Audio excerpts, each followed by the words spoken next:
In the world of gaming, most players grind manually for experience. But for Du Song, auto battle was simply the easiest path. But what no one ever expected was that in the real world, Du Song would awaken the power to auto-hunt monsters. No harsh training like other hunters. For him, battle was just a click away. It pushed his body to unbelievable levels, unlocking his ultimate potential.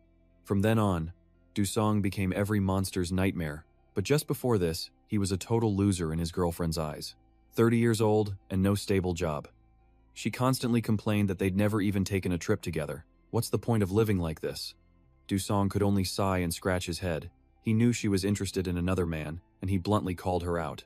She was ashamed to have a boyfriend who worked part-time jobs and was always glued to his phone, playing games. But all of her reasons today had one single purpose: to dump him for someone richer, someone with more cash. When he called her out, she couldn't deny it, her face twisting with anger. Seeing this, Du Song cursed her directly. "Just shut your mouth," he snapped. "I gave you everything when we were together." Her face darkened. She hurled her coffee in Du Song's face, then stormed out without another word, leaving him sitting there in a daze. That night, he went for drinks with his close brother, Lai Sang-huet. As the two vented their frustrations, a rift in space suddenly tore open behind them, throwing them to the ground. Du Song stared at the crack in reality, stunned. Seeing the danger, he frantically tried to shake his friend awake, but it was too late. From within the rift, a monstrous shark ape had already emerged, a two-star beast. His first instinct was to run for his life. But if he fled now, his friend Sang-huet would surely die here.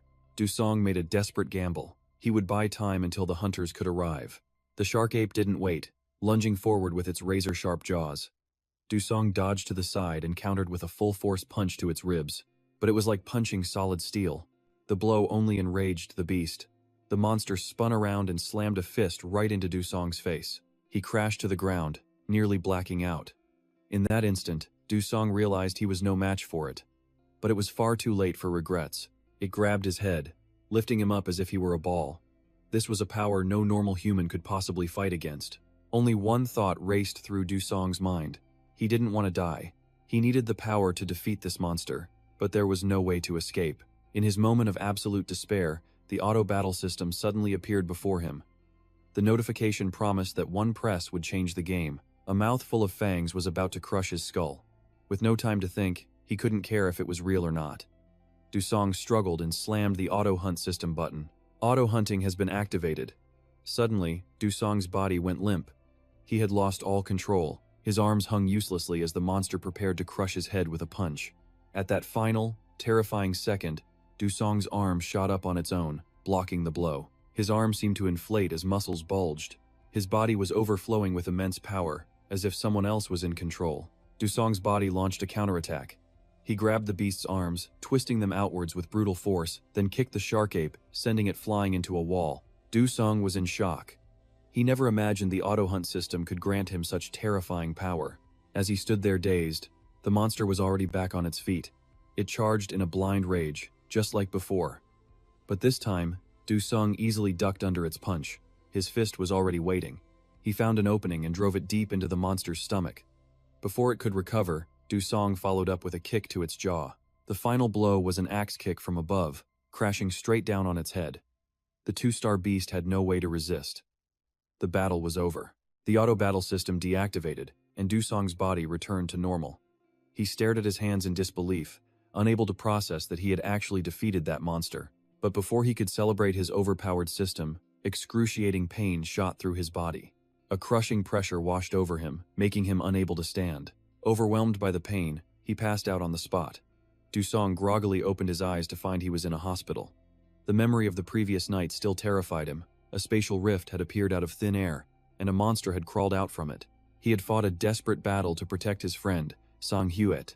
At that thought, he shot up in bed.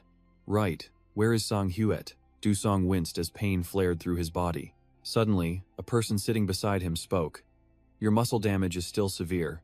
It would be best if you didn't overexert yourself." She was Che Shin-dong, from the Special Defense Bureau, the division chief of the 2nd Welfare Administration Department. Che Shin-dong explained that because the unforeseen rift had caused damages to him and Lee Sang-huet, she was there to discuss compensation, processing, and the reward for killing the monster. After speaking, Shin-dong handed him her business card.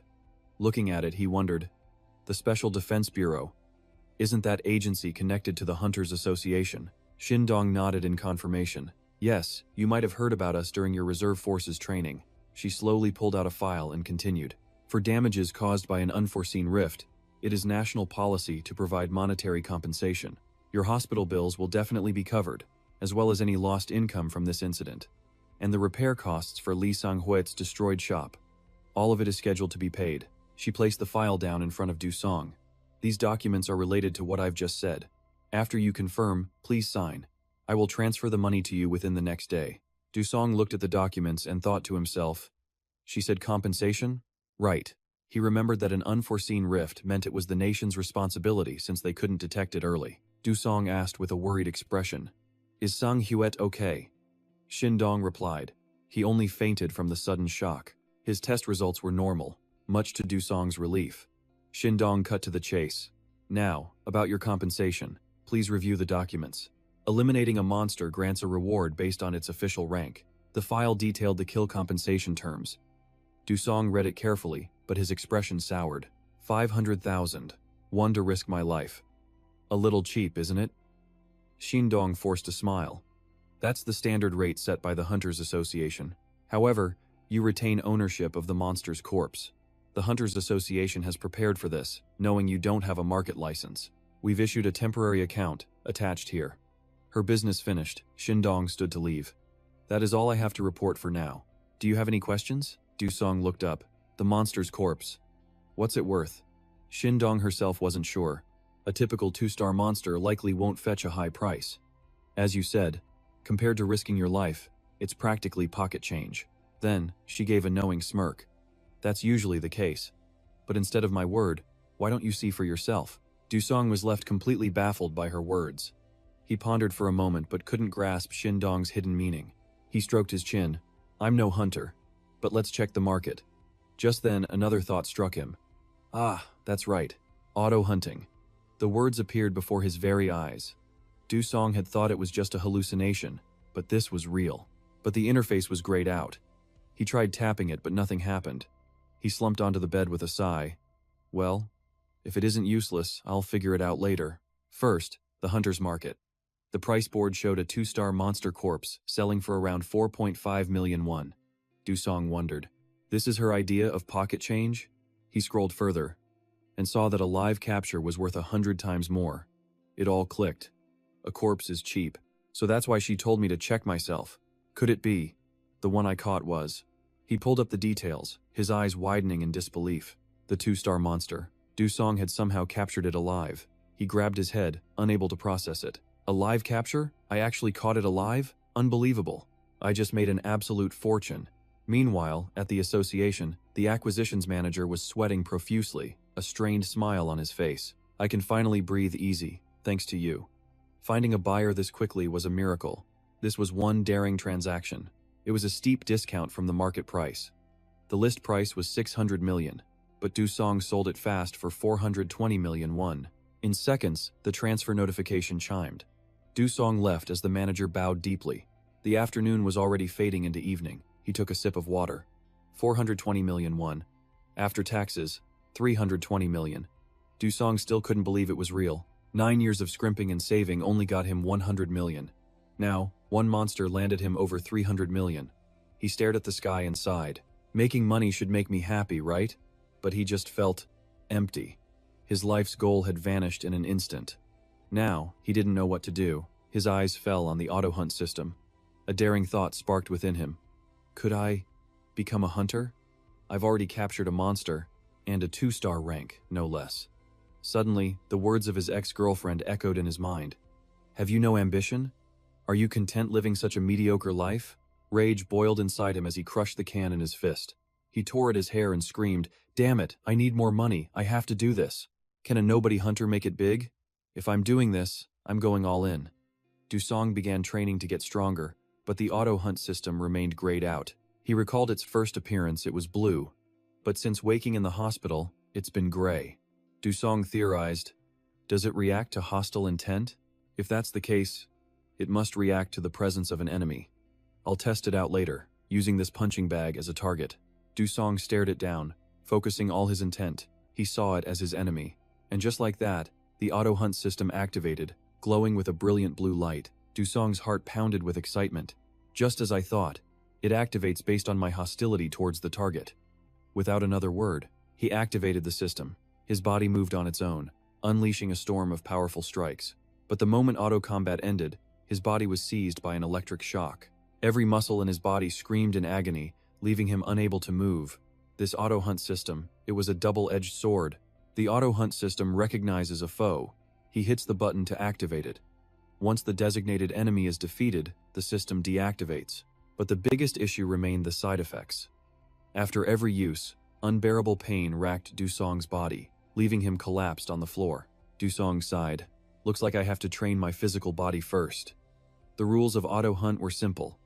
Activate upon recognizing an enemy. It deploys the most optimal combat style for his current physical stats.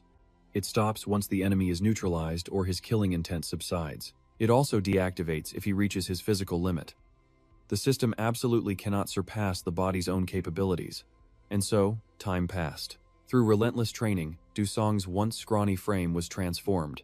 Now, with chiseled abs, a single punch tore the heavy bag in two. Dusong gazed proudly at his fist. All right, I'm finally ready. Time to become a hunter. Hunters were, by definition, those who hunted. They hunt monsters that pour from dimensional rifts. The government requires passing a rigorous certification exam covering knowledge, fitness, and survival skills. At the Cheon Hunter Training Center, all eyes were fixed on Dusong's powerful strikes. Good thing I passed the written exam on the first try, he thought. The only thing left is the practical exam. Without the auto-hunt mode, there's no need to worry. The problem is me. I'm without the auto-hunt mode. My movements are nowhere near as fluid. Otherwise, this punching machine would be a heap of scrap metal. This is the difference between my power and the auto-hunt system. Dusong clenched his fists. The auto-hunting mode could vanish at any moment. He had to be ready. He steeled himself. Let's do this. Dusong knew the road ahead was long. The next day, the practical exam began. An examiner stood before the crowd, announcing, I will now distribute last week's physical assessment results. As names were called, candidates stepped forward. Dusong's expression was grim. He had poured 4 long months of training into this. His effort to become a hunter was undeniable. But passing the exam's minimum score was a massive hurdle. And just as he feared, when the results were posted, Dusong scored only 98 points, 2 points shy of the 100-point cutoff. When he first registered, Dusong's initial evaluation was a meager 63 points. In 4 months, he had gained another 35. 100 points was the standard for the 2-star Monster Hunter certification exam. This meant his body was almost on par with that shark-headed monster from before. As Dusong was lost in thought, I'm sure that he'd surpass 100 points next time, the examiner called his name. And finally, Oh Dusong, you are assigned to the special class for next year's final hunter exam. A separate announcement will be made for you, so please wait. A buzz of whispers erupted through the crowd. Even Dusong was frozen in surprise. How could he be in the special class without meeting the minimum score? Soon after, everyone was divided into their classrooms. The center of attention was the special class, led by Kim Son-ok. Greetings. I'm the special class instructor, Kim Son-ok. It's a pleasure to meet you. Some of you are new, and some have taken the mock test before. With 3 months until the exam, work hard so every one of you can pass. The moment he finished, a student scoffed loudly. Everyone passing is absurd. There's someone here who didn't even meet the minimum score, Kim Son-ok interjected. Scores aren't everything in the hunter exam. Your own effort until test day matters more. Also, you shouldn't concern yourself with others' affairs. Is that clear, Kang Chae-jun? The student just sneered, boasting an incredible score of 135 points. Yes, I understand, instructor. Dusong watched from a distance, confused. Didn't meet the score. Is he talking about me? Just then, Kang Chae-gyun shot a sharp glance at Dusong. This only fueled his confusion. It must be me, but why would he target me? We've never even met. Suddenly, the auto-hunt system began to glow. It was likely because of Kang Chae-gyun, but Dusong had no time to waste on people like him. He had only one goal: increase his physical power, master the auto-hunting system's combat style, and become the strongest hunter.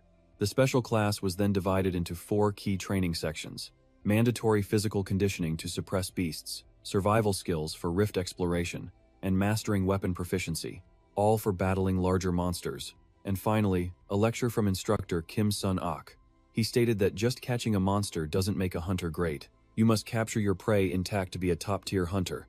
Sunok pointed and continued, "Everyone, you registered at our center to become hunters, correct?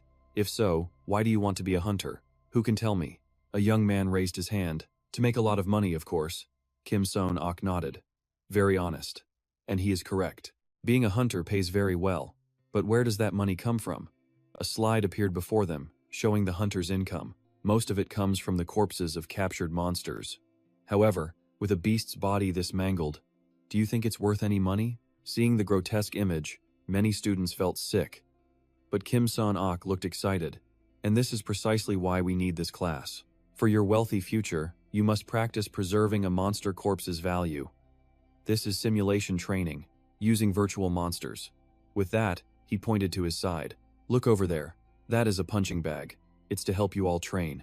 It can quickly recover from minor damage and stand back up. This is called a 4-star Ankeny model." Kim Son-ok then warned his students, "Of course, it will not pull its punches. Although it's just a programmed object, in some ways, it is also a monster. And like any monster, it will pursue its attacker. So now, shall we have you face it one by one? Who wants to volunteer first?" Silence fell over the students below. Only the impulsive Kang Chae-geun, with his massive ego, stepped up. "I have 135 points in physical ability. I'll go first. The person most likely to become a hunter should naturally set the example, right?" He stepped onto the stage, facing the Ankeny. Kang Chae-geun scorned his opponent. "A pathetic model like this will go down in one punch." The moment he finished speaking, a devastating blow flew straight at the Ankeny's face. He expected an easy takedown, but instead, Kang Chae-geun's eyes widened in shock. His powerful punch was blocked with ease. His failed attack left a fatal opening. Seizing the chance, the Ankeny countered. Luckily, Kang Chae-geun ducked, successfully dodging the blow. He followed up with a kick to the Ankeny's side, knocking it down, then began stomping on its body. The students watching turned pale. Instructor Son-ok yelled, "Kang Chae-geun, get down! You have failed." Hearing this, the brute turned to his instructor with a look that could kill, his face a mask of disbelief. "What? What did you just say?" Kim Son-ok explained. "The objective of today's lesson is to preserve the monster's corpse. Don't you remember?" Kim Son-ok sighed with regret. "Now do you understand why you failed? Kang Chae-geun, please step down. I'm calling the next person up." From below, Do-song raised his hand to volunteer. "Sir, I'd like to give it a try." This caused all eyes in the room to turn toward him. Do-song raised his hand again. "Instructor, may I please have a turn?" Kim Son-ok smiled in return. "Excellent. Then next up is Do-song." On the stage, Chae-geun arrogantly pointed at him. "Try? What's the point? Even I struggled and failed, so what can a runt like you possibly do?" "Instructor, what if you let me try just one more time?" Kim Son-ok shot Kang Chae-geun a cold, sharp glare. "You are disrupting the class. I suggest you keep quiet." The man could only bite his tongue. "Fine, Do-song will be the one to test it. Come on up." Do-song quickly stepped onto the stage. "Yes, I understand." He walked right past Chae-kan, completely ignoring him. This cold attitude only fueled the man's growing rage. He couldn't help but curse inwardly. Damn it. Do-song stood before the mannequin, scanning it from top to bottom. It really does regenerate automatically. It had clearly been wrecked and left in a river, yet the recent damage was already gone. Kim Son-ok's voice boomed, reminding Do-song, "If you're ready, then begin." "Ah, yes sir." The test started. Immediately, the mannequin lunged toward him, throwing a powerful punch, but Do-song nimbly dodged the blow. He then moved behind it, striking the mannequin's nape with a swift chop. It collapsed to the floor in an instant. The fight was over in mere moments. Everyone present stared, their jaws agape in shock. Huh? What in the world? How did he defeat it so easily? Do-song also looked hesitantly at the motionless mannequin on the ground. He thought to himself, "This thing is truly. To understand its movements, I'll have to open it up. This isn't a good enough reference. What should I do with it? The internship opportunity only comes once. Maybe if I ask, I can get one more chance." Kim Son-ok smiled at him. "Excellent. Just as I intended to teach. Did you all see that? Calmly identify the weak point, then immediately launch an attack. If luck is on your side, look for a chance to skillfully subdue it, until you can capture it alive. Remember, monsters are money. If you want to join the wealthy ranks of famous hunters, then you must strive just as hard." Just then, someone from the crowd raised their hand. "Sir, I was too far away to see clearly." Could he please try it one more time? Sanok heard this and turned to Do-song. Could I ask you to do it again? Do-song replied. Yes, no problem at all. But by the way, can we increase the difficulty? The instructor hesitated slightly. The current setting is only 1 star, which is admittedly easy. Will you be alright, Do-song? It's a much bigger leap than you think from a 1 star. Are you sure? He nodded decisively. I'm sure. Even if I fail, I want the experience. Very well, if you insist. Kim Sanok took a remote from his pocket and activated the machine. The mannequin rose to its feet. Then let's give it a try. In the center of the mannequin's body, another star appeared. The difficulty was now 2 stars. Let's see how you fare against this 2-star mannequin. Do-song observed it once more. He thought, a 2-star. A sharp ape is 2 stars. Can I use that as a benchmark? My condition was worse then, but I still beat it easily. This time shouldn't be a problem. My task is to use my head and memorize the patterns of the auto hunt. Then, he slowly raised his fists into a ready stance. Kim Sanok smiled and pressed the switch. Well then, let's begin. The fight started. Instantly, the mannequin charged forward with blinding speed. Do-song frowned, dodging each attack. It's fast. A sharp ape's attack is over instantly, leaving no openings. A 2-star monster is this strong and fast. He grabbed its fist, but the mannequin's other hand swung around, assuming the auto hunt is a piece of cake. Do-song landed a decisive punch straight to its face. The mannequin couldn't resist, collapsing to the floor. The victor was clear. Below the stage, everyone's jaws dropped, their shock beyond words. They began to buzz with discussion. What is he? What was that? He took down a 2-star beast that easily? Does that mean 2-star monsters aren't as special as I thought? Kang Che-kan was also stunned. What is that punk doing? Does he have the stats to defeat a 2-star monster? He felt a surge of indignation. Damn it, this is all a lie. The instructor and that bastard definitely planned this together. Kim San-ok couldn't help but praise him.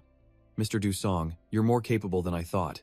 Since becoming an instructor here, this is the first time I've seen someone beat a 2-star mannequin. Do-song replied humbly. Thank you, sir. Applause erupted from the crowd below. Let's give it up for Do-song's amazing demonstration. Ah, Do-song, have you studied martial arts? He heard the question and answered honestly. No, I'm self-taught, so it's nothing special. Self-taught? You're incredible. Can I call you Hyung? Sun-ah quickly interjected. All right, quiet down. Let's focus on the lesson. Yes, sir. Oh, and Kim Sun-ok leaned in and whispered to Do-song. After class ends, could you spare me a moment? After the lesson, in the counseling room, Kim Sun-ok offered Do-song a cup of tea and began to speak. Have some tea. It's been 1 week since the special class started. What do you think? Is it worth attending? Do-song, sitting opposite him, answered honestly, Yes, sir. Aside from not knowing why I was chosen for the special class, I'm very satisfied. Kim Sun-ok placed a file on the table. It's simple, really. Because you, Mr. Do-song, are qualified. Your total score was a bit low, but your balance was overwhelming. No single area was lacking. All your stats are balanced, which in turn has perfected your other stats. That's exactly what you demonstrated in the battle today. Kim Sun-ok's expression turned serious. That's why I have a beneficial proposal for you, Do-song. I wonder if you'd be willing to hear it. At a noisy pub, everyone cheerfully raised their glasses. To all the prospective students passing the exam, cheers. The atmosphere was lively, but Do-song sat in the middle, not drinking. Someone quickly noticed. Oh, Do-song Hyung, you're not drinking? Hearing this, Do-song replied. Yeah, I'm fasting, until I pass this final test. Wow, what a hero. The girl sitting across from him smiled brightly. That's why you're so amazing, Hyung. Earlier at the test site, you took down those mannequins in a flash. It was so cool. By the way, have you decided which guild to join when you get your license? As a hunter yet? Do-song thought to himself. A guild? I've heard a little about them. They're corporations that manage multiple hunter teams, I think. He replied quietly. Ah, no, I haven't thought about that yet. The girl looked surprised. Really? Have you gotten any offers yet? With your skill, you must get a lot of contracts. Oh, Do-song's eyes narrowed, thinking of a contract. Come to think of it, that man had mentioned it. His mind flashed back. Do-song and Kim Sun-ok sat facing each other in a room. He asked blankly, A beneficial proposal? Sun-ok smiled and said, Yes, with this proposal, you have absolutely nothing to lose. Will you hear me out? He hesitated, then asked, What kind of proposal? Sun-ok didn't hide his intentions. I'm an instructor here, but I plan to establish a hunter company. A hunter company, huh? So I'm looking for promising hunters to sign contracts with me. But people like that are already taken by other companies. That's when you caught my eye, Dusong. So, my proposal is for you to build this hunter company with me. What do you think? Oh, Dusong frowned, pointing to himself. So you're scouting me right now? Exactly. I need promising hunters like you. Dusong said, Wait, why me? I'm not a hunter yet and my scores aren't that impressive. Kim Sun-ok pointed to the datasheet on the table. Of course, it's not because of your scores. Based on points, Kang Cheol is number 1 with 135. You only received 98. But as I mentioned before, your body's metrics are astounding. Your physical balance is absolutely perfect, Dusong. Every part of you is trained to an ideal level. You could rival national or even international athletes without issue. Oh, Dusong thought blankly. Amazing. Is this the effect of auto-hunting? The man continued. And I have also seen you train, Dusong. Using your skills to bring out your body's peak potential like that is brilliant. I knew then I had to make you this offer. In short, I was hooked from the first moment I saw you. He laughed loudly, and Dusong forced a chuckle. Of course, you aren't a hunter yet. This is before the final exam, so if you accept my proposal, that problem will be solved instantly. Hearing this, he grew curious. Solved instantly? Kim Sun-ok then pulled a file from his side. The problem is simple. You just need to pass the final exam with 100% certainty. Dusong looked at the file before him. This was a dossier containing information on the final hunter exam's categories. He couldn't help but be stunned. Sun-ok raised an eyebrow, adding, The final hunter exam is a national test. The country invests an enormous amount to conduct it. At that level, the exam's content is sealed until the very day it happens. It's a top secret that not even the proctors know. So how did I get it? How indeed? Let's see now. Let's just say I have my own unpredictable methods. More importantly, the intel in this file is 100% accurate, and it will show you exactly what to do. If you proceed this way, you are 100% guaranteed to pass this exam. You will be chosen, of course. He even raised his voice. Well, Dusong, if you accept my offer, you'll immediately become a hunter. You will become a top-tier hunter for sure. Will you shake my hand on it? Shall we partner up? Just then, the girl's voice cut through his recollection. Hey, Dusong, are you listening? Oh, Dusong snapped out of it. Ah, sorry. I was just thinking about something. Don't space out when we're talking. We're all discussing training methods. Can you tell us a little about your training program? Let's eat together. He scratched his head and replied, I just trained some of the basics on my own. Before he could finish, they cut him off. What? Really? He took down that mannequin so easily, so it must be true. Right then, another voice roared. Ha! What kind of crap is that? Kang Cheol ground his teeth. You're laying it on thick. Dusong, it seems your family has some money, so I'll have to teach you a lesson. I wasn't born a genius, so what are you trying to prove? Oh, Dusong stared at him blankly. If you took it that way, I apologize. No. Who wants to hear your apology now? You think this is funny? He chose not to engage with him and told the others, He's just drunk, it's nothing. I have something to do, so I'm leaving first. Everyone looked disappointed. Ah, okay. He then walked right past Kang Cheol. Being ignored only enraged him further. Hey! Dusong turned at the shout. The man quickly grabbed his collar and slammed him against a wall. Looking down on me, you bastard. Cheol's face darkened. Humph, you bastard. I heard you were so quick and skilled. Why do you look so pathetic now? It'd be humiliating to get taken down like this. But before he could gloat, Dusong's cold voice called out, Kang Cheol. His tone sent a shiver down the man's spine. I don't understand, nor do I want to. But right now, you're trying to pick a fight with me, aren't you? We're the same age, so I can somewhat understand. That's why, before you face the consequences, you should think again. An incredibly powerful aura radiated from his body, crushing the man. Dusong's eyes blazed as he stared him down. Let go. Terrified, Kang Cheol's strength vanished as he collapsed to the ground. He let out a weary sigh. Sorry, everyone. Thank you for inviting me tonight. Then he quickly left, stepping out of the pub. Oh, Dusong frowned, looking at the dark night sky. He silently recalled that past memory. Despite Kim Sun-ok's tempting offer, he had stood up to speak. Thank you for your interest in me, sir, but I must refuse your proposal. I'll be leaving now. A refusal? What a pity, Dusong. So, will you reconsider the chance to become a hunter? He quietly clenched his fist. A chance to become a hunter. I never planned on taking the easy way, and I have made up my mind. I've decided this myself. For that reason, I will absolutely become a hunter. I hate being controlled by other people. After that, Du Song turned and left the room. Though he was rejected, Kim Son-ok didn't show any disappointment at all. In fact, he was even smiling. While Du Song was taking a leisurely walk under the night sky, Son-ok was talking on the phone. Trang Hun? It's me. That's right, I've finally found him.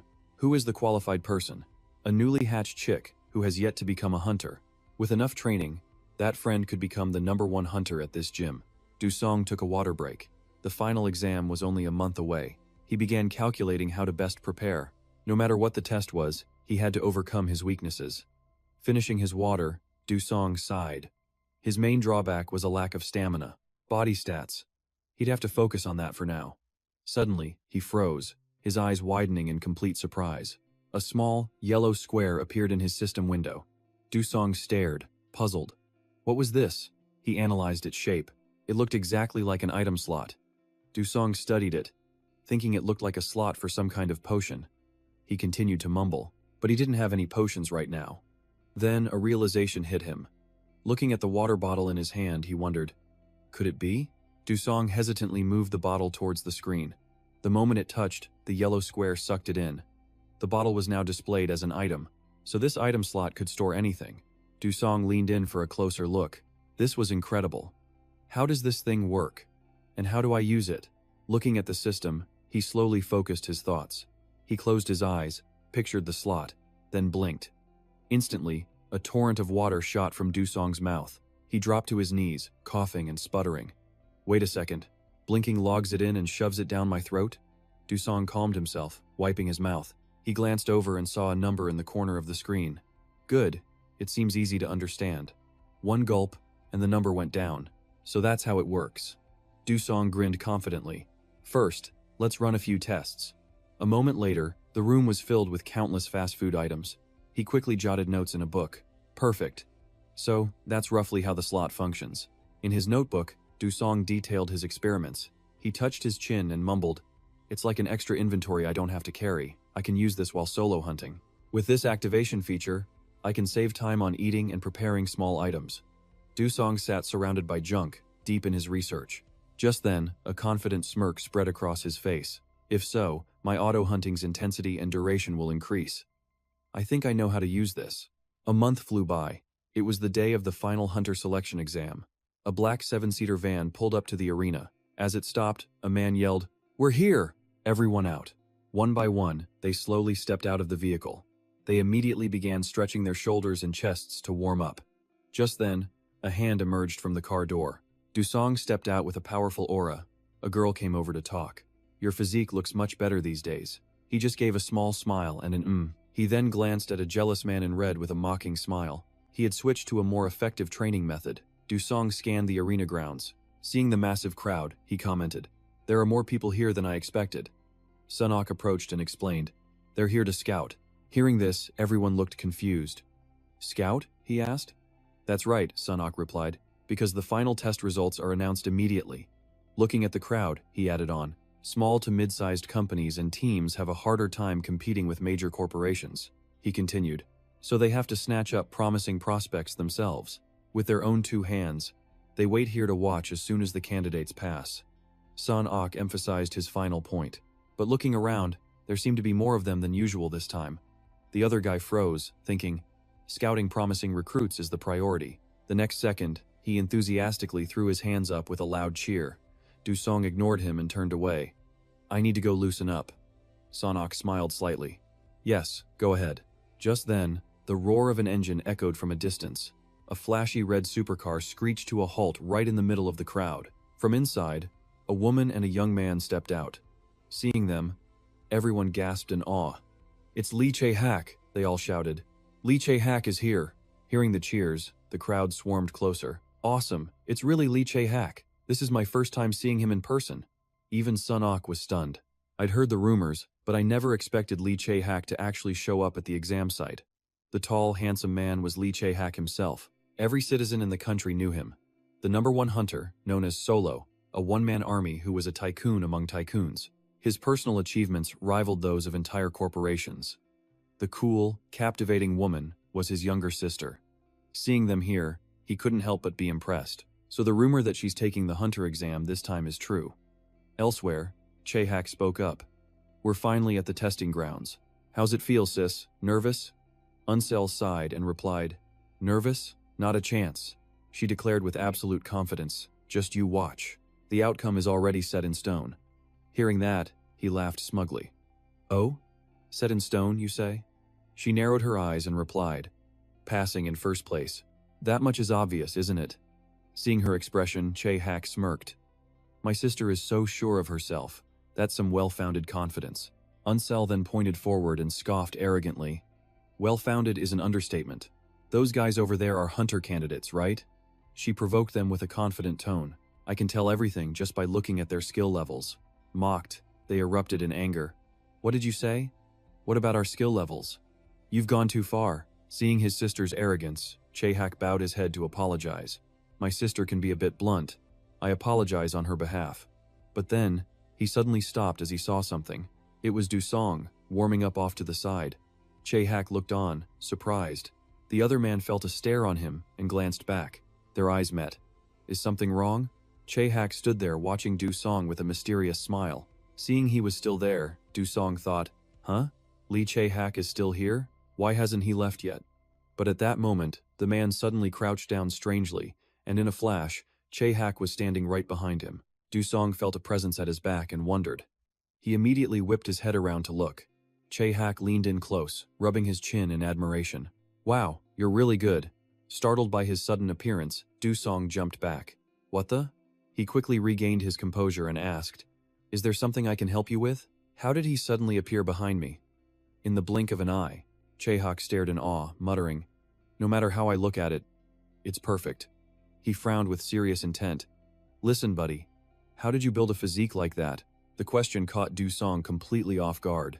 Che-hak stood with hands on his hips, asking, friend, what's the secret to creating a body like yours? Despite his surprise and irritation, Dusong managed to ask, what do you mean by that?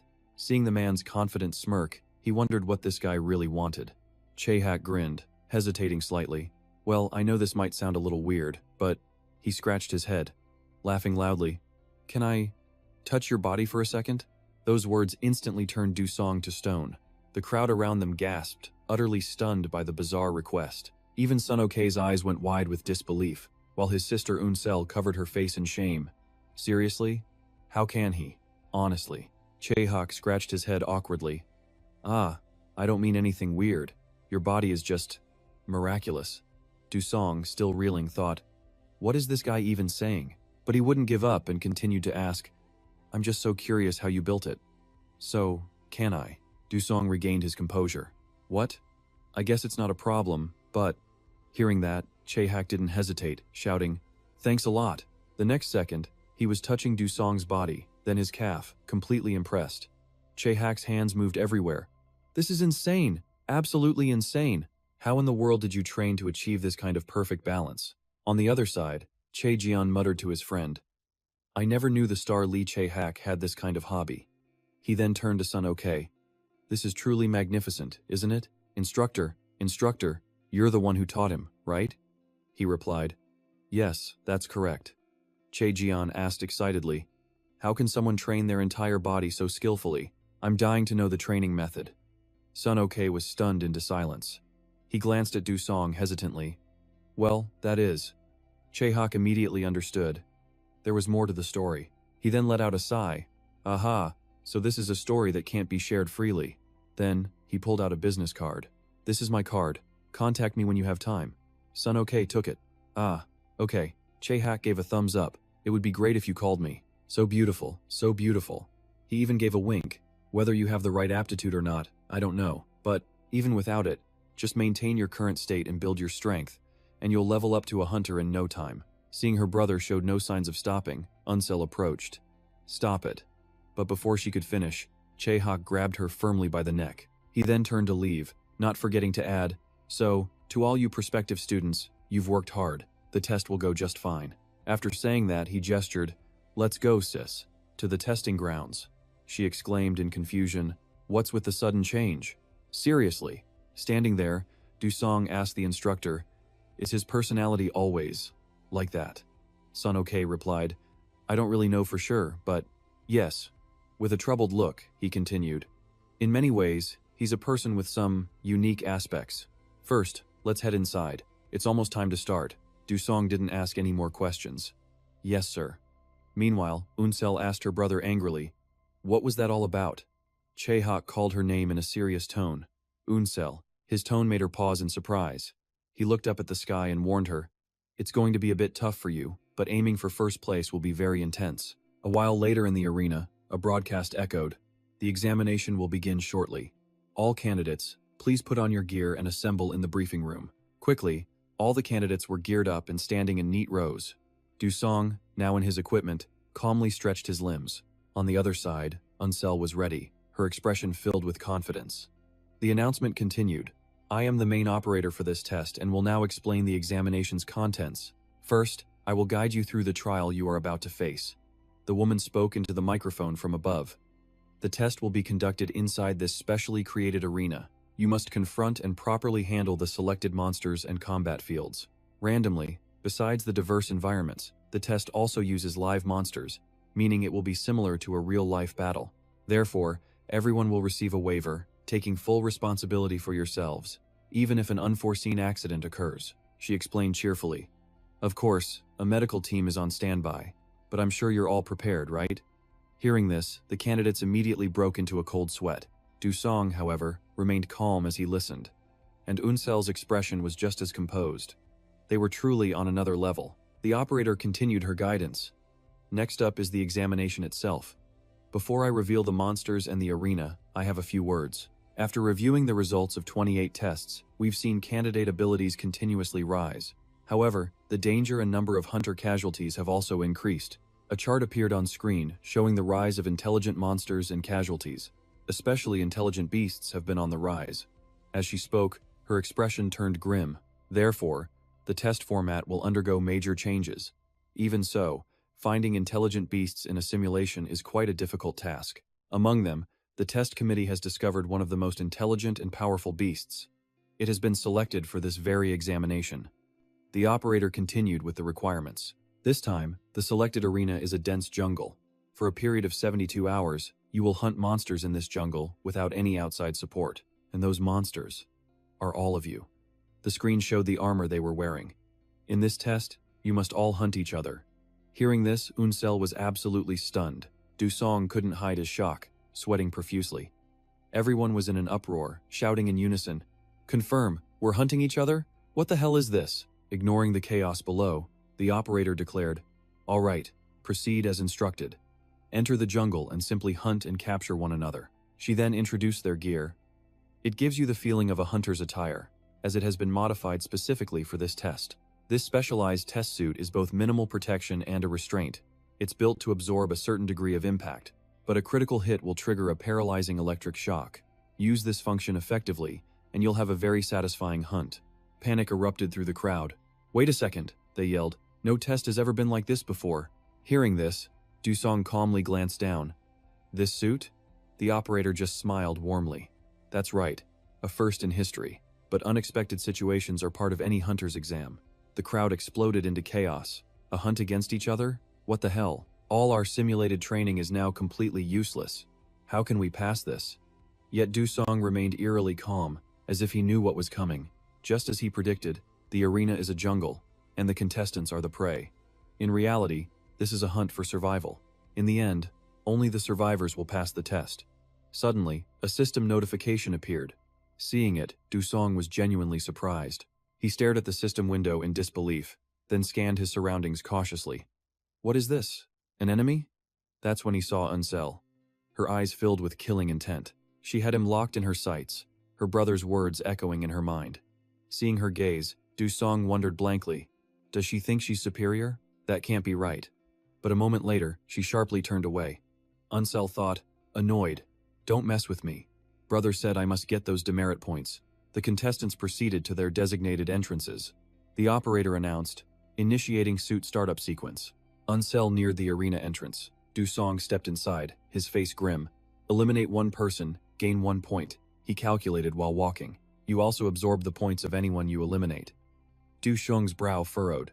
This meant it wasn't a numbers game. The key was hunting high scorers. He moved towards the blinding light up ahead. Only the top scorers after 72 hours would pass this exam. The light was dazzling. Du Zong shielded his eyes with his arm. When he stepped out, his eyes widened in shock at the sight before him. He was surrounded by a dense jungle. My God. This is a real forest, he whispered. He looked up at the blue sky, the wind, and the terrain. Everything felt completely real. Just then, an announcement echoed. All contestants have entered the arena. Du Song immediately leaped high into the air. Elsewhere, other contestants sprang into action as the test began.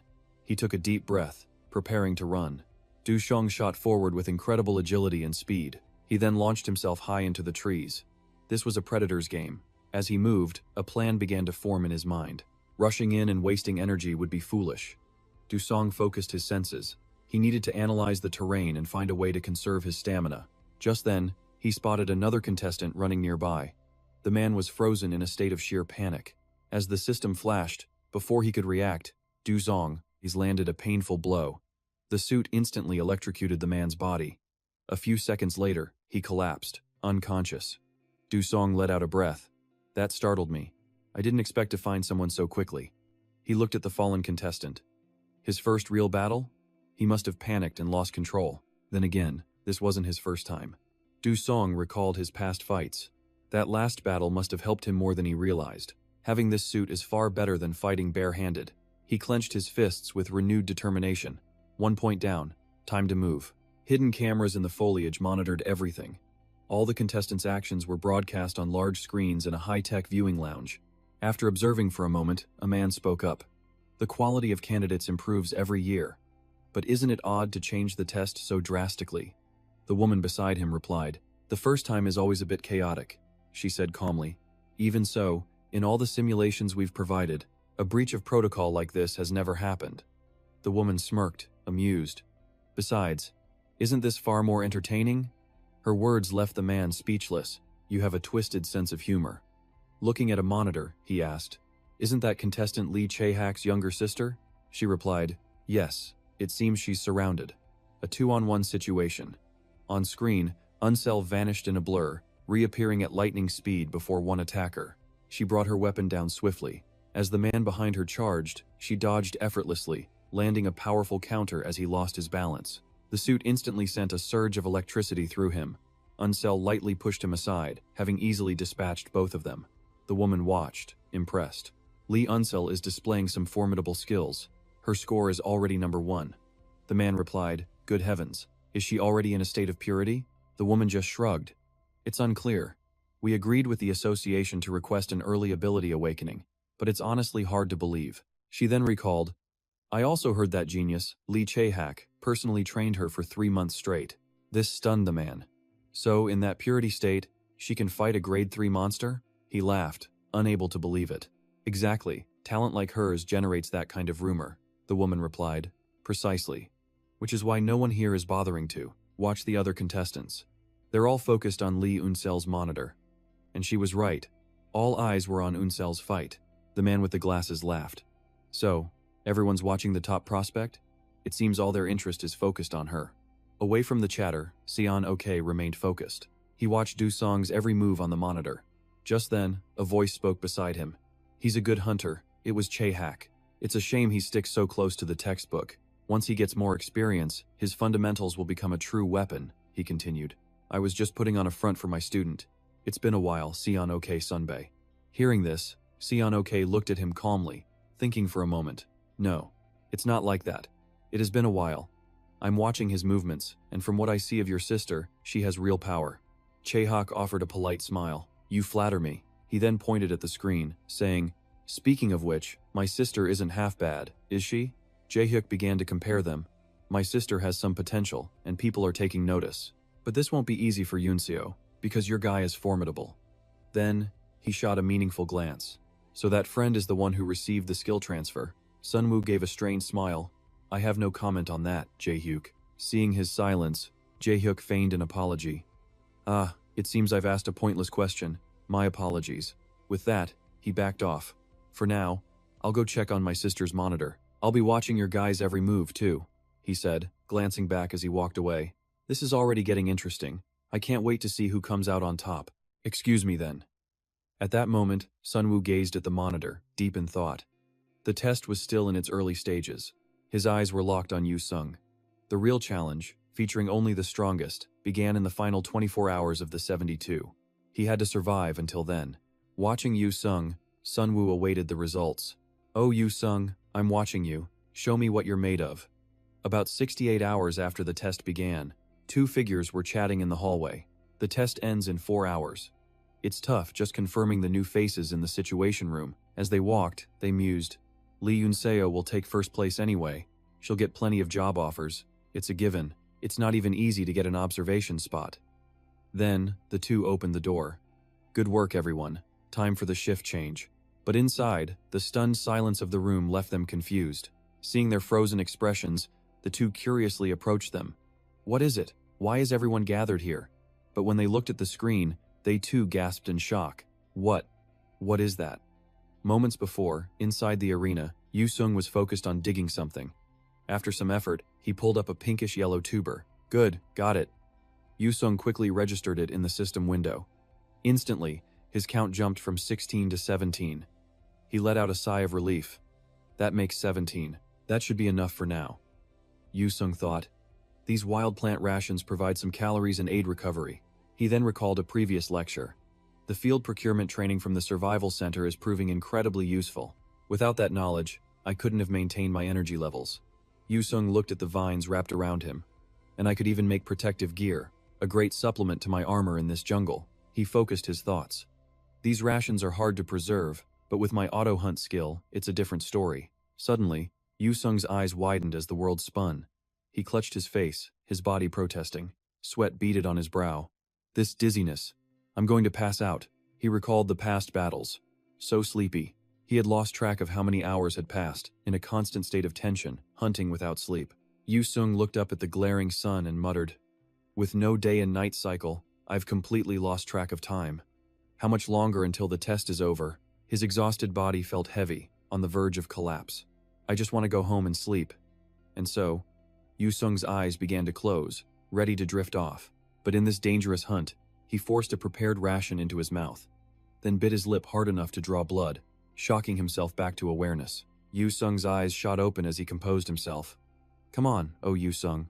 Hunt or be hunted. Don't let your guard down, you idiot." He then stood and scanned his surroundings. "There's not much time left. I just need to focus a little longer." Just then, the system flashed a blue and red warning. Seeing it, Yu Sung's heart pounded. He surveyed the area, instantly adopting a defensive stance.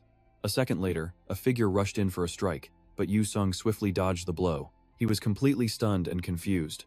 What was that? Yu Sung kept dodging, his mind reeling in disbelief. I couldn't sense a presence until my auto-hunt triggered. Countless questions flooded his mind.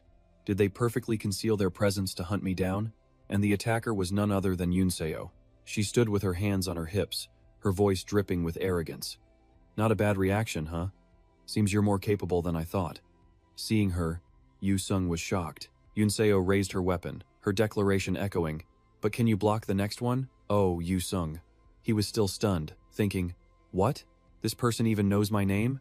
Wait, could it be?" Yu Sung's mind flashed back to the earlier warning. This must be the opponent my auto-hunt deemed a worthy match. He noticed her hostile glare and wondered, "I'm not sure why, but she seems really angry with me." At this, Yu Sung smirked. Whatever the reason, she clearly has a strong, competitive streak. He then raised his hand. If that's the case, seeing his gesture, Yunseo's eyes widened in confusion. A second later, he confidently beckoned for her to attack, a contemptuous smile on his face. This made Yunseo's brow furrow in fury, her anger boiling over. Her hand, gripping her weapon, trembled slightly before she shot forward at lightning speed. "Don't you dare get cocky." With incredible agility, he continuously dodged Yunseo's slashes. Then, Yu Sung swiftly raised his arms to parry her attacks. Yunseo relentlessly attacked, but he blocked every single strike. At that moment, she gripped her staff, raising it high and pouring her strength into it, before bringing it down with immense force toward Yu Sung. But even this powerful blow, he managed to block. Yunseo was stunned. "He blocked this too? Is that all you've got?" But inwardly, she was seething with frustration. Is it because of the protection from those roots? Can't I use my full power? Meanwhile, Yu Sung gritted his teeth, holding his ground. So fast. She attacks even before my auto-hunt can counter. But just then, Yunseo uttered a phrase that made him pause. "All right then, let's pick up the pace." Her brow furrowed, more serious than ever. Let's see how long you can last. Hearing this, Yu-sung was in disbelief. She can get even faster? True to her word, Yoon-seo immediately unleashed a powerful slash. He barely managed to keep up. She continued her relentless assault, one strike after another. The spectators in the waiting room watched this scene in absolute shock. This is insane. Shouldn't our rising star be fighting theirs? This is beyond a test-taker's level. Look at that, people exclaimed in amazement. Is that really Yu-sung? He's not the person we thought he was. We all know Yoon-seo fights like that, but who is her opponent? They kept asking. It had seemed like the top ranks were already decided. This turn of events was a real game-changer. Sunok's gaze was locked on the fight. Over on the side, Jae-hak's eyes never wavered. Everyone's attention was now fixed on Do-sung. Do-sung! Do-sung! Though his body screamed with exhaustion, he pushed himself upright. The battle had become a war of attrition. He let out a ragged breath, offering a compliment. Impressive stamina, he gasped, almost boringly so. Then, Do-sung looked at the panting Unsel and declared, "But it looks like this is the end. Don't struggle. Let's finish this." 3 hours had passed since the duel between the two top contenders began, Do-sung and Unsel. 1 hour remained in the hunter exam. 20 minutes later, the fight was still raging, forcing him to devise a new strategy. Her power and speed were monstrous, her gear was perfect, and her stamina was high. Was there no weakness to exploit? Suddenly, the auto-hunt button appeared before Do-sung's eyes. This sparked a realization in his mind. It seems auto-hunt wants to make a move, but my body can't keep up. All I can do is block. Then, even in the heat of battle, she couldn't help but praise Do-sung's talent. Alright, I have to admit what Jae-hak said was true. I never knew you were this skilled. You have what it takes to be number one. Despite her praise, Unsel's confidence was absolute. That is, if you hadn't run into me. As she spoke, a murderous aura erupted around her. First, let's start with that annoying protective gear. Hearing this, he shouted and braced himself for the coming attack. Unsel closed the distance in an instant, her attack a blur. Their eyes met, and her blade landed precisely on his arm. The impact caused the vines to snap, putting Do-sung on the defensive. Debris filled the air, clouding his vision in a haze of dust. He couldn't see a thing. Suddenly remembering her, he spun around. No, she's behind me. But even as Do-sung turned, his speed was no match for hers. Could he even react to this? But she showed no mercy. The moment he turned, her sword descended. Too late. Unable to react, Do-sung took a direct hit to the face. The blow sent him staggering. Is this the end? I've lost. Maybe I should just stay down. It's not a fight he could possibly win. But if I lie down like this, what then? A memory of his training flashed through Do-sung's mind. Sunok, with a serious face, asked a question. As a hunter, when you're pushed into a corner, how do you respond? The question had just been asked when he answered quickly, "You already told us that preparation is the key to survival. But if you're still cornered unexpectedly, I'm curious what you would do, sir." There was no precise answer. He calmly crossed his arms and replied, "I don't know." It was difficult to give a specific answer to such a broad question, but for a hunter, danger is always approaching. Sunok then listed every possible scenario. You might get separated from your squad and find yourself alone. You could face a powerful monster, your supplies might run out, or the environment itself could become a deadly hazard. When he finished, he smiled slightly and offered his own solution. While you need a different plan for each of those situations, for me, the most useful thing is this. Sunok then clenched his fist, holding it out towards Do-sung. Know yourself and endure. In that moment, he became a guide for Do-sung. No matter the circumstances, if you can endure it, you can survive. If you can take just one more step, you will definitely find a way to live. The memory faded as Do-sung prepared to counterattack. He quickly tilted his head, causing the blade to stop right at his neck. Do-sung didn't hesitate to grab the sword's edge. His mind raced. That's right, I have to endure. Endure, no matter what, I must endure. Suddenly, the auto-hunt system appeared. What's the point if I lose? His sudden action made her think she had already won. She had to grit her teeth in surprise, exclaiming, "You! What are you doing?" The thought of giving up quickly vanished from Do-sung's mind. He gripped the sword, challenging her. Let's have one final round to see who the real winner is. Starting with this damn wooden sword. Before Unsel could react, Do-sung moved like a flash, shattering the wooden sword into pieces. The blow came so fast that she was forced to retreat. The lightning-fast attack left Unsel no time to defend herself. She could only watch as fragments of the sword fell with a stunned look. What? He suddenly stood up and her earlier assessment vanished when she saw his tenacity. This exam was supposed to be a mere formality for me. You were just a pebble in my path. Remembering her older brother, she couldn't help but feel arrogant. I am Jae-hak's sister. The more she thought, the more Unsel lost her reason, gritting her teeth in fury. Do you think you can surpass me here? As soon as the thought formed, Unsel rushed forward to attack and gain the upper hand. Do you think you can leave here unscathed? Her question, like a declaration of victory, stopped short as her legs began to lose their mobility. She was caught off guard and turned back, her eyes wide with wonder. The strength in my legs? Could it be that my stamina is at its limit? Before Unsel could process what had just happened, Dusong quickly grabbed her hand. He lunged forward to attack. The pull caused Unsel to lose her balance and fall forward. His punch was getting closer and closer. The earlier hesitation was gone, replaced by a fierce will to win. The punch carried Dusong's immense power along with his declaration. Let's end this. But her quickness was gone. Now she could only blink as the punch flew toward her, impossible to block. The match's outcome was already decided, making him close his eyes in frustration, not wanting to watch anymore. The audience and even Sunok were so surprised they were frozen on the spot. In the fight, Unsel was knocked far away, her body suspended in midair as if she would hit the ground at any moment. However, victory was not yet his as she was still trying to endure. I didn't know it would end like this.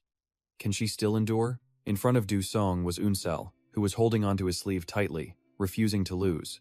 This one hasn't been eliminated yet. I can't hurt her to the point where she fails. Even though I've also lost all my strength, her willpower is extraordinary. With no time to hesitate, Dusong attacked. This round had to end now.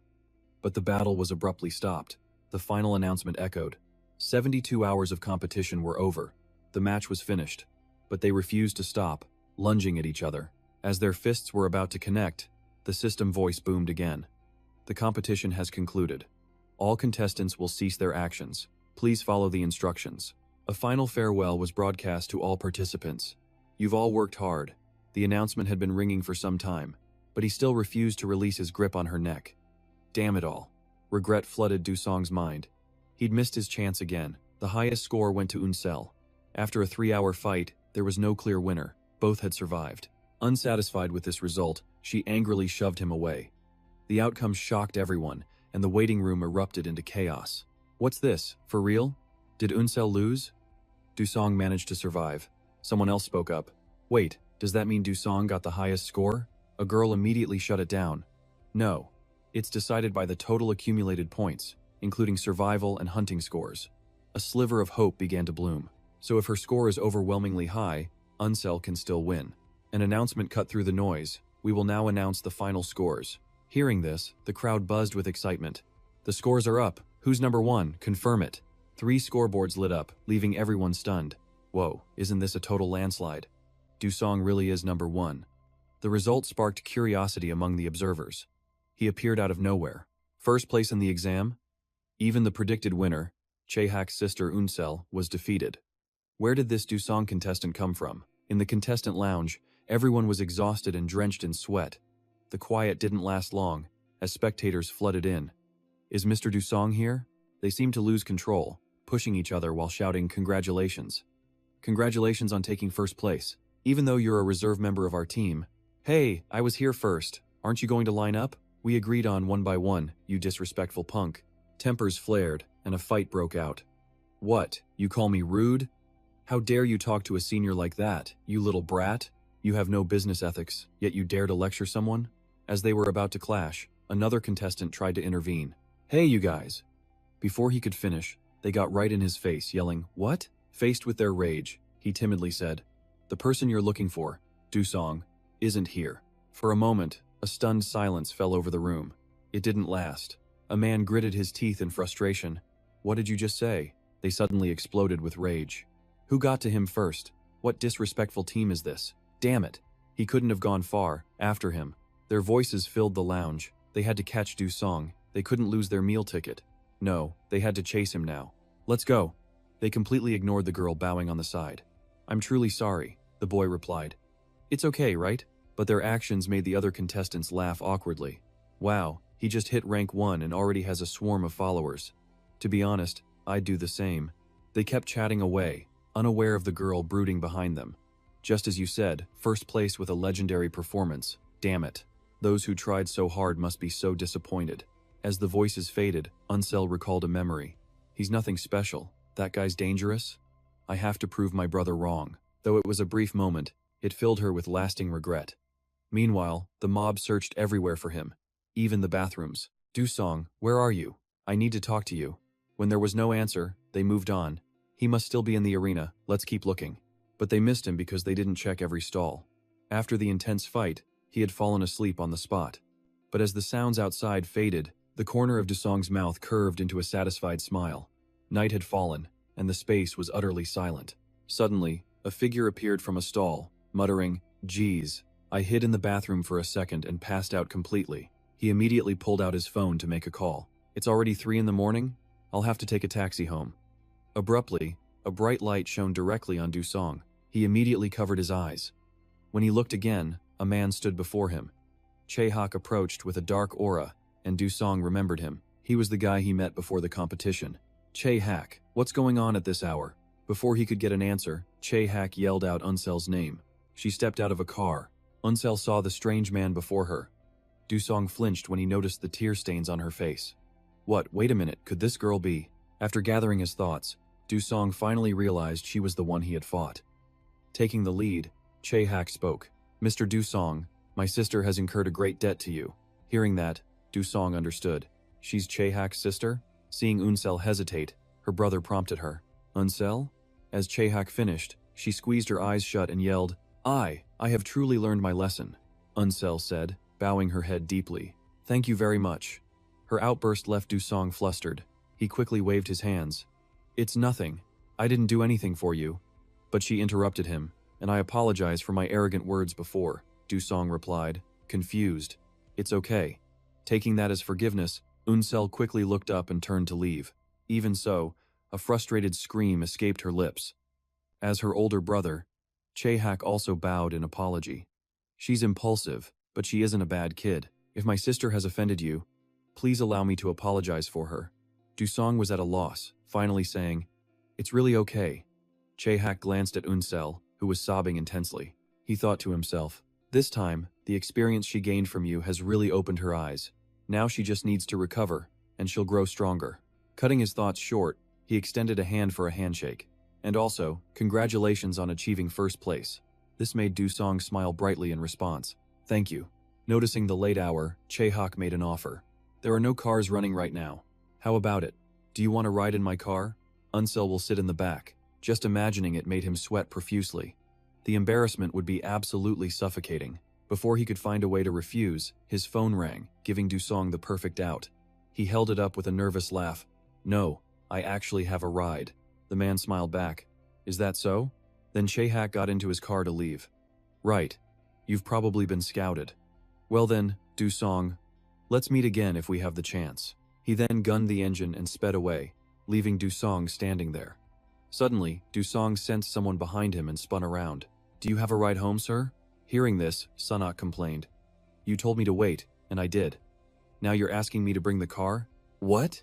But he showed no remorse, flashing a victory sign instead. "I ranked first, so just let it go. I'll let you put my name on the Academy's banner." He immediately winked, intrigued. "Oh, that would be great for the Academy." Celebrating the huge win, they shared a cheerful fist bump. Sun-ok chuckled in approval. "You showed great patience." Finally, he gave a proud smile and a thumbs up. "All right then, shall we go? Besides, I have something to tell you. Let's talk in the car." In the morning quiet, the car's engine tore through the silence. While driving, Sun-ok glanced over and asked, "So, are you already flooded with offers?"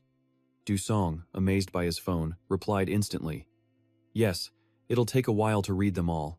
Easy Hunting, Shogun Team, Million Hunter." As he read, his eyes widened in shock at offers from J-Team, QR Corporation, and Marukan Team. But despite Dusong's amazement, he calmly noted, "Oh, so 3 offers from the 2F4T? The 2F4T. 2 corporations and 4 teams, representing Korea's top hunters. Only the absolute best could ever join them." Knowing this, he was stunned by the offers and thought, 8 months ago I wasn't even a hunter, and now the top teams want me. Seeing Dusong's face, Sun-ok seized the chance to tease him. "Looks like you'll struggle to choose a team." Dusong had to agree. Still, he sighed with a forced smile. You shouldn't tease me like this, sir. In return, the man replied cheerfully, Oh? Getting worked up already? The joking stopped as they got to the main issue. Dusong spoke first. You said you had something to tell me. That earlier proposal. It was a test, wasn't it? Hearing that, Son-ok was flustered. About that. I apologize. I had to see what you were made of. Your ability was so simple, I needed to know your character. As he finished speaking, Dusong was completely lost. What? Why would you do that? Son-ok then spoke bluntly. To put it frankly, Dusong. He was left utterly speechless by what came next. Do you know the concepts of pure and core? Scene change. Trang Hun Special Health Center, Core Energy Transfer Room, authorized personnel only. The sound of machines filled the room. Dusong wore a device as he was moved inside. The man watched the monitors, checking every step of the process. An announcement echoed. Core transfer process at 40%. Trang Hun listened, sweat dripping down his face. Phase 1 surgery complete. Proceeding to the next step. The processing speed was so incredible, he gritted his teeth, exclaiming, My God, that absorption rate is insane. At the same time, the man behind him clutched his stomach, his face etched with worry and dark circles under his eyes. Suddenly, Son-ok felt uneasy, his brow furrowed.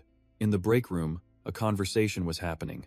A core is the energy you get from enhancement surgery as a pro hunter, and pure refers to a body that hasn't received any enhancements. They talked as they walked to a vending machine. Oh, you already know? He replied. Yes, I learned about it while studying. He grabbed a drink, then clarified. As you said, pro hunters can enhance their power. Energy is transferred to the lower abdomen, an area known as the core. This boosts your strength to superhuman levels. Son-ok handed Dusong a drink. Here, there are 2 ways to get enhanced. Dusong took it and nodded. Thank you. First, you find the materials needed for enhancement and pay for them. That's the common way to transfer energy into the body's core.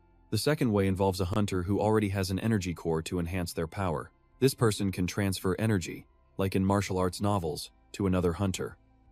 As he listened, Dusong checked his phone. Your recruitment offers probably have something in common. Details about enhancement surgery. He was spot on, so Dusong replied, Ah, that's right. As he finished, Son-ok switched topics. The first method requires many materials and is extremely expensive. That's an amount most new hunters can't get. After a sip of water, he continued, So, they usually sign a multi-year contract with a team instead. Hearing this, Dusong asked, But isn't that unavoidable? Son-ok was intrigued and agreed. Yes, that's right. But, isn't there another way? He asked again, curious. What do you mean? He began to tell his story from the past. A glorious history, exactly 13 years ago, was revealed through Son-ok's tale. Like you, I was ranked #1 on the hunter exam. A photo from that year served as proof. Of course, I became famous and held that rank for 9 years. Then, in a single moment, it all came crashing down. The memory flooded back to him. It was a poison beast, an easy monster, so I was careless, like a fool. But because of his overconfidence, Son-ok fell into its trap. He reacted too late, and his body was ruined, except for his core and its energy. Purple veins spread across his face as he grimaced and coughed up blood. A long recovery followed, but when he tried to return a year later, he failed. I'd used all the materials, but the engine was broken. Looking at his old victory photo, Son-ok seemed utterly exhausted. He gritted his teeth and endured, but his final bit of perseverance was worn away by the hardship he faced. A photo falls, closing the chapter on a glorious past. His retirement was final. In the present, Son-ok could still smile. He had enough to get by. He'd made a fortune, so life was easy. But a fire still burned within him, a desire to guide the next generation. Aspiring to become hunters, Dusong's curiosity was piqued. How so? Son-ok sighed, regret in his voice. I'm not sure myself. Perhaps it's all that remains of me. The battles I missed, the heights I could never reach. I thought I'd buried those memories. But speaking of them now, the old wounds ached. I wanted to find someone, to achieve it in my place. He shut his eyes, the answer clear in his mind. And now, I believe I've finally found him, the one to inherit my power. Hearing this, Dusong gasped. What? The choice had been made. Dusong blurted out, Master, please wait. But Son-ok just turned to him, his voice calm. Dusong. His resolve was unshakable. He looked him straight in the eye and made his request. Will you accept this power and carry the dream I never could? And so, as requested, they arrived at the specialized health center. Sun Ok was lost in thought when a voice cut through. Sun Ok. Snapping back to reality, he quickly responded. Ah, sorry, my mind was elsewhere. Is the power transfer done already? Trang Hun turned. It's nearly complete. Then he asked, a bit of caution in his voice. But seriously, where did you find this kid? Trang Hun's tone suddenly turned grave. He gestured to the monitor. Just look for yourself. Sun Ok looked but was still confused. What is it? They both stared at the screen. The absorption rate. It's at 64%. That's an insane number. Sun Ok was stunned. 64%? That's unheard of. He analyzed it, amazed. A typical power transfer barely hit 60%. The power must have been optimized inside his body. Then, a memory surfaced. Actually, this is his second transfer. I used the company's supply for a test before the main energy transfer. The words hung in the air. Sun Ok's jaw dropped, his mind reeling with shock. What? No, but why? Trang Hun could only apologize. I'm sorry, Sun Ok. Guilt laced his voice as he began to explain. You were certain Du Song was the one. The best. But I had my doubts. I couldn't just let you give your power to a stranger. I know how hard you fought to build that power. Glancing at the screen, Trang Hun continued, flustered. So I ran a test, using raw energy that hasn't been in a body before. The absorption rate is usually just 20%. A low rate means the candidate is incompatible.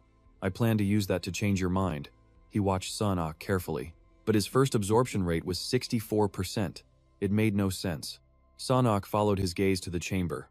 So you're saying, Du Song has received 2 doses of raw energy? But Sun Ok's worry faded as he saw the young man brimming with power.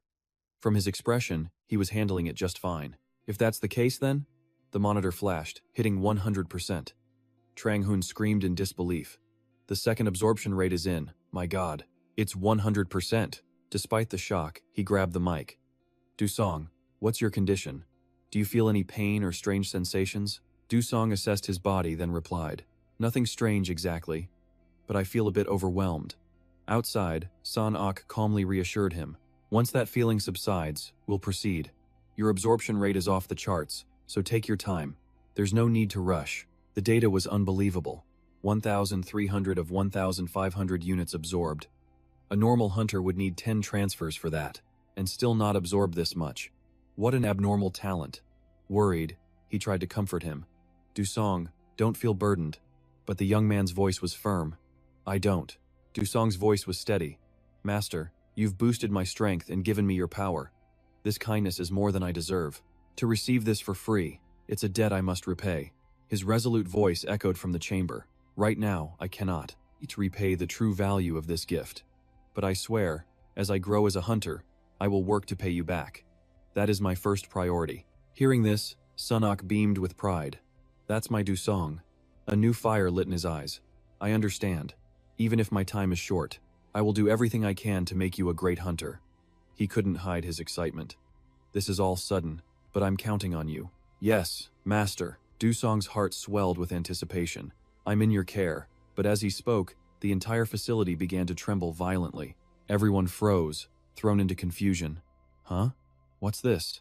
Cracks spiderwebbed across the very air, tearing open a massive rift that pulsed with dark energy. Warning.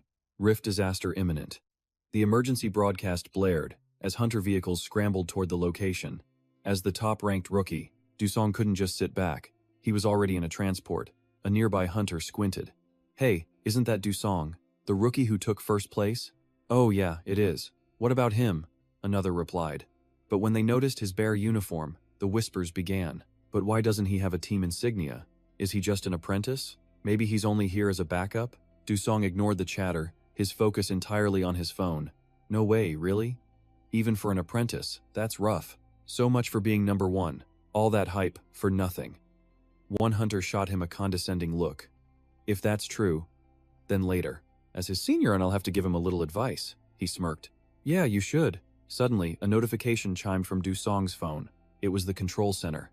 Information on the monsters emerging from the rift was coming through. The monster profile appeared with a directive, Gray Ant. Classification, Swarm type.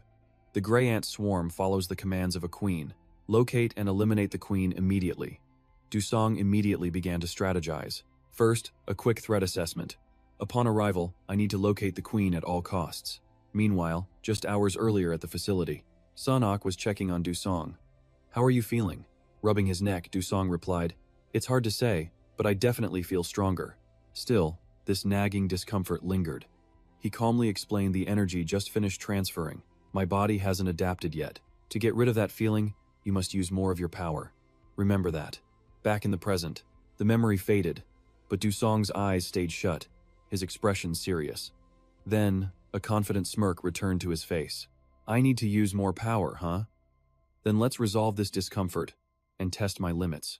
They quickly arrived at the fissure. A swarm of gray ants gathered in hordes, ready for battle. Upon arrival, an alert signaling the start of the raid rang out. "Gray ants have entered the area. All units, prepare for combat."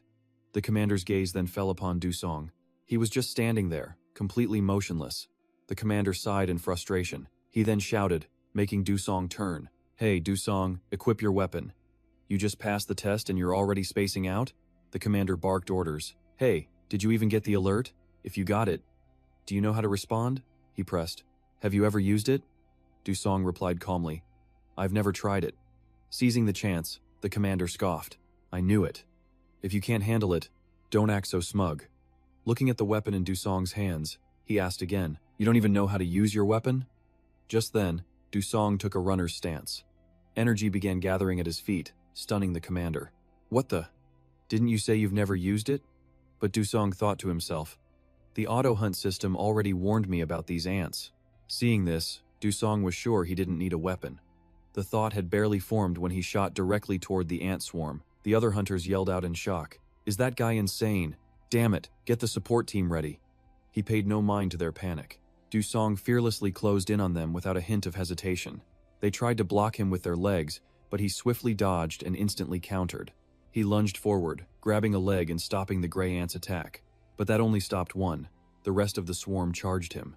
A leg swung down viciously, slowing Dusong for a moment. But as it grazed past him, he leaned back, nimbly dodging the blow. His eyes turned serious and his face darkened as he stared down the ants. As another leg came crashing down, Dusong caught it without flinching. It was thrown completely off balance. He shoved its leg upward as a powerful aura flared, then slammed it into the ground. The creature froze, unable to react to the situation. Without missing a beat, Dusong picked up the gray ant's own leg. Then he leaped high, preparing a final strike. A red streak flashed, ending its life without mercy. Yet Dusong's expression never changed. He just tilted his head, watching its fluid spill out. The air grew thick as the clatter of legs echoed. The swarm closed in, seeking revenge. His eyes grew sharp, almost terrifying, as if he planned to wipe them all out. Without another thought, Dusong flew in to attack. Suddenly, a shout pierced the air. "The Ant Lord!" Before he could react, it appeared right in front of him. A gray ant monster. A Tier 3 Ant Lord? It immediately ordered the swarm, and their antennae flashed with light. They followed the command and began to scatter. But Dusong just watched, not trying to stop them. The hunters yelled, "They're escaping! Stop them!" Yet he simply watched them with a calm smile. Is it trying to avoid a fight by using its head? Or does it have another purpose? Then, Dusong turned to face the monster, certain of his theory. No matter what, that creature definitely gave them some kind of order. "So you must be the Ant Lord, right?" It stood silently, slowly creating an acidic slime to attack him. Even in the haze, Dusong easily dodged its attack and rushed forward. Weren't they warned to be careful of the Ant Lord's mound? The toxic slime cracked the ground beneath him. Dusong then launched himself into the air, flipping over the monster in a flash. He landed calmly on its back, his face becoming thoughtful. Less than 3 seconds later, Dusong grabbed the Ant Lord's head and began twisting it backward. It made a horrific, grating sound. Even with his strength, this was difficult, forcing Dusong to grit his teeth. Finally, its head twisted completely around. The hunters watched with their jaws agape, stunned by the scene. Even the commander broke into a sweat, his mouth hanging open in silent awe. My God. His eyes were locked on Dusong, who held the monster's inverted head. And to think I called him just some punk. But that thought vanished as the sight before him forced a new realization. No, this guy is clearly a monster. After the fight, Dusong dismounted the Ant Lord, holding his spoils. The crowd began to murmur, "Hey, was that thing he just killed really the Ant Lord? Are its joints really that weak? No way. Besides, wasn't that guy a complete newbie? This has to be his first real raid, right? Did he get that from the black market?" Before they could finish, the commander roared, "Hey, Cut the chatter and focus. The Ant Lord is dead. He took charge, dividing the tasks. Without their command tower, the ants are just a mob. Find and eliminate every last one, the hunters replied in unison. Yes, sir. His orders grew louder. All units, deploy. No one works alone. Re-establish the search parties and divide by sector. His voice was so loud that even Dusong could hear. Though exhausted, he turned to watch. The other hunters could handle the regular ants. I can finally breathe for a second. Looking at the slime below, Dusong felt it was simple. Easier than I thought, I guess. Although a mission like this is a big deal for low-level hunters, he touched his stomach. The churning sensation in my core has mostly faded now. Do I have about half my power left? He continued to think, I should probably join the others to help finish this up. Suddenly, a scream of agony ripped through the air. Look out! A hunter was being gnawed at the neck by an ant queen, letting out wretched, pained cries. The sight left everyone stunned. No data existed on this creature. What is that thing? Damn it, that's no ordinary ant. We have zero intel on it. It wasn't just them. Even Dusong was shocked. What is that? What the hell is going on here? But the commander's experience told him everything. A panicked cry escaped his lips. That accursed thing, why is it here? To his horror, the ant queen appeared in all its glory. It landed with its arms spread wide. It was the ant queen, a level 4 monster beast. Its eyes burned red, its mouth still dripping with a hunter's blood. The commander immediately barked out orders. Everyone, reform your ranks, a level 4 monster. How can low-level hunters like us even face it? Call for backup immediately. Evacuate this area and establish a quarantine line now. The hunters raised their weapons. The order was grim: abandon the queen, and anyone it had already reached. All units, prepare to fire. Yes, sir, the hunters yelled. Gunfire immediately ripped through the air, the muzzle flashes lighting up their desperate, strained faces. After a moment of suppressing fire, they ceased their attack and began to flee. Following their commander, the entire squad retreated. They scrambled to escape the queen's reach. He cursed his luck internally. Damn it, why did we have to encounter the queen here? A second slower and I'd be dead. But the thought had barely formed when the creature appeared right in his path. His face went rigid, he couldn't breathe. Before he could process it, the ant queen struck. The blow forced him to a dead stop. The others watched in absolute shock. How is that possible? How did it move that fast? But the realization came far too late. The ant queen's arm punched straight through the hunter's chest. Blood gushed from his mouth. Seeing this, the commander screamed, "Wait! Hold your fire! Damn it! It's using him as a human shield." But as if understanding his command, the queen showed no mercy, hurling the impaled hunter directly at the others. Blood splattered across the ground. Without pause, it spread its wings, trampling over their comrades as it searched for its next target. Seeing this, the remaining hunters quickly opened fire on it. It's on us! Damn it! How is it so fast? But their reactions were useless against its overwhelming speed. One by one, they fell to its swift claws. The commander could only gape, completely unable to avoid the monster. Did it know I was the commander from the start? And it closed the distance this easily. As its claws descended, he could only watch the ant queen approach. As it prepared for the killing blow, he ground his teeth in fury. Damn it all! Suddenly, Dusong, who had been quiet until now, launched himself toward the commander. Dusong's leg shot into the air, intercepting the attack with a direct kick. The commander was stunned. The one who saved him was that F-rank kid he'd dismissed. The force of Dusong's kick sent the queen flying, smashing it into an apartment building behind them. Despite the crisis, Dusong calmly turned back. "Are you okay?" But the commander was still shaken, stammering every single word. "I'm fine." Then the commander remembered his order. "Wait a minute. Why are you still here?" "I ordered everyone to evacuate this area immediately," Dusong answered calmly. "Because I never considered you my commander. That's precisely why I was able to save you." He then looked toward the rubble. It was time to defeat the ant queen, right? Suddenly, an auto-hunting alert appeared, leaving Dusong bewildered. So, it's activated, and it saw everything. He trailed off, noticing the creature was smiling in amusement. But I can't even damage it properly. It's like punching solid steel. His thoughts were cut short. The queen was slowly rising, a clear challenge in its eyes. A hint of excitement. "Thou's the sign though, through their CD art, then, thou's they show, 30-0. The commander saw his expression and shouted, "Hey you can't be planning to fight the ant queen." "Not noticing anything odd," Dusong replied. "Yes, that's right." The commander grew furious, pointing a finger as he scolded. "Are you insane? Do you even know what that is?" Dusong answered without hesitation. "It's the ant queen, a level 4 monster." The commander asked in disbelief. And you still want to fight it? Knowing that? His voice grew louder. Didn't you see our guns didn't even scratch it? This is nothing like a level 3 monster. We can't possibly win. He continued trying to reason with him. Even if you're strong, this is your first time facing this. This isn't the time to play the hero, but it was already too late. Dusong gestured to the queen and said, "Yeah, I would love to do that." But, at that moment, it stood up, radiating fighting spirit. Dusong realized, it looks like the Ant Queen has no intention of letting us escape so easily. Looking at the injured hunters, he continued, "If we all run, someone has to stay behind and buy time, especially with so many people wounded." And so, Dusong stepped forward to take on that role. "You and the others, stick to the plan and move out." He settled into a fighting stance, giving himself the order. "I'll try to block it." Then a wide, excited grin spread across his face, ready for the challenge. "Yeah, this will work just fine. How often do you get a level 4 opponent to test your skills?" Hearing this, the commander could only gape. This guy. He's completely insane. Does he really intend to fight a level 4 beast? The thought echoed in his mind. Someone has to stall, but choosing a level 4 monster to do it? Is he nuts? He gritted his teeth and came to a decision. Damn it, there's no other choice. Do whatever you want. Let a monster fight a monster. Then, he finally spoke up. "All right then, Dusong, you hold the beast back. We'll call for reinforcements." Dusong's only reply was silence. The commander turned and ordered, "All units, evacuate the area. The uninjured will care for the wounded. Let's move quickly while Dusong holds the creature back." As their silhouettes vanished, the true battle began. The queen let out a terrifying roar, trying to dominate him with its presence. In response, Dusong assumed his stance. His eyes were firm as he gave the challenge. "Bring it on." They rushed each other in an instant. He and the queen gathered their power, hurtling toward one another. A thunderous impact shook the area. Dust and smoke filled the air as debris rained down.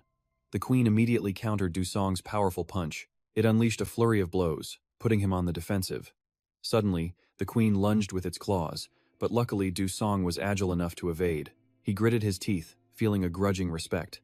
This beast's defense was on another level. His attacks were useless. Before Dusong could recover his strength, the queen ant lunged again. He calmly rolled with the force of its kicks to heal. He took almost no damage. Having auto hunt active was a lifesaver. He had to make a decision before his energy ran out. Just then, the queen ant leaped directly over his head. Spotting an opening in its movements, Dusong gathered his power to counter. Such a wide motion. This was his chance to end it. As the queen closed in, he unleashed a critical punch to its chest. The beast's body convulsed for a moment, but it recovered instantly, clamping down hard on both of his fists. With him trapped and the distance closed, the queen attacked relentlessly. His hands now useless, Dusong had to rely on his feet. He drove a powerful kick into its chin with all his might. The moment its grip loosened, he seized the chance to land another blow. Fatigue was finally setting in. Dusong clenched his jaw as anxiety crept in. More than half his energy was gone. This was getting difficult. Looking at the unblemished queen ant, Dusong felt a surge of doubt. Was this creature really just a level 4 monster? His attacks weren't having the desired effect. Its defense was the real problem. His gaze shifted, studying its lower body intently, and those extra legs under its abdomen made things even harder. Dusong frowned, realizing a clean jump would be impossible. He only had 30% of his energy left. He couldn't last much longer. Suddenly, the queen ant growled as its wings began to stir. Meanwhile, at the encampment, the survivors were inside tending to each other's wounds. The commander finally began to speak. "We've reorganized our forces, but the losses were far too great. Reinforcements have been requested. We will wait and advance with them." A team member suddenly spoke out. "But is this right? What about that new guy, Dusong?" His companion beside him nodded in agreement. "Exactly. Shouldn't we send our most elite members to rescue him now?" Discussions about Dusong's fate started to spread. He easily defeated the Ant Lord. His chances of survival are high. We have to save him. The commander replied with a strained voice. "I understand that, but it is impossible. We would only increase our casualties." The other members fell silent at his explanation. Without proper support, it would be a repeat of before. Besides, he chose to act alone from the start. "We can't waste our forces," the commander continued, unable to look anyone in the eye. "Furthermore, the Ant Lord and the Queen are on completely different levels. Do you have any idea why the Queen Ant is a level 4 threat? She is superior to the others in every single aspect. But the most troublesome part, the very thing Dusong is facing right now, is something humans can't do. It can fly. He glanced up at the queen, his tension mounting. Is this it? The finishing blow? It didn't hesitate for even a second. The queen ant shot towards Dusong like a blur. He leaped aside, barely dodging the savage attack. Its speed was terrifying. Less than 5 seconds later, it spun around and charged again. Its razor-sharp claws aimed right for him. Dusong couldn't possibly match its velocity, forcing him into a direct confrontation. He could only rely on his raw physical strength. As the distance closed, the queen lunged, its massive jaws snapping at him. Dusong flinched back, cursing inwardly. Why are these flying types so damn annoying? Dusong broke free from its grasp and immediately lunged for its head. He would go for the neck, but before he could land the blow, the queen shot away on its powerful wings. After gaining some distance, it glanced back at him. Dusong met its gaze with a smirk. This is getting really tiresome. His confident expression was a mask for his growing worry. Auto-hunt helped, but his energy was almost completely depleted. Just then, the queen changed its flight path, diving straight for him again. For a moment, Dusong was totally at a loss. With its incredible mobility, there was no chance of escape. Think, Dusong, think! Suddenly, a message window materialized before him. He startled for a moment. Huh? What is this? A new skill. Dusong struggled to read the text, but he couldn't grasp its meaning. Why did this appear twice? What kind of skill is this? But while he was lost in confusion, the queen was already upon him. Dusong shut his eyes, his resolve hardening like steel. At this rate, he had no chance of winning anyway. Trusting it had never failed him before. In that instant, something clicked. His eyes snapped open as he shifted his stance. Activate! An immense power surged through his entire body. Dusong could feel all his remaining energy converging into a single point. He immediately began compressing that power into his fist. The queen ant was just inches away. His hand shot out, palm open. Gritting his teeth, Dusong unleashed a brilliant beam of energy. Seizing the brief moment the queen was disoriented, he swung his arm. His own physical strength combined perfectly with the new skill. With a single, devastating strike, Dusong cleaved the queen ant in two. Green slime erupted from its bisected body. After he had completely defeated the queen ant, Dusong slowly turned away. A moment later, he glanced back, surprised by what he saw. The queen's massive body lay motionless. A wave of relief washed over him. I did it. Just then, shouting echoed from the distance. Where is the queen ant? Another voice yelled. Over here! The sound of running feet grew louder. It was unavoidable. Oh, Dusong! The support team rushed to his side. Are you all right? The words were a distant echo. Dusong didn't hear a thing. Just the harsh sound of his own breathing. The entire squad was stunned by the scene before them. One of them stammered in absolute horror. How is this possible? The image of Dusong standing over the queen ant's corpse was seared into their minds. Panic spread through the team. No one could believe their own eyes. Impossible. The queen ant. Did the rookie really kill a grade 4 monster? The commander stood completely frozen. His eyes were wide, a strained smile fixed on his face. I wondered if it was possible, but did he actually do it? Suddenly, one member pointed an accusing finger at Dusong. No way. Did he really kill it himself? Something isn't right here.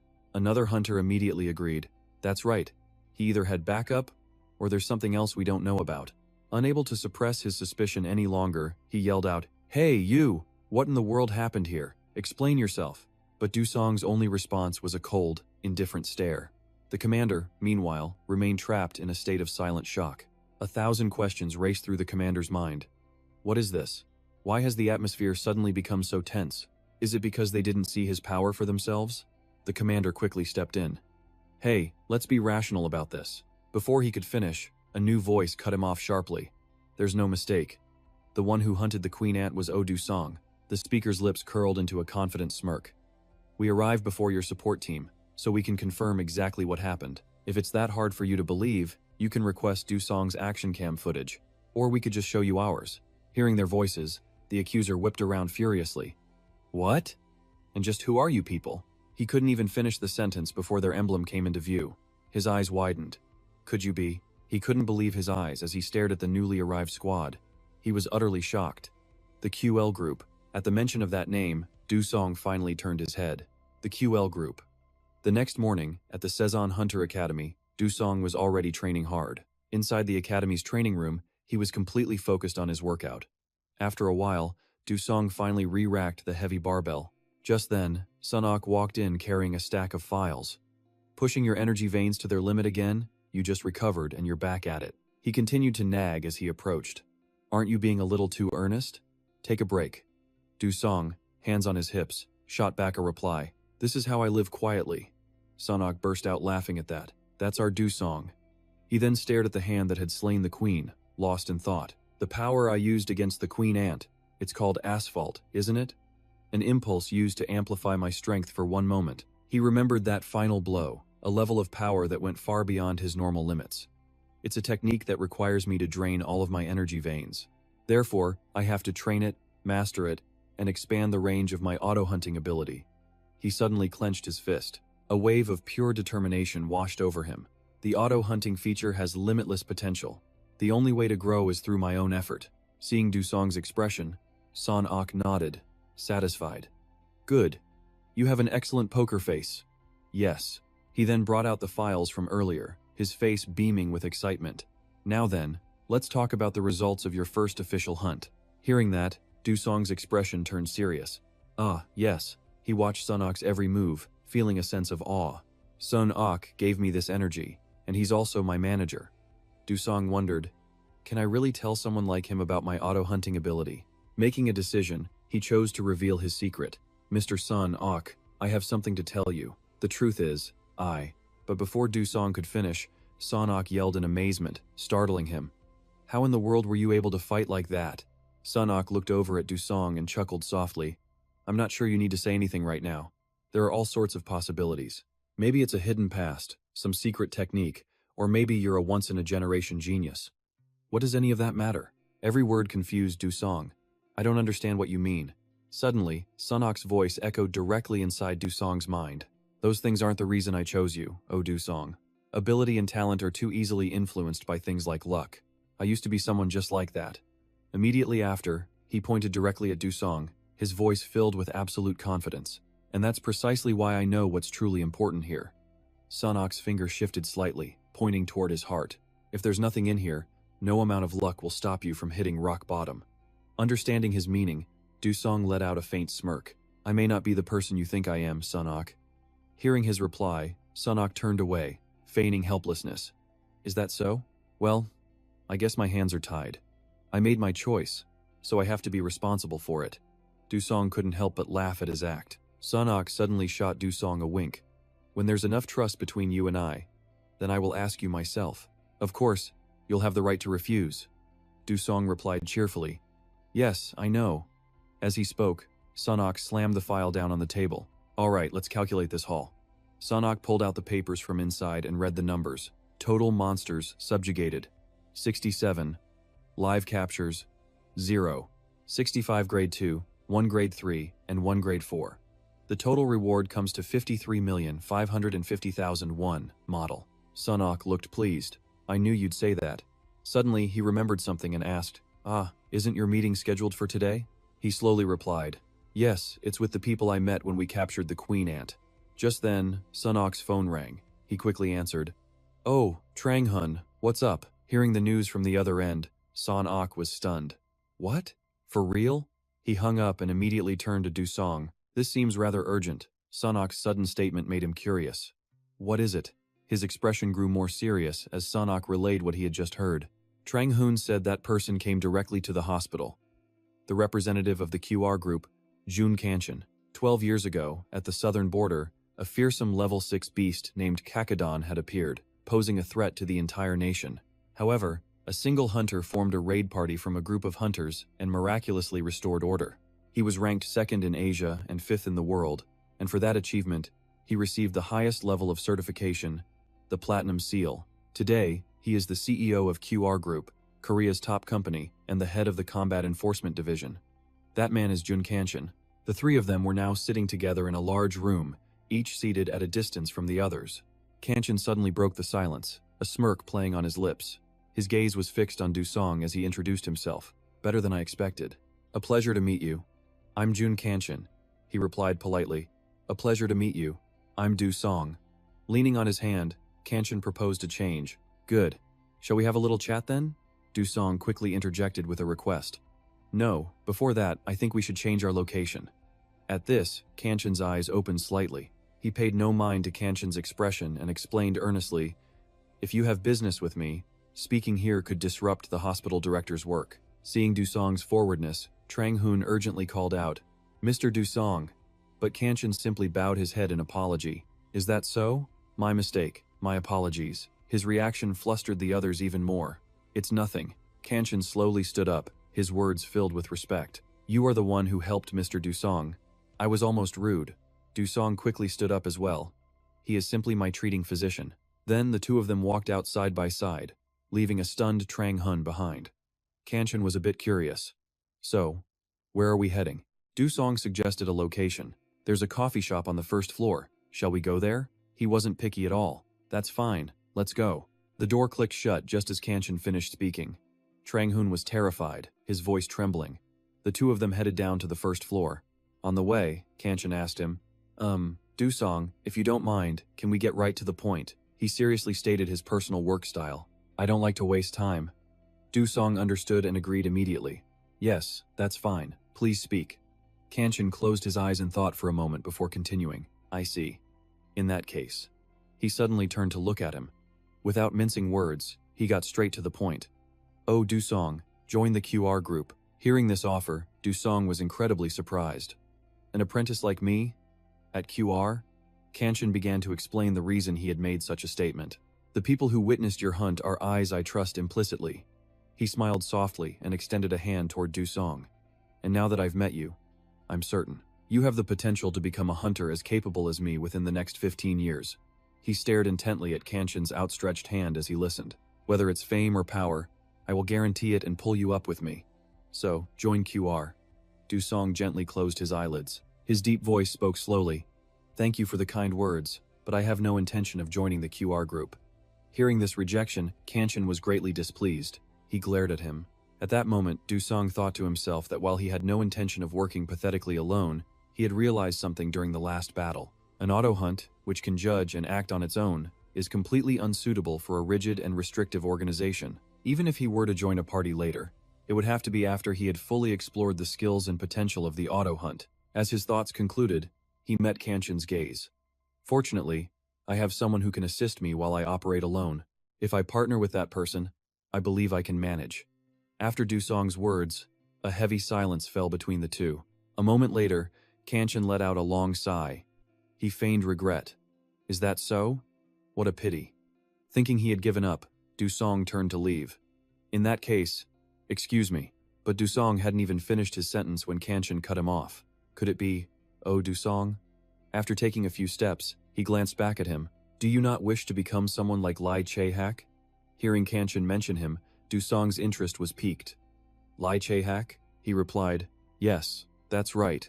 Kanchan began to lay out the path for the future. My goal is to create a second and third Lai Che-hak.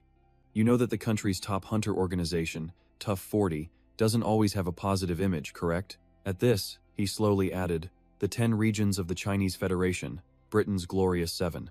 Even with such world-class teams and companies, what people talk about isn't the organization but individual heroism.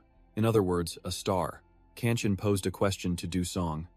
Let's take Korea as an example. There is someone more famous than 240. You know who that is, don't you? Hearing the name, Dusong flinched slightly. His lips parted as he uttered a name. It's Lee Che-hak. This answer was exactly what Kanchan wanted. He continued to praise Che-hak. That's right, Lai Che-hak. He is an outstanding genius, a miracle of a genius, wouldn't you say? Kanchan's hand slowly reached forward. A star who holds the title of the solo raider. The Gale-sized fisher. An unprecedented achievement. Then, his outstretched hand clenched into a tight fist, burning with a fierce flame of determination. I will cultivate a genius like Lee Che-hak and create the ultimate stars and the ultimate team. As he finished speaking, Kanchan immediately held out a small piece of paper to Dusong, but at that moment, he was lost in his own thoughts. The ultimate stars and team. Dusong took the small paper in confusion. This is, he quickly interjected, this is my contact number. But Kanchan refused to give up, pressing his case. As I said, it's a plan to train the best geniuses. He continued, I will gather promising individuals and assign them the experience you need. A slight smile touched his lips as his expression softened. The plan is set, but there's always room for someone with the right qualifications. Kanchan raised 2 fingers towards Dusong and announced, In 2 months, if a larger rift appears, I'll fund a specialized rift clearing unit. It will include the promising members I mentioned. His words stunned Dusong. A specialized rift unit for prospects? Yes, Cantron confirmed. Even with anomalies like the queen ant. I mean large-scale rifts. Like the orchestrated soldier ant incident. Hearing this, Dusong began to think seriously. The closer the rifts, the harder the hunts. The central unit is reserved for elite hunters. How could a rookie possibly get in? With fierce determination, Cantron extended his hand once more. If you want, Mr. Dusong, I can add you to the proposal. You don't even have to sign with us. We'll split the profits, and our relationship ends after the hunt. Dusong's brow furrowed, torn by the choice. The risks were high, but the potential rewards were immense. Experience in a specialized unit, large-scale rifts, and even QR's secret hunting methods. It's an unconventional offer. Seeing Dusong waver, he pressed his advantage. I'll be going. If you change your mind, contact me this month. That's not my office number, it's my direct line. With that, Cantron turned and pressed the elevator button. Then I'll be on my way. Dusong replied politely, yes, goodbye. He stared at the floor number, then let out a sigh of relief. Only then did Dusong begin to process Cantron's words. A hunter in the specialized rift unit. Inside the elevator, Cantron stood motionless, lost in thought. He felt an odd mix of emotions after his meeting with Dusong. Most people would kill for a chance to ride an elevator with him, June Cantron. Yet, the more he thought about him, the more his mood soured. Did I come to interview him, or did he interview me? He was the one holding the elevator, debating whether to close the door. Cantron cracked his neck and smirked. I really miscalculated. That young man has some serious nerve. Just then, the elevator announced, this is the first floor. The doors are opening. He slowly opened his eyes, a lingering question still troubling him. If it wasn't the hospital director, then who is backing Dusong? As the elevator doors opened, he saw Sunok, his hands full of bags. He smiled and bowed politely. Cantron just gave a curt "humph" and walked past him. But after a few steps, his eyes widened in sudden realization. Cantron recognized something. He spun around, shouting, wait a minute, are you? As he turned, Cantron was met with a playful wink from Sunok. In that moment, the final piece of the puzzle clicked into place. That's right, I remember now. I didn't recognize him since he retired. But then, Cantron also remembered Lee Chae-hak. 4 years ago, there was a genius with power like Lee Chae-hak. And that person was the man he had just seen, Kim Sunok. So the one behind Dusong is. The more he thought, the more Cantron realized he'd been played. He laughed weakly. I miscalculated again, fresh out of the government and already trying to poach recruits. Meanwhile, Sunok had reached Dusong. Munching on a snack, he advised, I think you should give it a try. His words caught Dusong completely off guard. What? Dusong quickly explained, but Sunok, I have no intention of signing with QR. Sunok calmly pointed a finger at him. You just said it was a freelance deal, so you clearly want to go. Aren't you curious about the hunt and the experience? His words left Dusong defenseless. He scratched his head, smiling awkwardly. Well, yes, that's true. Hearing that answer, Sunok's heart stirred. He wants to go. He wants to learn. He suddenly choked on his snack, coughing it all up. Sunok quickly took a drink of water before speaking again. 2 months is a bit rushed, but... Sunok slowly wiped his mouth. If you're really going, I have something to show you. Follow me. They went to the training room together. All right. He stood facing Dusong and asked, in class, did I explain how humans use their abilities? He answered immediately. Yes, there are 3 ways. The first is Ki, a fighting style using aura, a martial art that strengthens the body or a weapon by enveloping it in aura. The second is Nen, an awakened ability, a special power for those with innate talent. These awakened abilities are diverse, like freezing or pyrokinesis. The genetic factor is so strong that few hunters possess them. The third is Jutsu, techniques passed down through generations, not by talent. It's said many cultures and secret organizations use aura this way. Though many can learn it, the opportunity is extremely rare. Sunok then smiled warmly. You have a good memory. Now, what I'm about to show you is a key technique I created. As he said this, his demeanor became intensely serious. I'm only showing you once, so pay close attention. He saw Sunok suddenly place his foot on the wall. Dusong was curious, but in the next second, his curiosity turned to utter shock. Before his very eyes, Sunok was calmly walking on the ceiling. His feet seemed to be glued there. He looked completely stable. Sunok spread his arms wide and introduced the technique. I originally called it stereo movement. Now, this is the key you must master in the next 2 months. Oh, Dusong stared at the incredible display. He was so amazed he was speechless. How is that even possible? Sanok landed lightly in front of him. Well, did you see it clearly? Dusong quickly nodded, full of awe. Yes, that was so cool. Sanok suddenly bent over, catching his breath. He clutched his chest, unable to hold it back. A harsh cough escaped, followed by blood. The sudden crisis shocked Dusong. He rushed forward, crying out, Sanok! But he froze after only a few steps. Dusong noticed something, his eyes widening in disbelief. This is... Sanok's energy channels are overloaded. Sanok forced the words out, explaining the grim situation. I pushed it a little too far. I have medicine. With that, he quickly swallowed the pills. But Dusong was still frantic with worry. How could you push yourself this far? He couldn't stop himself from yelling at Sanok. Damaging your own energy channels, using your body so recklessly. Just then, Sanok's weak voice cut him off. If I don't show you a secret art like this, how can I truly teach you? Sanok's words made him pause. Sanok leaned gently against the glass behind him. His eyes closed for a moment. The place you're going is an organization of elite hunters. You'll compete against many prospects from the QL group. Even now, he managed a playful wink at Dusong. If you want to survive there, you must master this technique. But despite his words, Dusong still hesitated. Dusong stammered. But, as if reading his mind, Sanok urged him, Come on. Before I can no longer demonstrate it for you, you have to practice. How did my stance look? The question brought back the image of Sanok's incredible form.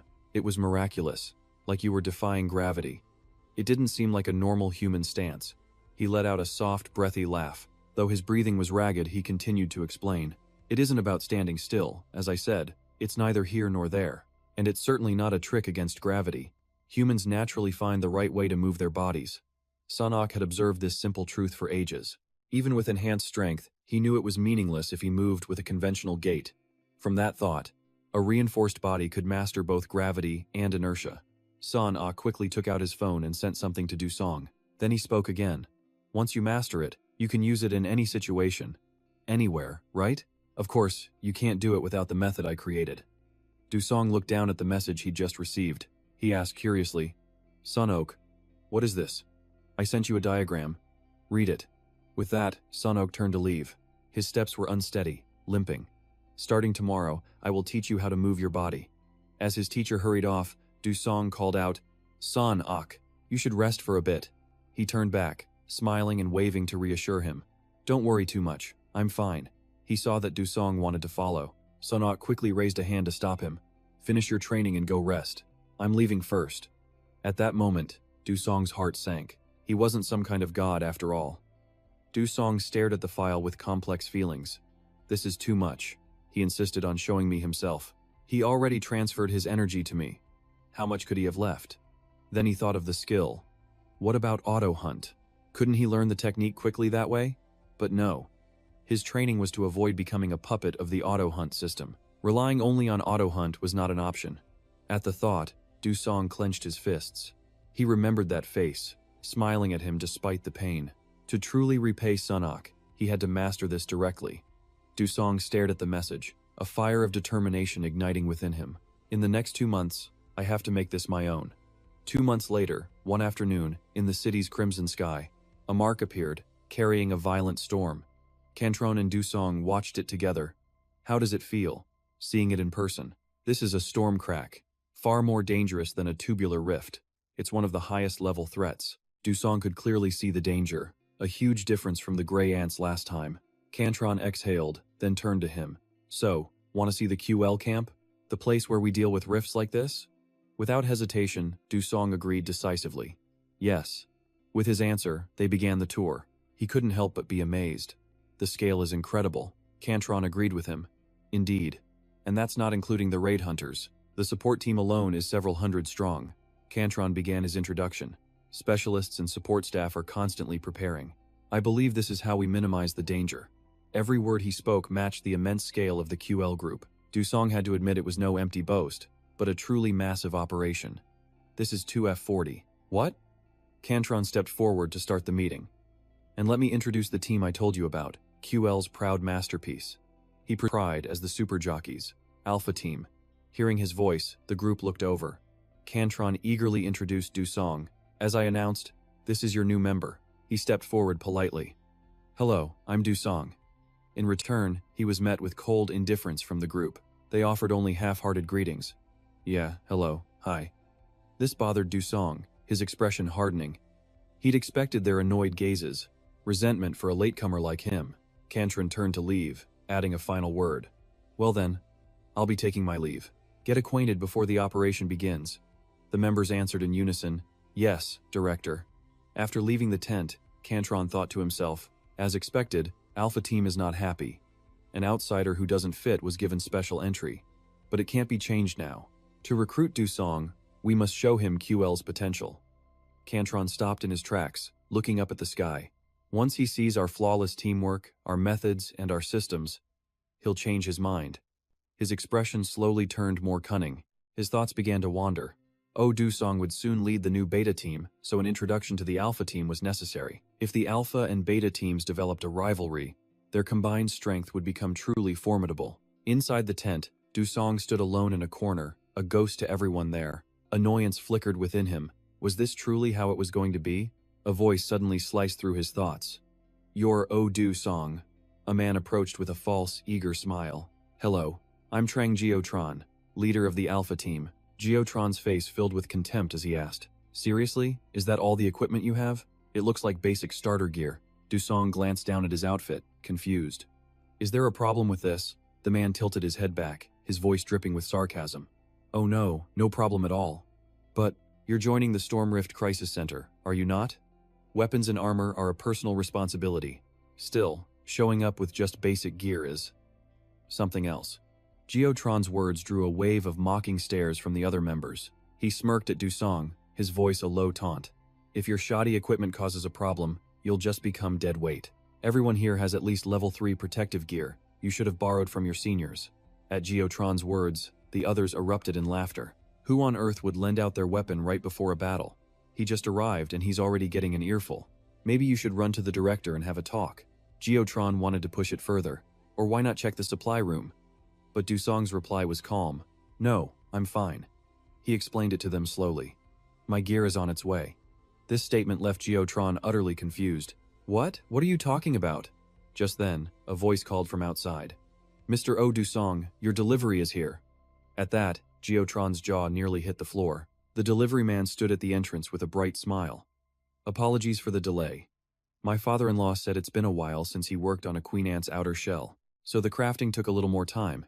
Dusong walked over, relieved to get it before the battle. The driver gave a sheepish smile. The procedures at the checkpoint were also very complex, so I was almost delayed again. The team was now gaping at the logo on the truck. Hanmo Da. Isn't that the #1 company for hunter equipment? Did he say the outer shell of a level 4 Queen Ant? The driver cheerfully opened the cargo doors. Please, see for yourself. It took longer, so the quality is exceptional. Dusong was filled with anticipation. It was a little late, but as long as the quality was perfect, that was all that mattered. I could have just bought something off the rack, but a suit of armor, crafted from the Queen Ant's carapace, was revealed.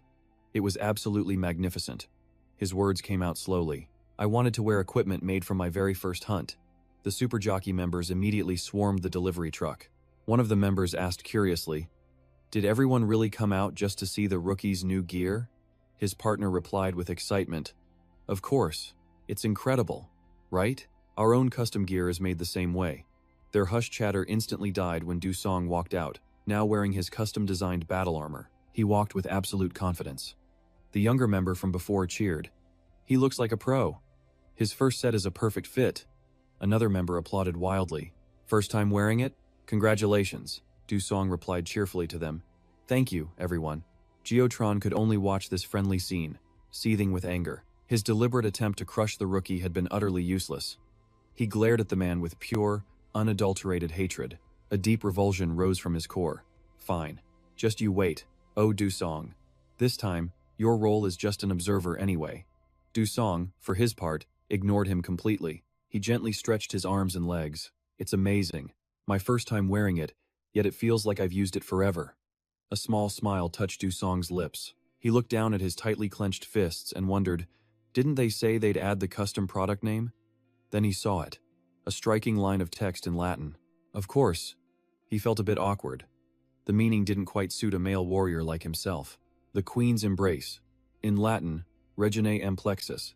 He didn't have to think twice to know the person behind this name was definitely Mr. Sunok. So dramatic. At that moment, Dusong's resolve hardened. He clenched his fists again. Even so, I'm completely satisfied. His face was a mask of overflowing confidence. Today, I'm going to give it my all. A short time later, the QR group's vehicle sped down the road. Geotron stood, hands on his hips, and addressed everyone. The strategy briefing begins now. Everyone, confirm the intel you received. An image of a monster appeared on the screen, a Jiang cipher. We have a total of 3 targets, 2 level 4s and 1 level 5. The first combat zone is the location of a level 4. New locations will be announced as they appear. Geotron continued to lay out the plan. We need to hunt all 3 Jiang ciphers, taking them down one by one. Immediately after, he began assigning tasks. Move in 2-person cells. For the hunt, we will use harpoon guns designed for large beasts. Upon receiving the command, the members shouted in unison, "Understood." Geotron shot a smug look toward Dusong, a plan forming in his mind. Excluding Dusong, the Alpha team has 10 members. 2 per cell makes 5 teams. Therefore, there's no place for a loner like you. Next, Geotron discussed the attack strategy. As per the manual, the lures will draw the monster out first. Once it reaches the ambush point, we will bind it with the prepared harpoons, and then we'll finish it with a final strike. The team members acknowledged the order. Understood. They began to exit the vehicle. Geotron barked a final warning. Don't get careless. This is a level 4 beast. We need to be fast and clean to capture it. Deploy. As Dusong stepped out, Geotron called his name. Oh, and Mr. Dusong. He turned back curiously. Yes? Geotron's voice was sharp with irritation. During this operation, you are an outsider to our team. Therefore, you will only observe. Geotron's brow furrowed as he growled. Do you understand? With a helpless look, Dusong agreed. I understand. Moments later, the heavy tread of a beast echoed. The level 4 Jiang Kui Fo had appeared. It stared down at the tiny creature below it, a member of Super Rocky standing as bait. The Jiang Kui Fo didn't even hesitate. It let out a growl and attacked instantly, but the team member dodged with ease. Enraged, the Jiang Kui Fo slammed its fists down, shattering the ground. The member turned and ran, with the Jiang Kui Fo in hot pursuit. Watching from above, Geotron couldn't help but admire him. Truly brilliant. That's our team's top speed, running at an insane pace while luring the beast into our trap. He felt a surge of pride in his squad. Alpha team really is the best. Representative Jun was worried for nothing. Over the radio, Geotron happily announced the lure was a success. It's approaching the ambush point. Everyone, get ready. The other end confirmed, yes, understood. A few minutes later, the lure successfully led the Jiang Kui Fo. It had entered the trap. The other team members were in perfect position, waiting for the signal to strike. Just then, Geotron yelled over the radio, "Now, fire the harpoons." They immediately launched their attack on his command. Sharp harpoons flew from all sides, digging into the Jiang Kui Fo's flesh. It roared in agony from the sudden, overwhelming attack. It swung its tentacles wildly, knocking members off the rooftops. But the operation couldn't stop. Geotron commanded again. "Now, attack its legs. I'll finish it." The member quickly responded. "Roger that, Captain." But before he could act, the Jiang Kui Fo attacked. He blocked its kick, causing the beast to lose balance. The Jiang Kui Fo stumbled and crashed to the ground. Seizing the golden opportunity, the member leaped onto the beast's body and plunged his sharp sword deep into its flesh. It let out piercing shrieks of pain. Watching from above, Geotron was incredibly satisfied. Excellent. He must have hit a weak point. This Jiang Kui Fo will be dealt with in a single blow. This is how a team leader should be. Suddenly, an urgent voice came over the radio. "Geotron, move." The warning came too late. He was ambushed from behind by another beast. Caught completely defenseless, Geotron took the full force of the blow. He coughed up blood from the impact. How can this be? Behind him stood another Jiang Kui Fo, this one looking far stronger than the first. Crushed against the ground, he could only glance at the new monster. Geotron's mind reeled in disbelief. How is this possible? The mission brief clearly stated there was only one target in this area, but the other members saw their leader's desperate situation below. They began to panic. "Captain Geotron, damn it, what should we do?" The person beside him urged. "Hurry, we have to save him." Suddenly, a piercing screech drew their attention. They quickly looked toward the source of the sound. What was that noise? As their eyes shifted, they discovered a bizarre-looking Jiang Kui Fo. The member was horrified. No, not another one. The two of them began to freak out. The brief said only one. Why are they all gathering here? There's nothing we can do. We'll have to abandon Captain Geotron. Even as things hung by a thread, Dusong remained eerily calm. He was clearly annoyed, his brow slightly furrowed, and they told me to just observe. Unable to stand by any longer, Dusong decided to join the fight. He placed a hand on the mask atop his head. Then he pulled it down decisively. Time to engage. Instantly, the Jiang Kui Fo charged and knocked Geotron over as his mind was still reeling. How could this be? The brief specified only one per area. The Jiang Kui Fo wasn't finished, grabbing him by the leg. It lifted Geotron towards its mouth, turning his world upside down. Through his daze, he thought defiantly, "No, I can't die like this." The beast brought him closer to its mouth full of sharp teeth. Geotron was terrified. "Where is my team? What are they doing? Somebody save me!" The monster opened its jaws wide to eat him. The Super Rocky leader refused to give in. "It can't end like this. I refuse to be eaten by a monster." But in the next second, Dusong, in his Queen's Embrace suit, slashed off its arm, sending Geotron plummeting. He braced for impact but felt nothing. The Super Rocky leader peeked his eyes open to see his leg had been caught. Dusong had grabbed Geotron's leg with one hand just before he hit the ground. His other hand clung to a billboard. Geotron was stunned by the sight. Did Dusong actually come to save me? He stared up at him, but his relief quickly turned to horror as he realized. They were now facing two Jiang Kui Fos. Damn it, there's no way out. Just then, Dusong's voice cut through his thoughts. "Captain Geotron, this might make you a little dizzy." The captain was confused. What? The next second, he was flying. Dusong hadn't waited for a reply. He had thrown him. Geotron soared toward the beasts. At the same time, Dusong launched himself, the force shattering the billboard behind him. He rocketed toward Geotron, catching him in less than a second. He then kicked off one Jiang Kui Fo, using its body as a launch pad. As he flew, he thought, "I can't fight them while carrying Captain Geotron." Dusong was already closing in on the monster's head. He quickly calculated his next move. "I can jump to the opposite building." A second later, Dusong leaped toward his target. But as he flew, he quickly noticed something. Dusong glanced back at the other Jiang Kui Fo. "With this speed, can it catch me?" It was too late to change course. He focused on reaching the building as fast as possible. They finally crashed into the structure. It wasn't a smooth landing. They hit the ground in pain. But there was no time to hesitate. Dusong immediately gave a warning. "It's still dangerous. We have to go deeper inside. Can you move?" And so, the two of them continued to flee, the Jiang Kui Fo still hot on their trail. Finally, they found a safe place to rest. But Geotron was still trembling with fear. The terror lingered. He was alive. He thought it was all over. Seeing his state, Dusong asked with concern, "Are you okay, Trang Geotron?" The man quickly composed himself and replied, "Yes, thanks to you." "Thank you." "And you?" Dusong answered, exhausted. "Just a few scratches. I just need to catch my breath." "You almost didn't make it. That was way too close." Trang Geotron continued, amazed. "How on earth did you manage to move like that? Through all of its tentacles?" Dusong calmly replied, "I learned it somewhere." His answer seemed to irritate the man. "Easy for you to say. You just learned it somewhere?" Just then, a voice crackled through the comms. "This is Squad A of Alpha Team. Captain, are you all right?" Trang Geotron quickly replied, "Yeah, I'm alive," the voice on the other end reported. "What about you?" "The other members have regrouped. Sorry we couldn't provide backup, Captain." Another Guipo showed up, increasing the danger. Hearing that, Trang Geotron gritted his teeth. "Damn it, this is no time for a fight." He then answered, "Right, I get it. The capture plan has failed, so the entire team will retreat." The voice acknowledged the order.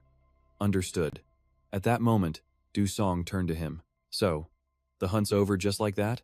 Though resentful, the man answered, "That's right. There are two more Guipo outside. How could we possibly handle them?" Trang Geotron was furious at his own helplessness. "Damn it, how could this have failed? What am I going to tell the director?" Meanwhile, Dusong had already regained his strength and stood up. Seeing this, the captain turned to ask him, "Where are you going now?" Dusong replied, "I'm heading out." His words angered the captain. "What did you say? I already gave the order to retreat." But Dusong remained perfectly calm. "You said it yourself when we got out of the car. I'm an outsider," Dusong continued. as Trang Geotron's face went completely blank. So whether your team retreats or not has nothing to do with me. Finally, he turned back to look the man dead in the eye. Besides, there are injured people over there, so hide yourselves well before you try to retreat, Du Song said as he walked away. Got it? You understand? He then started calculating. I didn't use auto hunt earlier, but moving with my own power is still full of flaws. I was almost done for back there. That must be the limit of my current abilities. Du Song walked to the edge of the building to survey the area. The training evaluation is over. From now on, this is no longer a simple test of victory or defeat. If that's the case, then there's no reason to hold back, he thought, looking at the Guipo outside. This is a hunting ground, a battlefield. You hunt, or you are hunted, and if I have a strategy for it, I have to use everything at my disposal. With that, Du Song activated the auto hunt button, his resolve hardening. Let the hunt begin. At the QR Group's main command center, an announcement rang out. Agent Du Song has rescued Agent Trang Geotron. He is currently evading the Guipo by taking cover in the nearby buildings. The voices in the room buzzed with excitement. My God, to move like that. Is he moving between the tentacles? Confirmed. Agent Du Song and Agent Trang Geotron are alive. Evasion complete. We have acquired their life signals. The rest of Alpha Team's signals are also confirmed. The entire team is safe. Hearing this, Jun Cantron on the side couldn't help but think to himself, that's a movement I didn't see during the Grey Ant incident. It's definitely the technique Kim Son-ok used in the past. He's not at Kim Son-ok's level yet, but with practice, he could reach that level in just 2 months. At that thought, he frowned. Incredible. I absolutely must bring Du Song to the QR Group's main team. Just then, his earpiece buzzed. Director, this is the captain of Alpha Team, Trang Geotron. I apologize for our first mission. But Jun Cantron quickly cut him off. For now, it's a relief that you're all safe. What's your team's status? But Trang Geotron replied, even if we reorganize, I've determined that it's impossible. I'm requesting a retreat. The operation is a failure. Hearing that, Jun Cantron thought back to his own past battles and was stunned. Retreat? Even though it's a burden, if Alpha Team regroups, they should be able to hunt a Guipo. How can they be afraid of their own prey? Deciding to retreat after the very first hunt? Jun Cantron considered his options. If I force them now, Alpha Team will just become my puppets. For now, I must respect Alpha Team's decision. We'll discuss it later. He then spoke.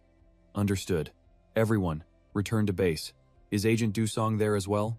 On the other end, Trang Geotron looked uneasy. He replied, Agent Du Song isn't here. What did you say? Jun Cantron asked again. What does that mean? The captain quickly answered. Well, Agent Du Song just said he was going out to fight the Guipo. I tried to stop him, but what should I do, Director? Hearing this, Jun Cantron's face darkened as he replied curtly, the rooftop. But Trang Geotron asked again, Sir? I couldn't hear you clearly. At that, Jun Cantron could no longer maintain his composure, and he roared into the comms. I said get to the rooftop. You idiots, get up there and record Agent Du Song's movements for me. Hearing that, Trang Geotron gave a weak reply. Yes, I understand. Jun Cantron was so enraged he slammed his headset on the ground. Damn it! What is with that insolent attitude? At that moment, an operator reported, Director, we've connected to Captain Trang's camera. He was still fuming. Even after I pulled him into the group, as one of Alpha's most promising, all he's shown me is disappointment. Back with Du Song, he had already leaped down towards the swarm of Guipo. One of them spotted him and immediately launched an attack. Seeing this, Du Song instantly activated the blade on his arm. He then used its momentum to lunge forward and counterattack the Guipo. He attacked relentlessly, and as he struck, he thought with glee, it's just like the intel said, when I slice horizontally, the tentacles are cut cleanly. But if I cut them vertically, their numbers will only increase. Just then, a Guipo's tentacle whipped in front of him. Du Song quickly kicked off of it, flipping backwards as the force of his jump sent the tentacle whipping back, smashing hard into the face of another Guipo. He landed on a wall and thought, they don't even recognize each other as enemies. Du Song watched as the Guipo turned on each other. They were fighting each other after being painfully struck by the redirected tentacle. He couldn't help but confirm, as I thought, they can't coordinate at all. The shrieks of the monsters filled the air. From his perch above, Du Song was still strategizing. Aside from their slow tentacles, if I use all of this correctly, but before he could finish his thought, a barrage of tentacles from the Guipo shot towards him. Du Song quickly dashed to the side, dodging the assault. The tentacles slammed down where he just stood, the impact echoing loudly. Dusong moved between two Jian quivers, skillfully dodging their blows. In that moment, a training memory flashed through Dusong's mind. His mentor, Sun Ok, had asked, "This technique is called three-dimensional maneuvering, right?" "Ah, I've changed the name now," Dusong replied while training. "You have?" Sun Ok continued. "It felt a little too old-fashioned, so I changed it to sound cooler." Hearing this, Dusong grew curious. Then, Sun Ok expressed, "I've put a lot of thought into this. From now on, the technique's name is Return to Reality." Dusong remembered and whispered the name aloud. Using the spider's footwork, he swiftly dodged an attack from the center. Onlookers couldn't help but shout, "My God, that movement! It's the newcomer." It seems the rumors were true. Jun Cantron stood frozen in place. The shouting continued unabated. Why is he only dodging? Just hit its weak point and capture it already. Jun Cantron was still stunned by Dusong's incredible display. It wasn't flashy, but he was subtly using everything he had learned from Kim Sun-ok. But why is he prolonging the fight? He wondered while watching. He's clearly had plenty of openings. However, Dusong only dodged or sliced the tentacles lengthwise to increase their number. The battle unfolded right before his eyes. It seemed intentional, but his true motive was unclear. Jun Cantron realized, wait, is he trying to capture them alive? Just then, a swarm of Jian quivers appeared. The horrifying sight left him paralyzed. Inside, the staff screamed, "Oh my God, what is that? Their tentacles are tangled, they can't move, right? How is this possible? My goal is a live capture." The Jian quiver's tentacles pierced right through the center's building. The scene was one of indescribable ruin and debris. Someone silently analyzed the strategy. Disable their movement, multiply their numbers, then lure them with sound and combine them. The analysis of the tentacles in the rubble continued. He then used the terrain's water to entangle them in the ruins, completely halting their movement.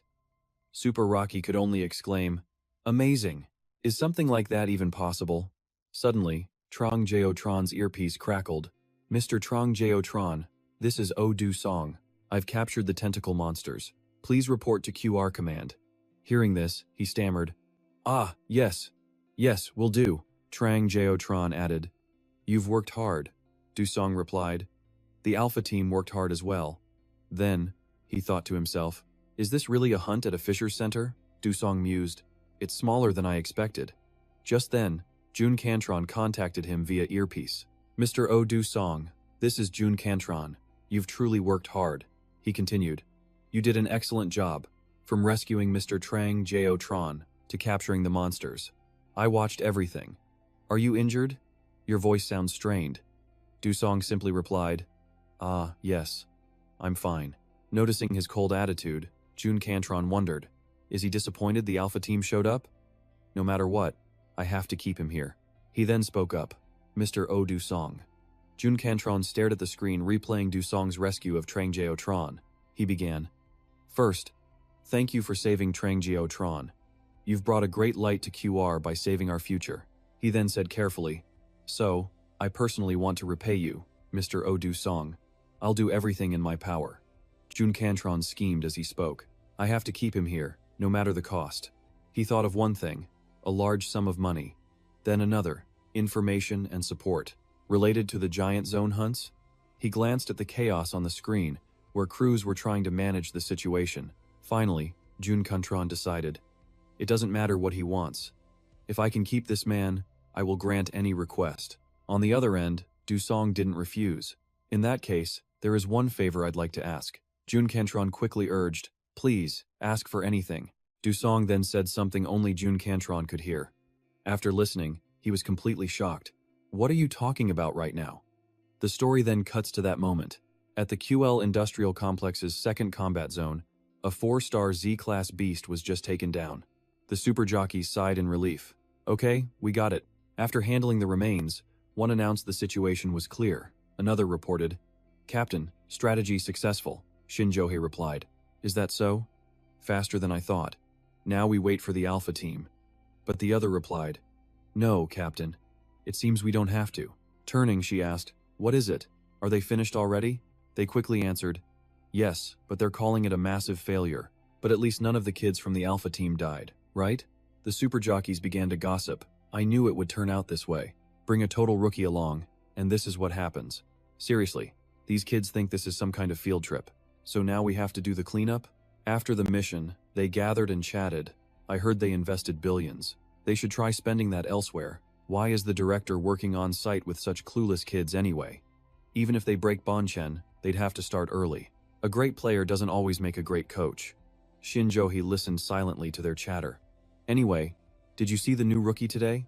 His gear was incredible. Heard it was an outer coat from the Grey Ant Queen. It's been 4 years since I've seen one of those.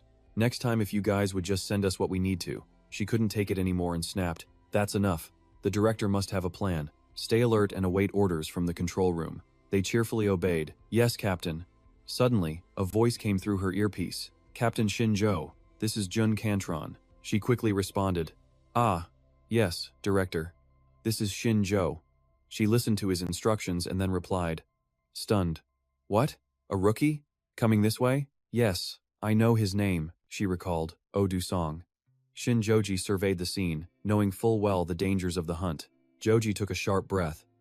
Hunting monsters meant living on the edge of death, never knowing which moment would be your last. She continued her thought. That's why this business is different now. Monsters weren't just a disaster. In a hunt, the line between gain and loss simply vanished. Joji remembered that bitter conversation. "We have to fall back, Geotron. With our strength, fighting 2 of them is suicide. If we push it, we'll lose everything we're trying to protect." Joji resolved to stick to the strategy. Avoid risks and prioritize survival. Hunting had become a mainstream profession. Joji lowered her gaze. Just like in the past, everyone has to be responsible for their own safety. The fire from losing her family to monsters now felt like a distant memory. Footsteps approached as a polite voice asked, "Are you Captain Shinjoji?" Shinjoji answered with her eyes closed. "So you're here. I received Director Jun's message." They moved to shake hands. "Shinjoji, Captain of QROB Team 1. I'm Oh-do-song. It's a pleasure." Joji immediately questioned him. "I heard you want to hunt in the Rift's core?" He answered, "Yes, that's right." An image of Zhang Jiotron flashed in his mind. "I might just be a burden. I'll watch from afar and learn." Joji's voice cut through his thoughts. "Is there a problem?" "Huh?" Du-song replied, looking lost. Joji crossed her arms, her gaze sharp. "I'm still listening. I asked why you're here." She pressed on. "I heard you took down 2 Quiffers and single-handedly saved the Alpha team. Isn't that achievement enough for one hunt?" Du-song replied, "Our director has already rewarded me well for it." "So, you've clearly proven your skills," Joji said, her face filled with confusion. "My real purpose," Du-song thought, was to test my own limits. The live combat trial against the members of CP Nightlead had ended almost too easily. Every hunt consumes stamina and energy, he thought. He hesitated, then spoke with resolve, but that still wasn't enough. Du-song's entire demeanor became deadly serious. "That wasn't the stage I was looking for. I need to experience the very center of the rift." Joji's expression remained neutral. "Oh? You want to experience it, do you?" She remembered what his commander had said. "Does he think this is some training exercise? He could get us all killed." Finally, Joji responded, "Okay, I get it." Du-song looked shocked. "You? Do?" Joji's eyes narrowed. "I understand now. I know what it is you truly want, Oh-do-song. You can read a team's formation during a hunt. You're looking for a specific role on our team." She stared directly at him. "I doubt we'll face another monster wave, but if we do, whether you fight alone or from the shadows, you can do as you see fit." Du-song countered. "And are there any other rules I should know?" Joji paused for a moment. There is one thing I have to say." She turned her head. "I know you're powerful, Oh-do-song, but so is every other hunter here. They are all elites." She glanced at her 3 teammates in the distance before patting Du-song's shoulder. "You might not like what I'm about to say, but it must be said." She walked past him, her voice a low whisper. "Do not get my team members hurt." Her words made him freeze in place, but a moment later he smirked. "Understood." Joji smiled back. "Good." A clear answer. Just then a teammate shouted, "Captain, a sound is coming from the rift." She immediately turned to him. "All right, let's move out, Oh-do-song." Joji then stepped forward. "What's the situation?" "The rift is closing much slower than we predicted," the man reported. "It's not good. Team Marukan and the 2 forward teams went inside, and they've all missed their extraction time." Joji's eyes widened. "Not just any team. You're saying Team Marukan couldn't make it back in time?" Joji quickly made the calculation. "If that rift destabilizes, monsters will flood out." Outside, the other hunters were setting up an ambush line. While they fought the monsters, an assault team's job was to enter the rift and seal it from within. Cold sweat dripped down her face. This is not good. But the monsters that had already escaped weren't exceptionally powerful opponents. Looking at the Marukan team's status, Joji felt a chill. Marukan and QR were the two top hunter guilds in all of South Korea. Their teams were small, but their members were legendary. On this mission, QR was the ambush squad, and Marukan was the assault team. She narrowed her eyes. Something is terribly wrong. What on earth happened inside that rift? High above, something began to bulge from the dark blue fissure. It was round and formless, like a ball of sludge. Someone screamed, "Something is coming out of the rift. ID signal detected. It's from the captain of Team Marukan." A man with blue hair chuckled softly. "What's this?" "They're finishing up a little late." His companion sighed. "Yeah, what a boring hunt. That prey had no substance at all. I can't wait to go home." Just then, an object plummeted from the rift. They stared in disbelief. "Huh? What is that? There's something moving strangely. Why is it falling head first?" It crashed into the earth with a deafening boom. The hunters cried out in fear. What in the world just happened? The two men were completely baffled. Nearby, Joji was just as shocked, her face pale. They cautiously moved closer, their voices trembling. "What? Is that? It can't be. No way." When they finally saw the face clearly, they all screamed in horror. "It's the captain of Team Marukan, damn it!" "What happened in there?" Joji instantly commanded. "All teams, prepare for a full-scale assault." Everyone readied their weapons. At that moment, Joji turned back to say, "Oh, Dusong, no matter what, I think. We can't just stand by." But when she looked, the space he occupied was empty. Joji gasped. "He's gone. He must have seen this coming and concealed his presence. It's for the best. He'd be in more danger here." A scout suddenly yelled, "Another anomaly in the rift. Something else is breaking through." Winged beasts with long, sharp snouts poured out, letting out a series of ear-splitting shrieks. "Those are Grade 4 Santigas." "What?" The teams below stared up in utter terror. Panic spread through the hunters. "Are those really Santigas? I've only ever seen them in textbooks. They're almost never seen, even in North America. So why is a North American beast doing in Korea?" Joji began to issue an order. "This is a new enemy, so approach with cow." She stopped herself. "No. All teams, hold your positions. We're advancing on the rift at maximum speed." The team whipped around, their faces a mask of shock. They couldn't believe what they were hearing. Why rush a monster they'd never seen before? But an order was an order. Johi led the charge, and the team surged forward. Two teammates exchanged a confused glance. Why was the captain so hasty? She was always so cautious and calculated. Then, one of them looked up. "Huh? Look at the sky. Oh my god." The air was thick with flying Santiga monsters, a chaotic, swarming horde. "This is insane." Johi quickly radioed in. "Director, this is Shin Johi." The voice on the other end replied. "I'm watching. Report." Johi spoke rapidly. "Our team, OB1, will be the first to engage." Her voice was tight with urgency. "If possible, we'll enter the rift and seal it. But if the mission fails, follow standard procedure. Send reinforcements and monster response gear from the North American branch. Scramble the relief teams now, and concentrate all anti-aircraft weapons." Cantron, pressing his earpiece, replied impatiently, "I know. Good luck."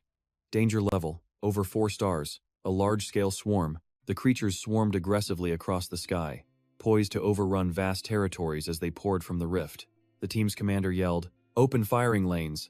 Everyone understood the new orders. No captures. Eliminate as many as you can. Don't miss a single one. Johi gripped her rifle, gritting her teeth. If these monsters breached the zone, countless civilians would die. They had to be stopped now. Dusong followed right behind her. He gripped his weapon and ran with the squad, his gaze fixed forward, sharp and focused. Meanwhile, Cantron was on a call, speaking continuously. "Yes, proceed with that. This situation is unexpected, just like the Grey Hunter case. We don't know if this report is accurate, but the rift should hold." "Yes. Then our contingency plan will depend entirely on you."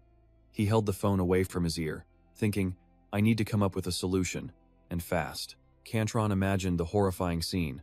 If Shin Johi's team failed, the only outcome would be the military firebombing the entire region. He clenched his jaw in frustration. The fallout would be devastating, but they absolutely could not let the Santiga escape to the civilian populace. Suddenly, someone entered with a report. "Director, some of the suburban protection teams have contacted us." "Here." Cantron turned. "A status report?" Contact them. The man hesitated. No, sir, they're requesting to withdraw. Cantron's pupils constricted at the news, the man explained nervously. The other support teams keep adding personnel, so they made the request. With this level of danger, they want to terminate their contracts, he continued. First, we must try to persuade them. That's our only way to keep them on the job. Can we even do that, Director? Cantron hesitated. A second later, his face twisted in fury as he screamed, Those insane bastards! The man flinched at his director's sudden outburst. Cantron roared, Do these idiots think this is an office job? His mind flashed with images. A dark and ominous forest. Did they know how they earned their pay? And the grotesque forms of the monsters. This was no ordinary career. This was a job dedicated to containing monstrous threats. Creatures whose roars alone could send men flying. This job exists because it's dangerous. Isn't that why we hunters are here? If they do something so stupid, who will be responsible for their lives? He shut his eyes, trying to calm his rage. The only thing that matters right now is doing what a hunter is supposed to do. We can't back down just because it's dangerous. It's the only thing to do. Cantron then said softly, I understand. If they want to withdraw, let them. The man was in disbelief. What? But sir, if we do that, our defensive forces will be. Cantron clenched his fist. Pack your gear. We're going to provide support ourselves. The man was shocked. What, sir? The room erupted. Director, isn't this a bit sudden? If you leave, who will man the command post? Their words just made him angrier. What do you mean, sudden? Do I sound like I'm not serious? When you consider the situation, I am the one who's responsible. We do what we can, right now. The support team moves out. His shouts echoed in the room. Yes, sir. Back at the rift, Jo-hee opened fire, her shots finding their mark. 2. Then 3 monsters shrieked in pain as her bullets hit them. As they screamed in fury, she simply said, Detonate. The 2 monsters froze before exploding into bloody chunks. Jo-hee lowered her rifle amid the shower of rock and debris. She was sweating, exhausted. She'd taken down a fair number, but there were still so many. A massive horde, still pouring out. The team fired relentlessly. How long could they hold off the Santiga? Another teammate raised a shield to block an attack. A direct assault was impossible. Jo-hee's face was grim. Closing the rift is top priority. Looking at the swarm in the sky, she knew approaching the rift was impossible with these numbers. If there's no other way to advance, we have to force a path to the rift. Jo-hee considered her options. If only I had the power and mobility. Suddenly, a team member yelled, Captain, the Alpha! Jo-hee looked up to see it diving right at her, pure terror seizing her. She quickly aimed her rifle. I won't miss. Just as it opened its massive maw to attack, Jo-hee fired directly into it. Damn it, she cursed under her breath. You dare get in my way? Watching the monster in the sky, she thought, it's pretty far. Then, out of nowhere, a single bullet struck it down. Jo-hee cried out in shock. What was that? She saw him swinging on a wire. Do-song. As the monster fell, another one lunged from behind. Do-song swung forward, his leg extended. He landed a perfect kick to its snout, taking it down instantly.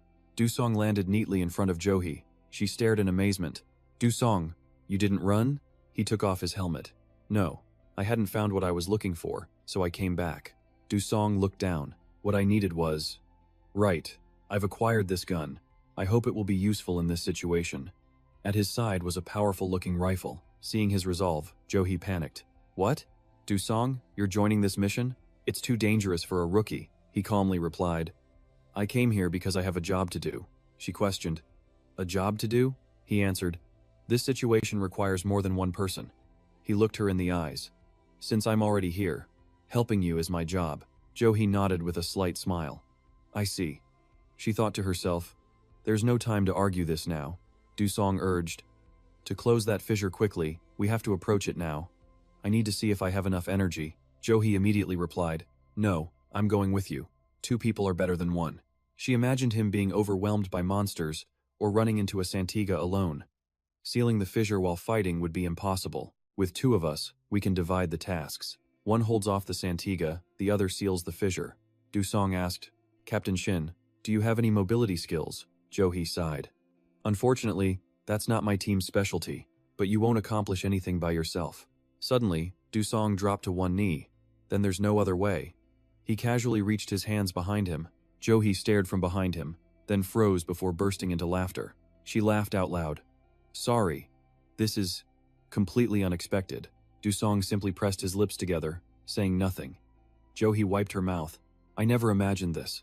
But fine, I'll trust you. Let's go together. Jo-hee turned and yelled, Vice Captain Lee Jin-guk. He quickly responded.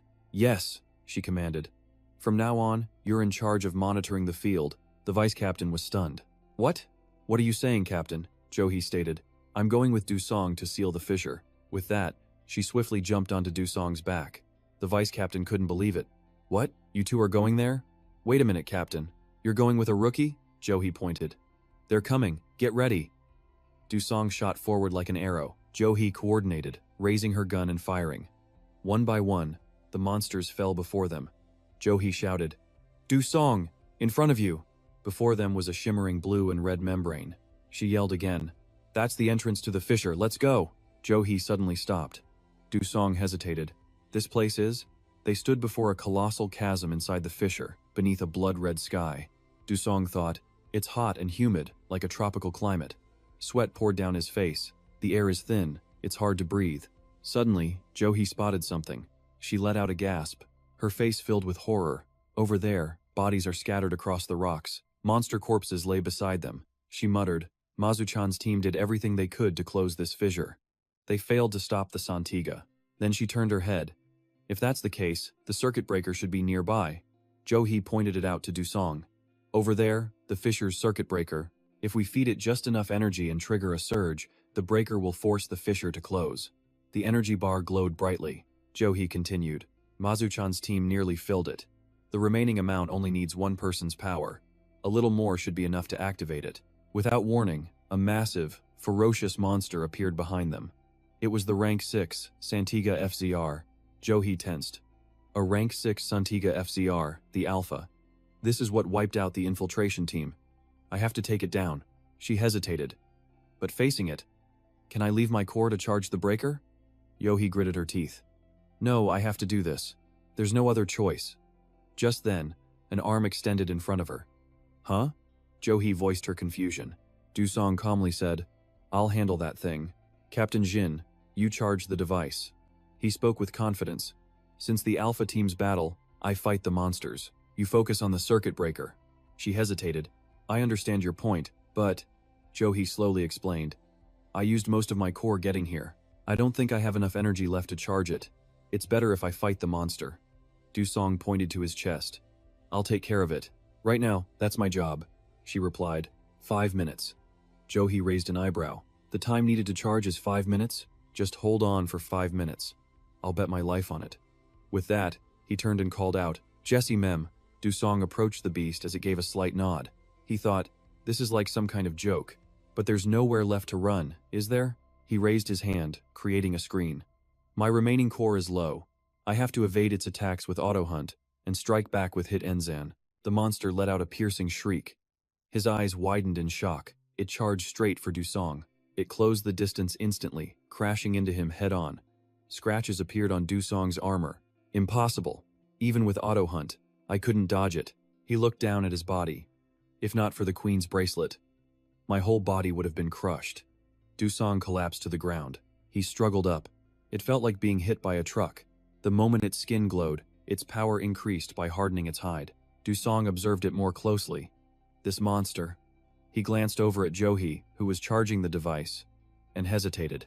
But still, Do-song smirked. I can't lose like this.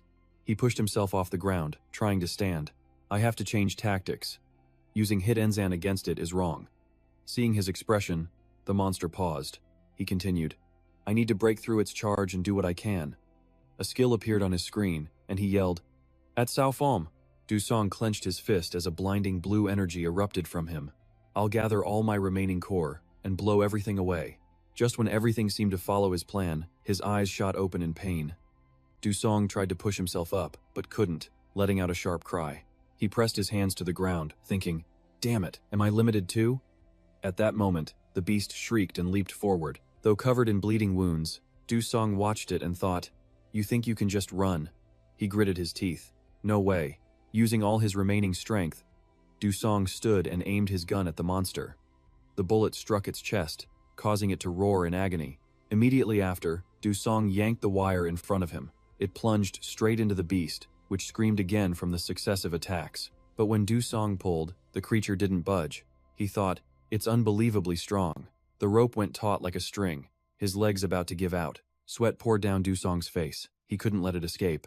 Suddenly, a voice echoed in his ear. Dusong, it's all ready. Jolie shouted from the other side. The rift barrier is charged. It's working. The machine began to glow even brighter. The rift's power switch emitted blinding blue lightning, illuminating the sky. Jolie yelled a warning. Close the gap. We need to get out of here fast, he muttered. But I can't let this thing escape. He watched it struggle. He paused. Wait. This thing is desperately trying to flee. Dusong clenched his fists. I'd rather use this in reverse. Dusong pulled the wire back, then suddenly let go. The monster shrieked as it yanked him along with it, pulling him airborne. Seeing his stunt, Jolie's jaw dropped in shock. Dusong reached out, shouting, Captain Shin, take my hand. Jolie quickly followed his command, and they grasped hands tightly. The monster dragged them forward. Dusong warned, Hold on tight, we're going through the rift. They successfully flew through, the wire firmly lodged in the beast. Yes, Jolie screamed. We made it out. This is the real world.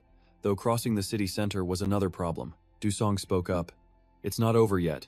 We have to finish this before it gets here. I've already damaged the Santiga's body. He looked at the wire and explained, Aim for the wound from the harpoon. An energy bullet from you should finish it off. Jolie looked bewildered. I don't know how to land from this high up. But Dusong cut her off. This is not the time for that. She raised her weapon and pulled the trigger. The bullet hit its chest precisely. As they both fell, the monster's body slammed into a nearby building. Glass shattered into countless pieces. Dusong and Jolie flew easily into the building. They skidded across the floor, and Dusong cried out in pain. From inside, they watched the monster fall. Yes, Jolie said, quickly crawling over to look. She was amazed. We did it! In her moment of joy, she cried, Dusong, we did it. Huh? Jolie saw he was lying motionless. She screamed in panic. Dusong! Then she removed his helmet. Jolie sighed in relief. You scared me. Just knocked out for a second, thank goodness. She smiled to herself. I can't tell if he's incredibly skilled or just reckless. A truly fearless man. She couldn't help but chuckle. The sky began to brighten over the skyscraper. Jolie looked at him gently and praised. You worked hard, Dusong. That was an amazing hunt. Just then, Conchon looked up at the hole in the building. Someone confirmed. The rift is completely sealed. The remaining Santiga are being cleaned up. I've called for medics. They'll be here soon. Conchon approached the wounded monster. He looked down with a dark smile. Oh, Dusong and Shin Jolie. They actually did it. The scene changes to the Tranghun Special Medical Center. Dusong's eyes fluttered open. He looked around. Is this a hospital? Why do I feel so out of place? He struggled to sit up. Ugh, that hurts. Is this the backlash from the Santiga? Suddenly, a voice came from outside. Are you saying you fought back after being hit by a level 6 monster? Dusong exclaimed, Sunok. He held a box of chocolates and replied, For someone who's done nothing but sleep for 2 days, you look pretty good. He came closer and asked with concern, How's your body? After the exam, Tranghun was furious. Dusong smiled faintly. Thanks to that, I'm fine. Sunok held out an object. That's a relief. You're going to be much busier from now on. A serious injury would have been a huge problem. Dusong took it. What is this? Sunok replied. Open it and see. The moment he saw it, Dusong's eyes widened in disbelief. He stammered, Wait, is this? Ranks appeared one after another. Hunter ranks are split into 5 achievement tiers. White is the lowest, followed by bronze, silver, gold, and platinum. Each person has their own rank. This system was recently updated in Season 2, with the format renewed annually. Based on their leaderboard achievements, a hunter's ability is evaluated for promotion, maintenance, or demotion. In Dusong's hand was a silver rank emblem. He asked hesitantly, This is a silver emblem? Sunok picked it up and replied softly, That's right. It was awarded to you, Dusong. I was going to give it to you right after the hunt ended. He paused, but then Sunok tossed it straight into the trash as Dusong stared, stunned. He explained, That thing's garbage now. Don't worry about it. How much is gold plating like this worth, anyway? Dusong was confused. Huh, what?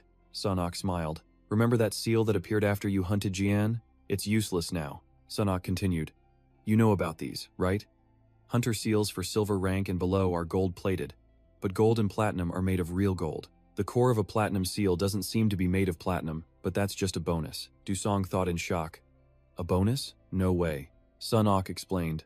The association handled this pretty fast, in less than a day. Then he handed Dusong a case holding a platinum emblem. Among the platinum ranks, this one is the highest. The rankings only go up to the top 20. Dusong was shocked. This? This is? Sun Ok smiled. How does it feel? He winked. Congratulations. From this day forward, you are officially a ranker. The scene shifts. Model. The subway rocketed forward. Dusong gripped a pole, his gaze locked on a nearby tablet. A news report was playing. Director Jun Kan-tron was praising Hunter Fat Kan-han's critical role. Do you have any comments? The headline read, Fat Kan-han, the hero of the hour. Jun Kan-tron confirmed. Yes, that's right. Without him, the situation would have been a disaster. In a hospital room, they were also watching. Dusong held a chocolate bar. They keep mentioning Fat Kan-han. Who is he? Sun Ok casually popped a piece into his mouth. Take a guess. Oh, Dusong-si. Dusong nearly choked. Was he serious? I've already created a stage name for you, Dusong-si. Dusong shot back. A stage name? But why? Sun Ok explained. It's for the public to recognize. Oh, Dusong won't be on the Hunter rankings. Instead, they'll see Fat Kan-han. He pointed to the screen, continuing. We can make that public if you wish. The man on screen has a perfect physique, the interviewer asked. So the crack was successfully stopped, thanks to the major contributions of Fat Kan-han-si and Shinzo Hishishi. He replied, correct. The two of them. They prevented a catastrophe from striking the public. The MC pressed. But one question is on everyone's mind. Jun Kan-tron paused. And what question is that? The host replied, it's about Fat Kan-han-si's rank promotion. A newcomer ranking up like this is unprecedented. What are your thoughts on this? He answered calmly. My thoughts? Is there a problem? All of Fat's actions. Kan-han-si are public on the QR feed. You can verify them right now. He leaned back. Honestly, I didn't want to say this. Fat Kan-han-si wasn't assigned to the crack's epicenter, but he volunteered to charge in and seal it, despite the grave danger. Jun Kan-tron stated, in a crisis like that, it's hard to say what would happen without men like him.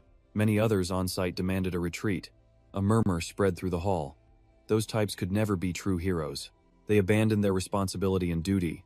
Some even faked their identities. So, Fat Kan-han-si is more than qualified. Jun Kan-tron's voice suddenly boomed. He raged on. So tell me, why shouldn't he be in the rankings? He sacrificed his own time to charge into battle. He absolutely deserves to be ranked. Someone with his ability, responsibility, and dedication to society certainly does. Doesn't he deserve it? Sun Ok remarked. That man hasn't changed a bit. Dusong asked. Are the results on the QR feed? Sun Ok smiled.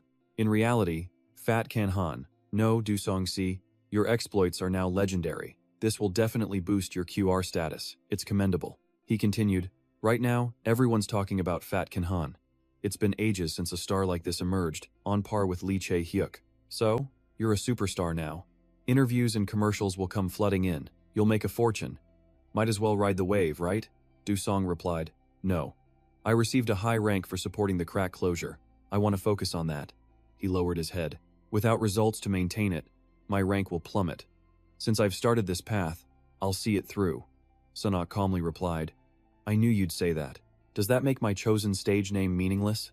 You should be celebrating this news, Dusong-si. Then, he presented a letter. The Hunters Association has sent an invitation to a party celebrating Fat Kan-han. Lately, the association has been trying to come up with a plan to deal with the damage from that crack. Back on the subway, Dusong pondered, hands in his pockets. The price of fame is recognition. Of course, I want to be known to the world, but... He stepped out of the elevator. If I get blinded by these glamorous events, my recovery will surely be delayed, and my training will suffer. Dusong paused, looking up. Right now, I have to focus on getting stronger. Just then, a guard blocked Dusong's path. An invitation and ID are required to enter. May I see yours? Dusong politely replied, yes, here you go. The guard read the card. Oh, Dusong-si, you're a hunter? You must wear your badge inside. Yes, I know, he said. Suddenly, the guard froze. Huh? His hands trembled as he held the ID. Could you be? The newly ranked Fat Kan-han-nim? Dusong smiled. Yes, that's me. A shout suddenly erupted. Oh my god, it's really Fat Kan-han-nim. Heads in the crowd snapped around. Fat Kan-han, others whispered. Fat Kan-han is here? Dusong broke into a cold sweat. This is going to be a problem. The guard realized his mistake and covered his mouth. My sincerest apologies. A man approached, bowing politely. Excuse me, you're Fat Kan Han, right? It's an honor. I am Park Ji-hun, he replied. Ah, yes. I am Fat Kan. Oh Do Song. Park Ji-hun chuckled. I never expected to run into you at this party.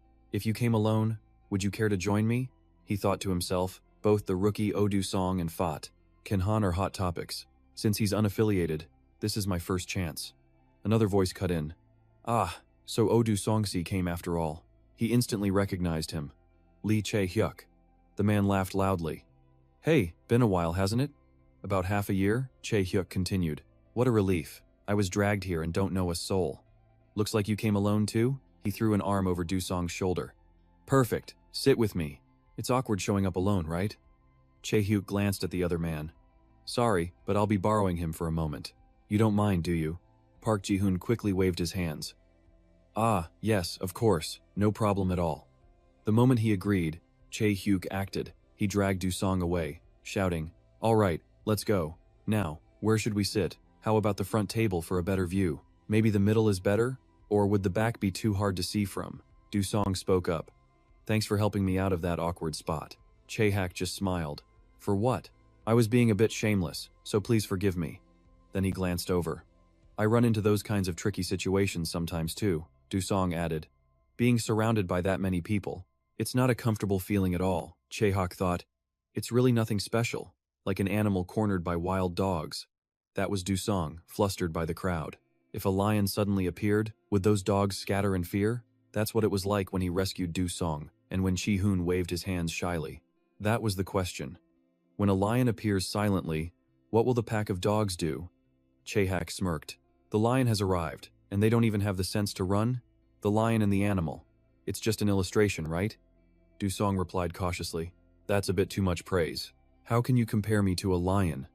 If I were a real lion, I wouldn't need someone else's help like that. Chae-hyuk laughed loudly. Oh, that? Then you're just a lion cub that hasn't grown up yet. He then repeated. What? A lion cub? Maybe it'll grow up sooner than you think. Do-song gave him a puzzled look. Soon after, at the corporate building, a man on stage began the assembly. Thank you for attending on such short notice. This conference will now commence. His speech began. As you are all aware, the topic is the appearance of the monsters, perfectly match their corresponding habitats.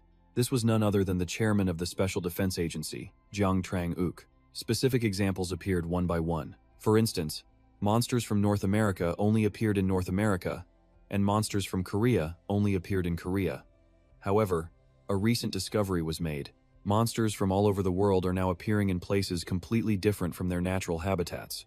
It seems the monsters no longer need a suitable environment, like a beast native to Zanga, North America, suddenly appearing in Santiago. Down in the audience, many were listening intently. Jun Canton, Cha Che-du, Seo Dan, and Do-song. Jang Trang-uk continued. Therefore, the defense agency believes that a response at the association level is required. That is why I've gathered you all here. Currently, the agency is working and cooperating on an NEDO's international scale to confirm the situation and clarify the cause. Do-song instinctively glanced at Seo Dan, recalling their conversation. The man had looked at him and said, Even so, I think this will develop quickly. Seo Dan let out a sigh, then gave Oh Do-song a bright smile. Should we talk about this later? Actually, I wanted to thank you. It made him a bit flustered. With sincere eyes, Seo Dan looked at him. My younger brother, An Jun, is in China right now. His eyes were shining when he left. And it's all thanks to you. Do-song felt a little shy at the praise, scratching his face. No, it's nothing. I don't deserve any thanks. The man kept his eyes on Do-song, changing the topic, about the Chinese. He brought up the matter. I know some Chinese entrepreneurs are also participating in this event. Because this is a global phenomenon, they are also very interested. I see. Seo Dan looked at him with hopeful eyes. It would be great if Oh Do-song would give it a try. Do-song just gave a quiet reply. Yes. Fearing he'd lose the chance, the man listed the benefits. The stage in China is truly massive. The scale of the people and the monsters is enormous. If you go there, Do-song, you will be very pleased. Back in the present, he looked at Seo Dan. What's this about the Chinese or an ungrown lion? He wondered. Why would he suddenly say that? I don't get what he's trying to say. The more he looked at Seo Dan, the more confused Dusong became. Are all geniuses like this? Well, trying to read this guy's mind seems useless. Back on stage, Jiang Trang-uk continued the announcement. Therefore, the Special Defense Agency will abandon its passive defense policy and will strive to respond more aggressively. Unconsciously, a slight, pensive smile crossed Seo Dan's face, startling him. Why that expression? Not keeping them waiting, the chairman declared. Therefore, we, the Special Defense Agency, have decided to legalize limited rift, diving, starting today. The statement shocked everyone present. The man next to him shot up. That's more like it, but Oh Do-song looked deeply worried. According to the introduction, a diver is an English noun meaning to dive. In the hunter industry, after a rift closes, it refers to a hunter who willingly stays inside the rift to continue exploring and operating.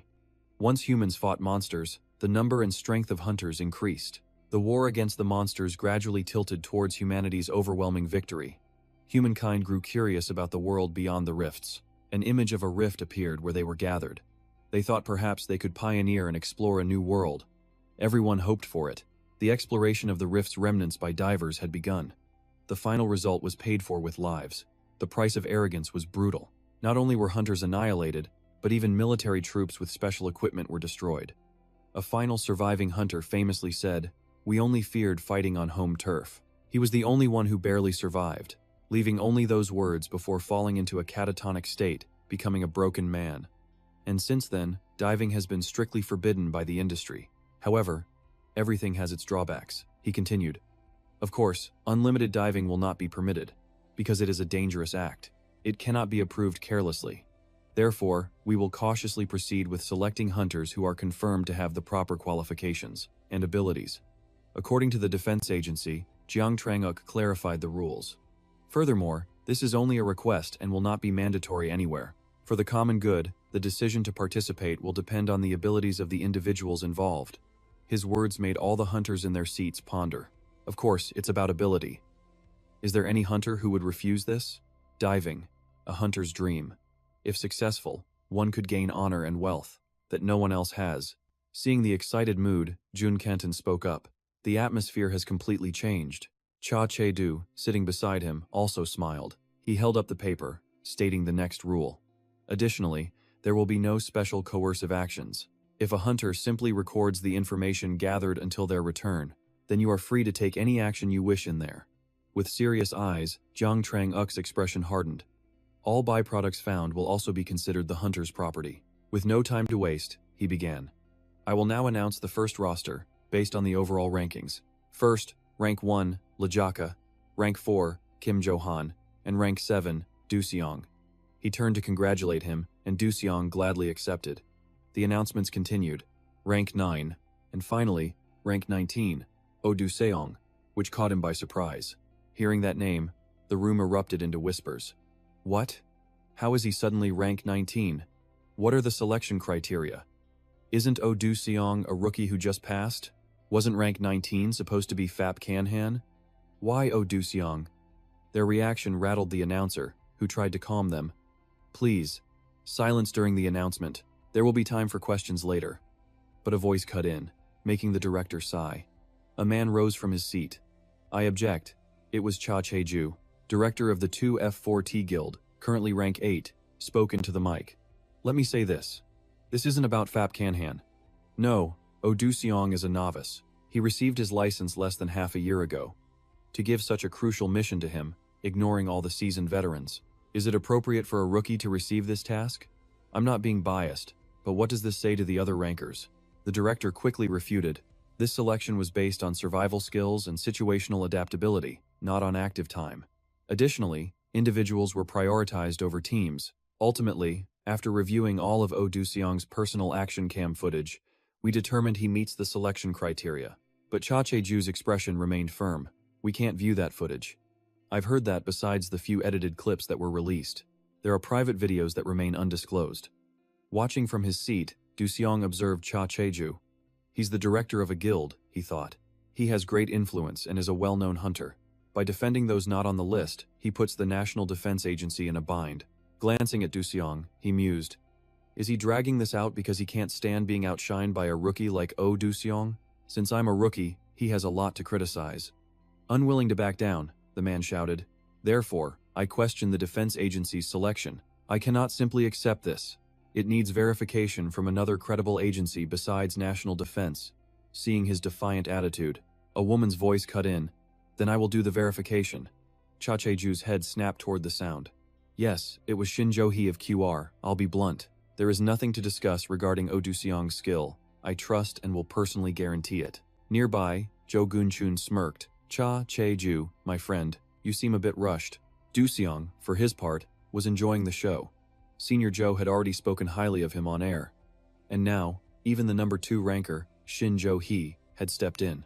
Senior Jo Gun-chun made no move to stop it. Cha Che-ju stood frozen. He was surrounded by the murmurs of the crowd. In truth, a verification from QR's leader, Shin Jo-hee possessed incredible skill, experience, and fame. Because she was so active with Santi, an endorsement from her held more than enough weight. What excuse did Cha Che-ju have to delay this further? He grabbed the mic and countered, I'm not doing this to deny Oh Do-seong's talent.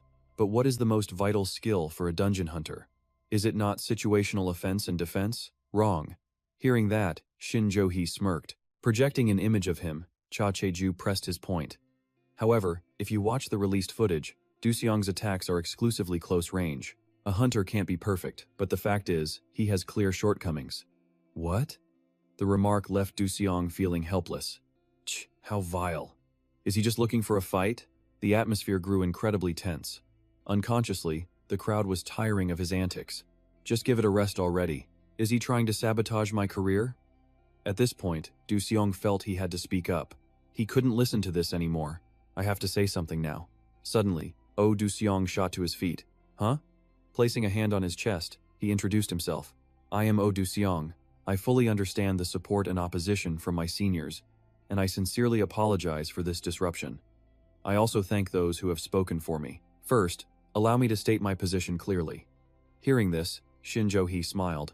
The only one not pleased was Cha Che-ju, who was fuming. Do-seong's voice rang out. I have absolutely no intention of refusing this opportunity. Instead, as a hunter, I will do my utmost to meet your expectations, the expectations of the association and the defense agency. Turning to Che-ju and Shin Jo-hee, he added, Of course, I understand Senior Cha Che-ju's concerns. Therefore, if possible, I would like to demonstrate my long-range her skills here. Would that be acceptable, Director? The director considered his proposal. He smiled and approved. That's an excellent idea. If you do that, we can resolve this matter neatly. I agree, Oh Do-seong. Please, show us the skill you speak of. In the distance, 2 men watched silently, ignoring the crowd. Not bad. This is a stage for high rankers, after all. Even though we just came to fill seats. But a show like this is always welcome. Go on, kid. Put Cha Che-ju in his place. Leaning against a wall, a man in a hat mused thoughtfully. It was getting dreadfully dull, but it's been a while since we've seen something this fun. He glanced at his companion. Right? Do-seong stepped into the gallery before them. He eyed the 2 guns before him, then gently lifted one. For context, the guns in this gallery boost damage using ambient energy from powerful monsters. It was a basic weapon for hunters, except for those with unique abilities like salt and wine. Gripping the gun firmly, Do-seong took aim. Shin Jo-hee watched, slightly bewildered. The gallery? She thought. Oh, Do-seong is definitely not a salt and wine type, so the description is accurate. But then there's Cha Che-ju. He glared with contempt, thinking, what's this? He's supposed to show a skill, and he grabs a gallery gun? Does he just want to show off his shooting form? Do-seong brought his eye to the gun sight. A memory from the shooting range surfaced. Words he had overheard. People always say that since this industry is young, skill is all you need to rise up. However, there are still countless cases of injustice. It turned out Kim Ook and Do-seong were talking. Looking at him, he advised, anyone can talk big, so if you don't train properly, you'll quickly fall behind. However, wine and salt are different. You can use things beyond what you inherited. The feeling of being deprived is amazing. Kim Ok covered his ears against the shot, his eyes on Do-seong. Our history, he began, isn't as deep as China's or Japan's. Any techniques are passed down through bloodlines, a legacy essential for human connection. Raising his gun, Kim Ok spoke of his art, so I decided I would forge my own. I systemized every single technique. Spinex is the result of that effort. I created it to survive, and planned to pass it on to my people before retiring. His words were stunning. Kim Ok took aim, warning Dusong, "Gear up, everyone. The second lesson is about to begin." The barrel locked onto the target. A deafening shot. In the present, Dusong's bullet was now piercing the substitute target. Dusong watched the resilient object shift. Then it froze solid. Shin Johei stared. What was that? The result brought a smirk to Cha Cheju's face. Just as I thought, nothing special. In her experience, controlling raw energy was impossible without a specific medium or catalyst, unleashing it from the body, like using one's own aura to slay beasts. But something about this troubled Shin Johei. But Kim Ok saw something different, something Dusong had initiated. The target trembled, then it began to shatter. At that sight, she recalled a certain skill. If it was parasitic, an explosion of energy was about to erupt. Everyone present, Seo Junjun, Kang Colin, Shin Johei, Cha Cheju, and even two strangers was floored. Murmurs echoed. What the hell? The energy bullet. It exploded. But that was a normal bullet. Seeing the cracks, Shin Johei voiced her theory. Did you create and sustain a slime-like form from pure aura? Observing closer, she analyzed. It was torn from within by countless blades, not a single shot. This wasn't a catalyst. Without a medium, there was no catalyst. This meant he controlled pure, raw mana. Dusong, the architect of it all, finally spoke. That should be enough. This proves my innocence, doesn't it? Cha Cheju just stood there, completely frozen. Fury contorted his face. Kang Jiang stepped up. Well, Director Cha, Dusong is waiting. The one who demanded proof should answer. His head hung low, teeth clenched in rage. Damn it, Cha Cheju admitted defeat. I acknowledge Dusong's qualification for the Defense Bureau's selection. I admit my accusations were baseless. A satisfied smile appeared on Dusong's face. Thank you. That settles it, Kang Jiang announced. Well then, this conference is concluded. A meal has been prepared, so let's all move to the banquet hall. While Dusong mingled with other hunters, Cha Cheju fumed in a corner. Drink in hand, sweat on his brow, he seethed. Damn it, what a humiliation. He was lost in the memory when a voice called out, Director Cha Cheju? The two men from before startled him as they approached. It was Director Ju Selin and his nephew, Chun Reo. Seeing him, Cha Cheju exclaimed, Director Selin, I had no idea you were here. The director just smiled. I received an invitation as well. It finally clicked for Cha Cheju. I see. It's an honor. Ju Selin replied. The pleasure is all mine. This was Ju Selin, the Korean branch director for Tensor, a corporation that dominated Asia and held immense power in China. China was Asia's grandest stage, with active hunting operations fueled by its vast monster resources. With its relaxed regulations, China was the goal. Every foreign hunter dreamed of operating on its soil, but it was nearly impossible due to the country's protectionist hunter policies. Without a contract from a giant like Tensor, you couldn't even get a visa. This policy was possible because their talent pool was so deep, they didn't need foreign hunters. A fact groups like QR knew well. Korea's top hunter groups like QR and Ji Yungan had knocked on China's door repeatedly, but to this day, none had succeeded. None had broken into their market beyond a short-term dispatch, except for one unique case. A girl with shoulder-length hair, Lee Chae-hak's sister, Lee Unsel. She alone managed to enter China as a special case, thanks to one of the 10 zone China's 10 absolute strongest. Jin Gan, one of the top 3, took Lee Unsel on as his direct disciple, and with that, she entered China for a time. While her brother Lee Chae-hak had connections, the real bond was forged when Lee Unsel's own innate aura perfectly matched the spirit of Jin Gan. Looking at the director, Cha Cheju thought, if there was a first Lee Unsel, then a second and third could surely follow. He had to make a good impression on Ju Selin. Suddenly, the man's unexpected laughter startled him. I saw something quite spectacular today. I'm glad I came. At that, Cha Cheju forced an awkward laugh. Damn it, he must have seen everything, he asked. Are you referring to Dusong? His technique was remarkable. But the director simply waved his hand. No, the man is more interesting than the technique. Ju Selin's gaze turned serious. This Dusong, has he been licensed for less than 6 months? Cha Cheju quickly answered. Yes, that's correct. The director burst out laughing again. Ha, magnificent.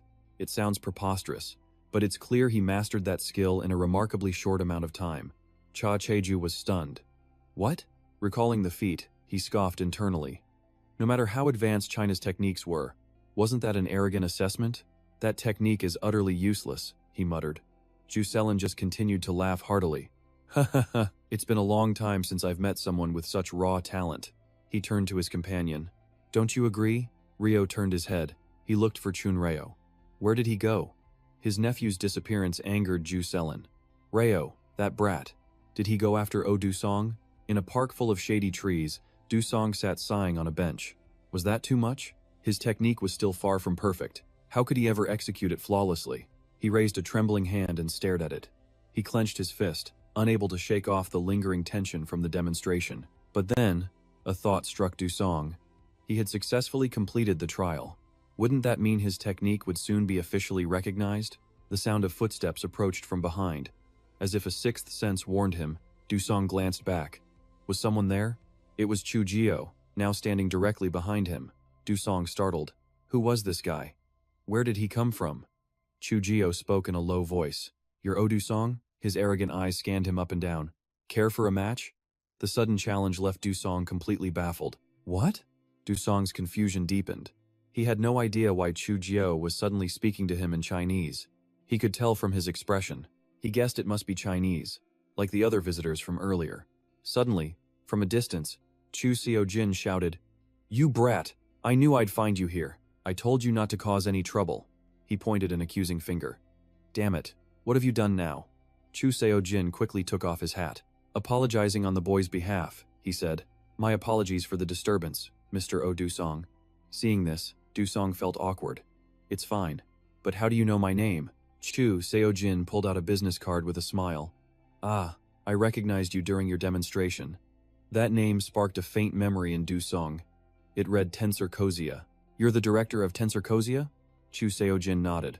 I came looking for you because there's something I need to discuss. Dusong's eyes widened in surprise. Tensor Kozia, the largest hunter corporation in all of China. Glancing at Chu Jio, Chu Xiaojin explained, This brat is my nephew, Chu Jio. He was a bodyguard who became a hunter, and his skills are decent. As you can see, he's a bit of a hothead. I apologize for the trouble he's caused. Dusong decided to let it go since he couldn't understand the guy anyway. No, it's not a problem. But why were you looking for me? The director's expression turned serious. Although I'm the director of Tensor Kozia, I'm not here on business.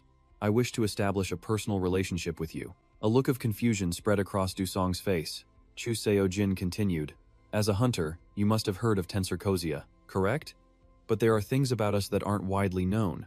For instance, the owners of Tensor have always been hunters. Every heir takes pride in this long and storied tradition. Hearing his uncle reveal everything, Chu Jio gritted his teeth. Geez, talk about a detailed introduction. Furthermore, Chu Jio and I are both disciples of that man. Chu Xiaojin confessed. Watching your demonstration gave me an idea. You, Oh Dusong, are fully qualified to meet the conditions of our tradition. Dusong was stunned. Pulling out his phone, Chu Xiaojin added, This may seem rude, but I recorded your demonstration and sent it to my master, Go Yonghu. Chu Xiaojin looked at him, delivering the news. This should answer your earlier question. Dusong was taken aback. That's why? The director confirmed. Yes, precisely.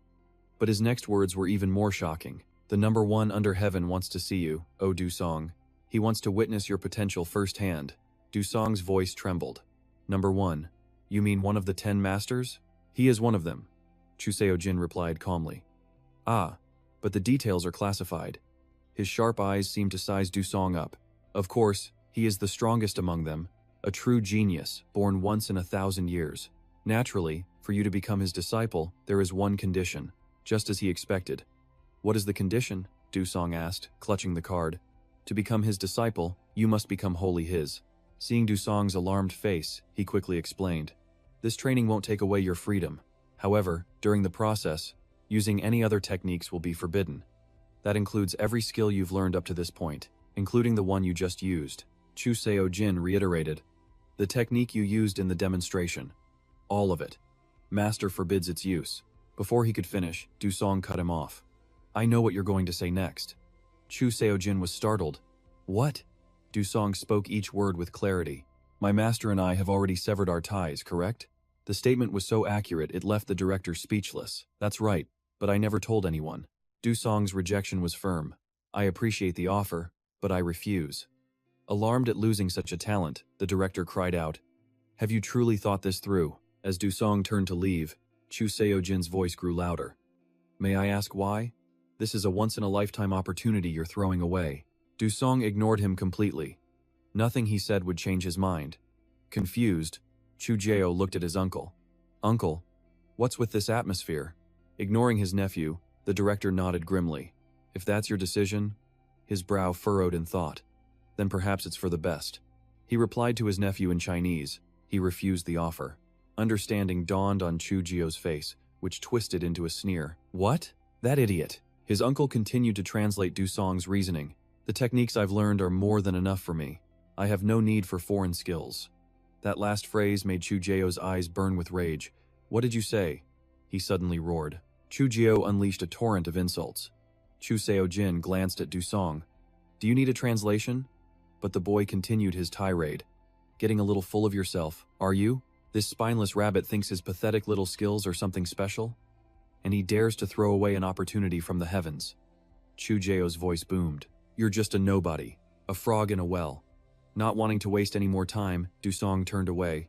I don't need to listen to this. I'm leaving. But Chu Jiao's next words made Du Song's eyes fly wide open. Why bother teaching a worthless punk like him?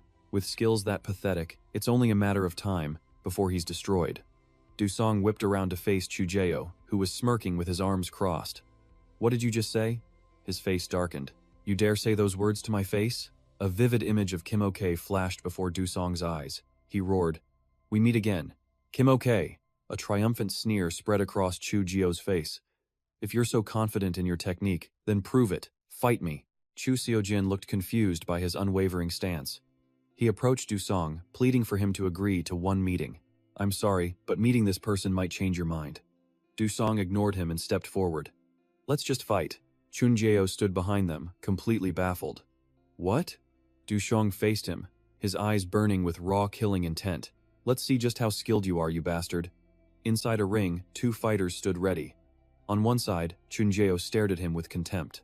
So how should I do this? End it quickly? Or play with him to show the difference in our levels? What do you think?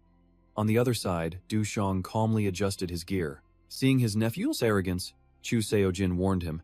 Don't go insulting people. He scowled. But that guy disrespected us first. He had to agree with Chun Gyo on that. Looking at Du Song, he thought, to be fair, I should interpret. But then, a memory surfaced. Most living hunters in history kept a low profile. But this tradition had existed in China for hundreds, no, thousands of years. Facing Du Song, he was filled with questions. To be offered this chance and still refuse, despite all my urging. Just what kind of young man is he? After a thought, he smiled slightly. In any case, he's a talented kid. Seeing this, Chun Jiao sighed in defeat. You're still thinking about reasoning with him? At that, Chu Seojin shot back. What, you don't like it? Although he was afraid of him, he defiantly refused. But I will not bow my head to that guy. One look is all you need to know. Adjusting his hat, Chu Seojin said, It will be fine. Once he's subdued, everything will change. Under the brim, his eyes were lost in thought. It's not easy to shine when you're all alone. Clearly, Du Song is a genius. That's why he was certain. To shatter this wall, a direct challenge against Du Song was absolutely necessary. The two of them slowly approached. With a look of utter disdain, he motioned, I'll generously grant you 3 free hits. Seeing his blank stare, Chung Gyo realized, you don't speak Chinese. He raised his hand and spoke in English. Attack me 3 times. I will not strike back. Until then, okay? Hearing this, Du Song sighed. The bell shrieked, signaling the start of the match. From the very first second, Du Song unleashed a relentless assault. But those blows seemed like nothing to Chun Jiao. He's faster than I thought. Suddenly, his smug grin vanished, his face twisting in a slight grimace. A spinning kick from Du Song slammed into his body. Staring at the attack, he froze in disbelief. Impossible. I completely lost track of his movements. Another fist came hurtling toward him. Chun Jiao snapped back to his senses. That was careless. He blocked the strike, muttering, well, that's 3 moves. A man of his word, Chun Jiao began his counterattack. My turn. But then he froze. No, his last attack was completely neutralized. This left Chun Jiao speechless. Blocked so easily, Du Song sprang back, using the ropes to gain momentum. His feet paused, then he shot forward. He threw a fist straight for his face. Chun Jiao could only stand there, dumbfounded. Is that all? He immediately took a defensive stance. Bring it on. Don't let me see this gap in our power, Chun Gyo roared. Looking at him, I'm nothing like you. Then they clashed, neither one giving an inch. Chu Seo-jin stood below, stunned by this turn of events. A phone next to him was hastily recording. Du-song launched a kick at Chun Jae-oh, a powerful blow to his head. Down below, Chu Seo-jin flinched. Hey, this is unbelievable. He stroked his chin again and again, his mind racing. Du-song's power was far beyond his expectations, but Chun Jae-oh wasn't giving up. He threw a punch that completely missed. Another strike meant nothing but air. The constant failure was driving him insane. This bastard, with his petty little skills, Du-song used the momentum to kick his face upwards. Luckily, Chun Jae-oh reflexively bent backwards. He roared, "How do you like this?" Du-song's face was a mask of calm as he watched Chun Jae-oh's counter. But he read it perfectly and dodged, infuriating him further. Damn it. He evades like a rat. So Chun Jae-oh focused his power, unleashing a storm of punches. As he attacked, he racked his brain. Why can't a single one of my attacks connect? In the end, Du-song dodged every blow with ease. While he kept punching, Du-song was lost in thought. His form, his movements, they're wrong. It's like a circus act. But why? An opening. Du-song landed a heavy fist on Chun Jae-oh's cheek. Ugh. His cheek instantly swelled up. He glared at him with rage. Damn you, let me attack. But none of my punches can win. Seeing Du-song's perfect defense, he decided to risk it all against this madman. Chun Jae-oh gritted his teeth. If I just unleash my true strength, I'll win instantly. Sweat dripped down his face, and as it hit the ground, he was suddenly filled with dread.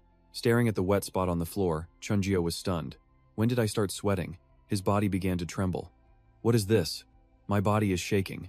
His legs were starting to feel unstable. Am I exhausted? No. Looking at Du-song, he wondered, then, am I nervous because of him? That's impossible. There's no way. Chu Seo-jin saw his nephew's condition. His own face was slick with sweat. It looked like a random flurry of moves, but those movements were anything but random. That destructive skill is a direct counter technique, made only to read an opponent's movements.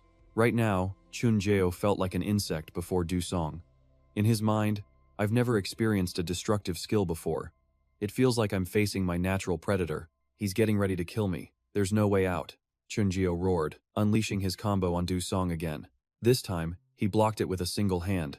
His face drenched in sweat. Chun Jae-oh panicked. How can this be? How is this happening? He felt himself losing control. Why isn't anything working? Damn it! Du-song kept blocking his fists. He clenched his jaw, planted his feet, and charged his inner energy toward him. Here it comes, a blast that will hit from anywhere. Chun Jae-oh screamed, "Try and block this." The result was the same. Du-song dodged it perfectly. Ugh. He spun back, grabbing his head, delivering a vicious knee to his face. Chu Seo-jin's jaw dropped as Chun Jae-oh's knees slammed onto the floor. He was forced to kneel before him. Du-song quickly covered his own bleeding mouth. His vision darkened. He took a knee to the face. But I'm still conscious? His hand pushed hard against the floor. Chun Jae-oh realized something. That guy. Could he have? Looking up at Du-song, he roared, "Were you fighting me without using your energy at all?" Hearing this, the man covered his face, speechless. Du-song's attack caused no real damage. He just calmly watched Chu Chelan explain, "Perhaps I didn't use it on purpose. Your over-the-top parasite wasp act meant I was fine without using my energy." Refusing a shameful loss, Chun Jae-oh trembled and demanded, "Damn it again, use your power. I can still fight." Du-song glanced back. "Mr. Chu, what more can I do? I beat him without my energy, but that's not enough to declare his defeat."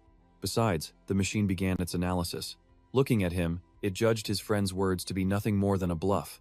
And it was true. Chun Jae-oh was truly defeated. He had fallen before Du-song, with Chu Chelan as his witness. Chun Jae-oh had lost the match. Chu Chelan seemed the most shocked by this outcome. I predicted Du-song would be crushed if he even got close to Jae-oh. But what is this? How could it be such a one-sided defeat? Looking at him, the man praised, "Absolutely incredible." Du-song quickly denied it. "No, not at all." He removed his helmet and explained, "I am a hunter, and so is he. Our mission is to hunt monsters and protect people." He glanced at the man crumpled on the ground. He decided a fight between hunters like this was meaningless.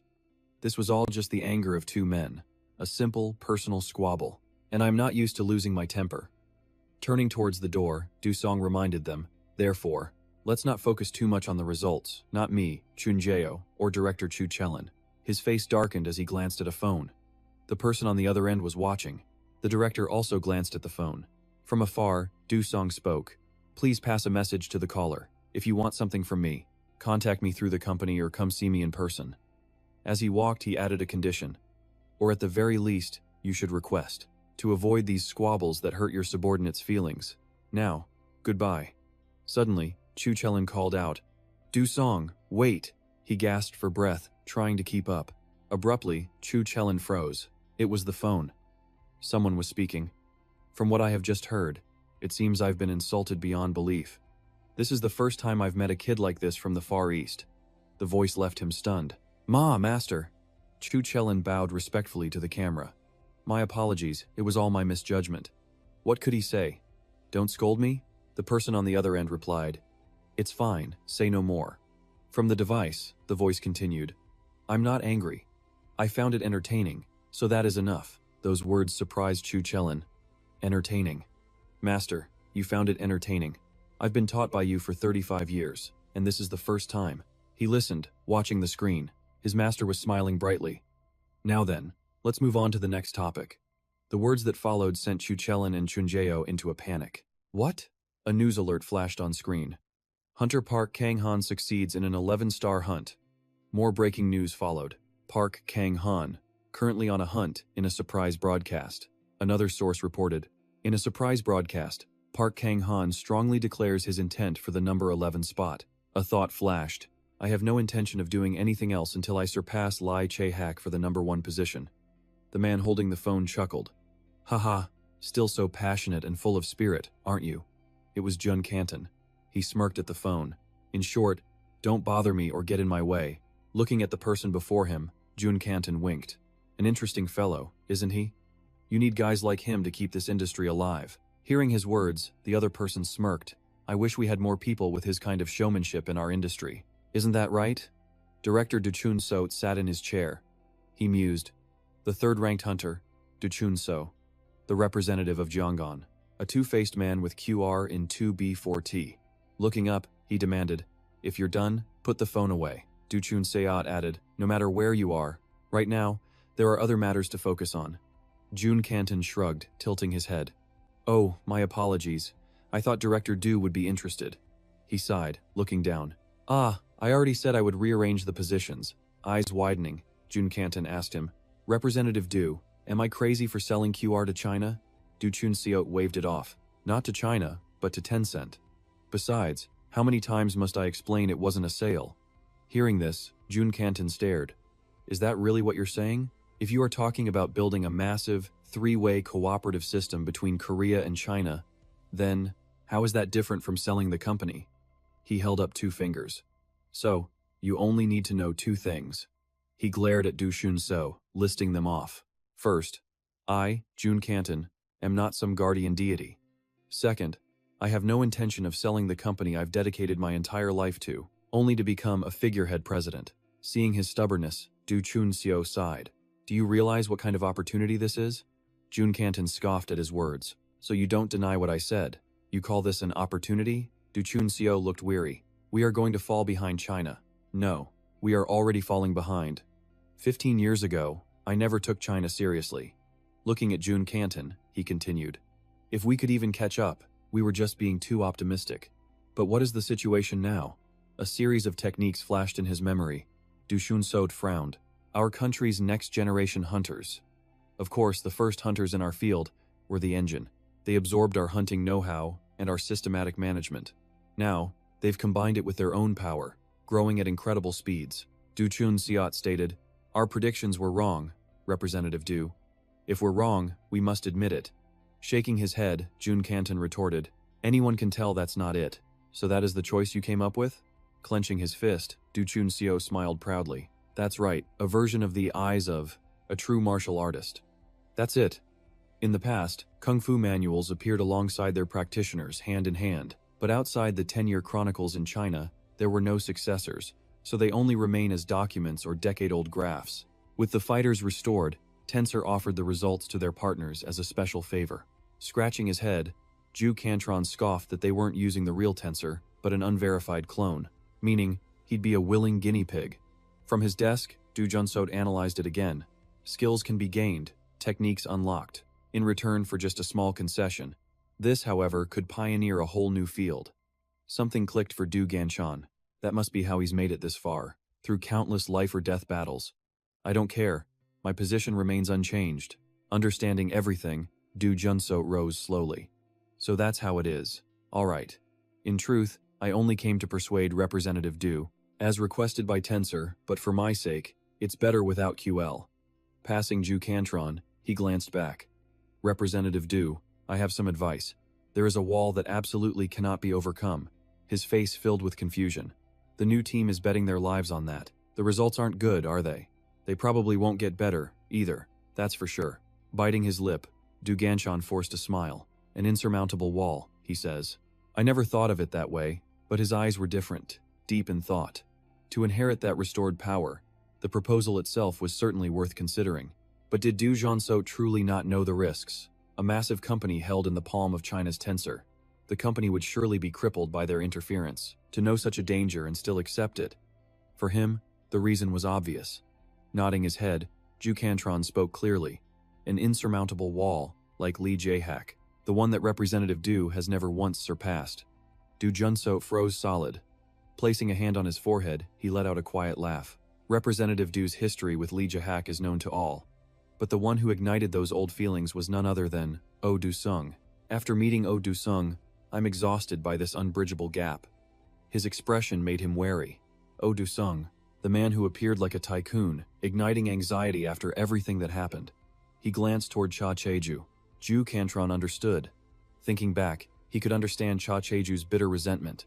It was proof of Gogen's internal decay. What evidence made him so reckless? Ju Cantron crossed his arms, wondering. Director Oh Du-sung, let me say one thing. He looked back with resolve. I don't know if you have 18 dragons or some Inosia hybrids, but Representative Du can never be Li Jaehak. Du Junso was silent. In reality, his blood was boiling as he clenched his teeth. We'll just have to see. Nearby, Ju Cantron sipped his water, suddenly thinking, how will the industry change now? Tensor's entry will be a success. Even if we object, we can't stop the big players from making their move. He glanced around, his mind racing. The industry's landscape was about to shift. In that case, we also need a contender. Sipping his drink, Ju Cantron smirked. In the end, is it all up to Oh Du-sung? In this chaotic era, what move will he make next? That evening in the park, Du-sung sat alone. Phew, the dive is finally tomorrow, huh? I've prepared like crazy, now all that's left is to do it. Suddenly, a voice startled Du-sung. I was just casually enjoying the night. My friends don't answer me lately. An old man in a yellow shirt and dark sunglasses stood before him. Looking at Du-sung, he spoke slowly. These days, no one bothers to look at the sky, let alone meet my gaze directly. Well, perhaps there's just too much to see down here. You're Oh Du-sung?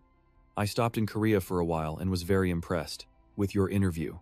Criminals might call it arrogance, but it was an excellent interview, perfectly suited to your status. Flattered by the praise, Du-sung felt a rush of excitement. Oh, thank you. He jumped to his feet. By the way, are you Korean? The man smiled as he answered. That's right. I come to Korea often, as I am a business partner. And suddenly, his eyes began to glow red as he stared at Du-sung. That is why. I wondered if I should come see you for myself. The man's internal energy flared, slightly startling him. What? Ah, that power enveloped Du-sung completely. His pupils dilated in utter shock. Peering down at him, the man's voice boomed. Now, tell me, who do you think stands before you? Jin Gui spoke with a thunderous voice. Well, take a guess. Who is standing before you? Panicked, Du-sung activated his auto-hunt button. This old man is seriously strange. I have to open the auto-hunt system first. Suddenly, a glowing object shot towards Du-sung, but he managed to dodge it. He thought, is that an air bullet? So that attack came from Jin Gui. He said nothing, his contemptuous thoughts clear. If not for auto-hunt, you'd be dead. I just have to flick my finger a little, and an air bullet flies. He chuckled, his voice dripping with scorn. You dodge that? Du-sung thought quickly, creating a safe distance between them. Dodge, then fight with auto-hunt. First, I need to fall back. As the thought finished, the man fired more air bullets, forcing him to continuously leap backward. While retreating, Du-sung devised a plan. Alright, next I'll attack non-stop with spin needle, but he never expected the man to appear right behind him, saying with a mocking tone, that aggression of yours is quite interesting. Du-sung glanced back in shock. When did he get behind me, if that's how it is? With that thought, Du-sung stopped his retreat and stood his ground. He stomped his foot hard on the earth, creating a loud boom. A thick cloud of dust erupted where he stomped. Jin-gui watched the dust cloud rush toward him. He casually waved his hand, dispersing the dust, his tone scornful. How cute. The moment he finished speaking, other attacks flew toward him. After the dust cleared, Jin-gui's eyes caught sight of his figure, hastily escaping. As Du-sung fled, he glanced back, thinking, "Can I get away?" No. On the contrary, he's already caught up. His eyes widened in shock, as he felt a threat materialize right behind him. Jin-gui appeared at his back, and just a few blows were enough to halt Du-sung's escape. "What is this?" he said, feeling his body grow heavy and begin to fall. He braced himself, landing safely on the ground. Immediately, Jin-gui landed before him. He loomed over him as he grit his teeth, veins bulging. Impressive endurance. You can still move even at this stage. Excellent. A level worth bragging about. Du-seong trembled, forcing himself to look up. His body wouldn't obey. It felt like his pressure points had been sealed. The man spoke again. "How long can you endure this? I don't plan on holding you, but they call me the Heavenly Horse. I can chase an opponent for 10 miles. Don't have too many regrets. This isn't the outcome you wanted, is it?" He glanced back at Du-seong with a sinister look. "You've already dragged me out to the main street." Only then did he realize they were in public, with a crowd watching them. Someone was even filming with their phone. A bystander watched, asking curiously, "What is this? A movie shoot? Isn't that Fa Kanyan? And isn't that a model grandfather next to him?" The man spoke without looking at him. "Tska, with so many people, I have no choice. I'll have to talk to you later." As he spoke, he turned and saw Du-seong starting to get up, surprised. "What? I already released your pressure points." Du-seong panted heavily. "If my assumptions about that person are correct, you owe me a proper apology. What you're doing is illegal, isn't it?" Jong-yu stroked his chin and laughed. "Young man, did releasing your points scramble your brain?" Unyielding, he shot back. "Shouldn't I be the one asking you that? Do people like you always handle things so recklessly?" Du-seong cursed inwardly. Damn it, having my points forcibly released. The pain was excruciating. "Bored." Jong-yu cleaned his ear. "Why so worked up? You're the one who came looking for me, kid." He was shocked to hear that. "What?" Jong-yu took off his glasses, his tone serious. "If I truly acted recklessly, here or anywhere else, no matter how many people watched, you wouldn't be able to open your mouth," he retorted. "But I'm talking to you right now, aren't I?" Jong-yu burst out laughing. "That's right. You really are a special one." He removed his glasses and introduced himself. "Allow me to formally introduce myself. I am Jong-yu Baek, master of the two who were nagging you earlier." At that moment, Du-seong was stunned. One of the 10 martial leaders of Tensor, Jong-yu Baek. The big boss had come for him personally. He spoke excitedly. "Sealing your points wasn't out of malice.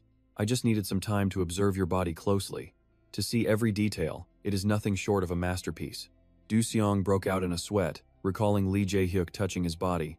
"If I just ask, you'll definitely refuse," he'd said helplessly. "Why? A little touch won't wear it out. So stingy." Du-seong spoke up. "If you want to talk, you need to apologize first." Jong-yu was confused. "Apologize?" Du-seong said calmly. "Yes.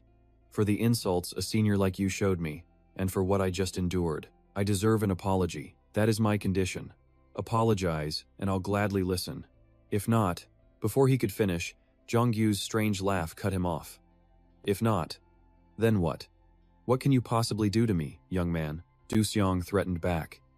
"If you don't apologize, I will call the police right now." An unusual silence fell between them. Suddenly, Jong-yu roared with laughter. "You really are an interesting kid. The police? Calling them on me?" He thought, "You think I'm afraid of that? So naive. You dare to set conditions with me? Excellent. Truly excellent." Du-seong added, "If you're just going to spout nonsense, I'm leaving." The man quickly stopped him.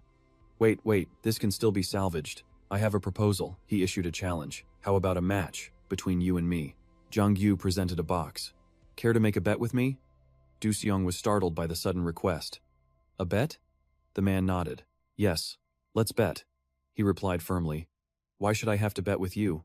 Jong-yu just shrugged. "Simple. I have no intention of answering your request." He gave him a meaningful look. "The movements of a rabbit are magnificent. But to a lion's eyes, aren't they all the same?" Du-seong kept a cool head. "So if we're not on the same level, there's no need to apologize for being rude," the man calmly explained. That's not it. I've only ever apologized to one person who was on my level. Du-seong was skeptical of his words. Is that so? I don't think I have any reason to meet your standard, the man said with a dismissive look. There's no other way. Wagging your tail is the survival method of the weak. He sighed and continued. I understand. Seeing his expression shift, Jong-gyu chuckled. Your face changed instantly. So, what will it be? Make a bet with me. He stood straight and pointed. If you win, I'll give you this, and I'll apologize to you and your teacher. If you knew what was in here, you'd faint from shock. Unfazed by the reward, he narrowed his eyes. And if I lose, he pointed to himself confidently. You become my disciple. Du-seong's brows furrowed. So that was your goal all along? The man smirked. Why else would I try so hard? In any case, let me tell you the terms. Jong-gyu proposed. We'll reverse what we just did. I run, and you attack. I will only evade without fighting back. If your attack touches me even once, you win. See? Easy, right? As he spoke, he raised his hands. The crowd began to film. Jong-gyu said calmly. If not, you can try to snatch this box from my hand. Use any trick or method you want. Du-seong was silent for a moment. It seemed a perfect strategy was already forming in his mind. A bet? Ozu-song's lips curved into a smirk. Fine, I accept. The old man quickly replied. Excellent. You're a straightforward man. Shall we move elsewhere? But he calmly refused. No, it must be here. Master Chin laughed aloud. Here? Aren't you a bit overconfident? You know, I've never lost a bet like this. Ozu-song quietly eyed the red box in his hands, then spoke with absolute confidence. Then this will be your first loss. The old man was stunned by his audacity. What? But Ozu-song remained calm, thinking the box seemed easy enough to get. First, you must take the box. Chin-kwai smiled slyly. Think you can manage that? Without a sound, the box lifted and vanished from Chin-kwai's hand. It was gone. He stared at his empty palm, stunned. How was this possible? While Chin-kwai was distracted, Du-song appeared behind him, his fist raised. But he only touched the old man's forehead with 2 fingers. The moment he made contact, time itself seemed to freeze. A touch. Both conditions are met. Du-song celebrated internally. I've won. But then he sensed it. A terrifying aura began leaking from Chin-kwai. The crowd shivered, looking at each other. What's going on? I just got goosebumps. Is the weather changing? Du-song felt it too, and a wave of panic washed over him. The pressure was immense. Chin-kwai's voice was low. How on earth did this kid pull that off? Du-song raised an eyebrow, his tone defiant. You said any trick, any method. So I used another card in my possession. Chin-kwai snatched his fingers. Explain yourself, before you lose these insolent digits. Du-song pulled his hand back with a smile. That was the explanation. If you don't accept the result, we can go back to square one. Chin-kwai gritted his teeth. You think my words were just a simple joke? Du-song smirked. So I wasted my time on a fraud who can't even honor his own words? A crimson aura exploded from him, stunning the onlookers. Suddenly, he burst out laughing. I was completely fooled. There was no danger, no robbery, so the system didn't respond. 25 years of peace, undone by this punk. All right, I admit it, this insolent brat beat me. I'll give you the box as promised. Now, bring it out. Instantly, the box materialized in Du-song's palm. He activated the item slot. Chin-kwai was shocked. That trick you used to take my box. What was it? Du-song dodged the question. Am I obligated to tell you? Chin-kwai sighed, defeated. You cheapskate. He then gave a warning. Keep the box sealed. Don't let any outside air in until you're ready to use the medicine. Du-song eyed the box. So it's some kind of medicine? Chin-kwai put his hands on his hips. Ah, that. He was mimicking Du-song's earlier tone. Am I obligated to tell you? He parroted back. Our bet didn't include an ingredients list. Go ahead and try it. You'll find out if it's medicine or poison. So the kid won't tell me, huh? Du-song turned away, thinking, he really used my exact words against me. All right, I'm off. It's been a long time since I had this much fun. Farewell, young man. Chin-kwai turned to leave, but Du-song stopped him. Is that really it? Where is the apology for me and for my teacher? The old man feigned ignorance. I don't speak Korean. Du-song yelled. Oh, so now that it's inconvenient, you suddenly only speak Chinese? What kind of crap is that? Just apologize and we can end this. But Chin-kwai's pride flared. Apologize? Me? The great Chin-kwai, apologize? My pride would be shattered. He suddenly lunged towards Du-song. His ironclad pride overrode all reason, leaving only pure instinct. The great Chin-kwai knew he was caught. He grabbed Du-song and vanished, leaving the crowd baffled. What the? Where did they go? I wanted a photo. Dusong wondered hazily. Where is he taking me? Daylight streamed in. He found himself lying on a park bench. As he slowly opened his eyes, he muttered, "That old man. What did he do to me?" And just like that, the master was gone. Turning around, he saw the red box.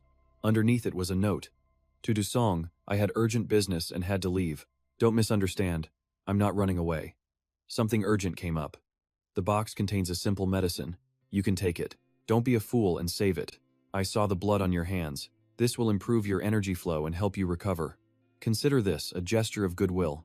And, thank you. I'll see you again. We'll settle the rest of our debt then. Dusong cursed under his breath. His Korean is perfect in writing. Dusong stared at the note. Even his handwriting is a work of art. Meanwhile, late at night, in a skyscraper, a loud voice echoed. This is unbelievable. When is he going to arrive? Chun Seo rushed to Chu Selin's side, glancing at his watch. It's 3:35 in the morning. He's hours late. Isn't this completely unreasonable? Though Chu Selin was also anxious, he tried to remain calm as he replied. He will arrive shortly.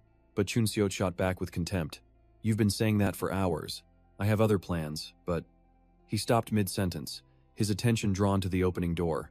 The sound echoed as a powerfully built man in traditional red and black robes entered. The man who entered was none other than the great Ching Kwai.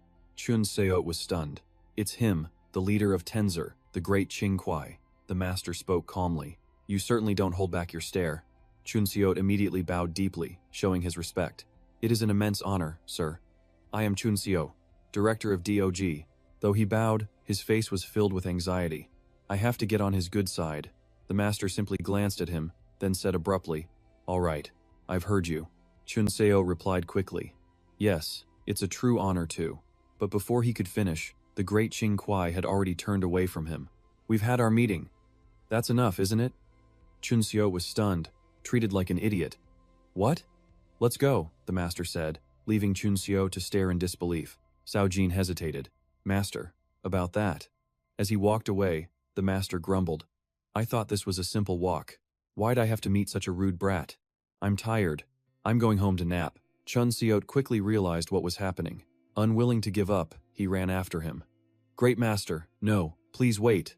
I've been waiting here for hours. If you just leave now. In desperation, Chun Seo grabbed the master's shoulder. He stopped dead. The air around them grew heavy and tense. Suddenly, a blazing red killing intent erupted from the master. The aura instantly enveloped his body. Chun Seo stumbled back, horrified by the sheer pressure. The master turned his head, his eyes now pitch black with terrifying crimson pupils. Chun Seo's mind went blank with fear. What? Is this? This pressure. It feels like I could be killed in an instant. After the brief threat, the master withdrew his aura, and his eyes returned to normal. The master glanced back at them, his voice cold. I have nothing more to say. I told you, I'm tired. With that, he walked right past him. Master Kui Bok raised a finger. Develop a desire to learn. Or I have just one word for you. Dog. Suddenly insulted. Chun Seo bristled with anger. But the master cut him off. A dog only eats what its master provides. It doesn't get to touch its master's leg. Chun Seo was left utterly speechless by his words. He continued, Remember this well. I won't tolerate an insolent pet. Master Kui Bok's words struck home, freezing Chun Seo where he stood. Meanwhile, Selin rushed to follow her master. Chun Seo's face was a mask of bitter resentment. Outside, the pair walked down the city street. Master Kui Bok spoke first. As I thought, that kid has no ambition. Selin was confused. Sir? He waved it off. It's nothing. Now, what's on your mind? Walking behind him, she began. But master, that person, Chun Se, is one of the top 3 talents in this entire country. If you push him too hard. Before she could finish, he interrupted. That boy is hopeless. Selin was taken aback. Hopeless, sir? Master Kui Bok continued. His eyes are completely devoid of hope. He's useless. That's his limit. Selin asked, confused. His eyes? And you said you met someone else earlier? He answered directly. A man named Ozu Song. I met him. Still behind him, Selin quickly asked. Oh? You seem quite pleased with him. The master replied coolly. He was average. But despite his indifferent tone, Selin could tell he was deeply impressed. Selin suddenly recalled something. Before you came, did you handle that matter from Hanam? He turned back abruptly. Yes, it was difficult, but I've intervened. Selin was even more surprised. So, what happened in the end? Master Kwai Bok cut her off. It is now out of my hands. But Selin grew more anxious. Sir, he replied nonchalantly, I gave it to that man. If it's him, he can handle it. Selin gritted her teeth in panic. He was that impressive?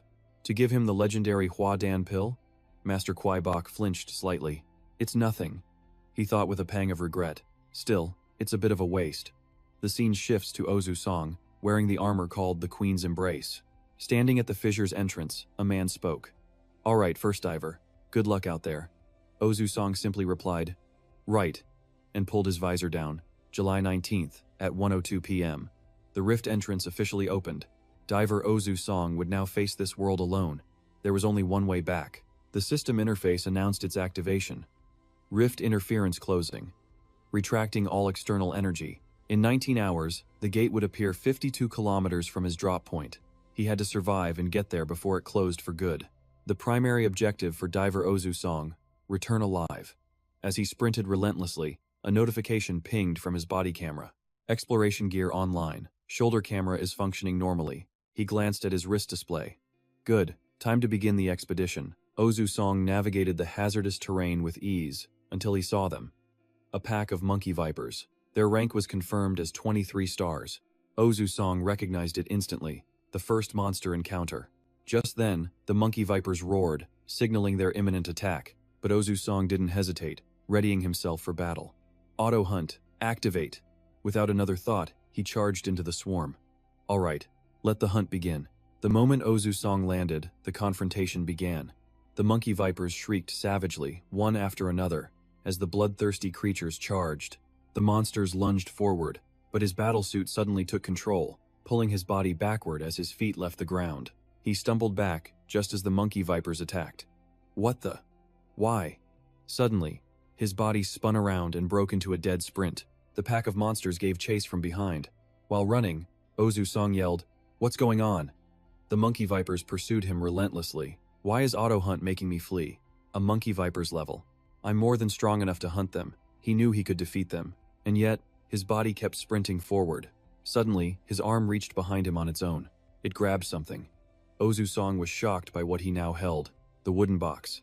His battlesuit was acting on its own, forcing him to retrieve the red box. This only deepened his confusion. Why is it taking this out now? This is not good. As he ran, he glanced back at the pack of pursuing monkey vipers. They were still chasing him relentlessly. He was at a loss for words. This. So the box held the golden elixir?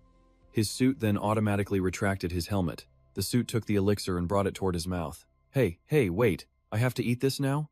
He was completely unable to control his body. His mind was screaming in panic. His hand released the golden elixir, and he could only watch helplessly as it fell towards his open mouth. The legendary elixir fell into Ozu Song's mouth. He swallowed it in a state of shock. He immediately felt something was wrong, his face twisting in disgust. His body began moving on its own, completely beyond his control. He thrashed wildly on the ground before being flung high into the air. Ozu Song floated in midair, his face pale and speechless. This feeling, it's completely. His body then continued its erratic dance, slamming into the ground, again and again against the rugged earth. After a moment, the dust kicked up by the violent impacts slowly began to settle. The shape of Ozu Song appeared, sprawled out on the ground. He lay there, mouth agape, the whites of his eyes showing. He had lost consciousness. The pack of monkey vipers began to close in. At some point, they had completely surrounded him, staring down with dark, hungry eyes at his unconscious form. As a signal, they roared, veins bulging on their faces. A light radiated from him, a sign of something to come. But the monkey vipers still charged recklessly forward. Meanwhile, at Tensor headquarters, Chunsei, Selin, and Cheng Guibai were watching the news. The TV anchor announced, Hunter Park Han entered the fissure. 20 minutes have now passed. As you all know, was the fissure infiltration a success? Chun Seo silently glanced at Cheng Guibai, who asked, Do you have something to say? Chun Seo hastily replied, In this situation, if Du Songxi can't return, surely Master has a backup plan, right? He asked, slowly sipping his tea. A backup plan? Selin exclaimed. The treasure. It isn't the golden core, is it? That's what we were looking for, correct? His estimated core energy had leaped past 20,000. Qbert calmly retorted, Your words hold little interest. Stung by the rebuke, Selin asked. Me? Qbert set his cup down and continued. In truth, you're not the only one mistaken. When the golden core dissolves, it releases core energy, correct? But ultimately, it is merely fuel. Selen slowly asked. Fuel? Hubert slammed his hand on the table, startling Selen. That's right, a catalyst that vanishes after use. Selen stammered from beside him. Then, how does it cause a transformation? Hubert mused for a moment. I'm not entirely sure myself. Hearing this, Selen gasped. What? The first time I ate the golden core, I could control the malevolent star. Hubert took another sip of tea and went on. The second time, my very bones were remade. I became a different person. His eyes grew distant, lost in memory. With regular use of the golden core, the body is gradually perfected. Enlightened, Selen gasped. I never knew such a change was possible. He continued, if you ate it, the pain would be so intense you'd pass out, so you wouldn't even know. Hubert's words made Selen's face pale, but Hubert simply sipped his tea calmly. We'll just have to observe. I gave him my word. Yes. Of course, that transformation is highly anticipated, Selen whispered. Just then, across the battlefield, Dusong regained consciousness. What in the world happened to me? His eyes shot open, his face drenched in sweat, as if he just clawed his way back from hell. Dusong dazedly scanned his surroundings. He was definitely being hunted. As he sat up, a sharp pain shot through his head. He winced in obvious pain. What happened? Dusong's memory returned. That's right, I consumed the golden core. But as his eyes swept the area, he was shocked. The landscape was littered with the bodies of monkey viper monsters. Their corpses lay everywhere, red fluid still seeping out. To handle the monkey vipers, the auto hunt must have fought desperately. How long has it been? A flood of images suddenly flashed through his mind. Memories of his battle with the monsters. Dusong recalled something vital and shouted, Damn it, how much time has passed? He checked the timer on his wristwatch. Nearly 4 hours left. Dusong quickly put on his mask and stood up. Such a racket. I need to hurry back and end this. Otherwise, I can't get out. But as he stood, a bigger shock awaited him. The moment he moved, he suddenly launched high into the air. Dusong floated in the air, panicking at his own action. What was that? He rushed to land. What's happening to my body? He staggered, struggling for balance amidst the thick dust. Dusong flexed his hand, still feeling suspicious of his own body. Before, overusing my core energy would make me faint. But now, that power flows through my body with ease. Could this be the effect of the golden core? The dust slowly settled. Dusong darted between the rocks, as fast as the wind. He let out a joyous whoop. He yelled, My body is so fast all of a sudden. It was a tight fit, but he'd worn 3 layers of armor just in case. So it should be fine, he thought. Due to his body's sudden growth, the armor felt a bit constricting. He thought again, but this condition is pretty good. This is the golden core's effect. He started running and shouting again. This strange change in my body is amazing. At this rate, I can get out. He stopped on a mountaintop, panting as he stared ahead and muttered, 4 kilometers to go. There's enough time to finish, he thought. Luckily, I can return safely, but the initial transformation was so painful he lost consciousness. How pathetic. All of his preparations ended up turning to dust. He leaped to another cliff, his mind still puzzled. It feels strange. Why did the auto-hunt system push me to eat the golden core?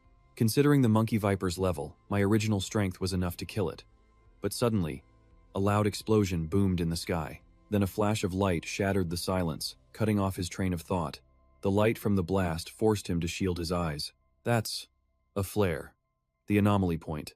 After pausing for a second, he ran onward, marveling. I've already adapted to this form. At that moment, a team advanced toward him. Their steps were steady, their builds powerful, their demeanor incredibly serious. This armor.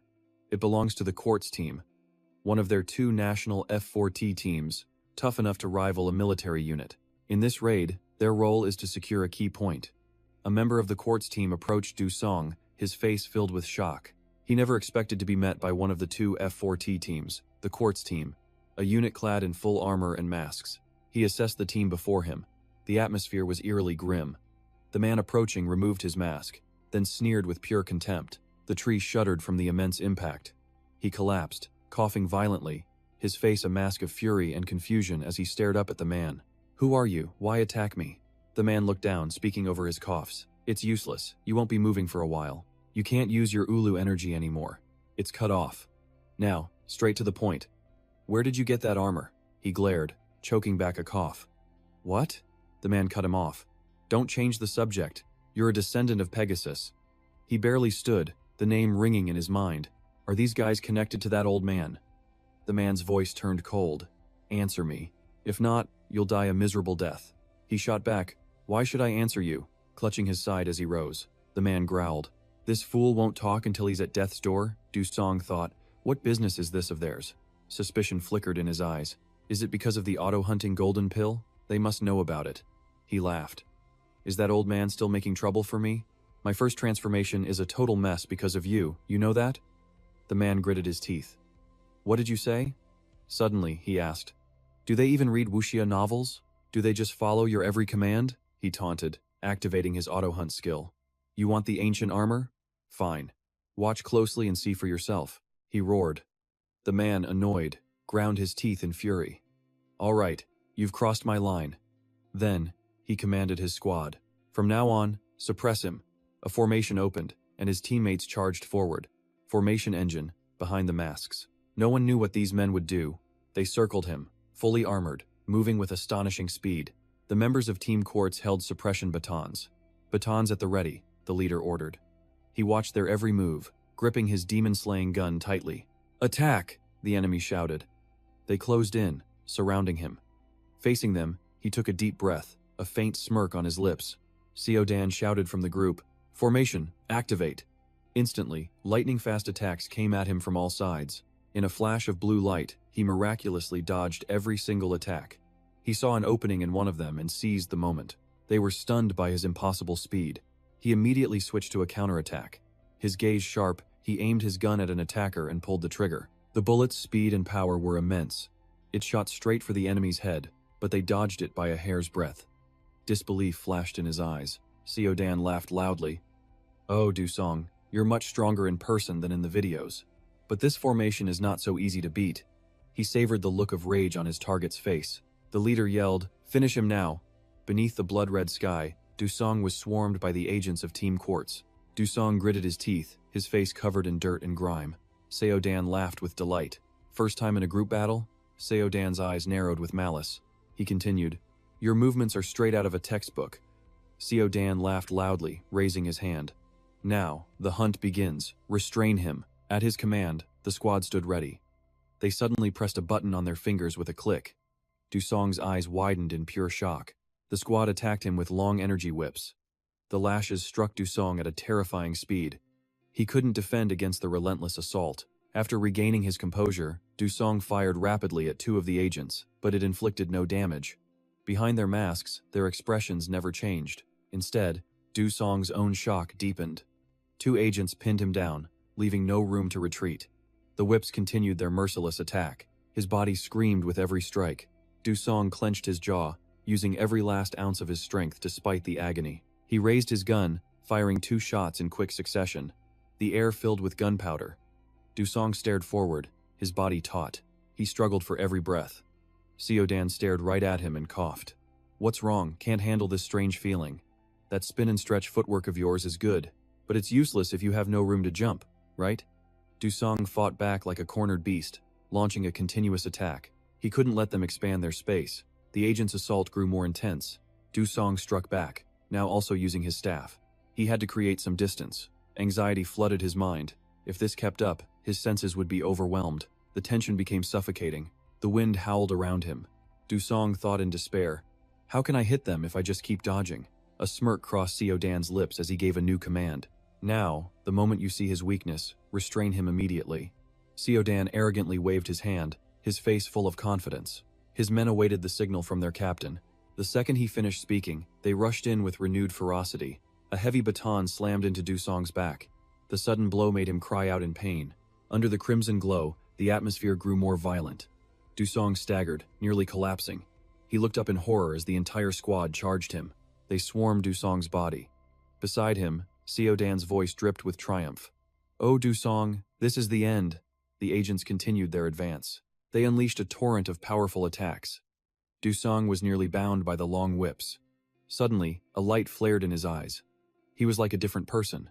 Against the fiery red sky, streaks of light shot through the air. On the ground below, circular shields began to crack and shatter. They emitted a blinding light. Suddenly, the strange objects launched upwards, trailing long beams of light. The launch created a deafening roar that echoed everywhere. The light beams attacked with shocking speed, surprising everyone. They descended so fast, the agents had no time to react. Screams tore through the air. Witnessing the chaos, Seo Dan shouted in shock. "What is that?" A hail of bullets erupted. "Penetrate," the voice echoed. "Bullets from underground." An agent was thrown into the air by a bullet, screaming. Could it be? Dusong stood at the center, unmoved. He calmly watched the chaos unfold. A dangerous expression crossed Dusong's face. Seo Dan stumbled backward, shouting, "What in the world is he doing now?" Dusong walked calmly past the fallen agents on the ground. As he walked, he spoke. "This summoning technique is called parasitic wasp. Just like before, you can't use your skills, can you?" Dusong continued to advance. The air was now thick with smoke and dust. Through the glowing lights, his determined face appeared. Dusong spoke softly. "This is my first time controlling so many parasite bees. But I'm doing better, aren't I?" Seo Dan stood before him. He coughed, completely speechless. Impossible, Seo Dan thought. He gritted his teeth, unable to believe what he was seeing. He anticipated our formation's movements. The bullets didn't miss. He intentionally fired into the ground. Then, Selzen gazed at the blazing sky. He thought, what is this? A technique called parasite bees? Dusong's approach put him on edge. Selzen was utterly bewildered.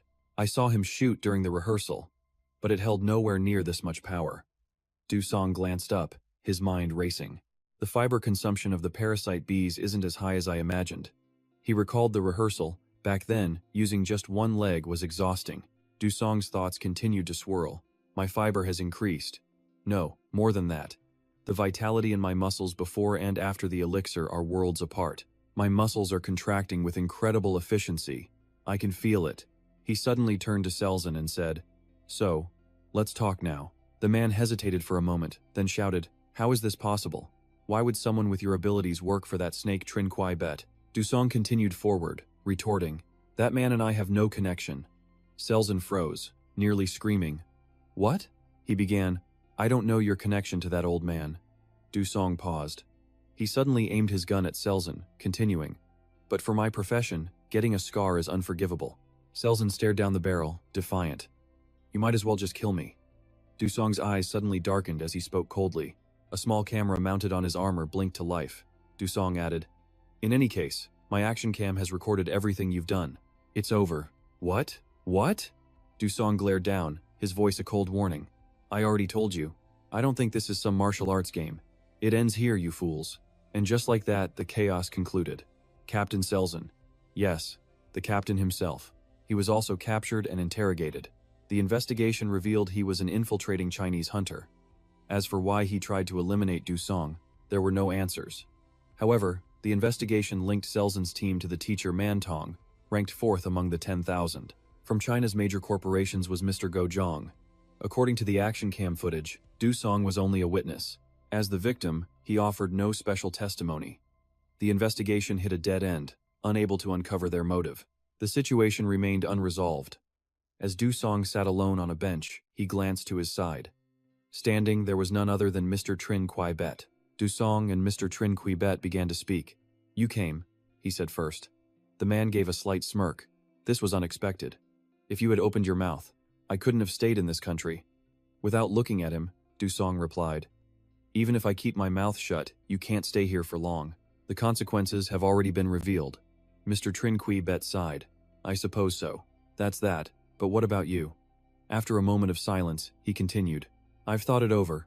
At this, Dusong finally spoke. Say it. As I thought, apologizing to your master is impossible. It's completely unacceptable. Dusong glared sideways, his annoyance clear. The tension between them instantly thickened. Trin Kwai Bet let out a soft laugh. Now that it's come to this, what do you plan to do with me? Dusong calmly looked at the sky and replied, So that's how it is. The man was confused. What are you suddenly talking about? Dusong stood up. This isn't the place to talk. Follow me. The man was suspicious about being led somewhere. The scene changes to Sun Ok's home, where a man is busy cooking in the kitchen. He was humming a little tune. Sun Ok skillfully tossed the food in the pan. Before long, a lavish meal was spread across his table. He stood with his hands on his hips, admiring his feast. Two men eating tofu kimchi? Something feels off about this. Then, the doorbell rang. Sun Ok turned around, not very surprised. Song is here. He didn't waste any time and quickly went to open the door. Song, you're here. Seeing Sun Okay at the door, Song called out happily, "Hey, this is a bit sudden, but can we add one more person for dinner?" Sun Okay didn't hesitate, welcoming him warmly. Of course, why not? But seeing someone with him, Sun Okay was a little surprised.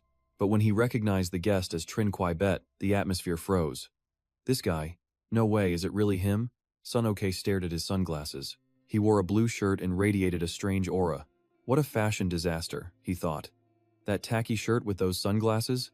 A voice suddenly broke Sun Okay's train of thought. He was a bit flustered.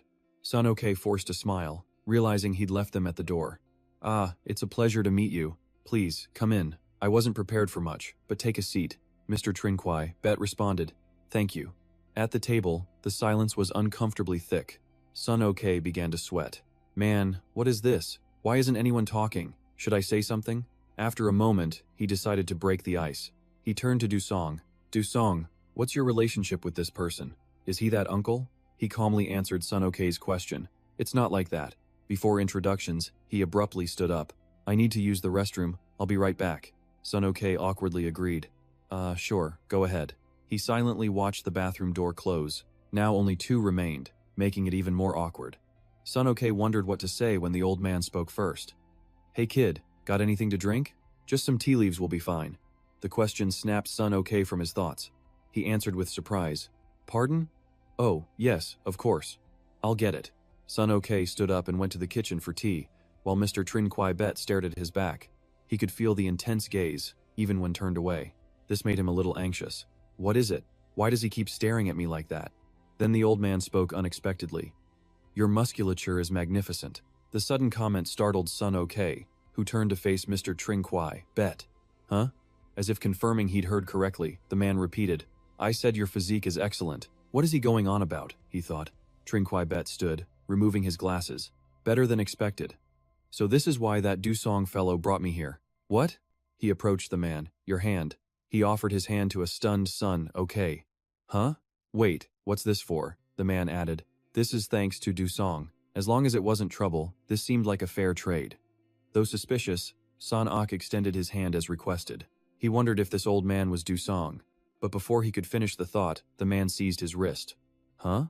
This can't be." He stared in shock where Trin Kwai Bet gripped him, as a bright light suddenly flared to life. "So? How could this power be inside me?" "Impossible. Shouldn't there at least be some pain? My 3 energy channels have recovered a fragment. But to connect it with high-level control of just who is this old man?" As this happened, a figure watched from behind a nearby wall. After a moment, Trin Kwai Bet released his wrist, leaving Sun Ok completely stunned. His eyes widened in shock and disbelief. He stared down at his trembling hands. "No way. Mister, do I have so inside me now?" Trin Kwai Bet answered calmly. "That's right. What you are thinking is correct.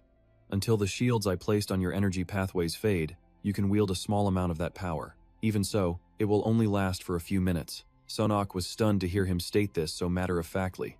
After a moment, his lips curved into a smile. Without hesitating, he tested the power within. In the blink of an eye, he flashed in front of the table. Sun Ok was shocked by his own ability. Song watched everything from behind the wall. He thought there were no signs of casting. This is the true spinner leash. Sun Ok's hands trembled with pure excitement. "My body. It moves as I command." He clenched his fists, feeling the power surge through him. He turned suddenly. "Song, and you, sir.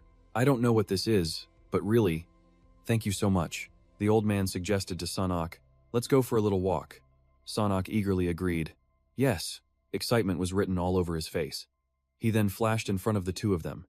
Song glanced at Trin Kwai Bet with a slight smile. "It must feel like getting back a severed limb," he said. For a man of his talent to live as an ordinary person for 3 years. Adjusting his glasses, he added, "In any case, you seem to have something you wish to say." Song didn't deny it. "Yes, I do. Would you be interested in making a deal with me?" The old man chuckled softly. "A deal, you say?" Trin Kwai Bet smirked, clasping his hands behind his back. "Very well. A deal it is. I presume you want something for that young man." "His complete recovery." Song nodded. "Correct. The item I consumed. Can it be given to him?" Crossing his arms, Kwai Bet stared at him skeptically. "Did I not make myself clear? That grand elixir is extremely expensive. he continued. Besides, I'm catching a flight out of the country tonight. There's no time. Now, tell me again what it is that you want. Du-song's expression remained firm, just as you said. Heal him. The payment for his treatment. That is my condition. Trin Kuai-bet laughed with an air of arrogance. With a condition like that, do you think someone like me would agree so easily? Are we so close, kid? Can you trust me? Du-song cut through his questions. Pointing to himself, his gaze unwavering, he declared, I believe in my own worth. Kuai-bet narrowed his eyes at him, then let out a small laugh. Du-song's eyes narrowed in return, his brow furrowing in slight annoyance. He declared to Kuai-bet, and for the record, I won't accept absurd demands like your other disciples. Kuai-bet was visibly taken aback by his response. The old man yielded. First, let's set the deal aside. There are things to resolve. Du-song's stance remained firm. I am a hunter, not a swindler. He gestured towards the door, speaking bluntly. As a hunter, I won't attempt the impossible. If you disagree with my terms, please feel free to leave now. Kuai-bet fell silent, his eyes following Du-song's gesture. A small smile played on his lips as he crossed his arms, staring intently. A tense silence filled the room. For a long moment, they stared each other down, neither saying a word. Then, a smirk finally broke across Kuai-bet's face. He let out a triumphant scoff, pushing his glasses up. All right, I'll accept your deal. Just then, the door burst open. A panting, smiling Kim Sanok entered. How long has it been? I was able to run for a full hour. Du-song looked up and offered a quiet greeting as he came in. Sanok leaned on the wall, changing his shoes at the entrance. Brushing off his pants, he replied, Oh, hey Du-song. Where'd the old man go? Du-song answered. Sanok looked up, his face dripping with sweat, and brushed his hair back. What? But I didn't even get to properly thank him. He walked to the fridge, placing a hand on the door with a grin. That was a truly incredible experience. The thread vein technique? It's an unbelievable method. Grabbing a bottle of water, Sanok continued. I really thought I would never be able to run again. He tilted the bottle back, gulping down huge mouthfuls. Sanok kept the bottle tilted up, speaking with a satisfied laugh. Ah, that really hits the spot. Du-song watched him in silence. With the bottle still in hand, Sanok returned to the topic with a fond smile. I just ran for about an hour straight. That's a new personal best, and it's the happiest I've felt in this body in a long time. I'm afraid I might be getting greedy. He looked over to where Du-song was sitting. Hey, Du-song, have you eaten yet? Just wait a minute. I'll heat something up. Hyung, Du-song's serious voice cut him off. Sanok glanced over. What's up? I just spoke with that man, Du-song said, looking at Sanok with a grave expression. There is a way to fully treat your condition. Sanok flinched at his words. The room fell silent. The two stared at each other, neither speaking a word as Sanok tried to process it. His gaze lowered slightly, his expression unreadable. But Du-song held his ground, his eyes firm as he waited for an answer. Sanok composed himself, a smirk forming on his lips. But that kind of treatment isn't free, is it? His question took Du-song by surprise. Sanok's expression darkened as he continued. The usual smile was on his face, but it felt strained and hollow. Do you think I'm that naive? For the past 3 years, I have tried every possible method to heal this body of mine. He looked directly into Du-song's eyes. The conclusion was always the same. There is no cure. But meeting that man, someone who can control supernatural power, that was something I never could have imagined. A gentle smile returned to Sanok's face as he continued. Anyone could guess that the one who made all of this happen was Du-song. Du-song spoke cautiously, sir, but he just shook his head, denying everything. Free treatment for a top hunter? This was clearly a trap for Du-song, wasn't it? His smile finally faded as he growled at Du-song, his brow furrowed. You don't need to pay that price for me, Du-song stated. It's not a heavy cost. Sanok's face went dark as he slammed both hands on the table in a rage. With a loud crash, he yelled, What do you mean? It's fine. Just being able to run again was more than enough for me. The man who was just smiling was now completely tense, sweat dotting his strained face. He turned to Du-song, his voice filled with anguish. Du-song, there's no such thing as a small price. The cost to repair a body like this is never cheap. Du-song just listened intently to his words. He calmly replied, I'm okay. Before the words even left his mouth, Sanok erupted once more, cutting him off with a furious shout. I already told you I don't need it. Sanok, sweating heavily with knitted brows, struggled to repeat, I'm fine. I said I'm fine. But what if? His voice lost its power, growing hesitant. Du-song cut in, holding up 5 fingers. The condition is the 5th expedition. Sanok froze at his words.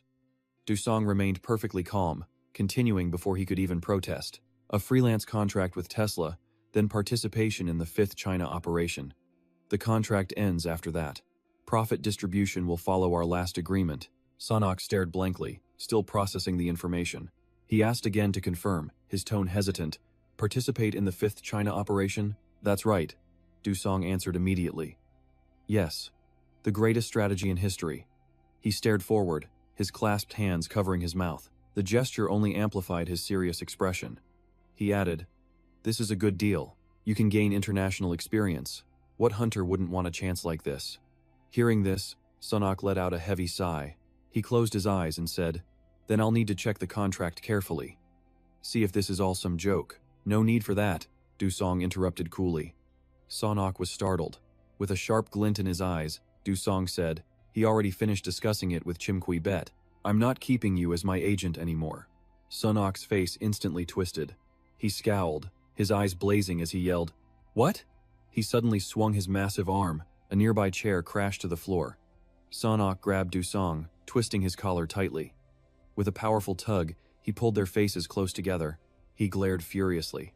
"Stop messing with me, you kid," Dusong replied coldly. "This isn't a joke." Sanok's scowl deepened as he questioned him. "It used to be, please be my agent, please help me. What about now, huh? Now that you're in the spotlight, you can just do whatever you want? Is that it, you kid?" Dusong's brow furrowed slightly. He met Sanok's gaze earnestly. "But hasn't the situation changed now? Your body can be healed." Sanok ground his teeth in anger, then suddenly exploded in a rage at the man before him. "I told you I'm fine. Who do you think you are, making my decisions? But why?" He glared at Dusong, his jaw still clenched tight. Dusong fell silent for a moment. Then he spoke softly. "Sir, when you first became my agent, didn't you say this? Don't lead me into the tiger's mouth." Hearing those words, the deep furrow in Sanok's brow relaxed. He raised his eyes, surprised by what Dusong had said. Dusong continued calmly. "Right now, to me, you are that tiger's mouth, not even knowing what you want. You just look pathetic." Sanok froze. "What?" Dusong continued coldly. "When you got back, you took a water from the fridge instead of a beer. Am I wrong? If you didn't have to manage your condition, you would have grabbed a beer." Hearing that, Sanok faltered. His powerful grip on Dusong's shirt finally slackened. He stammered, "Well." Dusong calmly peeled Sanok's hand from his collar. Then, he used both hands to sit him down in the chair. Ignoring the lost look on Sanok's face, he set him upright so they were face to face. Dusong stared right at Sanok, his eyes full of conviction. He placed a hand on his shoulder, persuading him, "Look at me. You know what you want, right? You want it. You want to run like you did before." Sanok's jaw remained clenched, a choked sound escaping his throat as words failed him. Dusong stood up straight, continuing, "From now on, don't stay in my shadow. Starting tomorrow, go back to how you were." He looked down at the man on the chair. "And when I return, you come back to me, got it?" Sanok cut in, stunned. "What?" He said cautiously.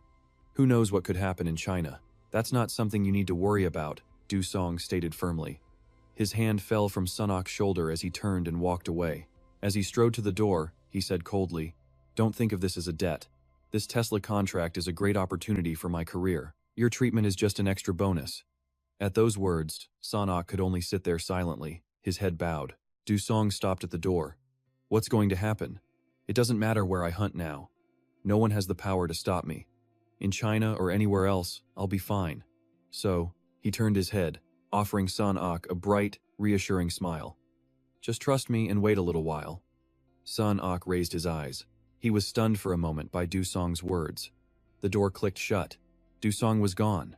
Now only a pensive Sanok remained in the silent room. He was quiet, still processing. A smirk touched his lips as he murmured, "Trust him and wait, huh?" Raising a hand to cover his eyes, he suddenly laughed to himself, treating me like a child. 1 week later, at the international airport, reporters swarmed Dusong. "Dusong, you signed with Tesla so fast. Was there something going on behind the scenes? The first Korean solo hunter to sign a Chinese contract. Please give us a comment. Look over here, please."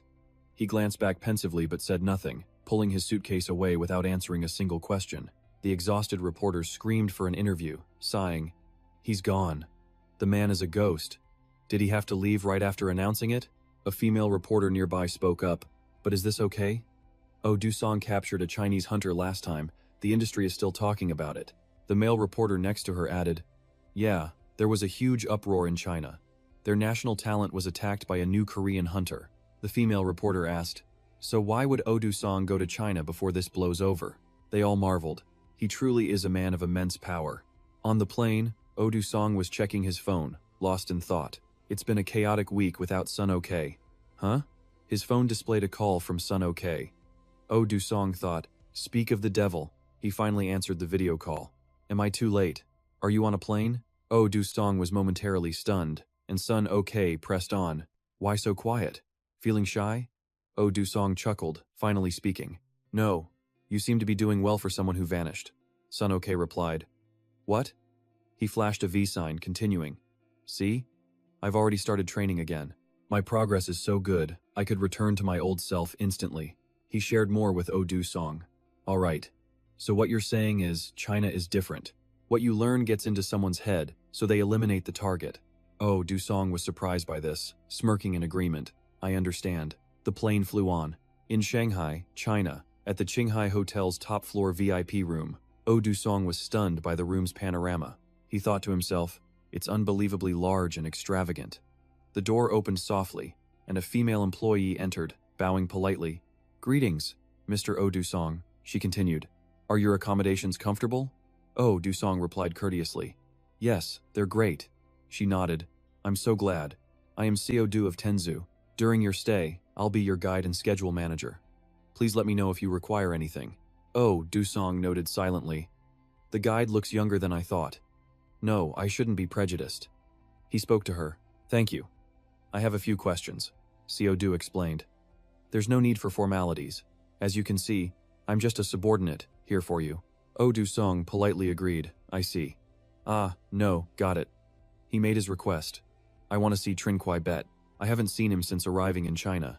CO then asked, excuse me? You called him Trin Kwai Bet? Oh, Dusong was concerned. Is there a problem? Seodu's face twisted in annoyance as she bluntly retorted. Is the headmaster your friend? To use his esteemed name so casually. How ill-mannered.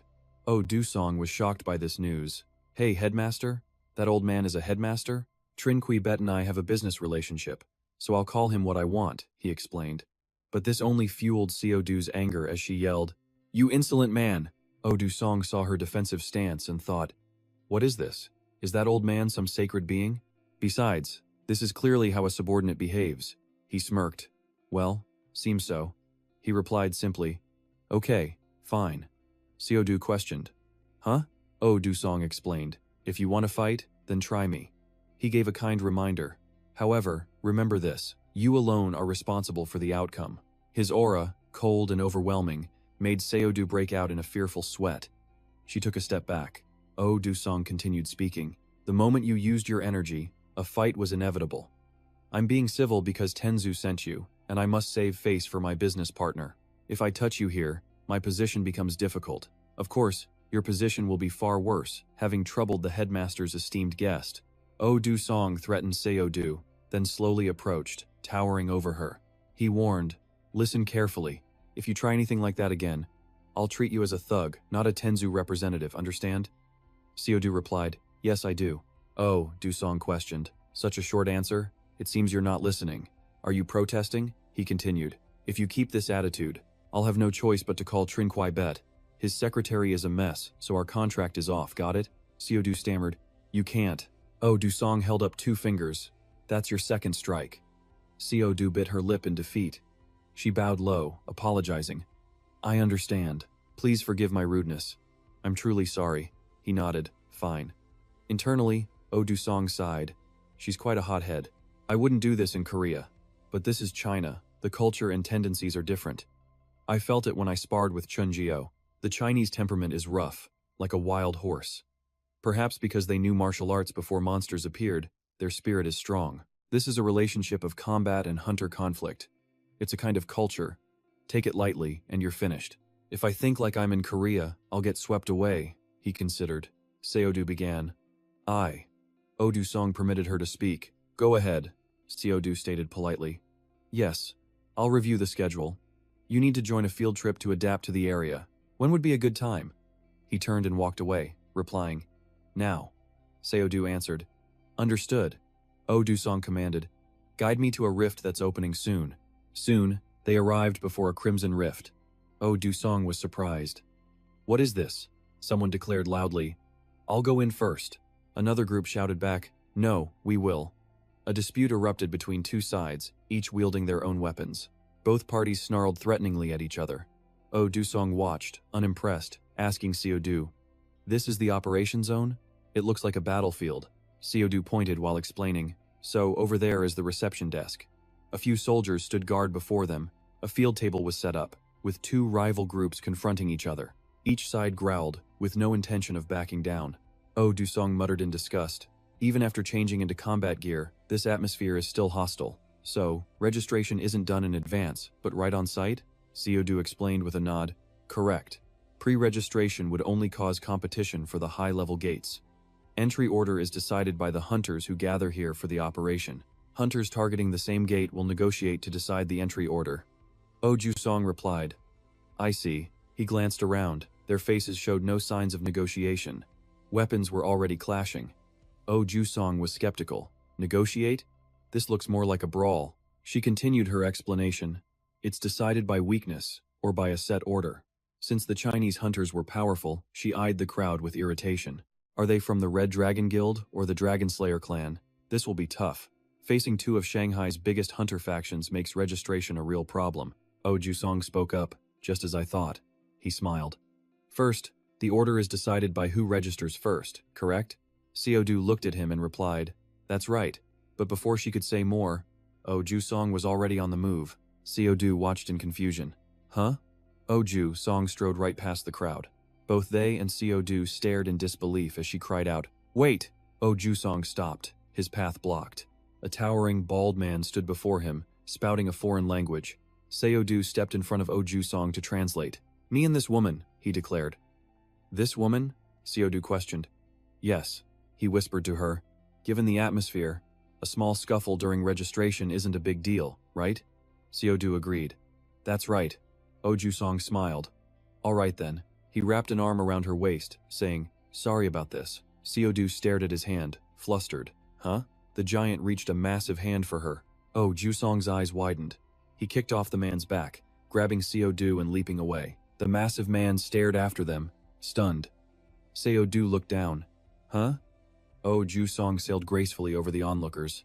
Everyone stared up at him, their jaws agape. Du-song landed before them, just feet from the soldiers, who eyed them with confusion. Du-song demanded, "Translate what I say." Du-song, gate entry team, registering. "What?" Seodu asked, her mind completely elsewhere. "Wait, this man is holding me," she thought, her face flushing crimson. She cleared her throat. "Ahem." He urged her, "Hurry and translate." "Hold on, we have to consider the consequences," Seodu said. He glared at her. "Before the last spot is gone." Her brow furrowed in frustration. "Damn it," she thought. The info board displayed his name at the top. Du-song. He looked at it, satisfied. Good. But the others were instantly hostile. Some gripped their weapons, others cracked their knuckles, ready for a fight at any moment. Du-song and Seodu turned. The murderous intent radiating from the crowd was impossible to miss. "It's finally a problem," Seodu thought in a panic. The men were muttering, "Hey, who's that? A Korean. Can that guy really defeat all of us Chinese hunters?" "That's him, Du-song. He just appeared out of nowhere to register in Shanghai. How ridiculous." He pointed and told Seodu, "Translate for that side this time." She immediately replied, "Yes, all right." Ju-song's brow furrowed as he spoke. "Not just those here. All of you, come at me, one by one." "What?" she thought, absolutely stunned. Seodu warned him. "Sir, the fact that the master is Tenzu's leader is a secret," Ju-song replied. "I know how to keep a secret." She couldn't believe it. "You know that and you're still causing a scene?" She urged him again. "Sir, this is Shanghai. Those people," Ju-song asked, "they aren't Tenzu's territory, right?" "No," he pointed, identifying each faction. "I've done some homework. These are the Red Dragon Guild and the Dragon Slayer clan, correct?" Seodu grew more afraid, her mind racing as she thought. With no backup from Tenzu, he wants to provoke two of Shanghai's major powers all by himself. He's completely insane. What should I do? Maybe I should just get out of here. Meanwhile, Ju-song had his own thoughts. That old man was watching when he sent me to Shanghai, a place outside Tenzu's influence. He definitely has a motive, but I refuse to be manipulated. With 5 chances, my freelance contract forbids sending me out without reason. Any obstacle in my way will be blown away. That was his only consideration. But then, a moment passed. Oh Ju-song glanced over, curious, as the crowd's murmuring suddenly stopped. The top dog had arrived. Someone was slowly approaching them. Seo-do gasped. Could that be her? Even Oh Ju-song's surprise showed on his face. A woman in red gear with a stunning figure and an icy expression stopped right before them. Seo-do explained, the current combat leader of the Red Dragon Guild, and the guild master's daughter, Jiang Bijan. The woman named Jiang Bijan walked closer to Oh Ju-song. She paused for a second, then looked at them.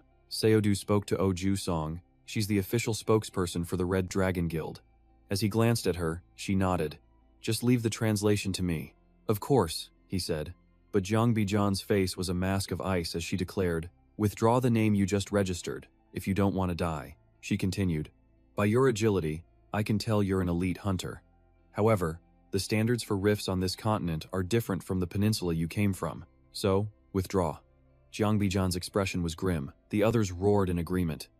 That's right, right. Withdraw now, stop. Oh Ju-song calmly surveyed the scene. Truly pathetic. One word from her, and they fall silent. Huh, you're right, Seo-do agreed. He scratched his cheek, asking her, okay, translate this for me. He began, thank you for the polite warning. Frankly, I'm prepared for any trouble. Jiang Bijan listened, thinking, good, he seems to understand. Just then, Oh Ju-song continued. However, he announced, I have no intention of removing my name from the list. A Red Dragon Guild member raged, what? This bastard. And so? Jiang Bijan prompted.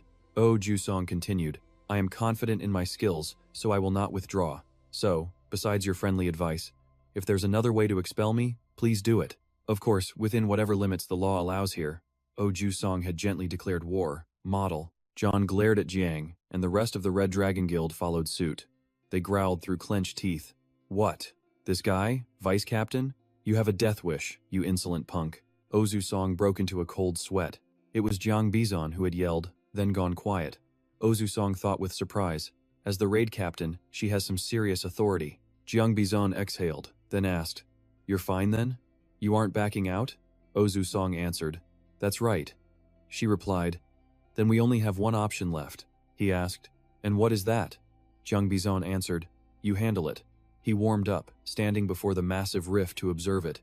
Jiang Bijan's squad stood in formation, weapons drawn and ready. She glanced at Oh Ju-song as he finished his own preparations. One of her squad members spoke up. Vice Captain. She turned. What is it? The man voiced his concern. Are you seriously adding that Korean to our raid party? What happens if our clean water is tainted by some impurity? Jiang Bijan retorted. Are you suggesting I should fight alongside him then? The man stammered. Ah, no. That's not what I meant at all. She leveled the tip of her glaive at his chin. He immediately broke into a cold sweat. This was the Red Dragon Glaive, a legendary weapon of the Jiang clan. It was a weapon forged for hunt leaders since her father's time. Its history as long as the Red Dragon Guild itself. A renowned weapon among China's elite hunters. She spoke. Where is it that we both serve? The Red Dragon Guild. Jiang Bijan pressed. Right? There's no reason I should raise my weapon for some foreigner. The man quickly agreed. You're right. My apologies. Jiang Bijan added. And wasn't it said our last member quit, causing problems for the raid? That won't happen again. No problems will arise.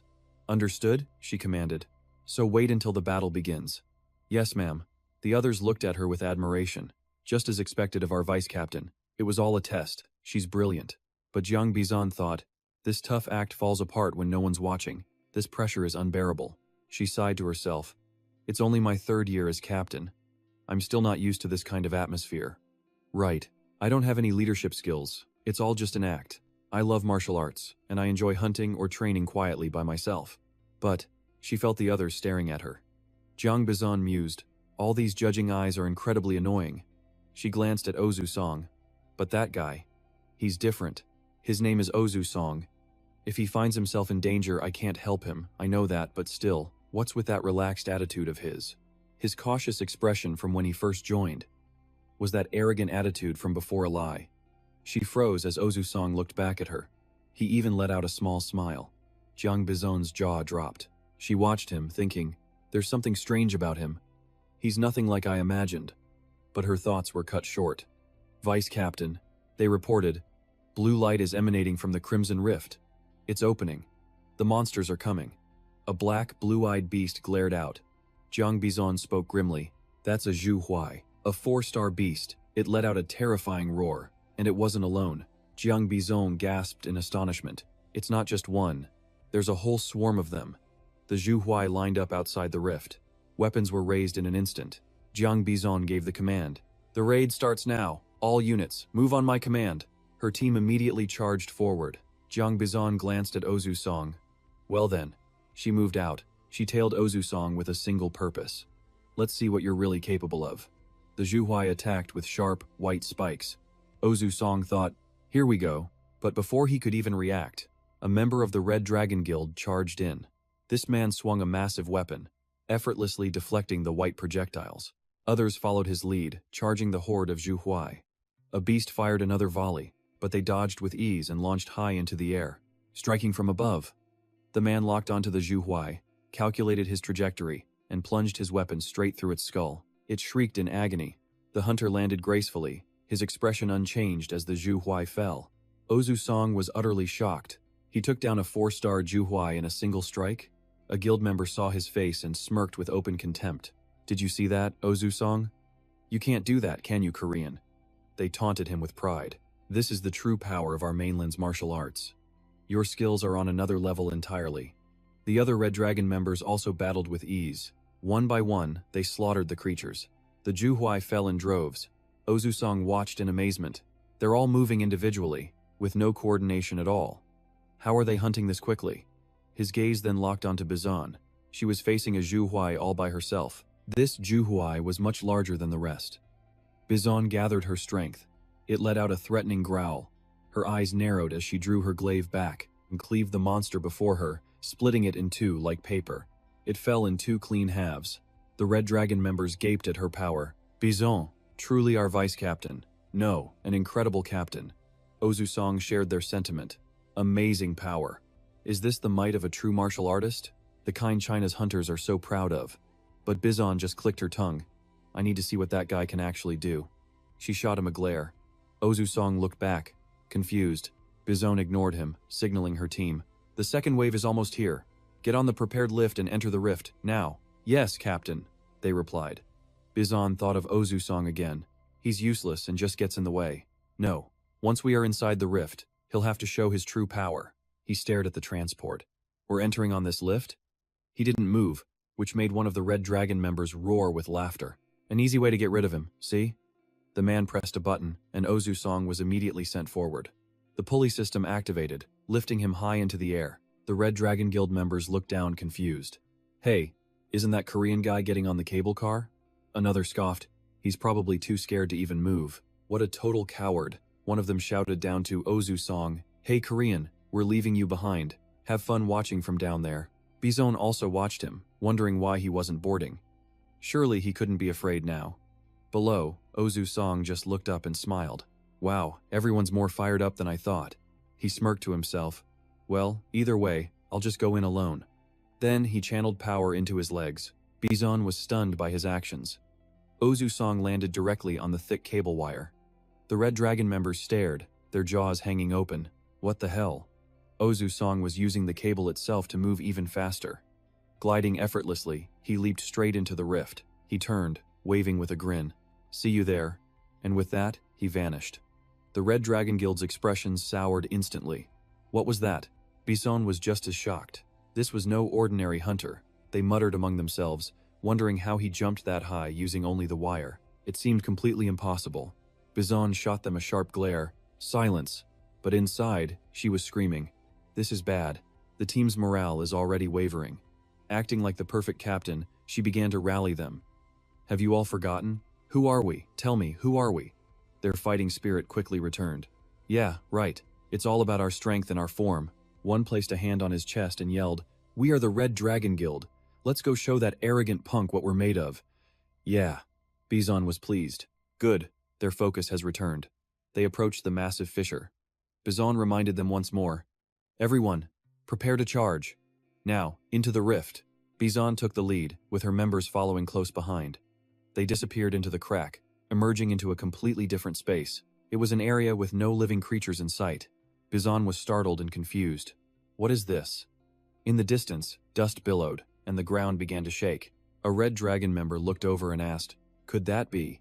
Bizon's mouth fell open. "The pig fiends are coming." She tried to think of a plan, but the horde of pig fiends was closing in too fast. Should we retreat? It was already too late.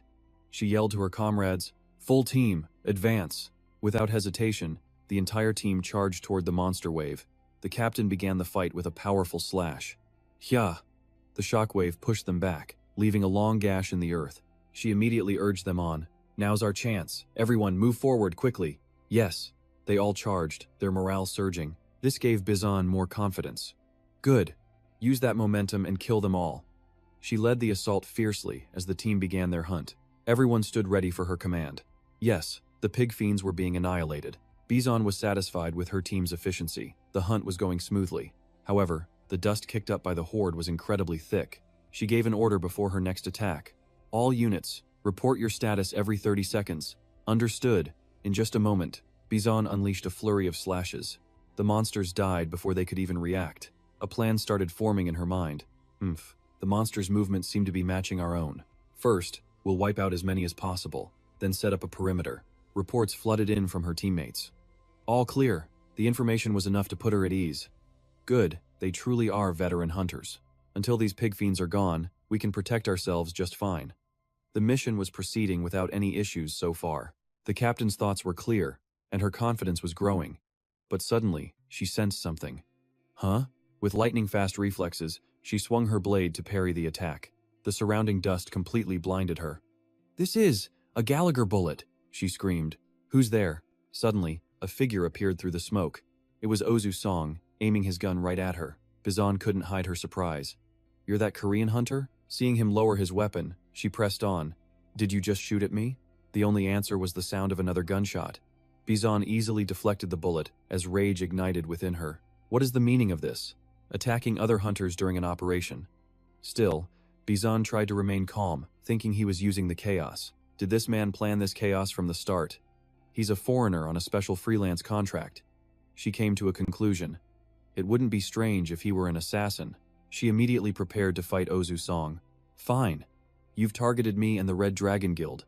If that's your choice, then pay the price." Tension filled the battlefield. The two stared each other down, neither willing to back away. Ozu Song seemed ready to make the first move. 2 shots exploded near Bizon, and she glanced down, confused. The bullets released clouds of thick smoke right where she was standing. The captain began to feel suffocated. Damn it! Bizon tightened her grip on her sword. With a single leap into the air, she dispersed the smoke with a swing. She boasted confidently, "What a cheap trick." But then she cried out, "Ah!" Ozu Song had vanished from the ground. In a flash, he was right in front of her. He pointed his finger directly at her chest. Instantly, she was paralyzed. "Ah, my body. It won't move." The situation had become dire. Is this a technique that seals movement through the blood vessels? How does this Korean know it? Bizon began to fall. The captain was stunned as Ozu Song caught her. He remained completely silent. Just then, the pig fiends closed in. Ozu Song frowned at them, then dashed toward the monsters. He vaulted over the horde with ease, as if it were child's play, landing perfectly on the other side. Bizon was floored by Ozu Song's skill. What the? Dark thoughts began to creep into her mind. He brought me here, but didn't kill me. What is his goal? Could it be? Ozu Song leaned down toward her. That simple act sent Bizon into a panic. The nerve of this guy. What is he trying to do to me? Let me go, right now. He slowly moved closer to her. Bizon squeezed her eyes shut as the distance between them shrank. Ozu Song spoke calmly. "Sorry, just a moment." She opened her eyes, staring at him in a daze. "What?" The captain watched curiously as he left. What was that sound? He suddenly returned with another person. Seeing her own teammate lying next to her, Bizon wondered. This person is a hunter from our Red Dragon Guild. What is he doing? A storm of questions flooded the captain's mind. What was this man's plan? Ozu Song carefully checked everyone, touching their arms and legs. He inspected each person on the ground, leaving Bizon to wonder what was happening. Murmurs of outrage echoed around them. A sneak attack. That bastard. What kind of trick is this? Vice Captain. This guy. Ozu Song quietly calculated. This should do. Then he spoke aloud. Okay, can you hear me? Can you listen? Bizon thought. Listen? He's just talking to himself. Ozu Song repeated himself. Listen to me. I said, listen. One person snapped. What is he blabbering about? An announcement echoed. All clear. All clear. The man froze. What was that sound? It was the voice of his comrades, still fighting below. Bizon's face went pale. They exchanged panicked glances. That voice. Was that the vice captain? Bizon couldn't believe it. Impossible. Ozu Song waited a moment, then spoke. Do you understand now? From the swirling dust, something emerged, its tentacles writhing in the open. The all-clear message continued to drone on. Ozu Song stared at the scene before him. For a moment, he was utterly stunned, unable to speak. This is, he thought. From the first moment he saw this, he had a very bad feeling. The mindless pig boars charged forward without a thought. Ozu Song noticed one creature. Was it fleeing in terror? According to the data, pig boars were 4-star predators. They always moved in packs. If beasts this strong were running for their lives, what could possibly be hunting them in this chaos? It appeared above a group fighting the pig boars, but from the outside, there was only dust and the eerie all-clear broadcast. Ozu Song narrowed his eyes. Something was terribly wrong here. He needed to watch this situation carefully. And then, the all-clear message began to fade. Ozu Song paused. The voices of the Red Dragon Guild members sounded off. Could it be? Just then, a man in the chaos was ambushed by something lunging at him. Without hesitation, it pierced straight through his neck. The man died instantly. A monster that mimics its prey's voice, Ozu Song realized. It was hiding among the pig boars.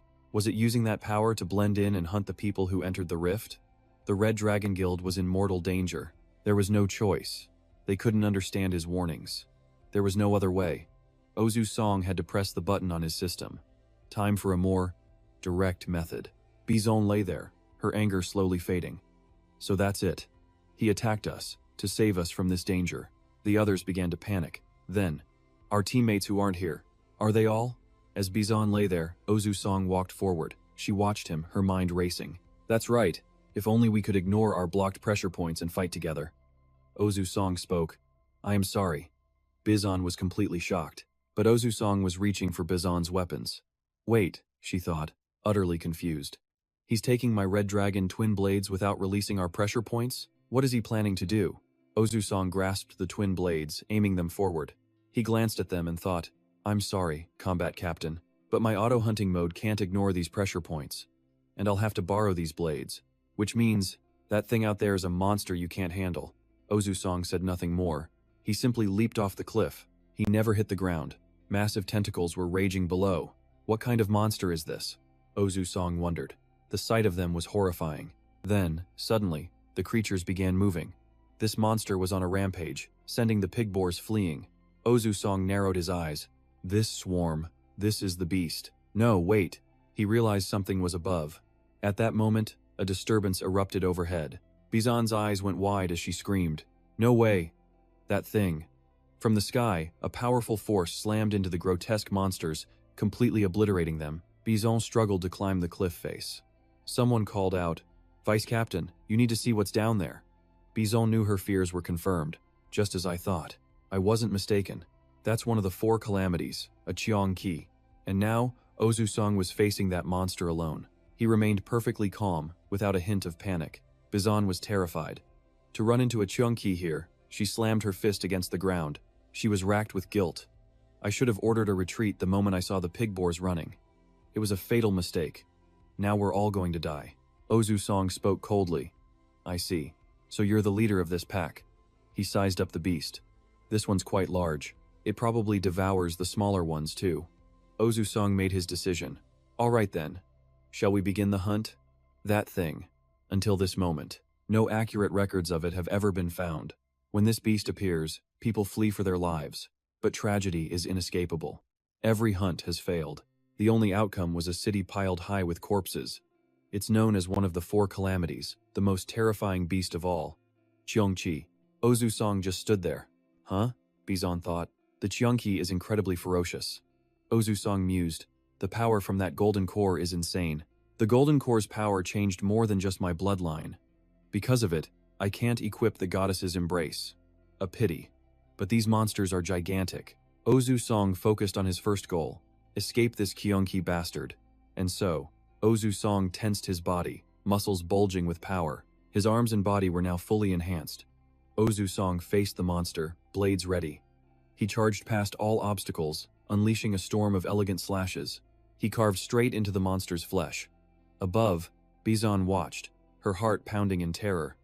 Ozu Song pushed on through bits of gore. 2 more Cheongki remained. He announced, activating auto-hunting mode. The battlefield descended into chaos. The last Cheongki charged forward, and Ozu Song met it with a powerful slash. He followed with another strike. The Cheongki reacted instantly, its tentacle seizing his blade. Bizon watched, her nerves completely frayed.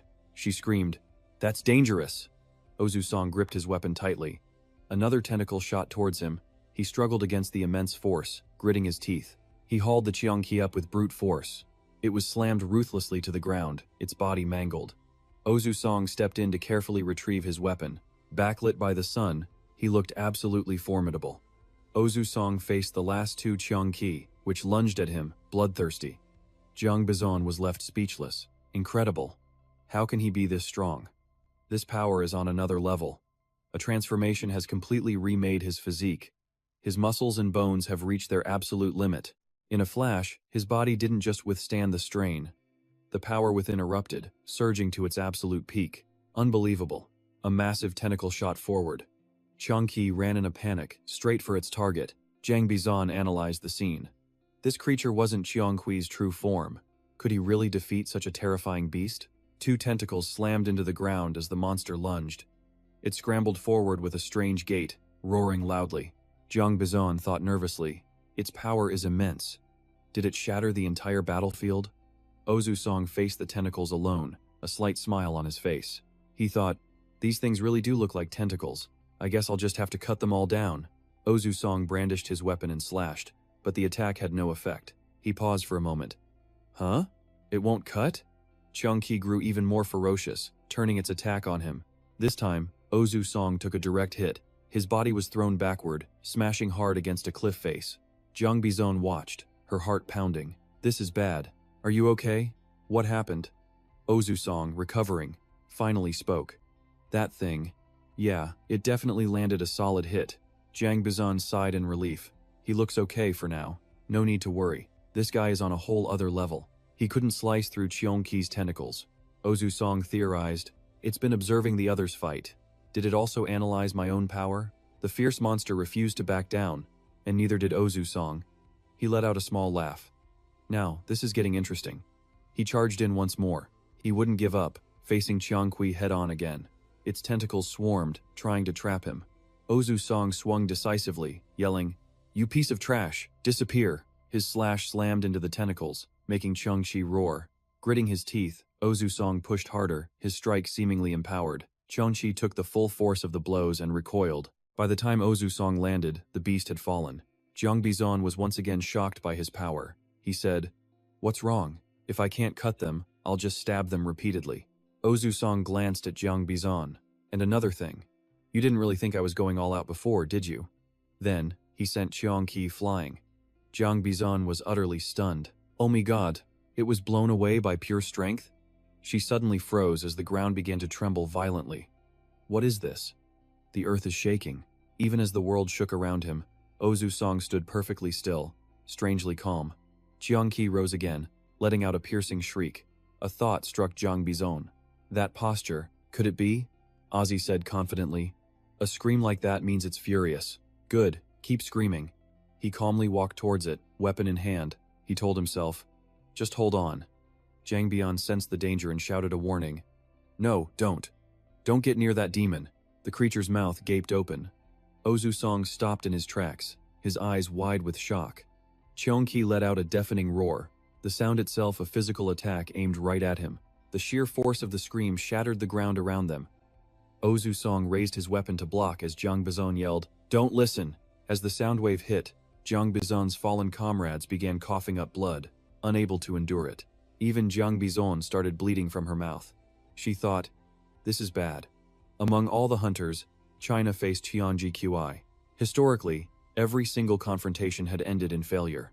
The main reason was this high-frequency attack, a sonic wall preventing anyone from getting close. Formed by its tentacles, it creates this frequency to hunt its prey. It's a terrifying skill that damages internal organs and causes mental chaos. The high-frequency waves continued relentlessly as Qiangqi kept screaming. Wiping blood from her lips, Jiang Bizan couldn't help but worry for Ozu Song. We can't even stand it this far away. But he's right in the middle of it. At that moment, Ozu Song stood firm as a rock, his expression completely unfazed. Jiang Bizan was shocked. He's unharmed? How is that possible? Ozu Song stood in the eye of the storm without a scratch. Qianqi just screamed and screamed, right in his face. It seemed offended, using every ounce of its strength to roar even louder. This time, the surrounding rock formations disintegrated. The creature's shrieking was endless.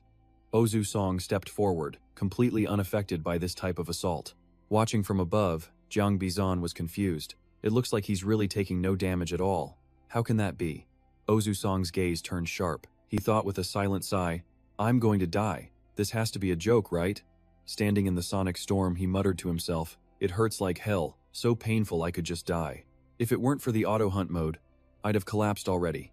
Luckily, the mode is hidden, and the sonic waves aren't hitting my whole body, so I just have to endure it all myself right here."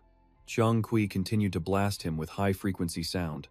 Ozu Song stood his ground, steadfast against the sonic onslaught. His eyes were completely bloodshot as he willed himself to hold on. Qiangqi kept screaming with all its might. The veins on Ozu Song's face bulged from the strain. Finally, after a long roar, the monster fell silent. Jiang Bizan had been painfully covering her ears. She suddenly stopped, her eyes widening in surprise. The sound, it stopped. Ozu Song stood as firm as ever, his back straight as he faced Qiang Kui. From her vantage point, Jiang Bizan observed the beast's current state. Ozu Song kept pulling one surprise after another on her. Unbelievable. It exhausted itself just from that one attack. No longer screaming, Qiangqi began to crawl before leaping high into the air. Jiang Bizan watched, her heart racing. It's flying. Is it going to just crush him? Ozu Song dropped into a low stance, gripping his weapon tightly. Jiang Bizan was more panicked than he was. She guessed. So he wasn't unharmed, he was just enduring it. Then Jiang Bizan screamed, "Danger, get out of there!" Ozu Song stared straight ahead. Qiangqi was upon him. He whispered, "Attack mode, apply." The weapon in his hand began to glow. Jiang Bizan's tension reached its peak. Her mind went blank. Ozu Song decisively charged forward, a grin spreading across his face as he yelled, "I've been waiting for this!" Qiangqi opened its maw wide before him. Two powerful, decisive stabs landed true. This time, Qiangqi shrieked in agony from Ozu Song's attack. It crashed to the ground, creating a massive shockwave. Ozu Song stood on Qiangqi's body, his weapon still buried deep inside it. Jiang Bizan's panic turned to astonishment. What is this? Ozu Song didn't let his guard down for a second. His gaze was as steady as ever, his grip tight on his weapon. In his moment of triumph, he was clearly victorious. How about that? I was waiting for the moment you'd get so angry you'd just charge at me like this. Qiangqi's tentacles fell to the ground with a thud.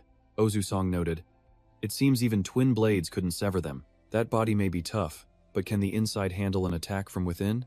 Ozu Song smiled grimly. "My parasitic larvae will spread inside you.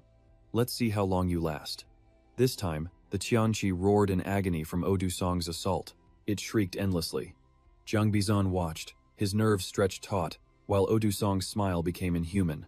The Qiangqi thrashed, screaming in torment. A strange object appeared in the sky. A brown-haired man complained, "The Red Dragon Society is late." His green-haired companion added, "Looks like it. Is there a problem?" He answered, "A swarm of Zhuhuai is rushing the gorge." His companion grew worried. "No. If it's on that scale, this is a disaster. Things are getting bad." The captain remained calm. "Perhaps. The Red Dragon Society is likely fighting for their lives in there. They talked while watching the strange thing above. We don't know what's happening. Could that Korean guy have caused this?" The captain's reply was vague. "Maybe, because I also don't know what's going on." "Hey, what's that? Why is the gorge opening up?" The strange object began to swell, growing terrifyingly large before it transformed. A colossal beast with vicious, razor-sharp fangs. The onlookers below were utterly stunned. Is that one of the four evils? Why has it appeared here? The monster's roar shook the very heavens. The sound was so intense, people started coughing up blood. A nearby man managed to explain, "It's the Qiangqi's high-frequency cry." A man screamed a warning, "Everyone, run! If we stay, we'll get caught in the attack." But then another voice shouted, "Hey, wait! What is he doing? We have to run now." Someone clapped the man's shoulder. "Haven't you looked behind the chunky?" The man shot back. "That's ridiculous." Then he turned to look, and couldn't believe his own eyes. So, what exactly did he see? On the monster's back was the faint silhouette of a young man, perfectly balanced. Dusong gritted his teeth, trying to destroy the beast as it let out an agonized scream. The soldiers were frozen, unsure what to do. The monster collapsed to the ground.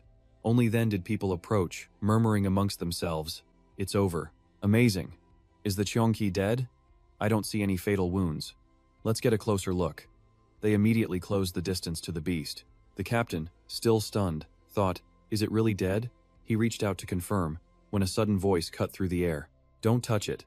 Startled, the captain looked toward the sound. He was shocked. What? Dusong slowly emerged from behind the monster. A soldier asked, "Is he Korean?" Dusong's voice was like steel. "I said, don't touch the monster I caught." He advanced on them, his face a mask of irritation, radiating palpable killing intent. "Come closer, and I can't guarantee your safety." The captain thought, "This killing aura is immense. First, we must calm him." A soldier beside him asked irritably, "What for?" "That's a junkie. Let's take it." The captain tried to placate him. "No, wait. That man hunted it." The soldier sneered in response. "Someone with such a filthy background gets a chance like this?" The captain couldn't believe his ears. "What? Right now?" Suddenly, a girl screamed, "Wait!" She ran like the wind towards the crowd. Her actions stunned everyone.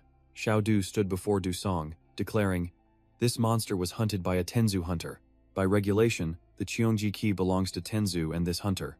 If you dare touch it, Tenzu will declare war on the Dragon Slayers Guild."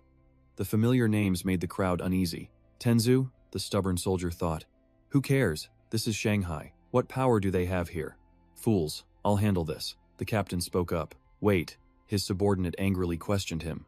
"What? Still hesitating?" The captain calmly warned, "No, don't step forward. You'll die." Xiaodu stood firm, shielding Dusong. Suddenly, Dusong's eyes widened, blood trickling from the corners. The captain explained, "One more step, and he will attack.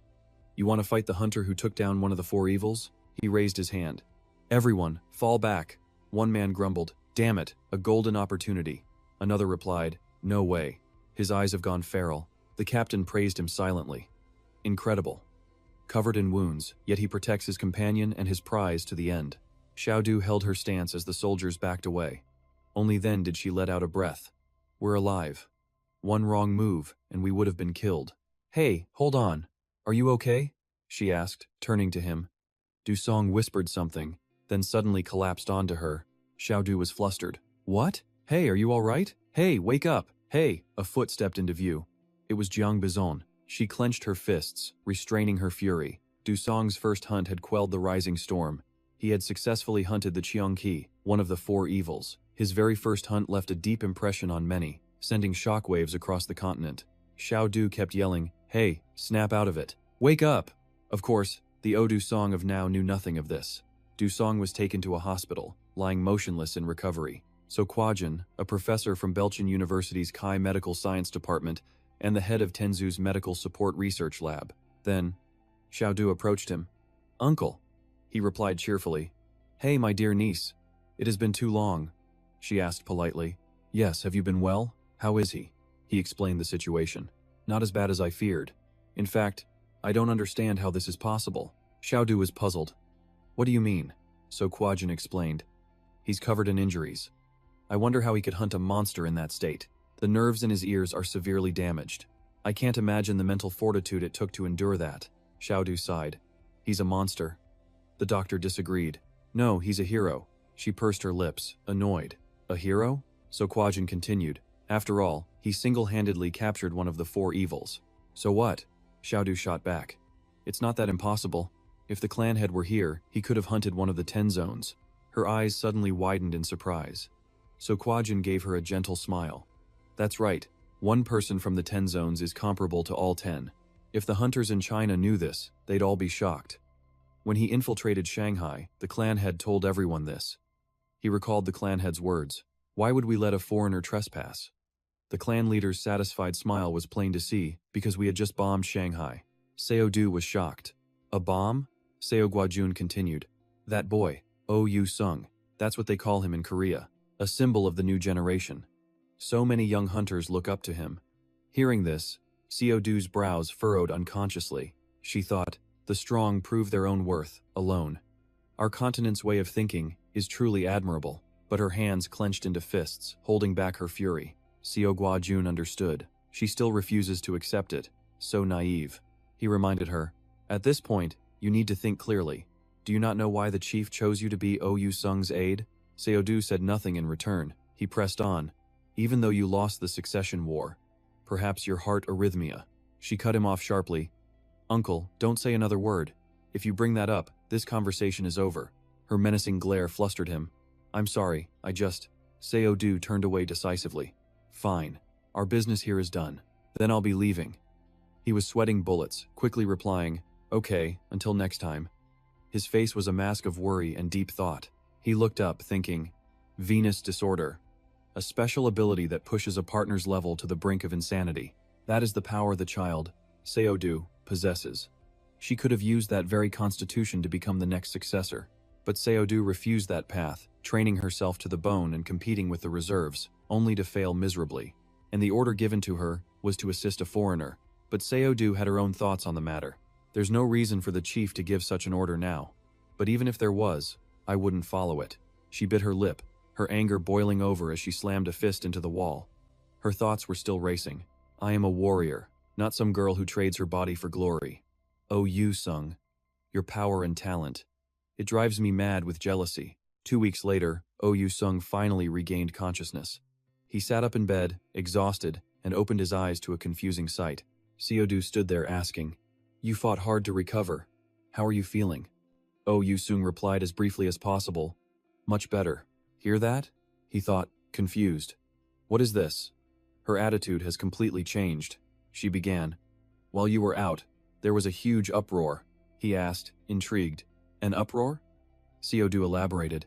The media is reporting on your solo monster hunt. The lone hunter who captured the Shanghai monster. The entire continent is singing your praises. He asked, Did they reveal my identity? She seemed confused. Did you think they would hide your identity and nationality? With achievements come respect. That is the way of our continent. He nodded. I see. Oh Yu-sung thought. So, in the end, it's a meritocracy. Seo Du had an announcement. You'll have a visitor shortly. Oh Yu-sung was curious.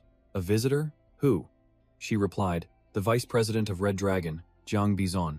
I heard you used her weapon. They will surely be upset you borrowed it without asking for permission. That's just going to complicate things. I don't have to see her, but refusing a hospital visit is just plain rude. If she mentions that, just play dumb. Yes. He made a mental note. Understood. I'll be careful. Hearing this, she said quickly, Very well. I'll step outside for a moment, and gave a slight bow. The door slowly closed behind her. Oh, Yu-sung was alone. He wondered, why is she being so courteous? She's much more formal than before, but I get the feeling this politeness is just to keep a distance. It's fine by me, though. It makes things more comfortable. A knock came at the door. He called out, Come in. He recognized the familiar face as the door slowly swung open. Jiang Bizon entered shyly, her beautiful face flushed with an endearing shyness. Oh, Yu-sung felt just as awkward. He gestured to the chair beside him as a courtesy. Please. He thought, stunned. Wow. She actually came? Let's see. A translation app.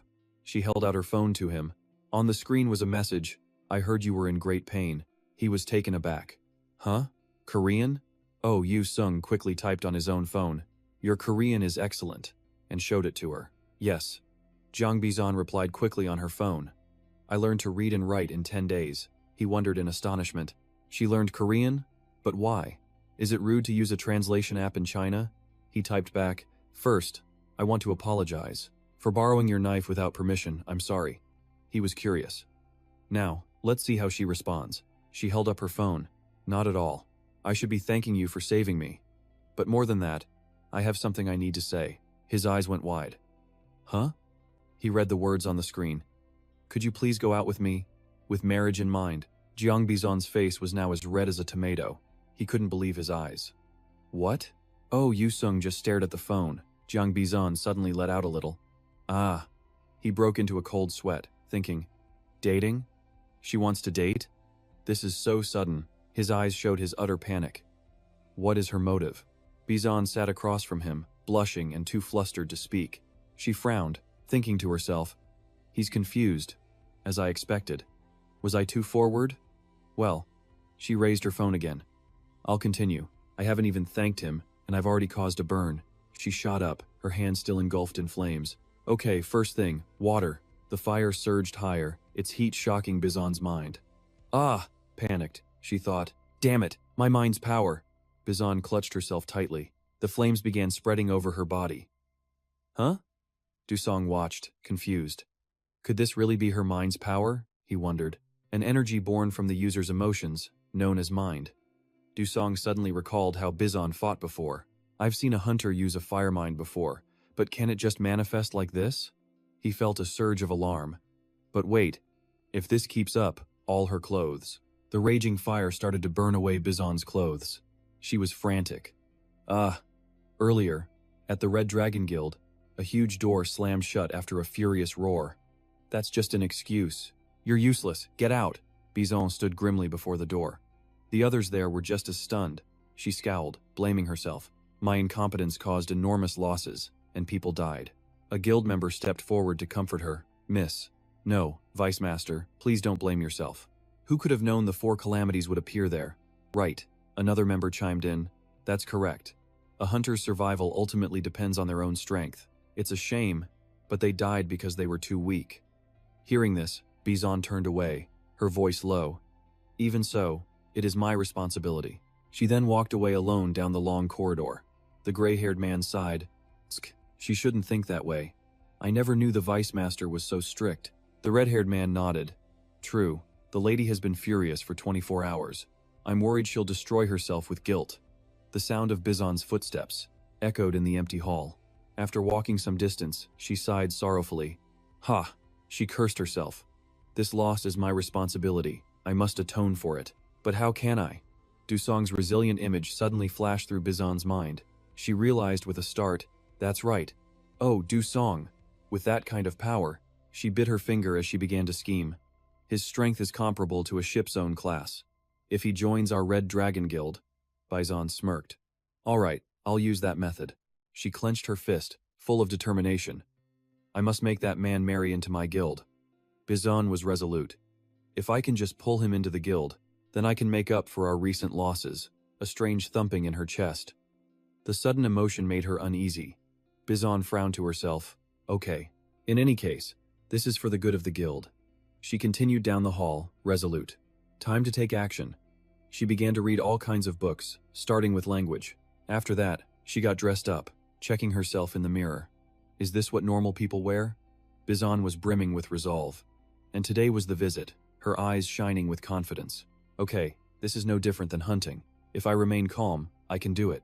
Back in reality, Bizon was flustered, her mind flame raging ever more violently. She tried to soothe herself. Come on now, if I don't calm my emotions. Dusong acted fast, grabbing the flower vase from the table. He then threw the water from it onto Bizon. She was shocked. Hey, water? A cold splash of water doused the intense flames. He watched in horror as her clothes ignited again. Ah, the fire was out, but the energy remained. Dusong focused his own power on her, and with a crackle, the new flames died. Bizon was stunned. Ah, the fire. It was stopped. She calmed herself down, and her mind grew quiet. She let out a sigh of relief. Phew. She turned to him sincerely. Thank you. Before she could finish, he covered her mouth. She panicked. Hey, what is this? Dusong motioned for her to be quiet. Bizon was confused. Huh? Silence? She glanced down and said nothing. Why? Bizon realized her clothes had been completely burned away, letting out a frantic cry. She thought in shame. Ah, this is bad. Trying to signal him. Dusong sighed and calmly soothed her. I know, just calm down. Huh? Bizon's eyes widened as she understood his intention. Ah, so that's what he meant, she thought. If I scream here, everyone will come running and see me in this state. Bizon nodded, showing that she understood Dusong's plan. He wiped away a bead of sweat. She seems to have calmed down. He started searching through a storage crate. Let's see. A spare shirt should be in here. He tactfully turned away, handing the shirt to Bizon. Here, put this on. She quickly took the shirt he gave her and answered politely. Thank you. Bizon's face fell as she silently berated herself. My God, how could I show him such a disgraceful side? Her expression became even more grim. He must be so disappointed. She quickly put the jacket on. Dusong was also seriously reconsidering everything. Bizon stood up, bowing politely. Well then, I'll be leaving. He immediately stopped her. Wait a moment. Then he looked her over from head to toe, sizing her up. She doesn't seem to have any ill intentions, so this should be fine, right? Dusong then offered, would you like to have a meal with me? Bizon didn't understand Korean and looked confused. Huh? He switched to English? Lunch? Together? Now Bizon understood what he said, and her face lit up. Ah! She then responded with excitement. Yes. The red sports car blazed down the highway. The atmosphere inside the car was filled with awkward tension. The car suddenly made a sharp turn. Bizon's driving skills were impeccable. Dusong, in the passenger seat, was terrified by her driving style. The tires screeched as the car parked perfectly. Bizon stepped out, telling him, we're here. Dusong forced a smile. She asked suspiciously, is there a problem? Dusong replied, ah, no. But 1,000 questions were racing through his mind about this girl. Does she really need to floor it like that just to drive in the city? He got out of the car and looked around, confused. Anyway, the bright sun shone down here, where Red Dragon Guild members stood in a line at the main gate. In unison, they shouted, greetings, Vice Chairman. Bizon introduced him. This is the Red Dragon Guild's headquarters. He was stunned. What? He stared again in disbelief. We definitely just drove through the city center. Looking at the massive green estate, Dusong panicked. When did a garden this huge get here? The Red Dragon members respectfully parted to the sides. They made a path for them to enter. He was confused. She just said we were having lunch, so why are we eating at the Red Dragon Guild? They were led down a long hallway. A loud shout caught Dusong's attention. In the garden, groups of people were lined up, training together in unison. They reached another long corridor. Yet another guide appeared. Dusong looked at the surrounding buildings, amazed. As expected, the scale is truly immense. The grand, old-fashioned buildings were a real eye-opener. So this is the Red Dragon Guild. Stopping midway, Bizon turned with some embarrassment. Well then, I'm going to go change my clothes, he replied. Ah yes, all right. The guide gestured for him to go this way. Dusong answered politely. Yes. He thought to himself, he must be taking me to the dining hall? Entering the vast, grand hall, he gasped. Whoa, truly magnificent. The guide bowed deeply. The master will arrive shortly. Please wait. Dusong simply replied, I know. Dusong approached the single chair and pulled it out, wondering. Let's see. Just one seat. This must be for me, right? Then, a strange voice echoed. No, that is not your seat. A powerful, burning presence flared beside him, catching him off guard. Dusong glanced over, intrigued. This aura, could it be Trin Kwai Bet, that old man? A figure stepped into view. Oh? You're younger than I thought. Very young. He approached with a severe yet smiling face. Dusong was stunned. This isn't Trin Kwai Bet? He then remarked, your Korean is flawless. The man smiled warmly and began to explain. I have traveled many lands handling small affairs before returning here. He formally introduced himself. They call me Jiang Dong Chun. Dusong was shocked. The master of the Red Dragon Guild? He quickly replied politely. Ah, yes, hello. I'm Dusong. Dong Chun smirked, sizing him up. I see. In any case, you are quite interesting. His eyes flashed red as flames enveloped his outstretched hand. May I touch you for a moment, Dusong? Without a word, Dusong dodged the approaching hand. Dong Chun's eyes narrowed. Oh? Look at that. The young man quickly tried to explain. My apologies, but I must refuse. The master pulled back his hand. Oh, is that so? He noted. My hand moved quickly, yet you evaded it so casually. He continued. Yes, many people want to touch me. Internally, his guard was up. I cannot afford to lose here. This is a technique even that old war general could face. Dong Chun laughed. Ha, so that's it. With a body, aura, and talent like yours, you must surprise everyone. Dusong silently evaluated him. Trin Kwai Bet's presence didn't feel like a true martial artist's. But this man truly feels like one. Dong Chun chuckled. Very good. You must know how to say no when you dislike something. However, I do have something to ask you. He raised an eyebrow, observing him closely. So, what do you think of this place? Dusong answered politely. It's truly amazing. Very grand. The man simply nodded. But Dusong had his own thoughts. There has to be a reason they brought me all the way here.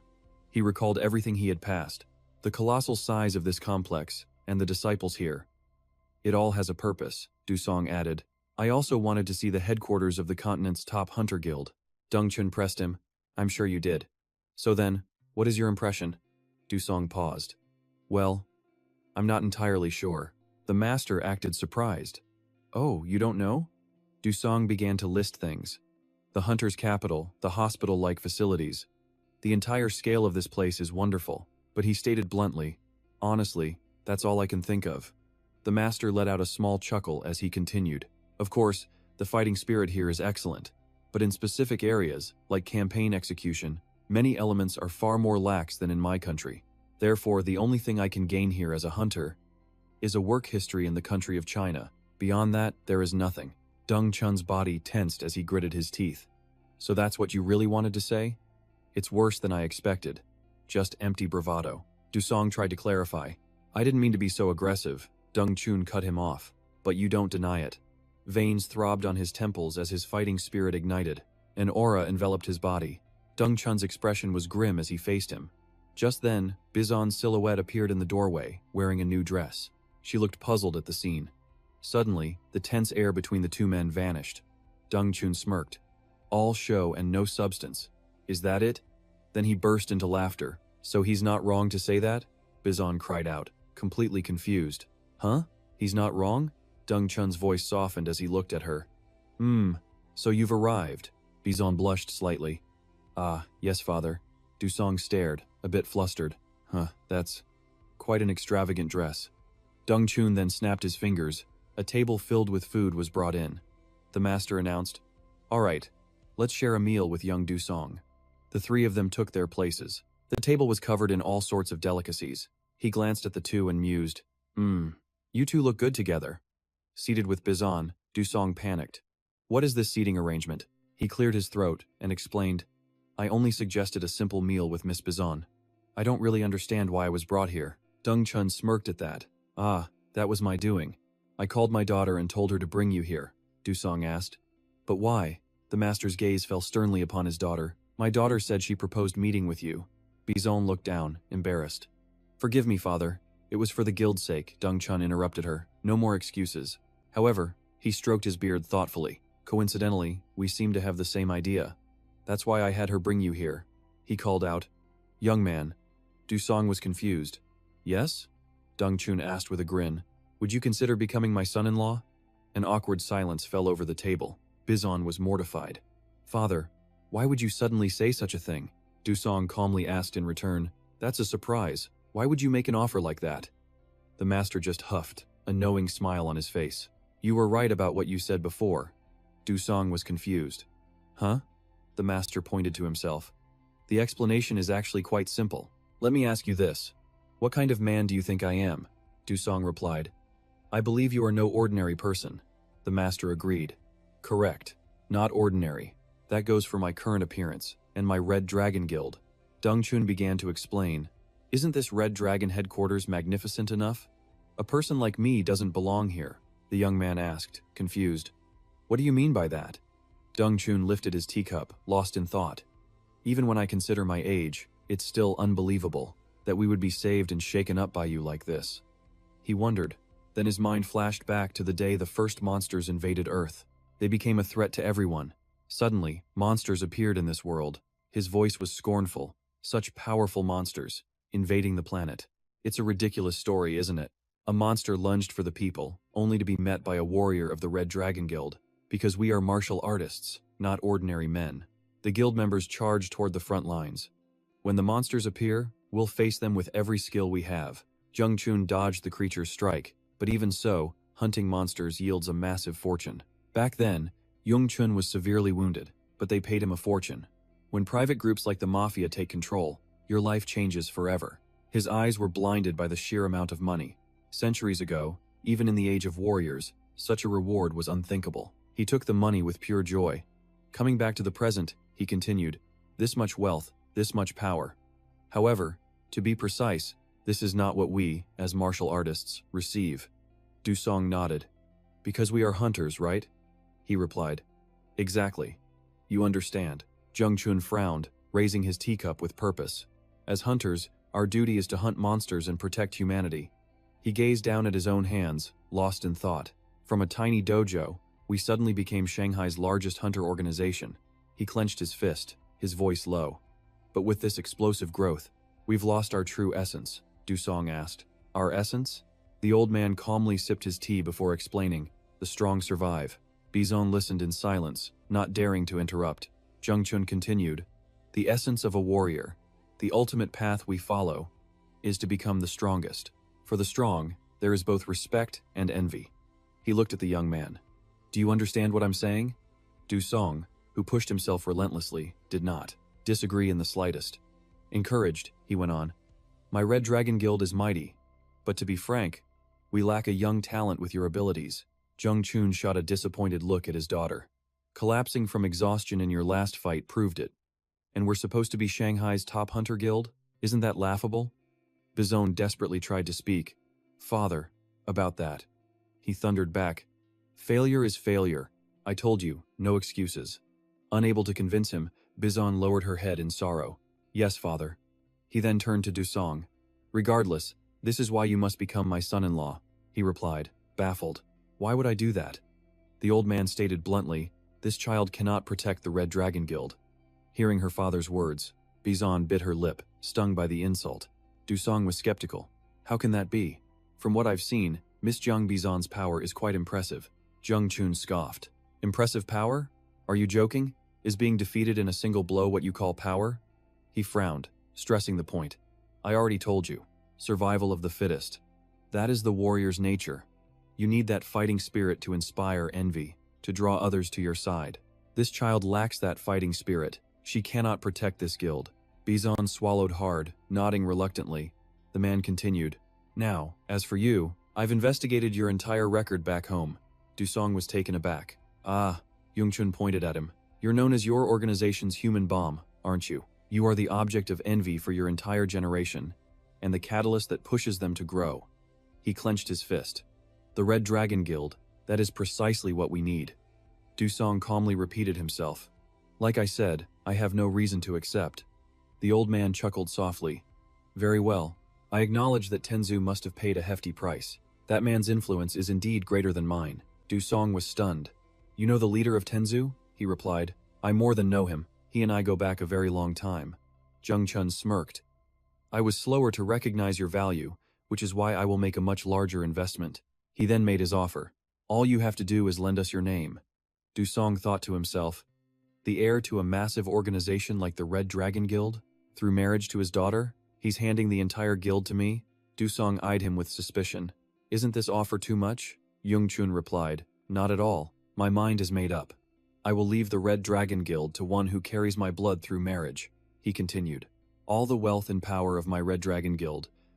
A portion will be left for my daughter. However, even before I retire, I will give you more than half of my own peak power. To you. Bizon shot to her feet. Father, you don't mean? He explained calmly. I will transfer my internal energy to you, Dusong. He declared, with your current power, plus mine, you could become even stronger than the legendary Zheng Guiba. Jung Chun added, by inheriting the Red Dragon Guild, you will grow far stronger, and the guild itself will become more powerful than ever before, with you at its heart. So, what is your answer to my proposal? Dusong murmured. Stronger than Zheng Guiba. The old man pressed on. Yes. No one else on this continent could make you such an offer. I guarantee it. Bizon anxiously clenched her fists. Father is really making this offer. She thought to herself, he'll surely agree. There's no way he could refuse. Then, our plan to recruit him will succeed. She frowned deeply. But why does my heart feel so heavy? Could it be? Dusong's voice cut through the air. I refuse. His words left her completely stunned. What? Jung Chun's eyes narrowed dangerously. What did you just say? Dusong explained. Guildmaster Jung Chun, you seem to have misunderstood. He stated firmly, everything you have just offered me holds absolutely no interest for me. Suddenly, screams echoed outside. A crowd stared in horror at the scene unfolding before them. This is... what in the world? Flames erupted from inside the room, spilling outwards. It's too hot. What's going on in there? As the crowd panicked, the chief steward of the Red Dragon Guild arrived with two men. Chief Steward, someone called out. Sir, what is all this? Sun Bongdae stopped the others. All non-warriors, get back now. The others nodded in obedience. Yes, sir. They retreated, leaving him with his 2 men. Sun Bongdae scowled at the door. This is the Guildmaster's aura, isn't it? The fire aura of the Yang family's Red Dragon Master is immensely powerful, but also incredibly dangerous. He clenched his fists. But why would the Master release his aura so intensely? What could have possibly happened in there? If the Guildmaster is truly enraged, this is a catastrophe. Zheng Chun's power erupted, cracking the very floor beneath him. If he unleashes his full power in here, his body was engulfed in flames. Jiang Bizan shielded Du Song. With a sea of fire raging, this entire room will be turned to ash. The girl trembled, pleading, Father, please calm down. I beg you. Du Song simply watched him in silence. A voice echoed in his mind. Very well. Say that to me one more time. Du Song flinched. Is this mental transmission? A secret mind voice technique. A secret Chinese art that sends sound without speaking. So this technique is real. What now? The voice commanded. Repeat the words you just spoke to me. Now, she watched, sweating nervously. He was lost in thought. Is this a divine technique? A voice linked directly to my ears? Such a refined skill. Just as expected from the leader of the Red Dragon Guild, the ruler of Shanghai. Sun Bongdae stood silently before looking up at Gang Yun-chun. Ranked second among the 10 masters, his patience wore thin. Hurry up, he roared. Du Song tried to choose his words carefully. If my answer displeases him, he'll incinerate me on the spot. It's possible. People with his power have that kind of will. After a moment, he finally spoke. My answer won't change. I have no interest in what you offer. Gang Bizan turned to look at him. Hearing those words, Sun Bongdae flew into a rage. You beast. Flames erupted around him once more. She took a defensive stance, shielding herself from the fire. He pursed his lips. Even for someone this talented, my offer wasn't meant to be taken lightly, he thought. Yet he refused me. No, he disdained me. I held back for a greater prize, but for what? Useless, he screamed. How dare you? Du Song began to transmit his voice. Can you hear this? He pointed a finger at his own face. Sun Bongdae froze. What? Du Song continued. I don't get the principle, but it seems simpler than I thought. The man stared blankly. Simple? Secret sound transmission is simple? Heavens. Where did you come from? Storing sound in a thread isn't hard, but sending it to an opponent's ear so quickly is no easy feat. Even my gifted daughter is still just learning its principles. He answered coolly. Because I know a nearly identical technique. What? A circle of energy appeared in his hand. It's a skill called parasitic bee. I just applied it. And it worked.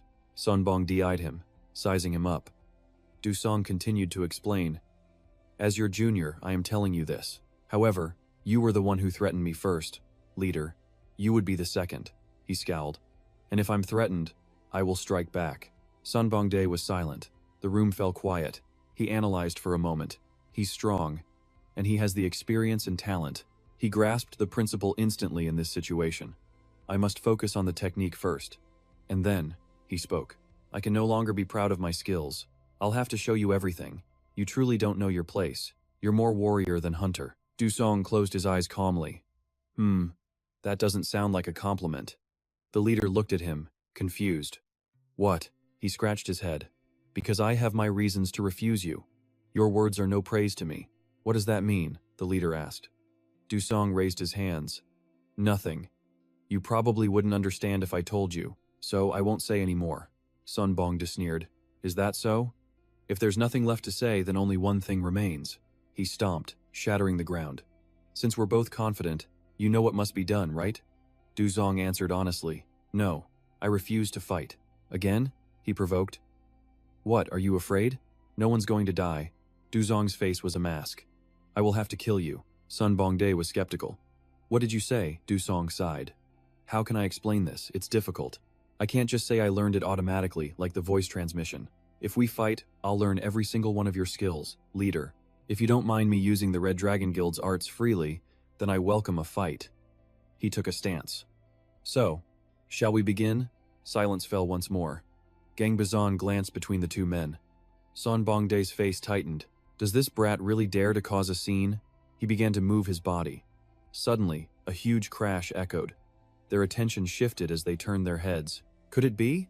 Du Song sprinted toward the sound. Gang Bizon was stunned. What's happening all of a sudden? He looked outside. A strange phenomenon had appeared in the sky, tearing a rift in reality.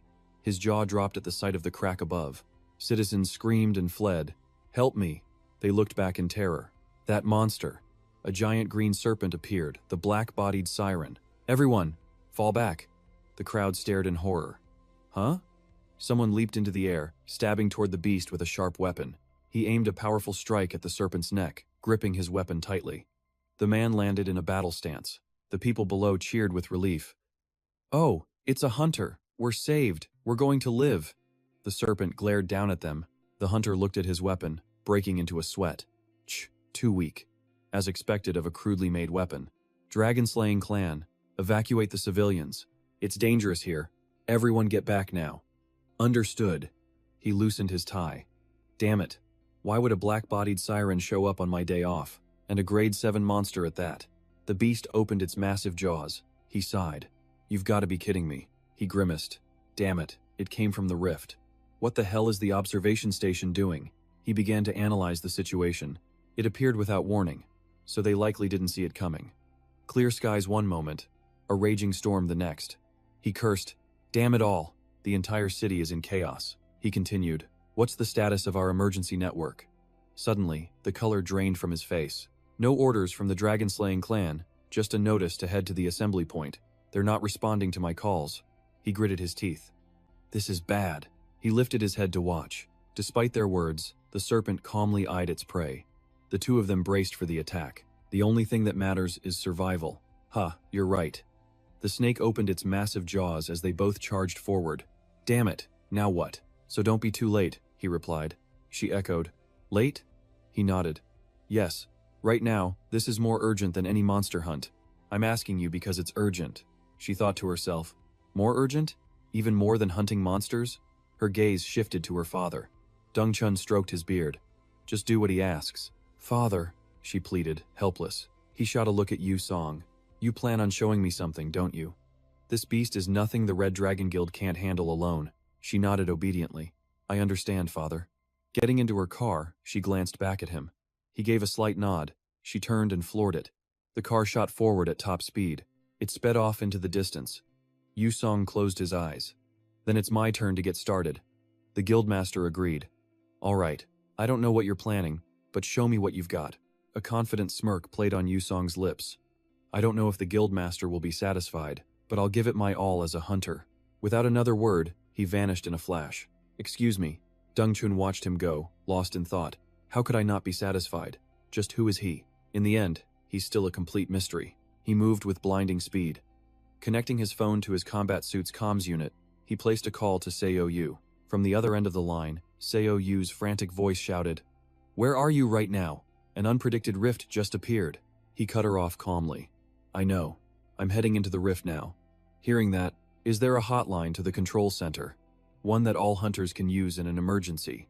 She hesitated before answering. "There's no such thing." Her answer was exactly what he'd expected. "Just as I thought." Of course something like that wouldn't exist. Not in a world where every hunter is a rival. He vaulted onto a skyscraper. She asked, confused. "But why ask? Are you trying to organize them? Is that it?" Before she could finish, he'd already located the black-bodied horror. After a fierce battle, it was already covered in wounds. The two hunters who'd engaged it were also heavily injured. One of them cursed through gritted teeth. "Damn it, you can't use cheap weapons on these things." Then he saw something. The man from the Dragon-Slaying Guild pointed. "Wait, look at that." Without a moment's hesitation, Yu Song launched himself at the beast. It saw him coming and opened its massive jaws. It lunged, ready to swallow him whole. A blade materialized from his arm, humming with raw power. His eyes widened as he brought the sword down, slashing straight through its open mouth. The monster's body was cleaved in two. The other hunters stared in awe. That technique? It's incredible. A legendary skill. But how? The massive beast collapsed behind him. The two hunters were still in shock. So powerful. The man who hunted the four calamities. The legends were true after all. "What was that noise?" Siu Yu asked. He replied calmly, "Nothing. It was nothing major. More importantly, I have an order for you." The two hunters could only stare, frozen, as Yu Song stood over the beast's corpse. He spoke intently into his comms, then ended the call. "That's all. Understood, she replied. What kind of insane power is that? One of them muttered. Hey, wait up. Yusong turned towards the two men, still frozen in place. The moment his eyes met theirs, a chill shot down their spines. They exchanged anxious glances. What now? He's obviously powerful. Shouldn't we team up with him? The long-haired man quickly shook his head. No. We need to get out of here. Now. If we want to hunt the monsters swarming in, we have to split up. You're right. Let's go. Having reached an agreement, he forced a smile and waved. Hey, thanks for the save. We'll get out of your hair now. But Yusong's expression remained ice-cold. His face was completely devoid of emotion. They found it strange, whispering to each other. Huh? He's not responding. Maybe he doesn't understand Chinese? Suddenly, Yusong stomped the ground, cracking the pavement. The two men watched in horror as he shot towards them like a bullet. They panicked instantly. Huh. Hey man, what are you doing? A dangerous red light glinted in his eyes. An armored hand reached out towards them. Confused and terrified, they could only stand there and scream, drenched in a cold sweat. Meanwhile, a sports car blazed down the highway, heading straight for the monster-infested city center. Seiyu Yu sat sulking beside the focused driver, Bison, her expression tense.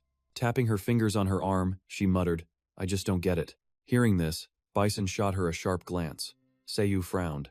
He said to get in Captain Bison's car and head to my signal location immediately. Her voice rose in frustration. What does that even mean? Why do I have to go to Yusong's location? Her gaze fell, a hint of confusion coloring her words. In an emergency like this, he needs a powerhouse like you, not a weak, useless person like me. Suddenly, Bison violently wrenched the steering wheel. Caught off guard, Seiyu was thrown hard against the car door, crying out in pain. The car drifted sharply, tires screeching and leaving a cloud of smoke. Coming out of the turn, Bison slammed on the gas again, launching the car forward. Pale-faced, Seiyu gripped her seatbelt, staring at him in utter terror. After a moment, Bison finally spoke. Are you done? Her tone terrified Seiyu, who shrank into her seat. Ah yes, nothing. I won't say another word. This woman's driving is no joke, she thought. Bison began to explain the situation. All the main roads into the city are gridlocked. Everyone's trying to evacuate. I see. Yeah. The route to the city center, where Yusong's signal is still clear for now, Bison said, her eyes on the road. Even if we could reach Central Command, their entire information network is paralyzed. Seiyu sighed. The chaos in the city is only going to get worse. The situation was far more critical than she'd imagined. Monsters from an unpredicted rift? This was unprecedented. That hunter hotline. If it existed, things wouldn't be this chaotic. She stared blankly out the window. Still, why did he ask for me, of all people? All I can really do is translate. Suddenly, Bison stiffened, slowly pressing the brake. Seiyu followed her gaze. Huh? What's wrong? Her eyes widened in shock. Her mouth hung open, utterly speechless at the horrific scene before them. In front of their car was a grotesque pile of dead monsters. Their stiff bodies had turned a deathly gray. The two couldn't hide their amazement. Was this all Dusong's doing? The car slowed to a halt next to the monster horde. Saodu and Bizon stepped out to survey the area. So many beasts hunted in such a short amount of time? Saodu pulled out her phone. Now, who do I contact? She looked up at the towering skyscraper, bewildered. Does he want me on the rooftop? Dusong was already there, waiting. It didn't take them long to find their way up. The moment Saodu saw Dusong, she gasped in awe. He stood there like a divine being, holding a city map. Hearing the noise behind him, he didn't even turn back. He just spoke softly. You've arrived? What are you doing? You called me here without giving a reason. Only then did Dusong reveal his gaunt face. His eyes were sunken, and his mouth was bleeding. She immediately stepped closer, full of worry. Wait, hang on. Why do you look so pale? What in the world happened? He looked as if his life force was fading. But he coldly raised a hand, stopping her advance. Dusong cleared his throat, wiping away the blood. It's nothing. I've now memorized the city's entire layout. The city's layout? But why? She wanted to ask more but bit her lip, reminding herself, no, this is not the time to ask that. She lowered her eyes, adjusting her tone. I see. So what should I do? Prying would only waste time. Dusong smirked, stepping forward and holding out his hand. Confusing her, he said, First, take this. What is it? This? As soon as Saodu touched him, a shock of energy burst out. From where they touched, she stumbled back in shock. What is this? Blue sparks shot out in all directions. From their hands, Dusong slowly pulled his away, leaving Saodu to hold the light by herself. Is this an audio ray? She watched as the rays of light shot out, linking to places everywhere. A sudden realization then flashed through her mind. More than 20 districts? Could it be? Bizon, after a moment of shock, finally found his voice. Dusong, if I'm not mistaken. Before Bizon could finish, Dusong nodded decisively. That's correct. Miss Bizon, I made this by applying your father's sound transmission technique. Sound transmission? Even Bizon couldn't believe her own ears. No way. What kind of incredible technique is this? Dusong explained. I'm not asking you to fight. You can contact other hunters with that audio ray, get reports, and then issue commands. He pointed to the audio rays in Saodu's hand. You'll be the temporary hotline here, which means you are its control center, the controller of Jiyoung. If you're Ten's representative, you must accept control. She grew more bewildered as he spoke. Talking isn't a hard skill, just try it. But what am I supposed to say? Dusong reassured her. Don't worry. I will show you the rules of command. It's not that difficult. You'll get used to it. What? You mean right now? A cold sweat broke out on her face, pale with fear. Command all the hunters in Shanghai? Saodu trembled, looking at him in disbelief. Is that possible? What is he? Dusong clicked his tongue, looking away. Basically, yes. Got it? Now then. He flashed a confident smile and said, I will show you how to be a commander. At that moment, the city was still under siege by the ravenous hordes of dark monsters. Despite deploying a massive force, the hunters seemed to be no match for them. The leader of the Dragonslayer Guild watched his troops get slaughtered, gritting his teeth in pure helplessness. Before them stood countless giant dark monsters, but his own soldiers were few. A young man turned to his leader. There are too many monsters. We must retreat now. Mr. Yang swung his sword forward, completely rejecting the idea. Nonsense. If this place falls, then everyone's shelter will be exposed. But, seeing his subordinate hesitate, the guild leader roared, Reinforcements will come. By the Dragonslayer's honor, we will fight to the death here. Is that clear? Yes, sir. The horde of dark monsters kept drawing closer. Despite his brave words, the leader was worried. Damn it. We still don't have enough manpower. Those man-eating monsters. His hand tightened on his sword as he fought to hold on. I have to survive until the army arrives. Just like the transmission said, he couldn't help but feel uneasy. Moreover, the voice of the 10 manager was that of a young girl. Now, only 4 Dragonslayer soldiers remained. They were trying to hold their ground. The beasts had not made any further attacks. The leader cursed in his head. Damn it, can I really trust that transmission? Huh? A ball of fire suddenly flew from nowhere towards the dark monsters. The searing heat made them shriek, writhing in agony. The astonished leader stammered out, That, could it possibly be? Just then, a very familiar voice echoed from behind him. This looks like a difficult battle. He and his soldiers turned, not believing their eyes at the sight of reinforcements. You? Who are you? The man spoke with a deep voice. Hunter Sun Bongde of the Red Dragon Society. He wore red armor, leading his soldiers. He strode forward boldly. We're here to reinforce the Dragon Slayers, by order of the Vice Chairman. The Dragon Slayer leader was stunned. What? The Red Dragon Society is here to help us? Bongde gripped his spear tightly and charged forward. His movements were incredibly swift, dodging the monster's attacks with ease. Flames erupted once more on his spear. Bongde leaped and swung it powerfully into the horde of dark monsters. The Dragon Slayer leader let out a sigh of relief. He turned to his hunters. What are you all doing? Letting the Red Dragon Society take all the glory? Clean this up. Yes, sir. Bongde glanced back in silence. The Dragon Slayer leader met his scrutinizing gaze without hesitation. The two stood side by side like old friends. To think this day would come. Hunting with the Red Dragon Guild. Hey, that manager, isn't he the Korean guy? Yeah, he is. Facing the colossal beast, they set aside their personal feud. All right, we'll talk later. Let's hunt. Deal. The black-hearing monster bared its sharp fangs at them. The leader of the Dragon Slayers roared for a final battle. Meanwhile, Seodu's skilled commands echoed throughout the entire city. Area 13 clear. Begin civilian search. Red Dragon Guild, move to Area 2. Support the Dragon Slayers. Area 7 is engaging beasts now. Understood. Continue the civilian search.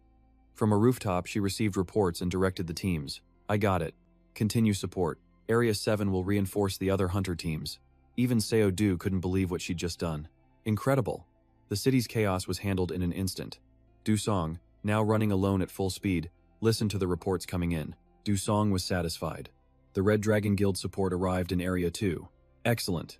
He forged ahead, reporting, The most dangerous zone is contained. Yes, we can breathe for now. Seodu bit her lip, amazed it was all resolved in a flash. A short while ago, Dusong gave her a city map, explaining everything. Shanghai is divided into 15 sectors. Sector 1 is the Central Rift Zone. Emergency situations are also numbered 1 to 15. If an area's alert level is high, dispatch the hunter teams there immediately. She listened intently, absorbing every word. This way, they could save civilians and hunt monsters. Have you memorized the layout and names? Seodu clenched her jaw, her confusion obvious. Seeing her silence, Dusong turned to her. What is it? She eyed the map, skeptical. Did you really think of this the moment the rift opened? Are you a genius? Hearing that, he just laughed. Of course not. I just applied team tactics I learned in Korea. Dusong explained as he ran. I may work solo now, but I was on a hunter team before. Hearing the steady rhythm of his running feet, Seodu couldn't help but wonder. So where are you going, leaving me in command? After a while he finally stopped, catching his breath. We're here. Dusong stared at the spatial rift. The source of the black hearing monsters. Perfect. Below him, the creatures swarmed over everything, crushing everything with their massive, flexible bodies. Sensing him, the black hearing monsters turned. Dusong stood his ground, fearless. He muttered, So this is the Central Rift Zone. Seodu cried out in shock. What? Wait, the Rift Center? You're there alone? Monsters poured from the rift, huge enough to swallow skyscrapers whole. She screamed into her communicator, full of worry. Are you insane? There are hundreds of monsters there, and you're alone? His calm voice replied, Is Phase 3 about to begin? An unpredicted rift progression, Dusong calmly explained. Phase 1 is the invasion. Phase 2 is slowing their advance. And Phase 3 is a second invasion wave. One that overwhelms our Phase 2 defenses. With every word, Seodu's fear grew. We're holding them off now, but we won't survive Phase 3. I have to go buy us some time. What? Dusong stared down the horde. If I buy enough time, we can strike the center. But, he reassured her, don't worry, I've got this all figured out. But what happens if Phase 3 begins now? The black-hearing monsters turned their hungry eyes toward the lone figure standing before them. One began to rise, crushing a building as it stood. Seodu bit her lip helplessly. I get it. Okay, let's begin. She swallowed hard. Hey, you there? She said, mustering her courage. Just, don't you dare go and die. Dusong chuckled. You do your part too, right? He cracked his knuckles, warming up. A fierce fight ahead. She has a cute side, doesn't she? All right. It's time. A smirk played on his lips. Gritting his teeth, Dusong plunged down. It's hunting time. Fearlessly, he dove into the swarming horde below. Seeing their new prey, the monsters grew excited. They all rushed forward at once. Instantly, 2 razor-sharp blades materialized from Dusong's arms, glowing with a swift light. He easily sliced through the necks of the monsters. Fresh blood sprayed into the air, filling it with a foul, metallic stench. A beast opened its jaws, dozens of times his size. It roared and charged right at him. Above the city, the roar of a helicopter echoed. It hovered, searching for a rooftop wide enough to land. The door slid open, revealing powerful figures clad in heavy armor. The man in front spoke. Arrived in just 2 hours. The emergency route is fast. Harut-in glanced back at his comrades. It might be rude to say, but the city center has less damage than I expected. The others looked out. Really? Yeah, I don't get it. They should have been hit hard in the initial defense. Guess they got really lucky. He scanned the area, silently impressed. These Shanghai hunters are better than I thought. We'll see for ourselves once we're down there. Rut-in glanced back. Besides me, are the other top 10 rankers here? Yes, sir. 3 have arrived so far, the man added. However, reaching the rift center, it might take some time. Just as I thought. Yes, sir. His demeanor was completely calm. So, we form a strike team and close the rift? Yes, that's right. A triumphant smirk spread across Rut-in's face, the perfect chance to seize the reward. Clearing his throat, he commanded loudly. All right, let's break into the rift center now. Yes, sir. Rut-in crouched low and shouted, Let's go. He was the first to charge in. Stepping out from the helicopter's cargo bay, the rest followed, dropping to the ground below. The team landed swiftly and safely. Rut-in turned, doing a quick head count. All right, everyone's here. He scanned the area, giving a quick warning. Monsters are about to swarm the central district. Stay sharp. Suddenly, the hunter at the front froze in his tracks. No matter what beast appears, it's no match for me. Seeing the scout's pale face, Rut-in asked, What is it?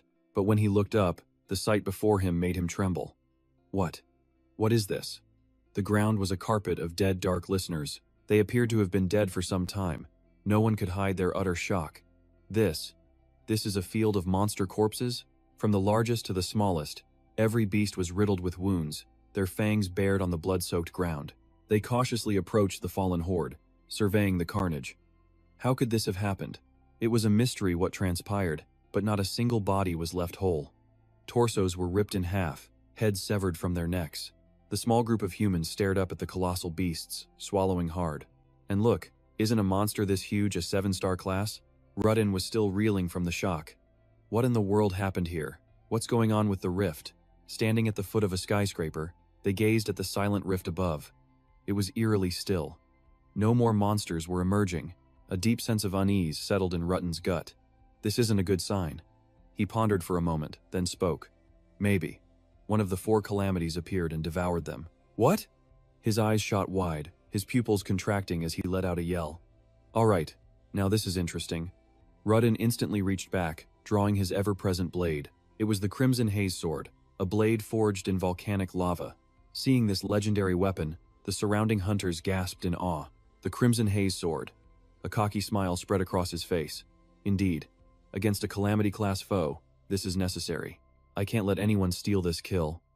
Rutten performed a few practice swings, its fiery aura threatening to incinerate everything. I don't know where you're hiding, but you can't escape my sword. Just then, the ground began to tremble, and the corpses of the dark listeners shifted.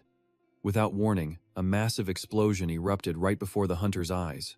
From within the swirling dust, a powerful figure emerged, its killing intent aimed right at them. Rudden's brow furrowed in surprise. So, there you are? Gripping his sword tight, he shot forward like a flash of lightning. His eyes burned with hatred and the fierce resolve to annihilate his foe. Rudden unleashed a devastating slash at his opponent. But the figure vanished, leaving only an afterimage in the air. 2 glowing eyes in the dust cloud faded away. Rudden froze in his tracks, absolutely stunned. Huh? With incredible agility, Dusong had already retreated a great distance. A cold sweat broke out on Rutten's brow as he stared intently at the man. He dodged a strike from the Crimson Haze Sword? Who is this guy? Dusong's unfamiliar face and extraordinary skill made Rutten question his true identity. Realizing this was no ordinary opponent, Rutten immediately changed his tone. That's not normal strength. Which guild are you with? What was happening? Dusong's lips were sealed, as if he didn't understand. He slowly raised a hand, pointing above the hunter team. This left them utterly bewildered. Huh? Following his finger, all eyes turned to the rift, which remained eerily quiet. Rutten glanced up, then back at his bewildered team. The rift sealant? He mulled it over, then started piecing it together himself. Oh, he's telling me to grab the sealant and head up. One of his men, angered by Dusong's cold demeanor, yelled out, but Rutten stopped him. Who's this arrogant punk pointing around? Rutten flashed a disarming smile, his voice smooth. I am Ha Rutten of the Hwasan Guild. Surely you've heard of me. Rutten beckoned him over, indicating he wanted to cooperate. You look powerful. It would be a great help if you assisted us in sealing the rift. Work with me, and I'll give you a share of the spoils. How about it? He was gloating internally, his immense pride surging within him. What do you say? An offer to hunt with a top 10 ranker was a huge opportunity for a nameless hunter. Yet Dusong remained motionless, his face an emotionless, icy mask. Not only that, he silently turned his back on them and began to walk away. The subordinate's blood chilled, too. The subordinate's blood boiled again as he screamed, Hey! Are you just ignoring us? At those words, he suddenly turned and glared. His intent was unclear, but that single gaze sent a chilling shiver down Rutten's spine. Dusong spoke in broken, halting phrases. Up there? Done. Not needed. Then, without waiting for them to understand, he vanished in a flash. The subordinate was flustered, his voice cracking. What was that? That guy. I think he spoke a foreign language. Was that Korean? Should we grab him? Rutten kept his composure, but inwardly he was cursing the man. Forget him. Let's move. Sealing the rift is more important than that arrogant bastard. He clenched his fists, staring up at the rift high above. If he speaks Korean, then it must be him. The hunter who took down the Cheongki. Oh, Dusong. To think he'd dare look down on me. Ha Rutten. Just because he has some talent. He gritted his teeth, bitterness rising. After I clear this rift, you're next. But the moment they reached the rooftop, his eyes went wide in disbelief. What? The hell? Before them lay endless rows of dead dark listeners. The scene was identical to the one below. One of his men swallowed hard and gasped, "My God, the monsters inside the rift have all been annihilated too." It was then that Rutten finally understood Dusong's words before he left. Could he have meant? Those broken, nonsensical phrases suddenly became crystal clear. "Finish up and go back. There's nothing left for you to do up there." Drenched in sweat, Rutten stammered, "Oh, Dusong, did he clear this entire place? Alone?" News reports echoed across the city. It's been 4 days since the Shanghai crisis, where an unforeseen rift opened in the city of 20 million. The pain of this tragedy has been felt around the globe. At that moment, Dusong was watching the news on his phone.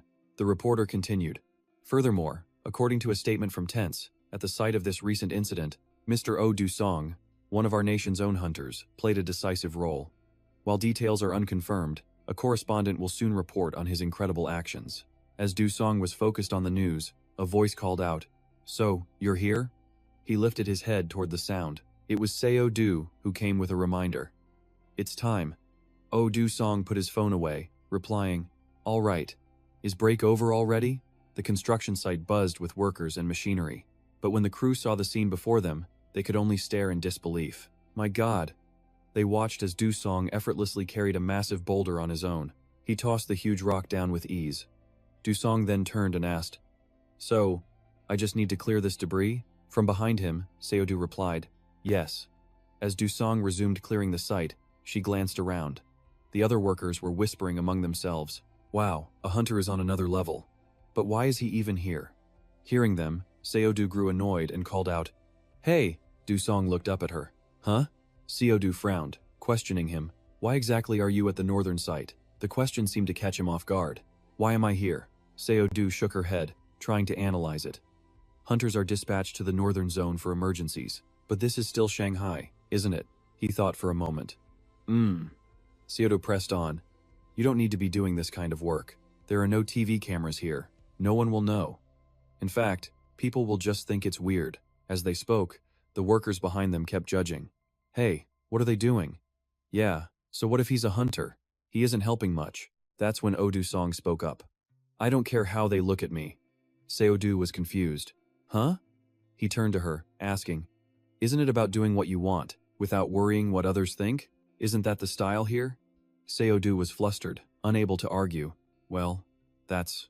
Dusong shoved his hands in his pockets and walked on. "I've said it before. I'm just doing what I want. It's better than being stuck in a hospital bed. A little training is better." Seodu, unconvinced, blurted out, "Even so, there's no one by your side right now." "Ah." She stopped mid-sentence, biting her lip. Watching Oh Dusong work, she realized, that's right, saying that is useless. Just then, Dusong stood with immense strength. He effortlessly hoisted another boulder onto his shoulder, sending dust showering down. The sneering workers were now silent, watching him work intently. Seodu frowned, her mind flashing back. After the official statement from Tense, rumors had spread all over Shanghai. Rumors about how skilled Oh Dusong was near the rift's center, how he'd used a miraculous sound technique to contact all the hunters. Through that technique, he directed the hunters to save citizens and repel the monsters. The idea that he alone hunted every monster was deemed groundless. Amidst the chaotic tragedy, he gathered the hunters with a mysterious skill, and he was the one with the greatest contribution to preventing the catastrophe. Oh Dusong set another massive stone on the ground with a heavy thud. Seodu was lost again in her own thoughts. But according to the official report, he was just some supporter. No one even came to find him. At the thought, she clenched her fists, suppressing her anger. It's not fair. Honestly, casualties were minimized thanks to him. And yet now, the only one by his side is me. Because he's an outsider, our company is this negligent. Damn it. I'm the same, living and dying unknown. I thought that was enough, but he's different. With her mind made up, Seodu approached Oh Dusong. She made him an offer. "I'll demand full compensation for you. I will find all the evidence from black boxes and surveillance cameras, and fight for what you're owed." His reply was simple and calm. "Okay, I trust you." "Yes," Seodu continued, stammering slightly. "And I'll help you too." This time, Dusong was genuinely surprised. "Huh?" Seodu explained. "It's not like I have anything better to do." She shyly avoided his gaze. "Besides, I'm a hunter too. Let's do this together." Her words made Dusong's eyes widen in astonishment. "Wow, look at her now." A smirk played on his lips, much to her confusion. Dusong then began to laugh out loud. Blushing, Seodu demanded, "What are you laughing at?" He rubbed his nose. "Nothing, it's just calling me boss with such a serious face." Hearing that, Seodu's face turned deadly serious, like she was about to explode. Dusong flinched instantly. He quickly looked away, wondering, did I just light the fuse on a bomb? This girl, who's always so prideful, is suddenly saying things like this. All at once, they both looked up, their expressions filled with surprise. The Red Dragon Guild had arrived, led by Jiang Bizon. Oh, Dusong raised a hand in greeting. "Bizon, why are you here?" She gave a formal salute as the entire guild spoke in unison. "Greetings, great hero." Dusong was completely taken aback by the formal greeting. "What's this? Why the sudden formality?" Bizon explained respectfully. "Great hero, you have bestowed a great favor upon Shanghai." Dusong asked, confused. "A favor?" He was completely bewildered. "But what is this about? Is there a new rift?" Bizon smiled. "No, sir. Our leader ordered us to assist you." "Great hero." Now, even Seodu was stunned. Dusong's eyes widened. "What? Guild leader Jiang? The Red Dragon Guild doesn't normally do this kind of work. But seeing you, they couldn't just stand by. Though it was the leader's order, many volunteered. News that you were helping with reconstruction efforts has spread, all across Shanghai." "Yes." Suddenly, the Dragon Slayer gang appeared. Their leader commanded, "Everyone, we're here to lend a hand as well." The guild members roared, "Yes, sir." It wasn't just the Red Dragon Guild. Other hunters came to help. As they lifted a section of wall, their expressions suddenly turned to alarm. "Wait!" one of them shouted urgently. "There's someone here." A woman and a child were trapped beneath the rubble. A nearby construction worker heard and gasped. "What?" The massive wall was quickly moved aside. A red dragon hunter emerged, carrying a little girl. The crowd murmured in awe. "Oh, they're alive. It's a miracle." Nearby, Jiang Bizon and Oh Dusong watched the joyful rescue. Bizon spoke up. "I imagine you were quite disappointed when you first got here." She continued with a cheerful look. "But even so, if they respect you, they'll follow. That's the unspoken rule here." Finished, Baijan turned and bowed to Dusong. "I'll go check the other areas then." Dusong replied, "Do it." As Dusong mused, Seodu's voice rang out. "Whoa, see that?" she asked. Filthy but thrilled, "This is China's true potential." Dusong was at a loss for words. "Is that so?" Seodu's playful manner faded as she replied, "No, don't be so serious." Her face grew thoughtful. "To be honest, there's a lot I could say." But Dusong seemed completely uninterested. "Really?" Seodu watched him, thinking, I wanted to say something else. That this miracle is what you created. They worked non-stop through the night. A job that should have taken 10 days took just over 1. It was a true miracle. Oh, Dusong's reputation soared to new heights. One morning, in a skyscraper, Dusong felt his condition, hands on his hips. "This feels really good. It's thanks to So that I recovered this well." He began planning in his head. "Okay, so for today's schedule." Suddenly, a knock echoed at the door. Dusong opened it and tilted his head. "Who is it?" Seeing the visitor, his brow furrowed. Li Huimin flashed a smile and greeted him. "Well now, it's a pleasure to meet you, Junior," he mused. "The Korean language is quite convenient, isn't it? I am Li Huimin, ranked 4th in the Win Group's leadership battle, and the one who attacked Oh Dusong." He frowned, recognizing the name, Li Huimin. Huimin spoke amicably. "Haha, I have a few things to say to you, Oh Dusong, after your amazing performance in Shanghai." Dusong asked, confused. "Things to say?" The man held up a hand. "As of today, you're about to enter the top 10. Congratulations, Junior." Dusong frowned suspiciously. "The top 10? Me?" Huimin suggested. "Shall we talk for a moment?" Dusong answered coolly. "Fine." As he moved to close the door, another hand shot out to stop it. As Dusong wondered, "What's this?" he saw another guest, Harry In, who cleared his throat to make his presence known. The two sides froze in a silent stalemate. Harry In spoke first. He scowled. "You're just as arrogant as before. How dare you speak to Senior Li Huimin that way?" His expression turned smug. "But in 6 days, I won't let you act so arrogant anymore. Understand?" Dusong finally voiced his own doubtful question. He asked blankly, "No, more importantly, who are you?" Harry In was stunned, taking a moment to answer. "What?" Dusong smirked sarcastically. "Stop acting like we know each other. Have we even met?" Hearing this, Harry In exploded in fury, yelling, "You little bastard! You dare look down on me?" Without another word, Dusong activated his afterform. With a flick of his finger, he shot energy right at him. Harry flinched as the energy pulse shot toward him. Unable to dodge, he took the full blow and was knocked backward. Dusong's door slammed shut. Outside, the man pounded on it and yelled, "Hey, open the door," Harry urged. "Open up now. Are you too scared to open it?" Dusong sighed, having dealt with the nuisance. Just then, a voice came from behind him. "You have a much hotter temper than I expected." He glanced over in shock. Lee Hui-min was seated impossibly on his sofa. The man sneered. "What is it?" "Nicely done. After all, in 6 more days, there won't be any need to talk." A chill ran down Dusong's spine. When did he get in? "I'm sure I closed the door." Just then, black smoke began swirling at his feet. Dusong covered his nose warily. "What is that burnt smell?" He quickly understood, turning to ask uncertainly, "Is this Dao arts?" Hearing this, Lee Hui-min exclaimed, "Oh." He praised him freely. "Very impressive. You see my ability, but you don't waver. You're still so calm." "That's right, I am a sorcerer," Dusong repeated in his mind. "A sorcerer. So's body is operated by the root Asia form. Using it like a skill tool, fueling and operating the machine with, So, is known as the system of Dao arts. This is why arts are different from skills. They can overcome physical laws and use mystical power. However, only a few. A very small number of people can use them," Lee Hui-min admitted. "Just as you thought, this scent is what activates the art. More precisely, it's a trace." Dusong thought, "Can he really read my thoughts?" he asked aloud. "Is this another type of art?"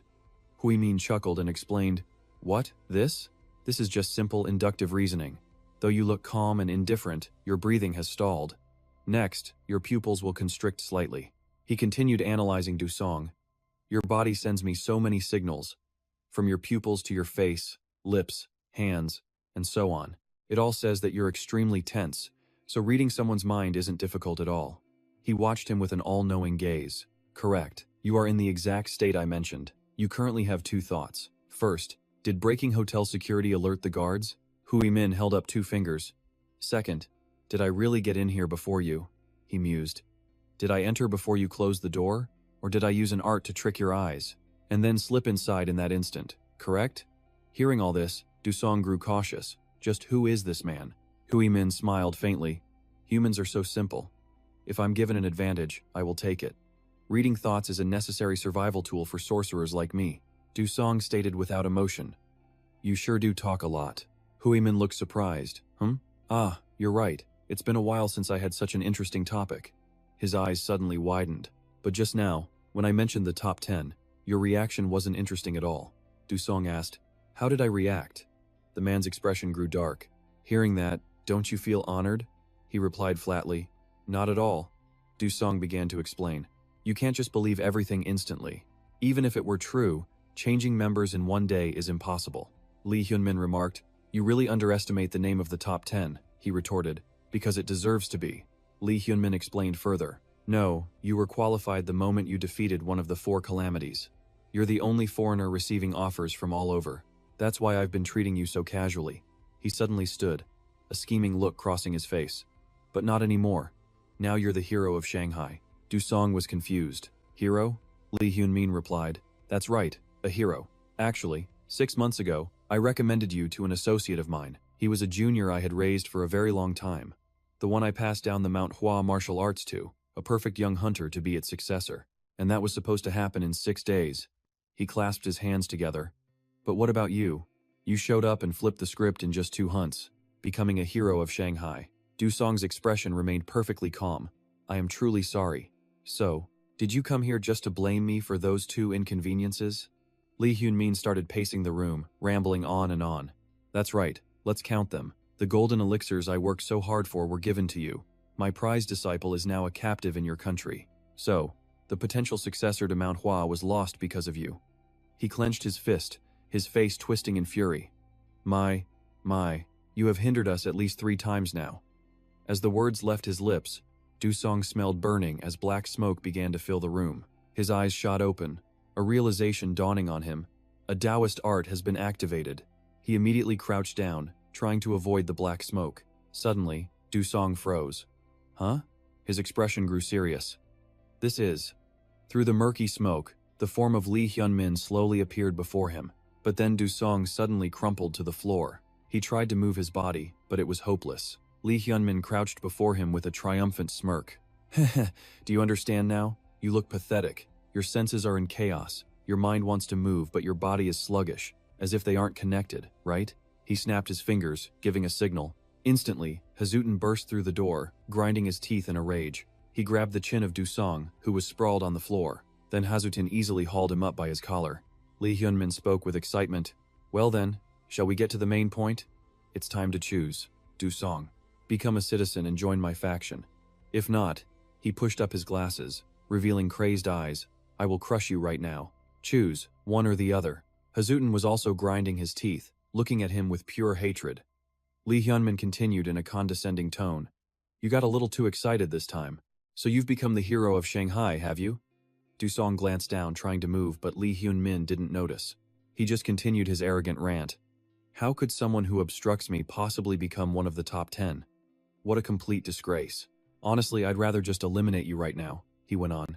Ah, but to eliminate a newly famous hero, what a waste. Wouldn't you agree? Lee Hyun-min sneered. However, if you just screw off back to your country and become top 10, that's fine too.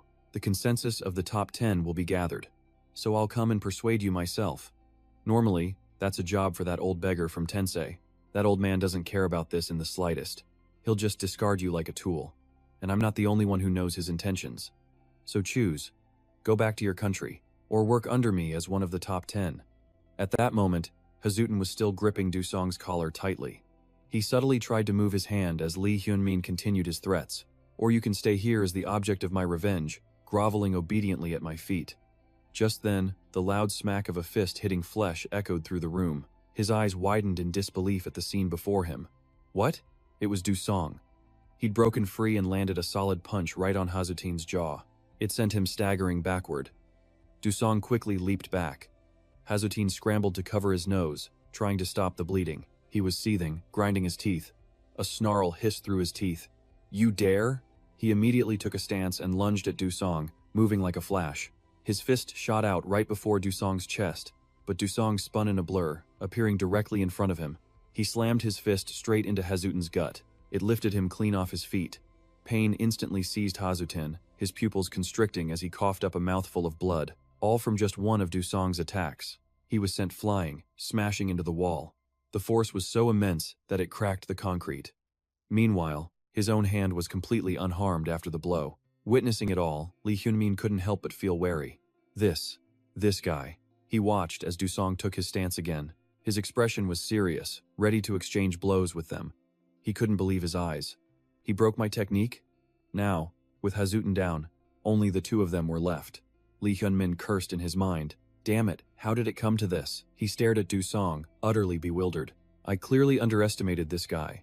Even if I want to move, my body won't listen. Did he actually dispel it? Lee Hyun-min frowned. This is bad. With Hazutin down first, I'm at a disadvantage. This entire hotel is under my control. This room is impenetrable, a world of its own. However, using this much internal energy weakens my body's physical defenses. That's why I brought Hazutin to protect me from Do-song. Who knew he'd be taken down so easily? Could Do-song have really neutralized my technique in such a short time? Is it possible? As he was lost in thought, he noticed Do-song was beckoning to him. Huh? Do-song mumbled something, then gestured again, daring him to make the first move. Seeing this, he flew into a rage, veins bulging on his temples. Is this bastard provoking me? Instantly, a fiery aura erupted from his body. It was a clear display of Lee Hyun-min's fury. Do-song calmly observed his opponent. Suddenly, Lee Hyun-min calmed himself, withdrawing his fiery aura. He pushed up his glasses and reassessed the situation. No, wait a minute. Something isn't right. Thinking about it, this is strange. Is he telling me to attack first? Skill uses the body's entire base state, but a technique only uses partial energy, like a machine burning its fuel. That's a technique. This causes a massive power drain after use. But during that cooldown, with Ha-Root-in down, he provoked me to attack him first. A savage grin spread across his face. That had to be the signal. It all made perfect sense. It had to be. This guy was completely paralyzed. Even if he could move, he needed time. But Do-song stood frozen, his body trembling. His suspicion was confirmed. He's still trapped in my technique. Hui-min smiled, Victory was at hand. A technique that shatters the senses is the ultimate personal weapon. In theory, it could be broken if you understood every sensory limit. But that was impossible. He pulled a talisman from his pocket. A wicked smile formed. Fine, you asked for this. The floating talisman began to glow as Hui Min activated its power. He calculated his next move. The image Dusong saw was just an illusion. His real body remained unseen. Then, he snapped his fingers.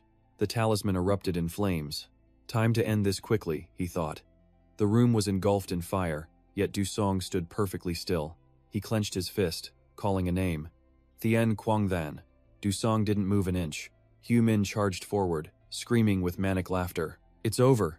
Thien Quangthan raised its mighty fist. All the while, Dusong struggled hopelessly to move. Seeing this, Hui Min gloated. It's all going according to plan. Can you even move? Suddenly, a large shadow appeared, enveloping Dusong. The fist of Thien Quang then closed in. Illusions appeared before him and behind him, all created by Li Hui Min to attack. He reveled in the moment. There's no escape from me, and the Thien Quang then before you. Just give up and die. But Dusong's expression remained unchanged.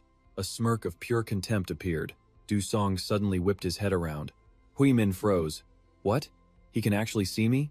Dusong stared right at Hui Min's true location. Then he charged. Hui Min panicked at the sudden rush, dropping the still-burning talisman. This guy. Cold sweat dripped down his face. He screamed, Thien Quangthan, protect me. A Thien Quang then instantly blocked the path. Dusong gritted his teeth, reaching forward. Hui Min's face tensed up. Dusong caught the creature's arm. His other fist slammed into Hui Min's face. Reeling from the blow, he thought in disbelief. How? How did this happen? He saw the absolute fury in Dusong's eyes. Hui Min was sprawled on the floor. After that one clean hit, Dusong was unscathed. He held his stance, warily watching Hui Min.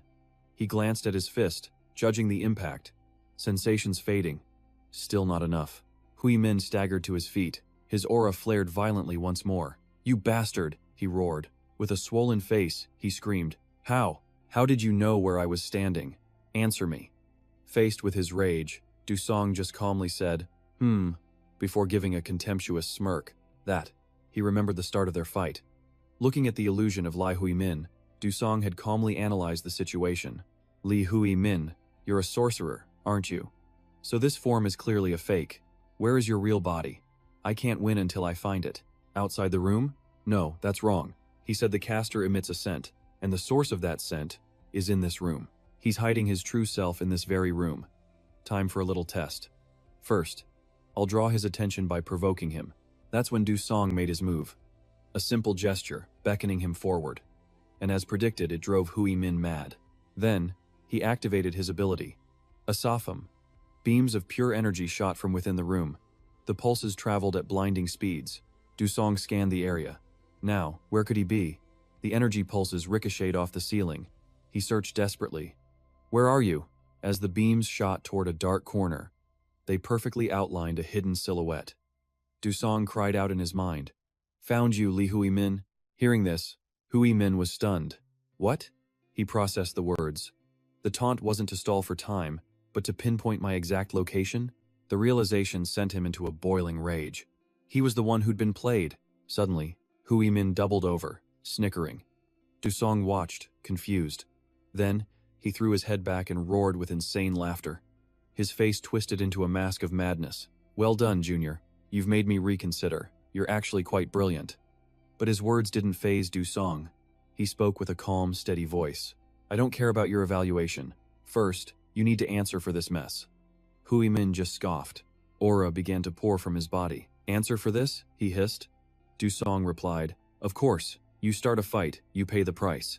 Hui Min's aura intensified, and black smoke began to fill the room. He spoke again. Just as I expected, I will never forgive anyone who dares to stand in my way. He pulled out another bundle of talismans. I have to eliminate you right here. Dusong quickly took a defensive stance. Hui Min just sneered. You can bet on it. He snapped his fingers, activating a technique. Ground shrink. The talisman burned away, releasing waves of suspicious black smoke. Dusong's eyes narrowed. In a flash, Hui Min vanished. He reappeared before Ha Rut In. Placing a hand on the boy's shoulder, he He glanced back at Du Song with a final word. I'm out of here. I won't fight a battle I'm not sure to win. Hui Min had already weighed the odds. Leaving Harutin is leaving evidence of our fight. I have to take him with me.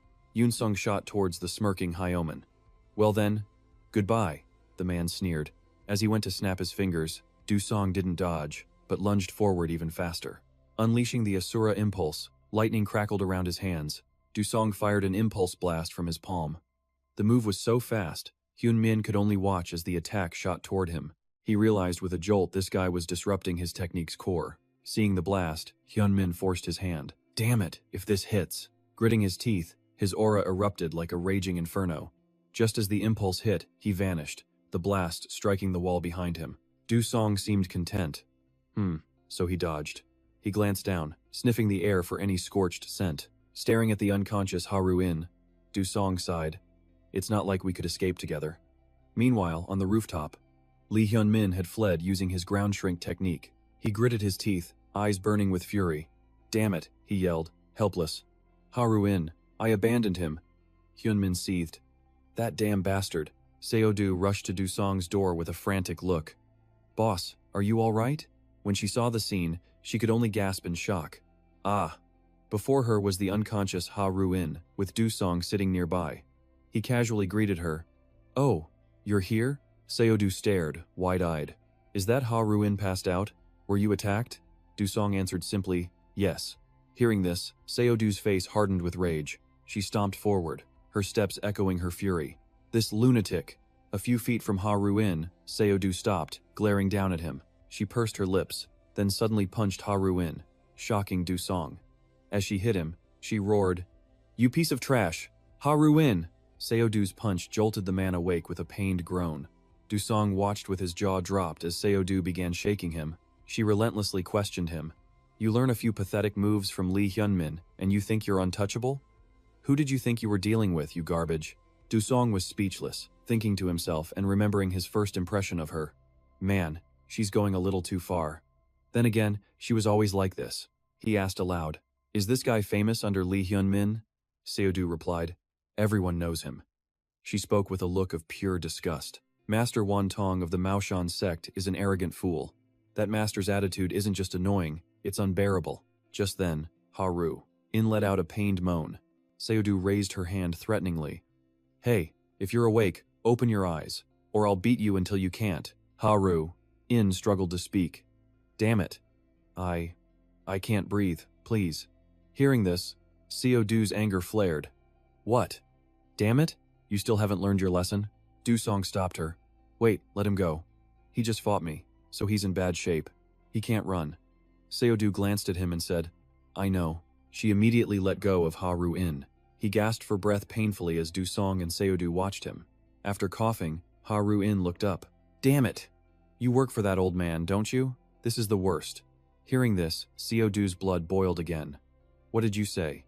You little punk, Du Song stopped her. Wait. She couldn't help but retort. Why?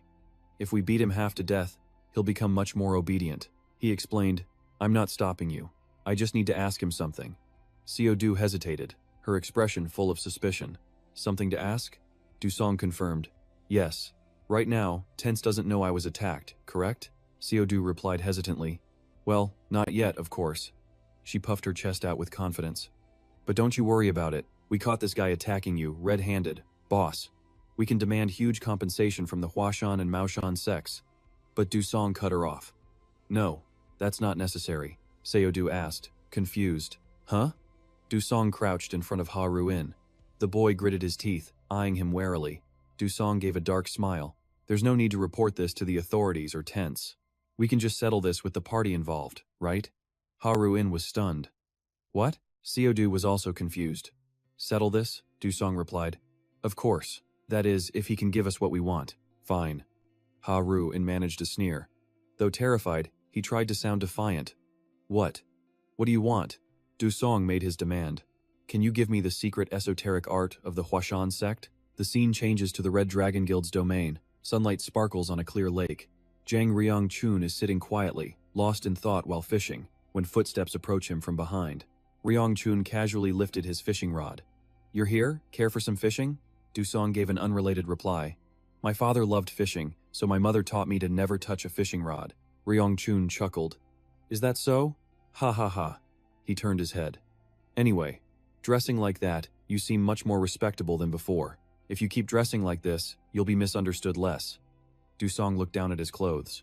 Really? Ryong-chun answered with a laugh. Yes, it looks very charming. Ryong-chun got straight to the point. I heard from the steward you were coming. Is there something you need my help with? Yes, there is. He held up his phone, showing a document. This is the manual for the Huashan sect's secret art. I want you to analyze the terms inside, especially the techniques related to breathing methods. Ryong-chun's interest was piqued. Ho, breathing methods, you say? Dusong began his tale. An older brother figure once taught me the basics of control. He said he once joined a task force with Chinese hunters, and something he saw left a deep impression. Their raw power was clearly inferior, but their application of skills was incredibly rich and diverse. Normally, using basic energy with such varied techniques would quickly exhaust someone, but that person was completely unaffected. So, he concluded that the Chinese hunters must have a training method we don't know about. Ryong-chun was impressed. This brother of yours seems quite talented. And then? Dusong nodded and continued. When I met the Chinese hunters, I discovered they all shared one thing. Every one of them prioritized their breathing, and with each breath, the power of their skills seemed to increase. If so, isn't this breathing method a form of meridian cultivation? Is that so? After hearing Yu Sung's full report, Dong-chun was truly impressed. To deduce all that, he's no ordinary kid. But his expression quickly turned serious. That breathing method. You said you got it from that Hwasan brat, right? A disciple of the Hwasan sect? Right. And what was his expression? Yu Sung replied. He was smug, as if to say, you think you can learn this? Dong-chun let out a laugh. Is that right? Just as I thought. He confirmed the technique was the Hwasan sect's purple mist divine art. Yu Sung was intrigued. The purple mist divine art? Dong-chun explained that on this continent, no sect's breathing method could even compare. But it's just a legend. Learning it would make you stronger, of course.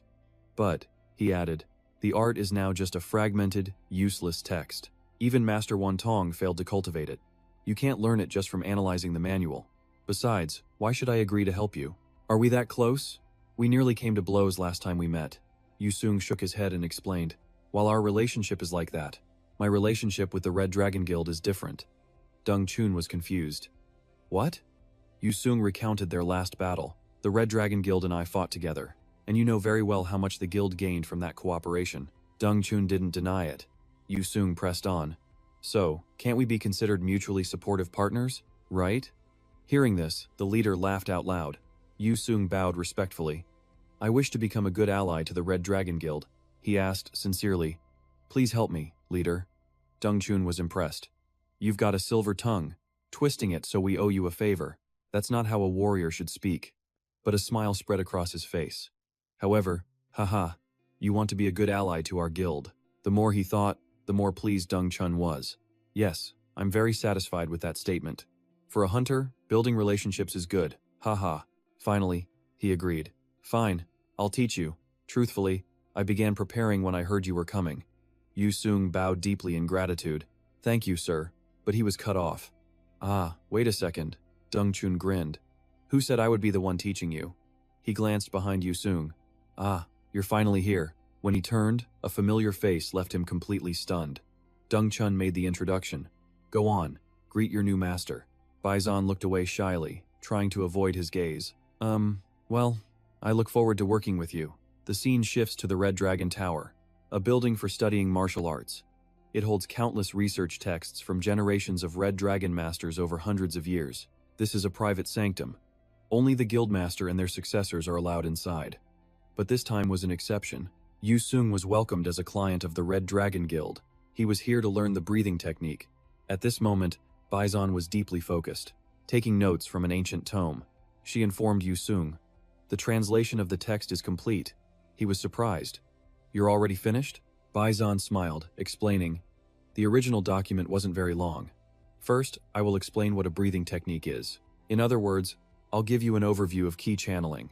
Yu Sung replied, All right, I'm in your hands. His mind began to wander. It's my first time alone in a room with a woman, just talking like this. It's making me a little flustered. But when we discuss martial arts, that feeling vanishes completely. Am I a person who is stirred more by combat than by romance? Bai Zhan, unaware of his thoughts, began her lesson. First, there's something I must tell you. Key channeling techniques do not strengthen your meridians. We train them just like you do, through the constant, unending flow of aura. Yu Sung was puzzled. Then what's the purpose of these techniques? Bai Zhan presented a pendulum. Do you know what this is? He studied the object. This is a pendulum used to practice releasing aura from the body, correct? She replied, that's right. This can only be used during training. Pointing at it, she began her analysis. Its movement requires the body to emit a certain amount of aura, but simply releasing aura won't make it move. Bai Zhan closed her eyes, exhaled lightly, then pushed the pendulum with a single finger. She then made the pendulum spin rapidly in a circle. Yu Sung watched in silent awe. I definitely felt a tiny amount of aura with just one breath, and that alone can cause a physical impact? He came to a conclusion. So that's it. Kai channeling is the technique for controlling the flow of aura. Bai Zhan caught the pendulum, replying, exactly, you've found the correct answer. Kai channeling helps you maximize the efficiency of your aura. Yu Sung nodded. I see, I understand now. She continued. Also, this is the translation of the Purple Mist Divine Art I just finished. Handing him the paper, Bai Zhan reminded him, please read through it once. He quickly took it, replying, ah, yes. Bai Zhan then let out a soft sigh. Yu Sung was confused. Then, his eyes fell upon the page, and he saw something unexpected.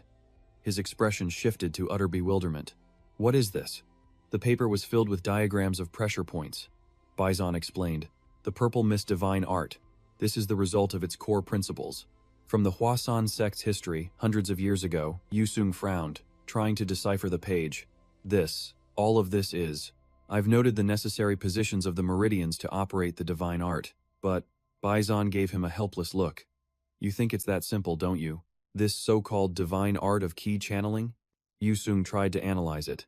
To be serious, it's almost like soccer formations. It also involves the body and soul. It's not just some simple experiment. She somewhat agreed. That is essentially correct. All the original secret manuals from the great sects are just like this. As she spoke, Bai Zhan stood up from her seat.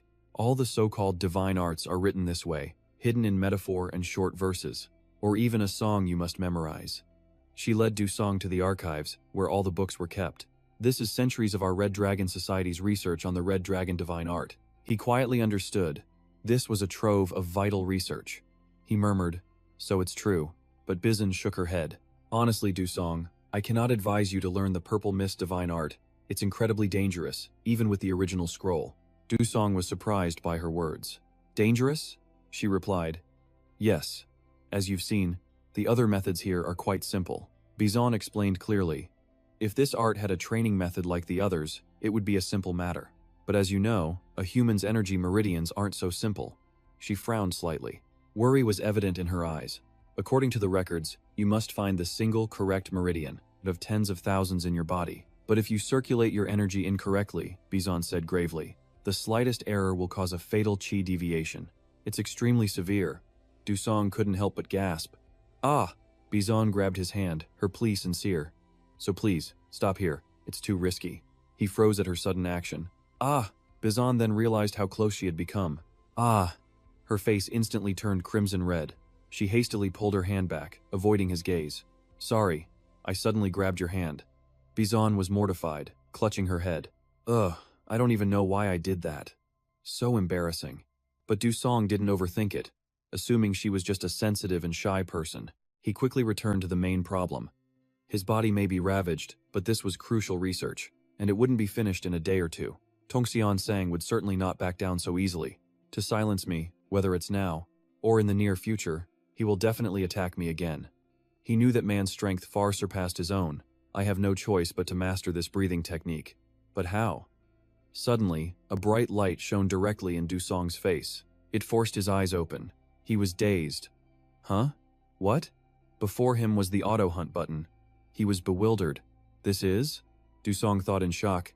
The auto hunt switch appeared? Why here? My life isn't threatened. Unless, to cultivate the divine art, I need to press this button? Anxiety became a giant hand gripping his mind. Du Song fought the feeling, thinking, fine, this thing is always like this. Come on, Du Song. If you can endure the hardship, if you can bear this burden, you can obtain everything. With that, Dusong reached out and firmly pressed the auto-hunt switch. Instantly, the switch glowed red, announcing that auto-hunting was now active. The space around Dusong warped. Bizon noticed something was wrong. She called out, "Dusong!" Her voice filled with panic. Could it be? A moment later, outside, Jung-chun and manager Son Bong-dae rushed to the Red Dragon Hall. On the way, Jung-chun asked, "She called for me urgently?"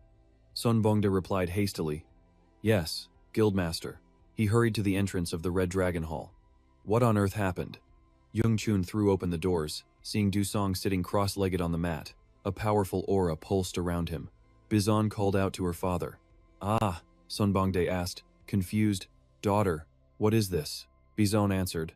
Dusong suddenly began cultivating the purple mist divine art.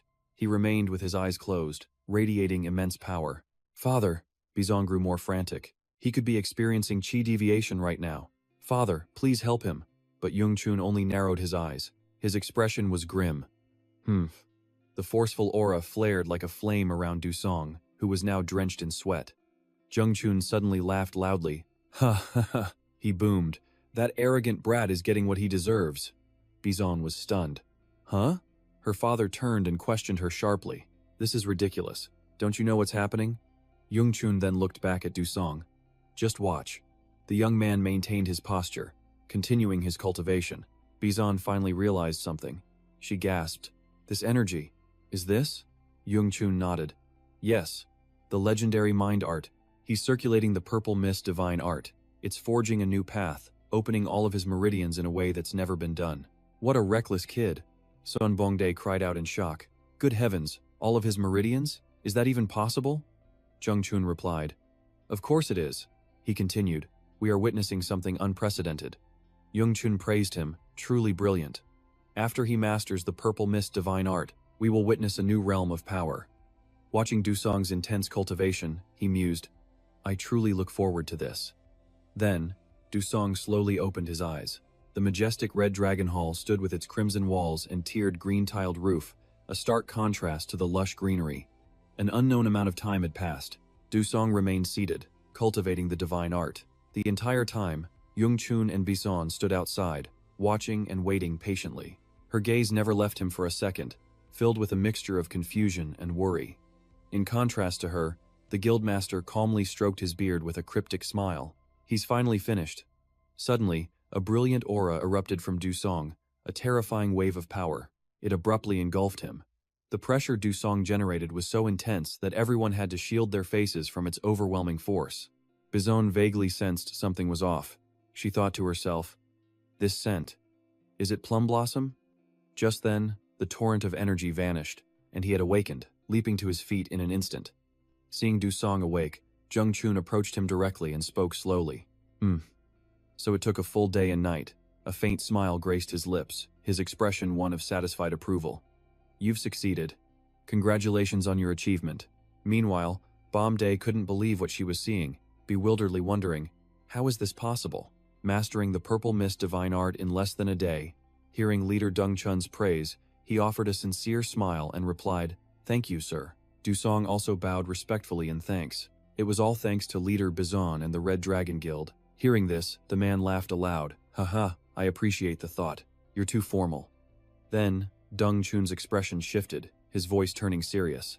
"Have you thought of a name for the new martial art you've learned?" At this, Bizon froze, wondering in confusion. "New? Didn't Dusong just learn the purple mist divine art?" This truly took him by surprise. "How did you know?" But Dung-chun didn't hide a thing, revealing, "I can tell from your aura. The signature of the purple mist divine art isn't purplish blue." Only then did Dusong understand. "Ah, then," the leader seriously pointed out, "even just from the texts, I know its characteristics. You awakened and restored your own martial art, didn't you?" Dusong didn't deny it, answering frankly, "You could say that. While checking my meridians to restore the art, I realized that although it's a powerful technique, it needed a way to better harmonize with me. In that situation, he had to make a choice, so I transformed it into an art that perfectly suits my body. Therefore, it's true I created a new form of martial art." His words sent Bizon into deep thought. Unbelievable. So it isn't the purple mist divine art, but something else entirely? How could he possibly have done that? Yet this only deepened the smile on Dung-chun's lips, as if he was already scheming something. Just as Bizon noticed his expression turn grim, he was even more astonished, his eyes widening in thought. Whoa. But Deng Chun maintained his impressed look, calmly asking, "Oh, is that so?" Hearing this, Du Song remained firm, his voice full of gratitude. "I truly owe the leader and Miss Bizon a debt. This favor, I will certainly." But just as the words left his lips, the leader suddenly raised a hand, his expression growing serious. This abrupt action from Deng Chun left Du Song utterly confused and speechless. After a moment, seeing him still standing there dumbfounded, he couldn't help but chuckle. "Hey, you're not planning on just leaving, are you?" But Du Song still didn't understand, asking, "What?" Just then, Bom Di arrived with the requested items. "Leader, what you asked for has been brought." The leader replied with satisfaction. "Good." Bizon instinctively looked over as well. She was suddenly stunned, blurting out in a daze, "Huh? That's..." Her gaze fell upon two members of the Red Dragon Guild. They stood respectfully with a treasure that only appears during duels, which made her even more suspicious. The Red Dragon twin blades. Why are they here? Even a close aide like Bomde was shocked, frowning as she asked, "Leader, don't tell me." Just then, Deng Chun's lips curled with excitement as he revealed, "I'm in a great mood today, for I have met a worthy opponent." As soon as he finished speaking, he reached out and firmly grasped a throwing dagger from the box. Next, Deng Chun pointed the sharp blade right at him, a clear challenge for a match against Du Song. Yet, despite a blade pointed at his face, he showed no hint of panic, his eyes as calm as ever. Suddenly, Deng Chun made a direct proposal. "Our last duel was left unfinished. Let's settle it now." Knowing he wanted to fight, Bizon grew even more frantic. "Father, you're not planning to fight Du Song, are you?" But Deng Chun replied nonchalantly, "I am. I want a match with him." Now Du Song finally spoke up to intervene. "Wait a minute." Thinking it over, he couldn't understand, scratching his head in confusion. "I don't know your reason for this." In any case, Du Song had to repeat himself. "I've said it before." But Deng Chun cut him off, stating firmly, "Yes, you're a hunter, right?"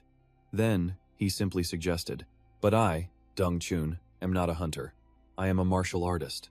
So even if you don't understand, you know the meaning of power, don't you?" Indeed, those words managed to stir something within him. Noticing this, the leader continued, "Don't you want to test the limits of the new art you've learned? And besides," Deng Chun looked straight into his eyes, his persuasive words never stopping, "you don't exactly dislike these contests of strength, do you?" This time, Du Song could no longer maintain his composure. Disbelief was clear in his eyes, and just like that, his lips curled into a smirk. "You're right. Exactly right."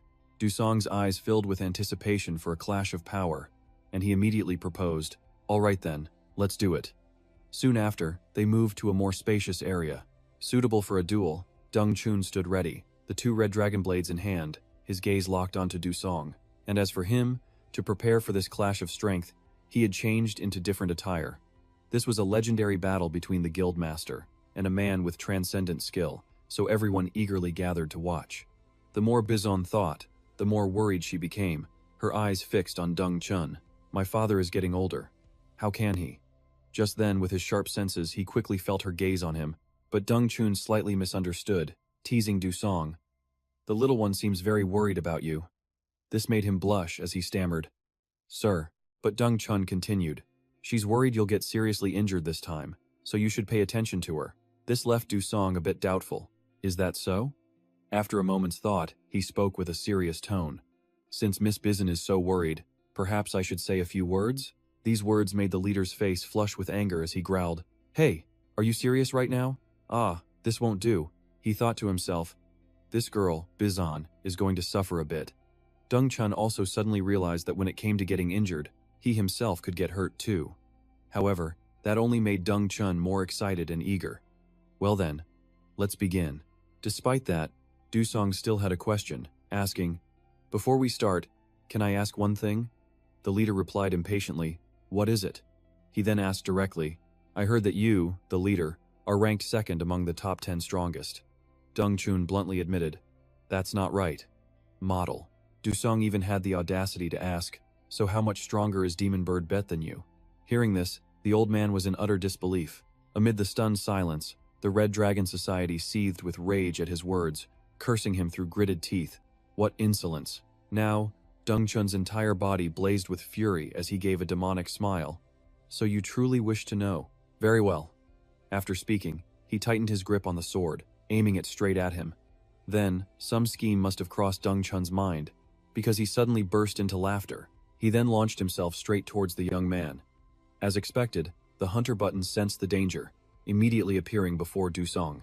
But a moment later, it instantly flashed red, a dire warning for him. A shockwave erupted the moment he shot towards Du Song. This sent another wave of sheer terror through the young fighter. The spot where Dong Chun had stood moments ago exploded as he unleashed his technique. Luckily, Du Song's nimble movement saved him from disaster. However, that changed nothing, only making Dong Chun charge forward with more intensity. A look of satisfaction crossed his face as he laughed, while Du Song's expression turned grim and defensive. Yet this wasn't the look of fear. The moment he heard the challenge to test his strength, Du Song's excitement grew as he smirked. That's more like it. Though Bizon and Bongdae were just bystanders, they could easily feel the intense heat of the battle. Her father's advanced age only deepened her concern as she thought, "Father." But Dong Chun paid it no mind, focusing only on his attack, blade held tight. From the very beginning, Du Song had respected Dong Chun's combat speed, but only now, in the heat of battle, did he truly feel its ferocity. In just a brief moment, he had unleashed countless deadly and complex strikes. Because of this, Du Song had been on the defensive from the start, forced to dodge every move. What shocked him even more was the thought, he's too fast. There was almost no time to prepare between attacks. He couldn't understand how, but the man's fighting ability grew faster and stronger than before. In fact, Dong Chun's strikes became denser, almost as if they were a rehearsed pattern. Just thinking about it caused Du Song's mind to wander for a second, leaving him momentarily dazed. In a fight of this level, even a moment of distraction could bring about disastrous consequences. After the clash, he staggered back, losing his balance, as Dong Chun flipped back to his position. They quickly returned to their starting points, preparing for the next exchange. The result was the same as before, with the old master taking the initiative. Wielding his twin red dragon blades, Dong Chun charged forward again, his spirit blazing. He then took advantage of the moment Du Song was still off balance to launch another swift attack. But at that critical moment, he suddenly saw through Dong Chun's intent, and an idea sparked. Du Song used all his speed to lean back and evade, yet the master pursued him relentlessly. For a split second, the twin blades were inches from piercing through his body. However, Du Song quickly found a safe spot to land. After just a few exchanges, though he hadn't seen him attack, Dong Chun had to acknowledge Du Song's incredible skill. This was shaping up to be a fight worth waiting for. Despite dodging countless blows from the Red Dragon leader, he remained alert, not daring to get overconfident. This display was even causing Bizon and the Red Dragon Society to see Du Song in a new light. Bongdae couldn't believe it, forced to admit, "This is terrifying." Du Song's true power was beyond that. But she had already anticipated this, calmly replying, "That's right, he is very strong." Though Bizon tried to appear strong on the outside, she couldn't help but feel a growing anxiety. A single glance was enough for Bongdae to notice, and he tried to comfort her. "Don't worry, Vice Leader, the leader will control his power." But she bluntly denied it. "That's not it." This made Bongdae question, "Huh?" Bizon seemed surprised, asking with a frown, "You don't know?" "Right now, my father isn't holding back against Du Song at all." Hearing this, he could only gasp, "What?" Her words suddenly struck Bongdae with a chilling realization as he trembled. Then, if that's the case, wait. That means, because from the very beginning, Bizon understood that her father wasn't treating Du Song like a junior or a subordinate. Her father was treating him as a true enemy. The heat from the arena caused a bead of sweat to roll down her cheek, carrying her worries with it. If that's the case, father will definitely use that. At that moment, they separated, each standing at one end of the field, pausing before their next clash. Du Song was silently analyzing the situation. Each attack was sharp and powerful. He was indeed incredibly strong. He also realized the strikes were fluid and relentless, leaving no time to breathe. In this dire situation, Du Song had only one option: use his footwork to create distance. This was a struggle, as even dodging had become difficult. But suddenly, Dong Chun's voice cut through his thoughts. "You're excellent at dodging." He angrily slammed his sword down, his voice low. "But what are you doing? Why aren't you counter-attacking?" Dong Chun stared at Du Song, frowning as he pressed. "If I were you, I would have taken advantage of the openings to strike by now." Yet he didn't answer immediately, thinking to himself, "He's right. If I activate auto-hunt, I can fight back," using a long-range weapon to exploit his openings. A bead of sweat fell from Du Song's cheek as he silently made his calculations. "But if I can't control auto-hunt perfectly, When Du Song remained silent, Deng Chun asked bluntly, "Are you probing me?" He wasn't looking for an answer, already certain of it, and immediately unleashed his technique. Deng Chun's body exploded with an overwhelming energy that seemed to scorch everything around him. He entered his primary adjustment state, modifying both his area and his technique. He could maintain this until another emergency measure was needed. The radiating heat was proof. More than anyone, Du Song knew that facing that attack head-on would be pure folly. After adjusting his state, a smirk appeared on his lips as he asked, "Hey, I don't care if you keep dodging." Then his voice turned cold. "But will you be able to?" But just like before, Du Song gave no answer. He simply watched, his silence calculating. His gaze shifted from the old man to something else entirely. Impatient, Deng Chun eagerly called out, "All right, I'm coming." Each of his steps held immense power, shattering the ground beneath him. Deng Chun rushed forward again, seizing the offensive. Closing the distance, Du Song's eyes widened, stunned by the man's terrifying speed and intent. Still, Du Song's defenses held as he retreated just in time. But this time, he made a daring decision. Instead of returning to his spot, he shot straight into the air without a second glance. This move even made Deng Chun pause mid-fight to praise him. "Excellent footwork, very impressive." After speaking, he tightened his grip on his blades, thinking, "Let me show you the true Red Dragon twin blades." Without hesitating, he launched himself toward Du Song, his destructive power immense. It left Du Song staring in stunned disbelief. Even in 1,000 lifetimes, he never imagined such annihilating strength was possible. In an instant, the vast forest was swallowed by a sea of flames created by Deng Chun, forcing Du Song to be wary. And so, filled with doubt, Du Song landed back on the ground. He didn't understand why, but the more he thought, the more absurd it seemed. Having unleashed his ultimate technique, Deng Chun spoke with confidence. "This is the true Red Dragon twin blades, a technique that allows me to wield these heat-absorbing weapons. In other words, using these twin blades is like awakening two red dragons. As the leader of the Red Dragon Society, this is the bare minimum for acknowledgement. But despite this power, it was merely Deng Chun's opening act. Now that the heat is absorbed, the real battle can begin." He felt this contest of strength should end with these very blades. By now, Deng Chun's entire body radiated with fighting spirit. The heat absorption was complete, causing the temperature to skyrocket. Then, his brow furrowed as if his patience had run out completely. He declared, "Let's end this." The moment he finished speaking, he charged forward with that same overwhelming speed. The two red dragon blades blazed with fierce flames, ready for the final duel. From a distance, Bong Dae could only watch in awe and exclaim, "How terrifying." Bizon had no choice but to nod in agreement. "That's right.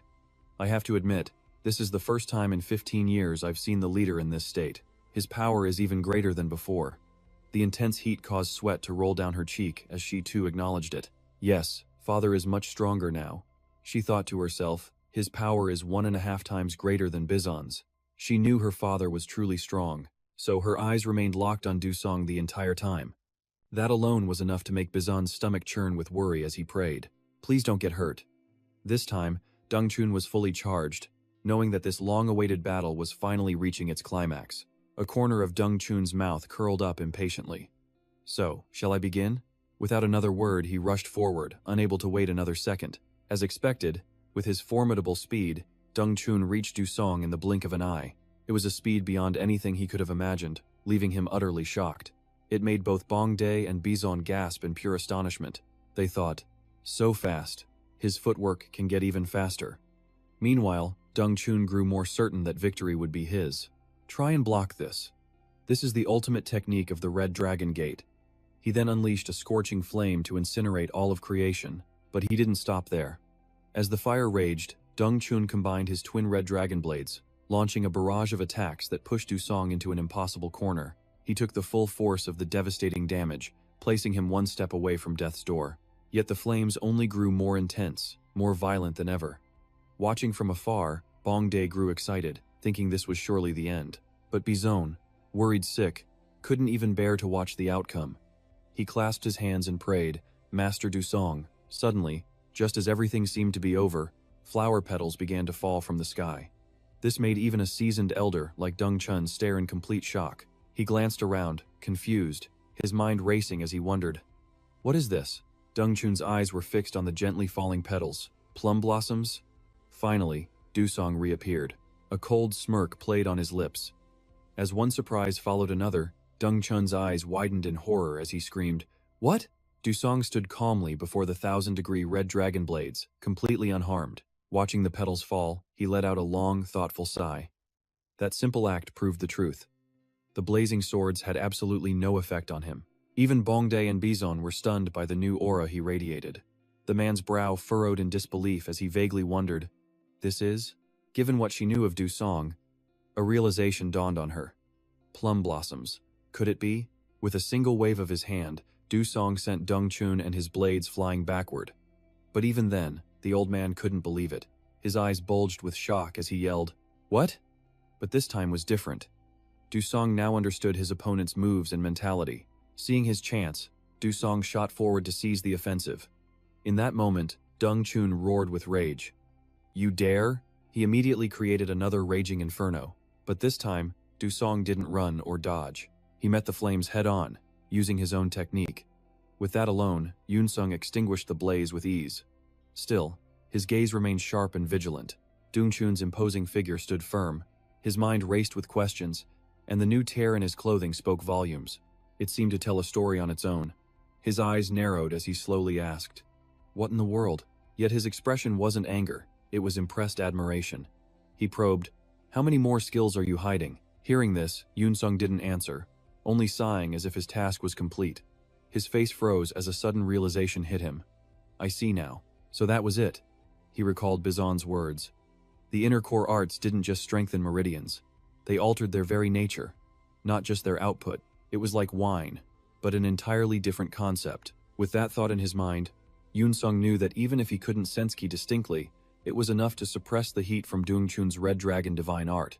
The divine art allowed him to transform and wield primal energy. A decision formed in Yoon Sung's heart, followed by a confident thought. Auto-hunting is a new art born from the Purple Mist divine art, though it's still incomplete. But if he were to use this, suddenly, after a moment of thought, his eyes snapped back to Dong Chun.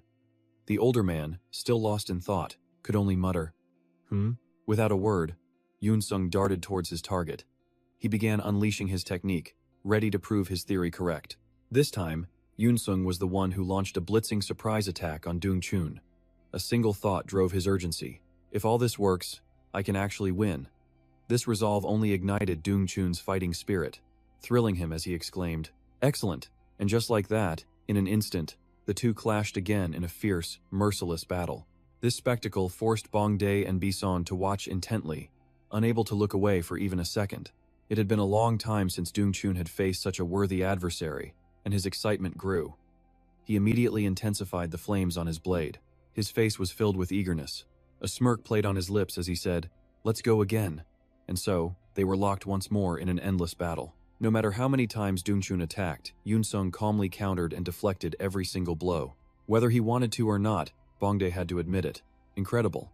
Yoon Sung is actually facing the leader on equal footing. Bizon wholeheartedly agreed, replying, "Yes." Noticing her deep in thought, he couldn't help but ask, "Vice Leader, what is on your mind?" But Bizon quickly waved it off. "Ah, it's nothing. Nothing at all." She was too lost in her own questions. It's strange. Just the heat radiating from the Red Dragon twin blades should be unbearable for any opponent. What's more, she found it utterly unbelievable. Blocking that heat is impossible. There's never been an exception. So how did he stop it? Dong Chun was also running his own calculations. His expression darkened as he thought, "Strange. This kid. How is he blocking my twin blades?" Dong Chun racked his brain but couldn't understand. Even with the Purple Mist divine art, this should be impossible. How on earth? Then, he noticed it. The moment his flames erupted, those flower petals swarmed into existence. This made Dong Chun question the true purpose and power that the technique possessed.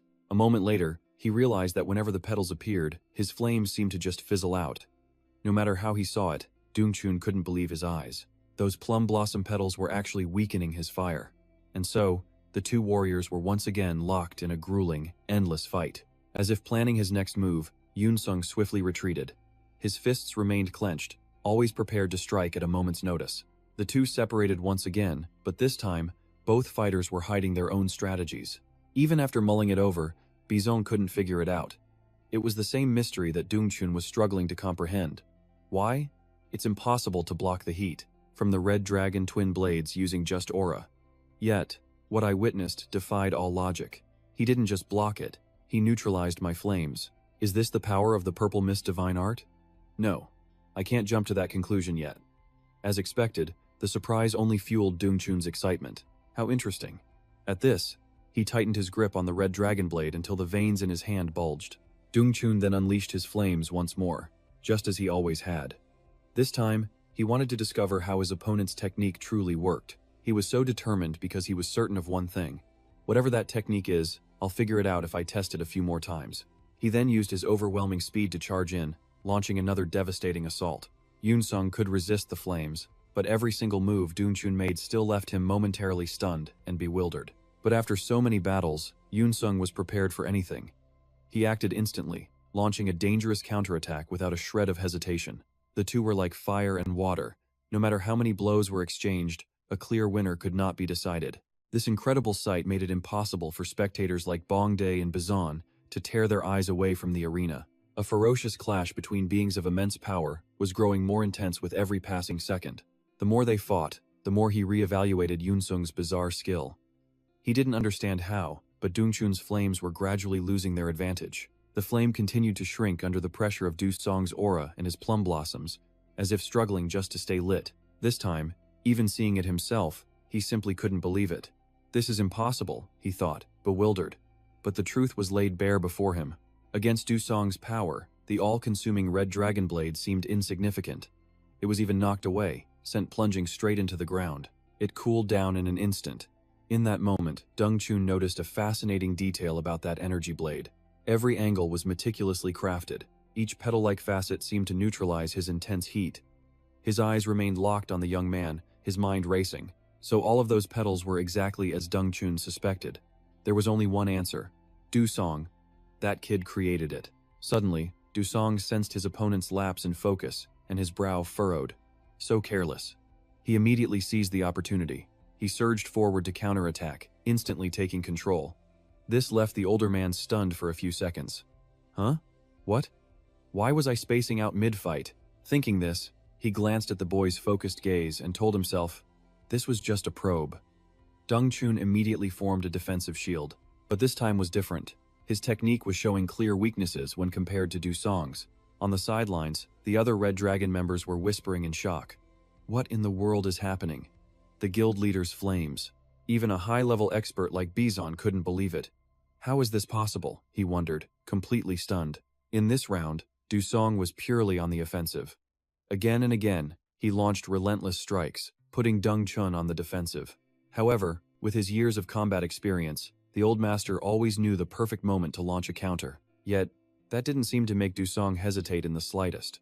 For what felt like the 100th time, the old man was the one left completely astonished. From the sky above, plum blossoms fell once more, signaling his coming counterattack. Do-song then used his blinding speed to appear directly behind him. Still, Dongchun had secretly prepared his blazing red dragon blade, and Do-song knew this was the decisive moment. He immediately made his move. Just like that, their fierce clash began anew. Do-song then quickly retreated back, vanishing with the wind-blown petals. After thinking it over, Dongchun suddenly spoke out, probing him. This kid. Could it be? He had a faint idea of his technique. He couldn't stop himself from laughing out loud. He then swung his blade once more, readying his flames for a charge. His entire body was engulfed. He wielded a destructive power that could burn everything to ash in a flash. He then calmly stated, I have a rough idea of what your technique is. To prove his theory, Dongchun had to make one thing clear. Therefore, from now on, I will attack with even more power, even more fiercely. But just like every time before, Do-song remained utterly silent. He then watched as Dongchun's footwork became more urgent. The man rushed forward frantically. Just as before, he charged with overwhelming momentum and incredible speed. Do-song was as swift as ever, leaping up to smoothly evade his attack. No matter how many times Dongchun unleashed a deadly strike, was how many times the boy could easily dodge it. But the relentless assault meant Do-song couldn't avoid taking wounds on his arm and his thigh. The destructive force of the red dragon blade was tearing everything apart. From the outside, Do-song looked utterly powerless. As expected, the Red Dragon members began to celebrate. The guild leader is the only one attacking. This thought fueled their excited chatter. When his flames weakened, I didn't know what would happen. But he's overwhelming him now. If this continues, the guild leader is guaranteed to win. Though they were far from the arena, the intense heat was undeniable. This only confused them more. Hey, why is it suddenly so hot? Right? As expected of our leader, his heat reaches all the way over here. With his experience, Bomda quickly realized the truth. No, this isn't radiating, it's being dispersed. Bison too had realized his father's flame energy was scattering. Dusong's strategy was working. Dongchun's flame energy was steadily weakening. This made the old man laugh in admiration. You are truly a fearsome kid. Then, Dongchun fell into a silent contemplation, his next move a complete mystery. Even Dusong was baffled by this sudden change. Bizone couldn't understand what his father was thinking either, and called out, "Father." Finally, the old man spoke, admitting, "That's right. If you are truly a genuine hunter." A faint smile formed on Dongchun's lips, his eyes filled with anticipation as he declared, "Then I must also fight. With everything I have, right?" Jiang Dongchun's expression turned ice cold as his voice boomed. "I must also fight with my full strength." Faced with this powerful declaration, Dusong watched him with a curious gaze. "I thought there were no opponents left for me," Jiang thought. To the power of the flame that flows in the Yi Huang family's blood, his grip tightened on his sword. That includes the Red Dragon body technique. It awakens the body's maximum hidden potential. Even a divine weapon like the Red Dragon twin blades can absorb modern techniques and monsters. The Red Dragon Guild's dominance was built on this trinity of power. The sword embedded in the stone told of a harsh battle, but it still wasn't perfect. Jian Dongchun's voice cut through the heavy silence. "You truly are a skilled hunter." Hearing this, Jiang Bijan's eyes widened in disbelief. "Father." "Yes, this wasn't a duel between martial artists. This was a war between a hunter and a warrior." His expression turned deadly serious. "From now on," he declared, "I fight not as the Red Dragon clan's leader, but simply as the man, Jian Dongchun." Resolve burned in Jian Dongchun's eyes. With a roar, his spear tip shot forward with blinding speed. Jian Dongchun charged, his spear a whirlwind of attacks. Yu Song stood his ground, calmly drawing his weapon to parry the blow. Steel shrieked against steel in a brilliant flash. They're locked in a power struggle, he thought, amazed. "What is that?" an onlooker cried. Sun Bongda stared, completely stunned. The heat aura vanished. The leader's breathing hitched. He needed no weapon. His bare hands pulsed with immense power. Yu Song charged, divine energy in hand. Jiang Bijan gasped in shock. Father has changed his fighting style. Could it be? Jian Dongchun's face was a mask of fury as his sword danced. "That's not a Red Dragon Clan technique," she cried out. He unleashed a storm of sword strikes, his face glowing as he used his full power. This wasn't the Red Dragon style. Yu Song held his ground, his gaze serious. His aura is gone, and his movements are different, he thought. The pressure was completely overwhelming, just defending was becoming difficult. As Yu Song faltered, the old man let out a triumphant laugh. Blade strikes came from every direction, weaving past his defenses. Yu Song was stunned, mouth agape. He couldn't speak, letting out only a grunt. "Vice leader, what is that?" Sun Bongde asked anxiously. "I don't know," John replied. "I've never seen father fight like this." Then, a thought struck her. He's abandoned the Red Dragon Clan's forms, fighting purely on instinct. Why would he suddenly do that? Yu Song then noticed something odd about his hand. This wasn't mere instinct. There were no openings. This was pure combat experience, movements honed on the battlefield. As he realized this, Jian Dongchun stared him down, his expression grim, his sword held steady and ready. A system window appeared before his eyes. This is the worst possible matchup for auto hunting, he realized. Auto hunting is now activating. The old man lunged again, attacking on pure impulse with his martial arts. As Jian Dongchun flew into the air, a thought flashed through his mind. But within that chaos was the essence of a lifetime of martial training. He gripped his spear, his face a savage mask. He looked ready to tear Yu Song apart. An inferno of pure hatred erupted from him, scorching the very sky. The spectators started to panic. Someone shouted, "Can he just release his flame like that?" Fire swirled around the old man, his spear aimed true. Old Kohan simply coughed and smirked. "Minutes ago, I would have laughed at this pathetic display," he thought. Efficiency has reached its absolute peak. The energy pouring wastefully from the flames hadn't weakened him. Instead, the inferno was growing stronger, more violent. That's right, he stood there powerfully, thinking, the future, the Red Dragon Clan's honor, my pride. I can cast it all aside. All that matters now is my blade. His chilling gaze seemed to devour everything. "Ha!" Jian Dongchun roared with a terrifying face. Flames rushed at Yu Song, who charged directly into them. The sea of fire cut his attack power in half. He staggered back, dripping with sweat. His movements are completely unpredictable, he thought, and this heat is overwhelming. Wiping the sweat from his face, he saw his opponent's blade still blazing with undiminished fire. The heat wave washed over the spectators. "This heat could cook us alive," someone yelled. Sweat poured down Sun Bongda's face. He turned to Jiang Baijian. "Vice leader, this heat is insane." "If this continues," she answered calmly, "yes. The heat surrounding my father is pressuring Yu Song. It will slowly drain away all his stamina." But Yu Song refused to yield. He held his defensive stance as the fire crackled, threatening to burn everything. The heat was becoming unbearable, forcing him to cough. Jian Dongchun's eyes blazed with feral confidence. "This battle is already mine," he declared, raising his spear high into the air. The flames immediately roared, growing even larger. In the stands, Sun Bongde and Jiang Bijian shielded themselves from the intense blast of heat. "This heat is incredible," she gasped. Their eyes met. "Let's see you handle this, boy," the old man thought with a hint of surprise. "This vortex of heat will drive you into a corner. Even if you dodge, the ambient energy from my blades will sap all your strength." Resolve was etched on Jian Dongchun's face as he shot forward. "Victory is mine." Yu Song retreated, his own expression tense. But then Yu Song smirked and charged straight ahead. "He's charging in?" Jiang Bijian cried out in disbelief. As they clashed, both spears thrust forward. The piercing shriek of metal on metal exploded through the arena, followed by a shocking burst of flame that rocked the entire stage. The fiery shockwave forced Sang Hyuk and Jiang Bijian to dodge. Jian Dongchun's eyes went wide. "He blocked my blade? But if so, the heat should have." His brow furrowed, his glare was terrifying. He tried to speak, but no words came as their weapons locked. Then, phantom plum blossoms began to fall. The image of Yu Song's sword grew faint. In a flash, he appeared behind the old man, who was frozen in shock. His sword, it disappeared. Jian Dongchun thought frantically. "Wait, unless..." He stared at Yu Song with a look of dawning horror. The petals continued to drift down gently.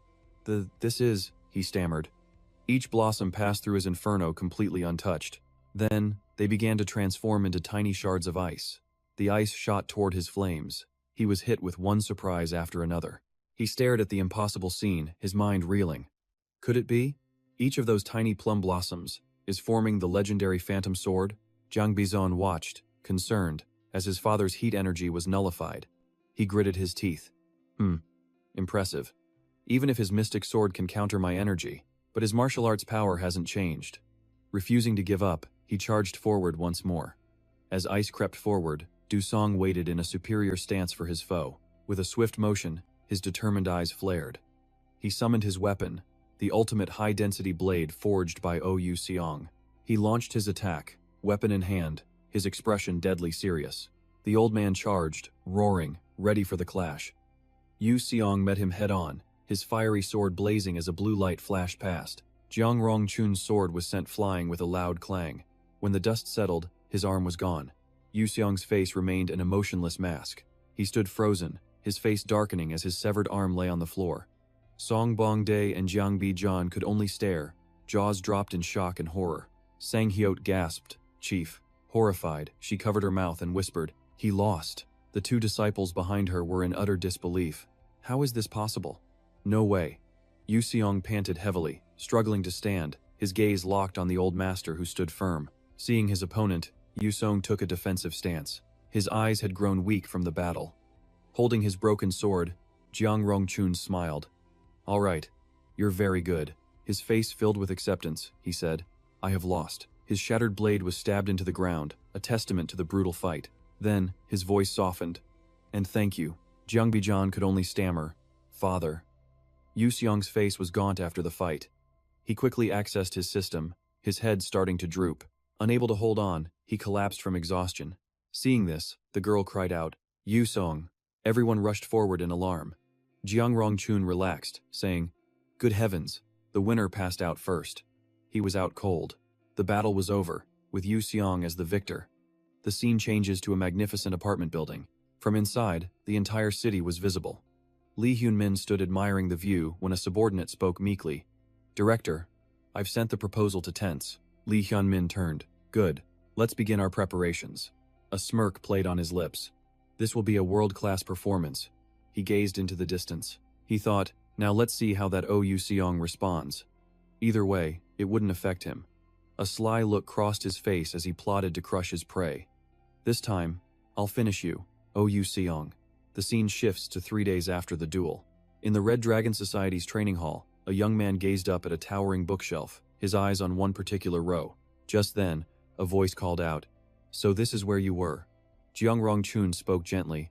"You're about to return. What are you still doing here?" Yu Seong replied, "There's something I need to look into." The old master hummed.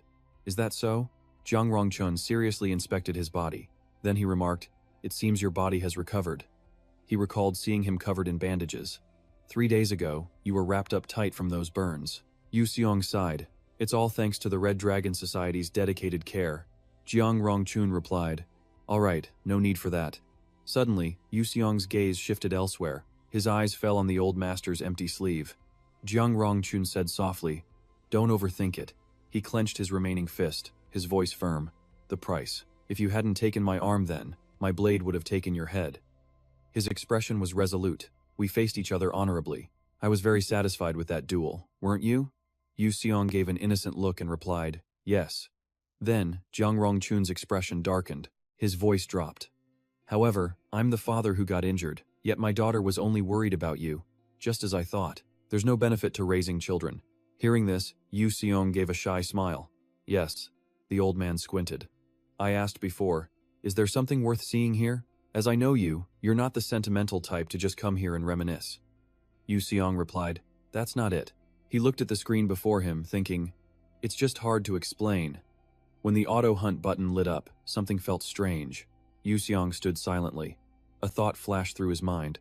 Does that mean something is here? Suddenly, he flinched looking at the screen.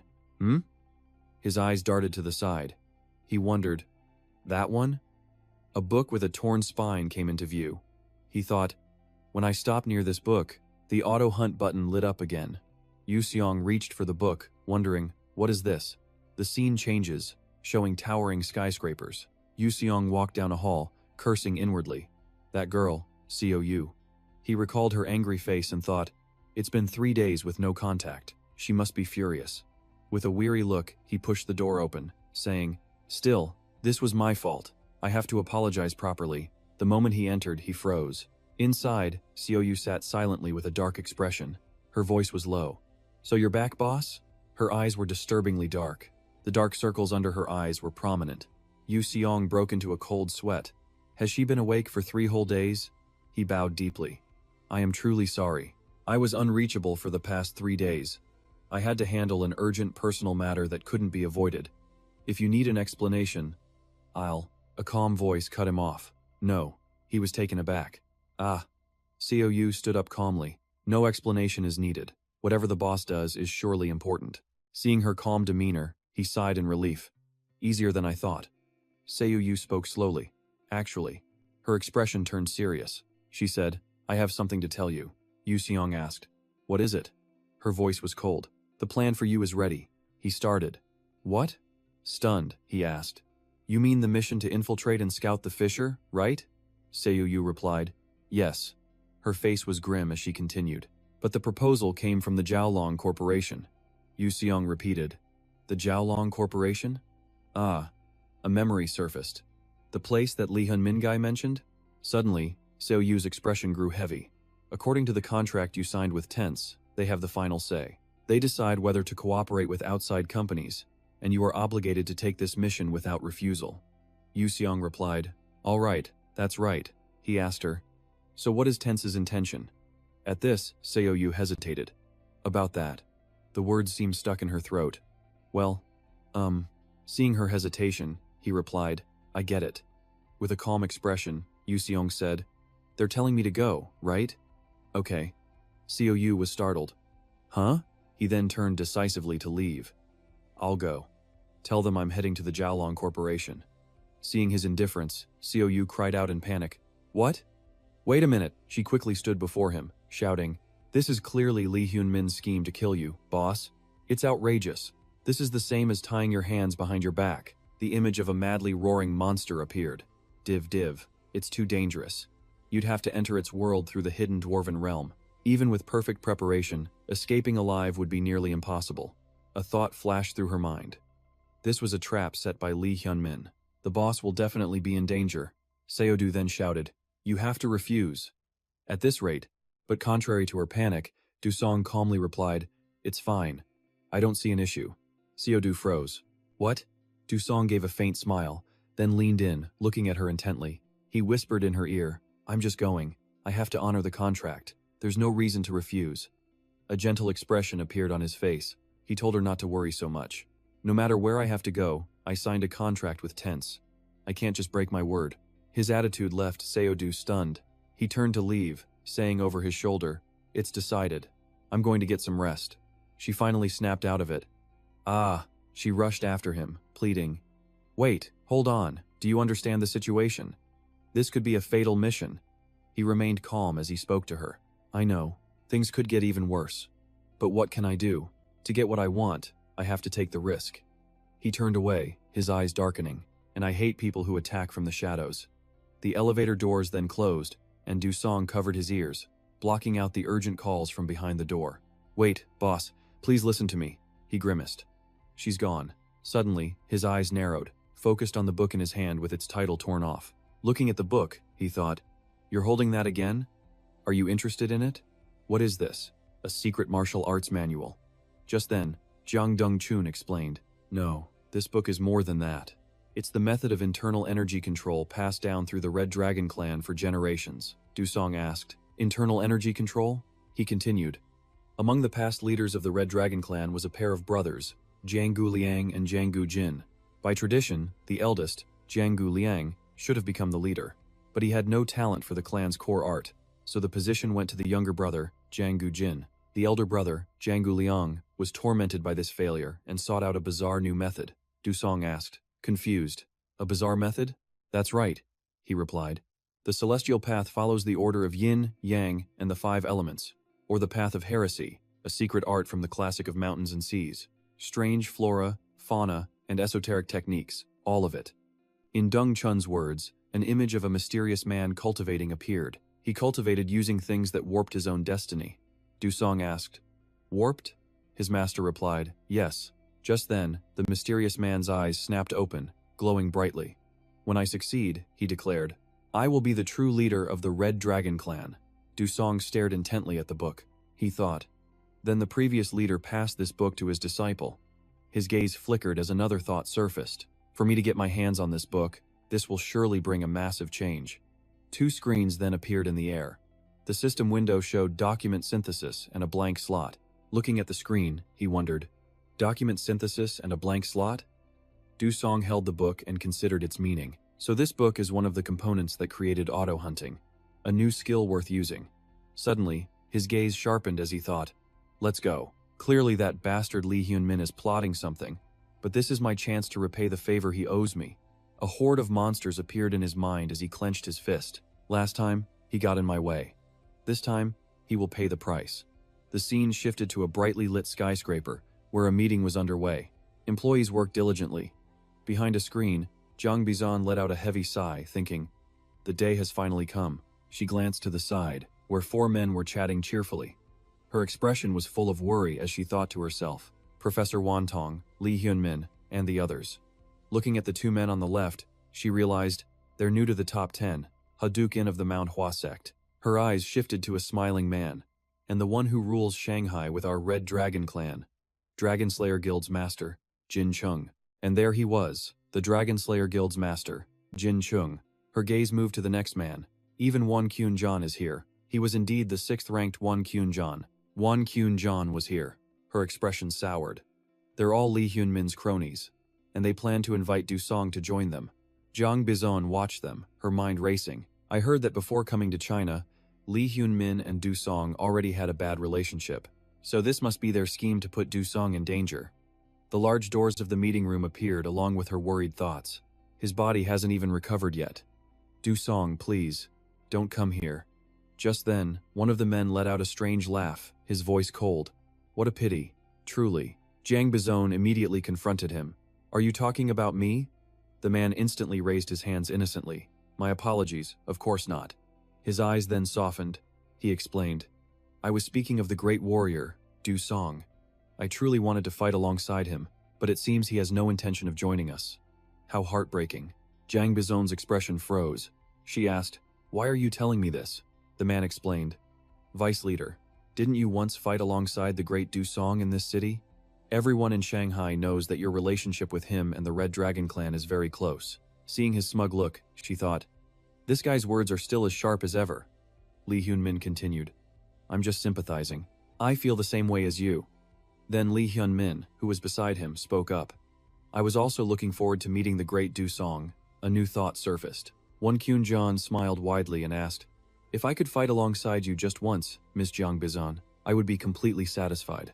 What do you say? How about dinner with me after this?" Just then, Jiang Bizon's expression faltered as she replied, "I'd be honored, but I already have plans tonight." Li Hyunmin crooked his finger and said, "Is that so? A beauty like you, Miss Bizon, must have plenty of admirers. My schedule is always open. Just say the word." Jiang Bizon looked stunned, but simply agreed. Internally, she seethed, "What a disgusting bunch." As they shook hands, she noticed the crowd below and had to ask, "But why are there so many reporters? I thought these raids were supposed to be secret." Li Hyunmin's voice was ice. "Normally, but this one is special." Her strange words rang out as he turned away, saying, "What a pity the great hero Oh Sung isn't here." Then, with a terrifying gaze, he announced, "Let the ceremony begin." Li Hyunmin then stepped onto the podium and declared, "I am Li Hyunmin, and I am the commander for this expedition." Jiang Bizon watched intently from below, thinking, "That's right. There's no way Yu Sung would fall for this trap. So what is their real plan?" From the stage, he continued, "When the Caolong Company first offered me this position of command, I accepted immediately. Participating in this expedition is my duty, and an honor I will uphold without failure." His expression turned solemn as he spoke softly, "Why do I consider it an honor?" A hint of sadness crossed his face as Li Hyunmin said, "The disaster that befell Shanghai this time was truly catastrophic. Countless lives have been lost, all because a rift appeared without warning. We must discover the reason for that rift." He then looked up with a determined gaze, speaking with confidence, "The Caolong Company and I will investigate this, to ensure such a disaster never happens again."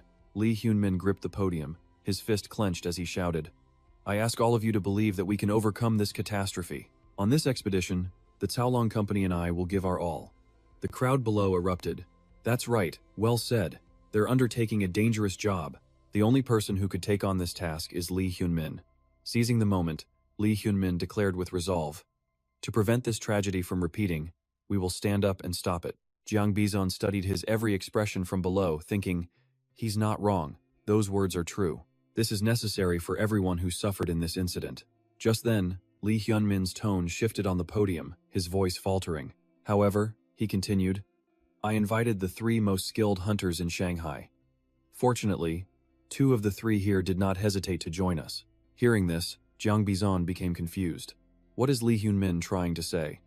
On the stage, he shook his head sadly. "The one we had the highest hopes for did not participate. It's a true pity. As you all know, I'm referring to the hero of this disaster, the foreign hunter." Li Hyunmin looked up with a pained expression, his voice full of regret. "I sincerely wanted him to become a member of this expedition. According to the temporary representative from Tense, they were unable to contact him." He adjusted his glasses with 2 fingers. "To be unreachable during such an important event is truly regrettable." Suddenly, a person below shot to their feet, shouting, "The foreign hunter, you mean Oh Sung, right? So why isn't he participating?" Li Hyunmin replied casually, "I am not sure. I couldn't possibly speculate. Perhaps he was unaware of this momentous event." A crooked smile appeared on his face as he said, "In any case, it's not like he was bound by a contract.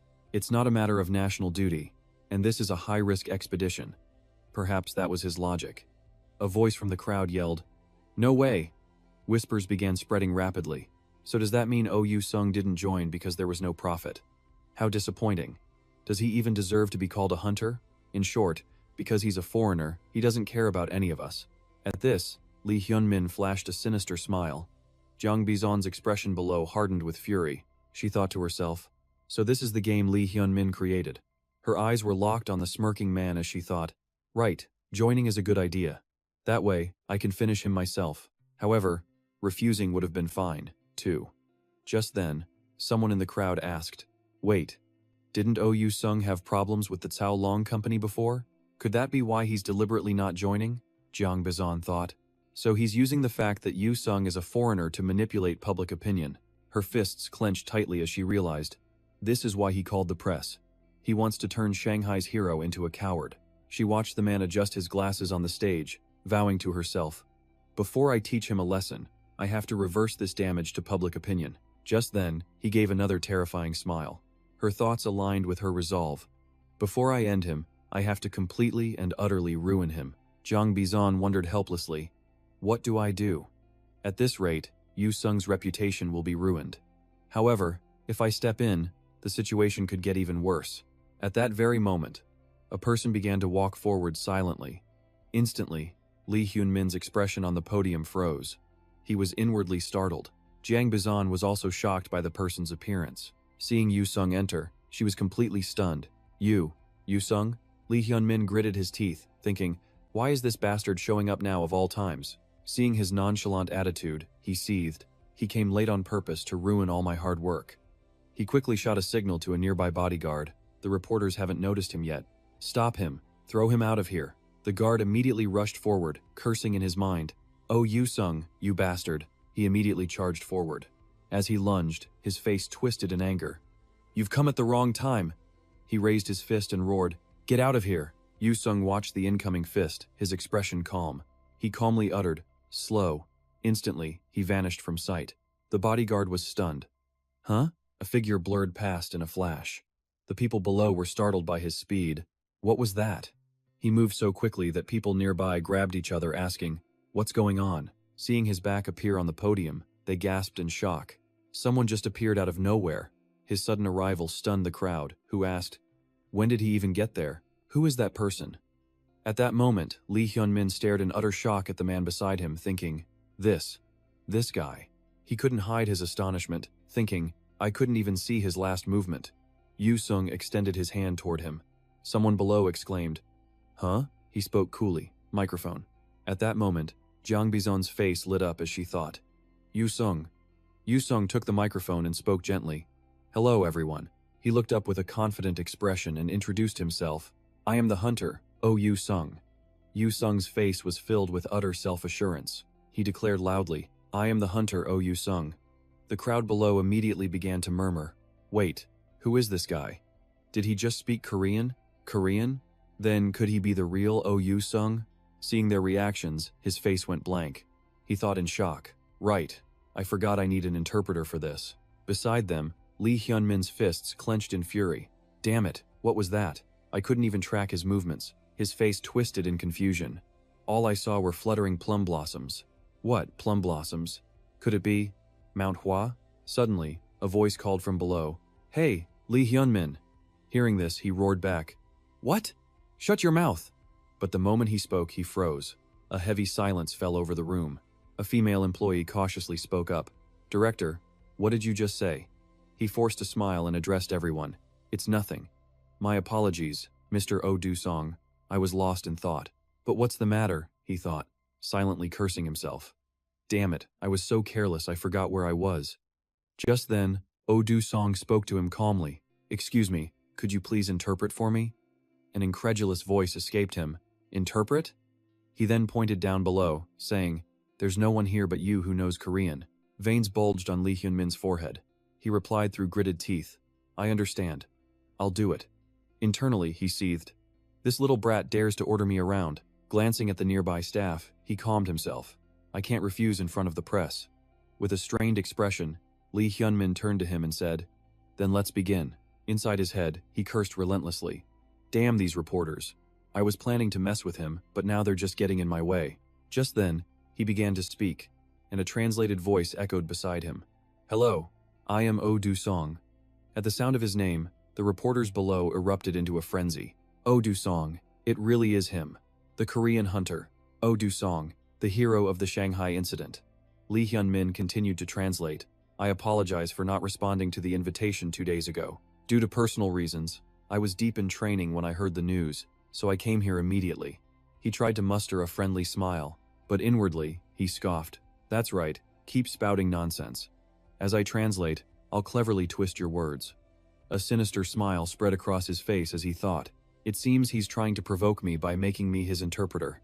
I'll make him regret that decision. Suddenly, Oh Du-song paused, then turned to him. Thank you for interpreting. Ganjan looked baffled. Huh? With a calm face, he continued. The longest part is over, so I'll handle the rest myself. A single thought raced through his mind. What? Without another word, he stepped forward, raising the microphone. He declared confidently, to get straight to the point. His expression was perfectly calm as he announced, I will participate. Upon hearing this, the crowd started whispering in Chinese. Wait, Oh Du-song can speak Chinese? Beside him, Lee Hyunmin ground his teeth. That bastard, he can even speak Chinese. Below, Ganjan beamed. His pronunciation isn't perfect, but it's pretty good. On stage, Oh Du-song continued. I believe this expedition is a great opportunity. When this hunt is over, everyone will know. Ganjan's smile remained fixed. Oh Du-song pressed on, among all of you, I am the most skilled. Hearing this, Chim Trung gritted his teeth and cursed. How arrogant. Ganjan's expression became unreadable as he murmured, this guy really knows how to talk. Jiang Bizon heard this and thought worriedly, Mr. Du-song. The reporters below were in an uproar, shouting, Hey, Mr. Oh Du-song. They questioned him relentlessly. You're being quite disrespectful, that's right. You arrived late to the ceremony, and now you have this insolent attitude. At this, a smirk touched his lips.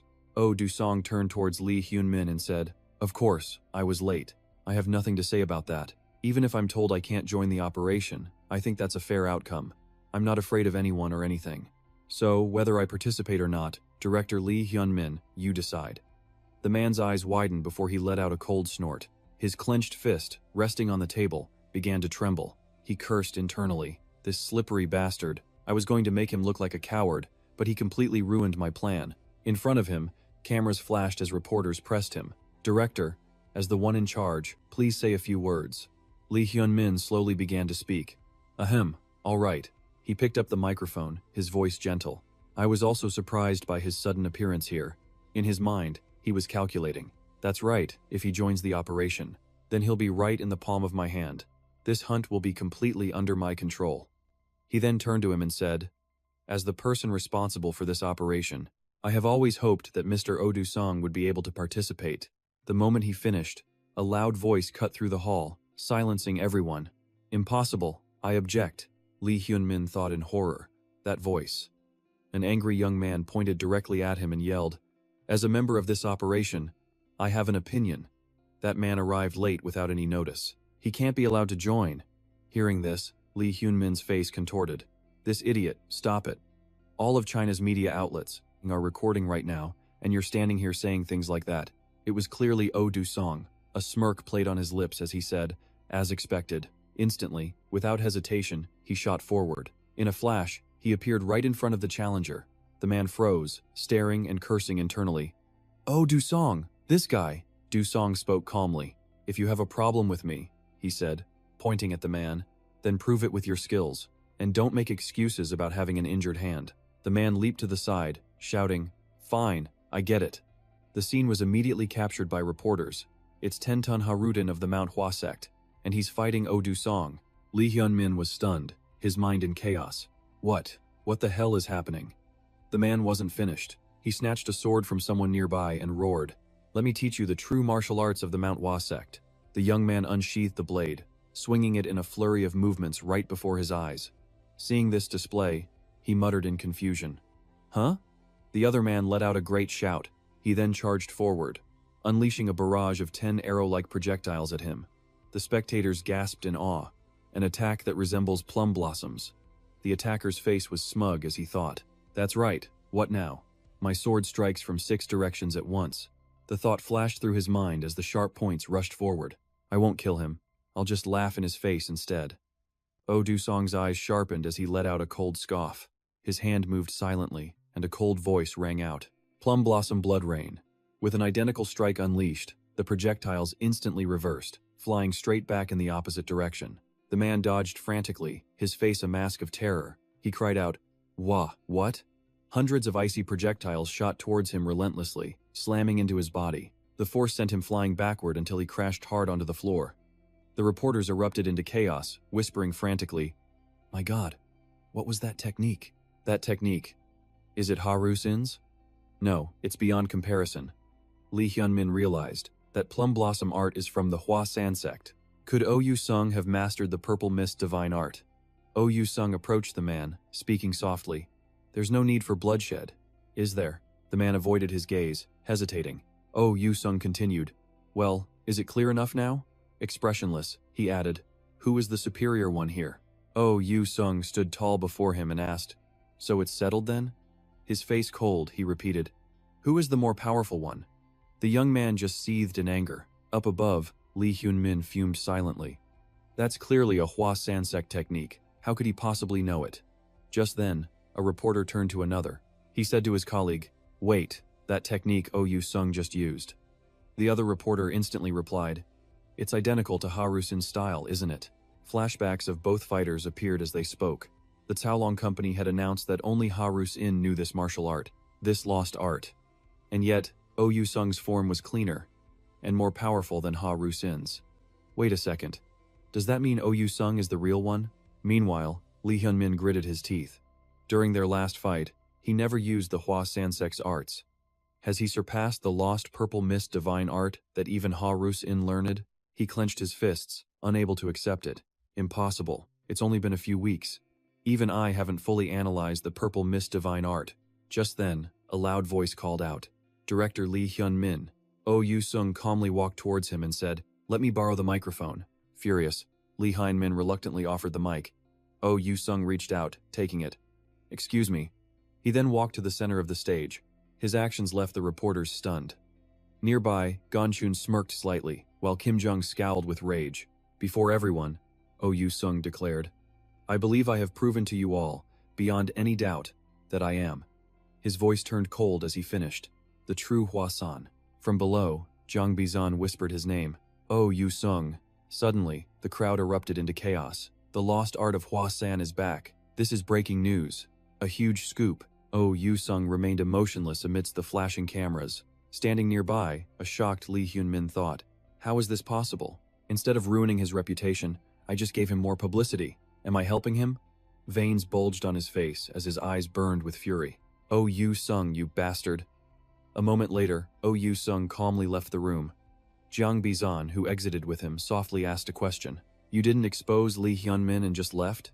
He noticed her and greeted, Miss Bizan. Walking beside him, she said, You really startled me when you showed up. I was sad you left without saying hello. Hearing this, he turned to explain. I'm sorry if I startled you. But still, was it a good show? Jiang Bizan covered her mouth and chuckled. Yes, especially the look on Lee Hyun-min's face. He replied softly, I'm glad you were pleased. They continued walking. She asked, But you're planning something, aren't you? He looked puzzled. Huh? She explained, Ever since you appeared out of nowhere and declared you'd join the martial arts tournament. Jiang Bizan took out her phone, saying, Do you have any idea what the online reaction is? After that live broadcast? He asked. What's it like? She continued. It's explosive. Unbelievably so. Hearing that, he let out a surprised laugh. Tapping her phone, Jiang Bizan explained, First time seeing him, but he's a real man. His skills are top tier, and I like his confidence. There are a few negative comments, but it's mostly praise for you, OU Sung. At this, he answered sheepishly, I see. It's all according to plan, but I didn't expect it to be this big. Seeing his reaction, she exclaimed, Huh, really? He glanced at her and said, In China, rather than being humble, it's often better to appear arrogant and prove your strength. So I tried to act that part. Luckily, it seems to have worked. Hearing this, Jiang Bizan was amazed. Goodness, you even calculated that? He simply replied, Well, I expected that Lee Hyun-min would try to set a trap for me. OU Sung recalled the moment he first walked into that press conference and spoke. Appearing mid-event, I stopped his scheme in its tracks. Then, I confronted Lee Hyun-min. He explained to her, I presented myself as his complete opposite. An image of Gonchun's sinister smile flashed. He continued, I also made a show of challenging the other 10 great masters. Witnesses would be curious about what comes next. That makes it harder for Lee Hyun-min to interfere before the tournament. Hearing all this, Jiang Bizan's eyes widened in shock as she exclaimed, Whoa. Seeing her expression, he blushed and quickly explained, It's not like I planned everything out. I didn't mean to provoke Ha Rusin. That part was just luck. At this, she clasped her hands in admiration.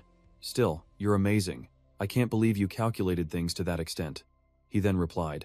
However, it's not time to relax yet, she gasped. Ah. Oh, Yu Sung turned to her. Lee Hyun Min. That man definitely has a scheme for leading the tournament. So, Baizon, there's something I'd like to ask you. She blinked in confusion. Yes? He asked her seriously. For this tournament, I'm going to need your help. Won't you consider joining forces with me? Hearing this, she beamed and replied, Of course, we'll fight side by side. Yes, I look forward to working with you, he answered. Thank you. If you have any conditions, please let me know. At this, her voice grew quiet. Ah, conditions? Her face flushed as she hesitated to speak. My condition is. Ignoring his confused look, she continued. After this tournament is over, Gathering all her courage, Jiang Bizan asked gently, Can we go on a date? He was too stunned to reply, just letting out an, ah. The scene shifts to that evening.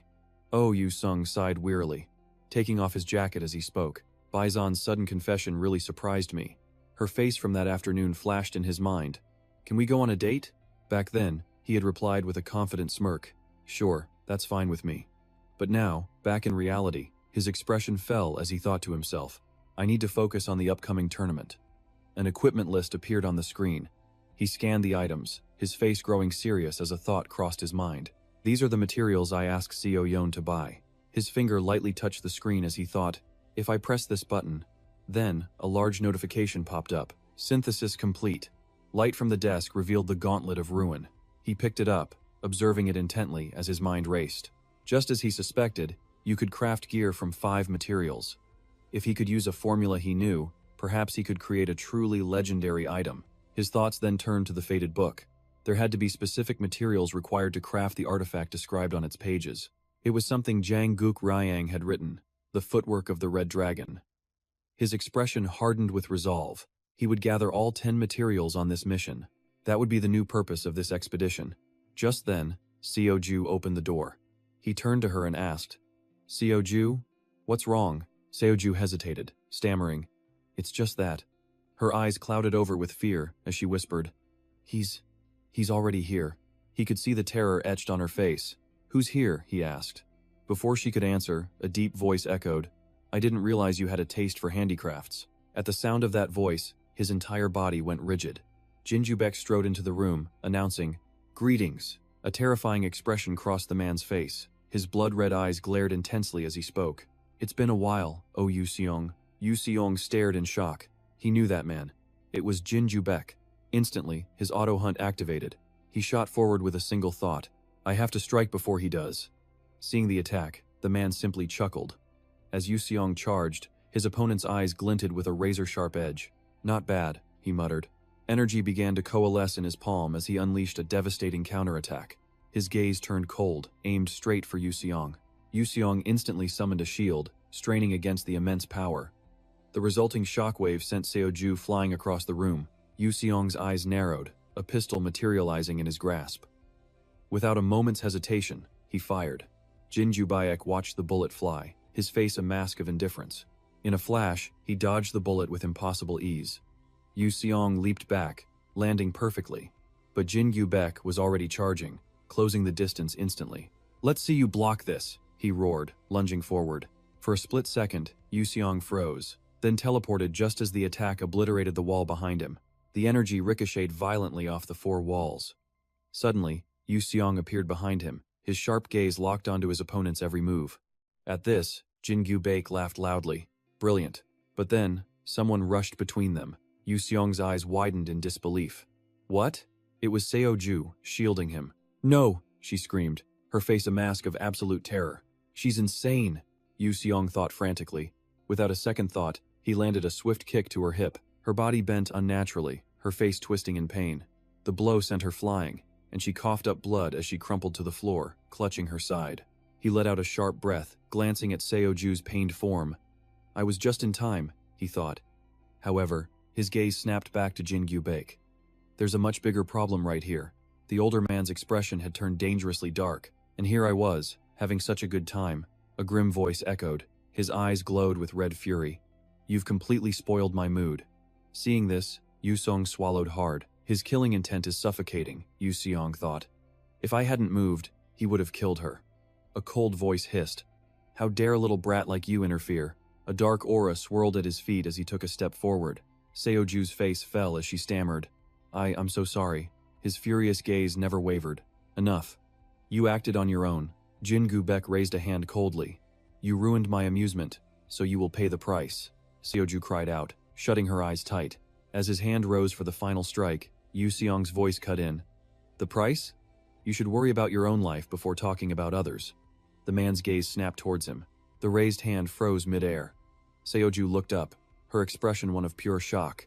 Yu Seong, now casually sitting on the bed, continued. Truly, I'm speechless. Jin Gubek's expression became a neutral mask. What did you say? Yu Seong casually crossed his legs.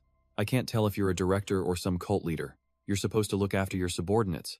As their superior, you can't even offer a word of praise, and instead, you throw a tantrum. How could I not find that amusing? He waved his hand dismissively. A leader with no trust in his people is in no position to be offering help. Frankly, you're just taking your anger out on the weak. It's pathetic. Seoju's face was as white as a sheet. What is he saying? She thought in terror. Staring at the man's imposing back, fear gripped her heart. How could he speak so disrespectfully to the leader? A red aura began to envelop him.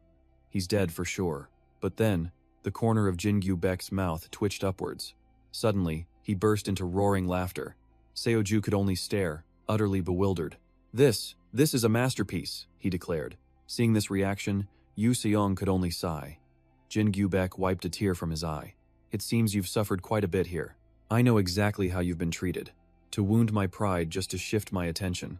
Clever. Yu Seong replied calmly. Well, I didn't intend to go that far. He thought to himself, damn, this guy's mood is unstable.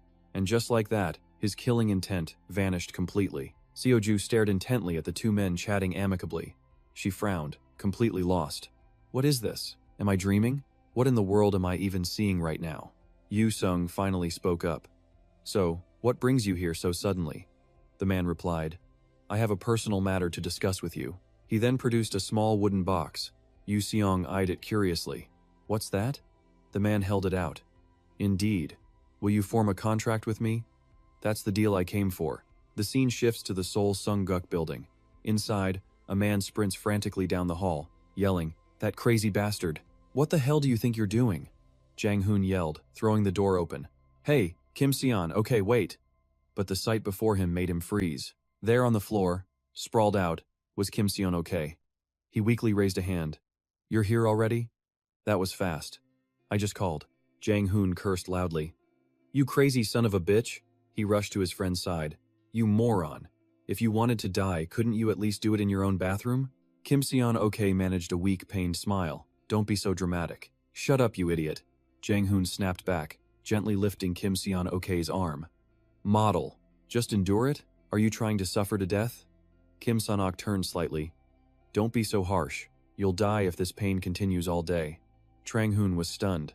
God, listen to yourself. His face filled with worry. Why do you keep doing these insane things? You were determined to be an elite academy instructor. So why? Kim Seon-ok hesitated. About that. He looked off, his gaze becoming gentle. He said, I made a promise to that person. Trang Hun seemed to realize something. To Jo Seon? He replied calmly. Yes. Trang Hun's fist clenched. He thought, curing blocked meridians. Seon Guk and I desperately searched for a method 4 years ago. He knows better than anyone how slim the chances are. Trang Hoon adjusted his glasses, his voice low. It's not that I don't trust Du Song, he seriously warned Kim Seon-ok. Still, besides that treatment, I can train my body to its breaking point. Kim Seon-ok replied calmly. I've tried that enough. Trang Hoon exclaimed. What? In that same tone, Kim Seon-ok told him, however, simple exercise is not enough. He's suffering just as much. An image of Du Song flashed through Trang Hoon's mind. That's right, Seon Guk also saw that news report. With that, Kim Seon-ok pushed himself up, hands on his knees, stating clearly, he's struggling under special care in China. But he still looks so damn cool. He was a legend during the Shanghai disaster. His face hardened with resolve as he told Trang Hun, so I can't just keep slacking off, right? Trang Hun hesitated. So, the room was filled with signs of his insane training. Trang Hun asked, You did all this? Kim Seon-ok turned and answered, That's right. I've completed it. That technique. With a worried expression, Trang Hoon asked again, "The one I heard about? You finished it in your condition?" Kim Sun-ok replied, "Yeah, that's right." Hearing this, Trang Hun smirked and said, "You're absolutely insane." Kim Sun-ok flashed a brilliant, toothy grin. He smiled at him and said, "Thanks." Frozen in place, Trang Hun looked up, fighting back tears. He clenched his jaw and whispered, "Damn it." In his heart, he prayed silently, "Please." He turned away, his retreating back carrying a single plea. "Du-song, heal this idiot. Please, perform a miracle." Meanwhile, with Du-song, Trin Qui-bet spoke. The deal was a success. "I'm here to discuss that person." Du-song stared silently at the item in the wooden box. He glanced hesitantly at the box's contents and asked, "Is that?" Trin Qui-bet replied instantly, "Yes, just as promised." He held up 5 fingers. 5 hunts. "You had a condition for me, didn't you?" Du-song answered, "Correct. I already cleared out Shanghai once." Hearing this, the man cleared his throat. "All right. Under normal circumstances, I wouldn't be wasting your time, but the situation has changed." At this, Du-song asked, perplexed. "The situation changed?" Trin Qui-bet scratched his head, avoiding his gaze. "Well, I didn't foresee this. That man from the Maoshan sect will likely invite you to dinner." His thoughts raced. "A dinner invitation? How is that relevant?" The man's face was cryptic as he said, "I need your help with something there." Du-song's expression turned cold. "And if I do?" he asked. The man replied at once, "I will repay you 5-fold, and that item will be yours. Isn't that what the young man wants?" Hearing this, Du-song's expression soured. He asked, "Does this involve someone's life?" "Indirectly." Trin Qui-bet answered bluntly, "No." Seeing his concern, the man quickly explained, "Let me rephrase. A hunter must swear to do whatever it takes." Hearing this, Du-song relaxed slightly. "I understand. I'll accept your offer.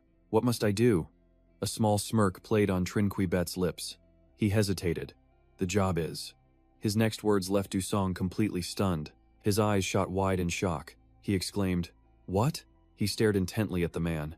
"Are you out of your mind?" Seeing this, Trin Qui-bet simply asked again, "So, you won't do it?" Du-song answered, "No." His face was firm. "I'll do it." Hearing his resolve, the man said, "Good. Very good. I knew it." With that, he began to walk away. "Then it's settled. I'll be counting on you. If you need anything, tell the girl." Before leaving the room, he added, "It's getting late. You should get some rest." His voice suddenly turned ominous. A blood-red aura flared from his body. Du-song was shocked.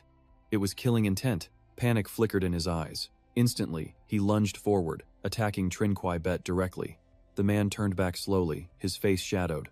Trin Qui-bet let out a sinister smirk. Du-song's expression immediately turned guarded. In a flash, a sharp point was aimed at the man's face, surrounded by swirling rose petals. His weapon's tip pulsed with power, wreathed in those same petals. Trin Qui-bet, his face a mask of malice, finally spoke. "It's been a long time since I've seen that." A fresh scratch bled on his cheek. He said, "Such a distinct plum blossom. You truly are talented." He stated this with no emotion, to sense my killing intent and react instantly. Truly outstanding. Seeing this, Du-song said flatly, "You really have lost your mind." He replied, "Lost my mind for trusting you?"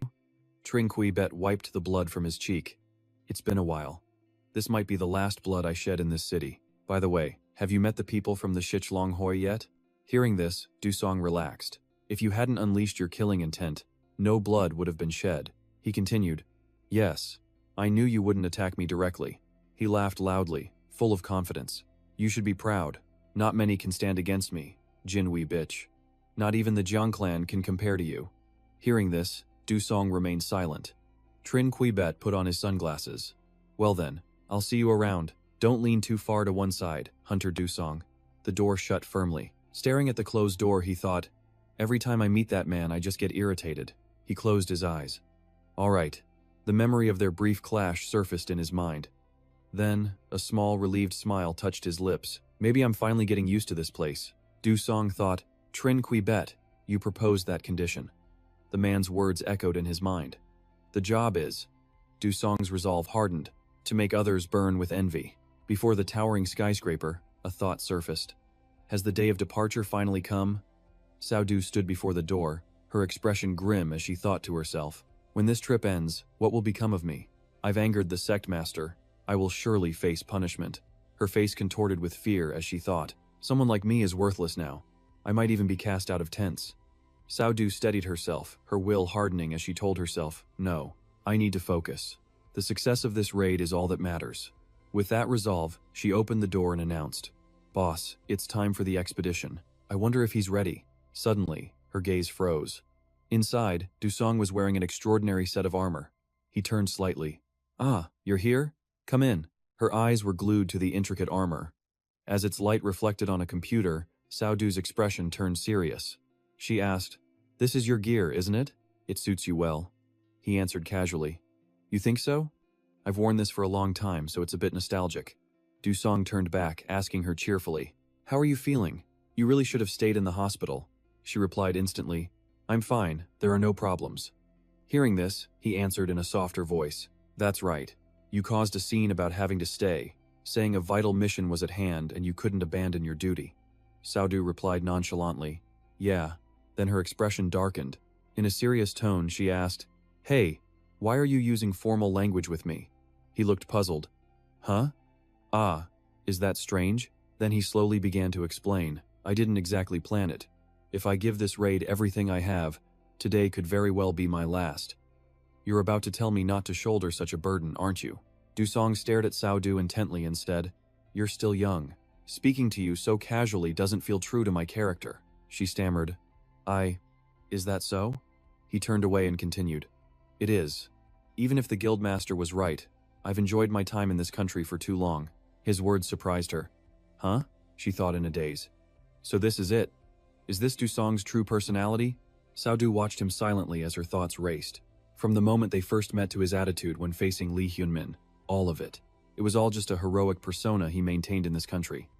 Looking at his calm expression, she thought about his behavior towards her. It had already been noticed by Sir Jinwei Beek, and I almost missed it. Just then, he suddenly spoke. From now on, my work is inside the fissure. Yes. He turned his head, his voice gentle. The raid is only a few hours away. Could I ask you to handle the final detailed procedures? She immediately replied, Ah, yes. Looking at the screen, she blankly realized, he's already prepared the hunting grounds? Her fingers flew across the keyboard. Her thoughts raced. He could have easily handled all of this by himself. The fact that he's deliberately asking me to do this.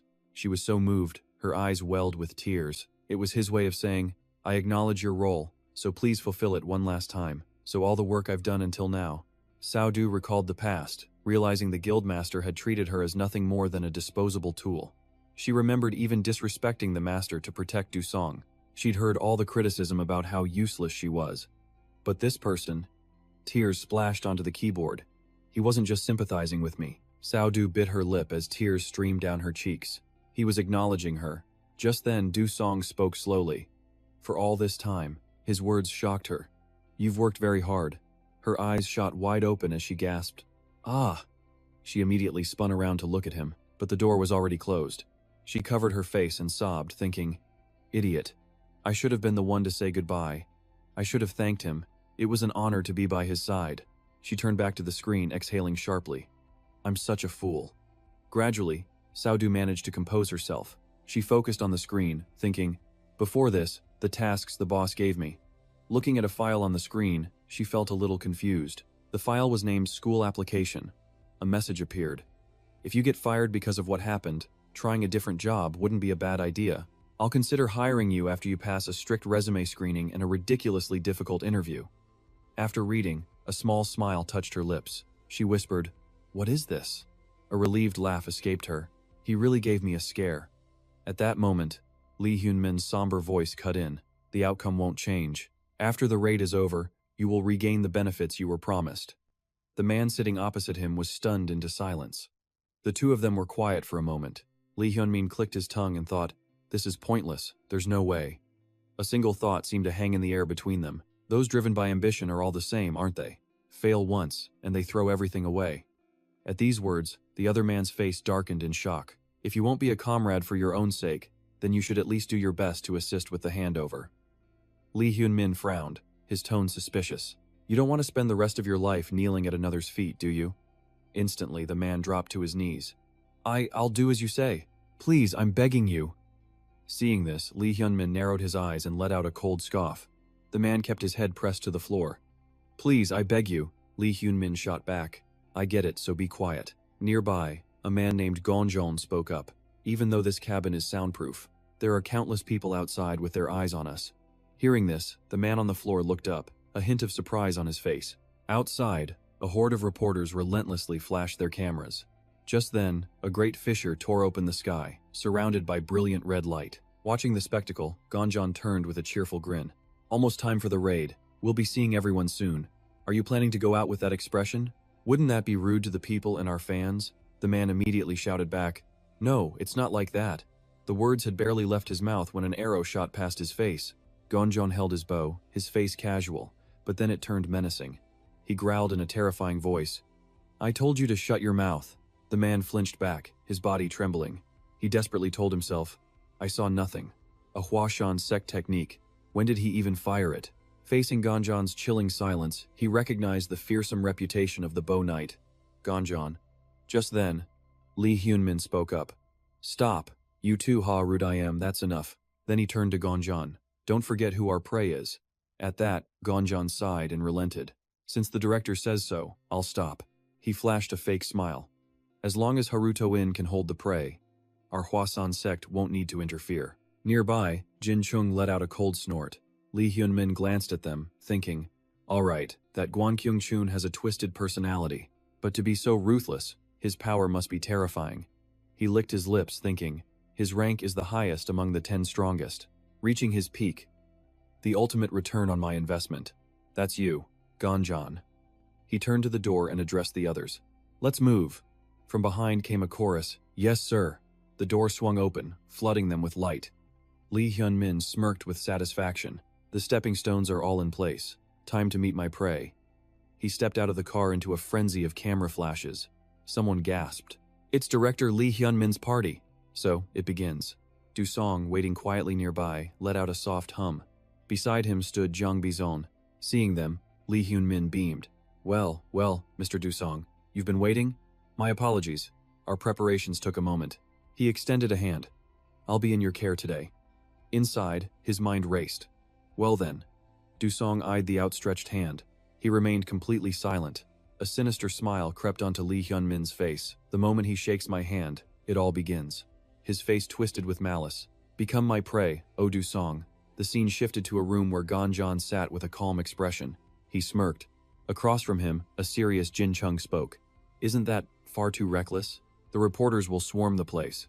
Lee Hyun-min adjusted his glasses. "Yes, that's the point. You've seen how crafty he is." A wicked grin spread across his face. "So we can't give him any openings. The reporters are our chance. He'll never see it coming, that he'll be attacked on the spot. But you've seen his footwork. It's extraordinary. If he escapes the moment we enter, we might lose him." Jin Chung hesitated. "But the reporters will see everything." Just then, someone cleared their throat. "About that." Lee Hyun-min leaned in and whispered, "This is how we'll do it." Jin Chung gasped. "Ah," he asked, stunned. "Where did you get that?" He clapped his hands. "Brilliant." After witnessing Lee Hyun-min's demonstration, Jin Chung's face lit up with excitement. He exclaimed, "The director's technique is legendary for a reason." "So you mean, we'll trick the reporter's senses?" Lee Hyun-min chimed in. "Precisely. So don't worry about prying eyes." His own eyes widened with confidence. "The moment I offer my hand to him, that's when you strike." Back in the present, Gonjon recalled the plan. "What?" Director Lee said so. "But is this really necessary?" He remembered the press conference. It seems no one saw him move when he appeared on stage. His gaze grew cold and sharp. He smirked. "But he couldn't fool my eyes." Gonjon gripped his weapon tighter. "If I'd had this bow then, I would have ended him with a single arrow." A moment later, a crimson aura filled the air. Reporters aimed their lenses. Before them, a thought surfaced. "Everything is ready." Lee Hyun-min chuckled at the scene. "On camera, it just looks like we're preparing to enter the rift." His expression turned demonic. "Come on, shake my hand, so I can end you. I must see how you learned the purple mist divine art." Seeing this, Dusong spoke slowly. "Just as I thought." The man froze. "Huh?" Dusong smirked at him. "You wear your little schemes all over your face." Hearing this, he sounded stunned. What?" Behind him, the others unleashed a fiery red aura. He instantly knew something was wrong. radiating, killing intent while asking for a handshake? How absurd. Dusong spoke to him calmly. Actually, there's something I want to show you.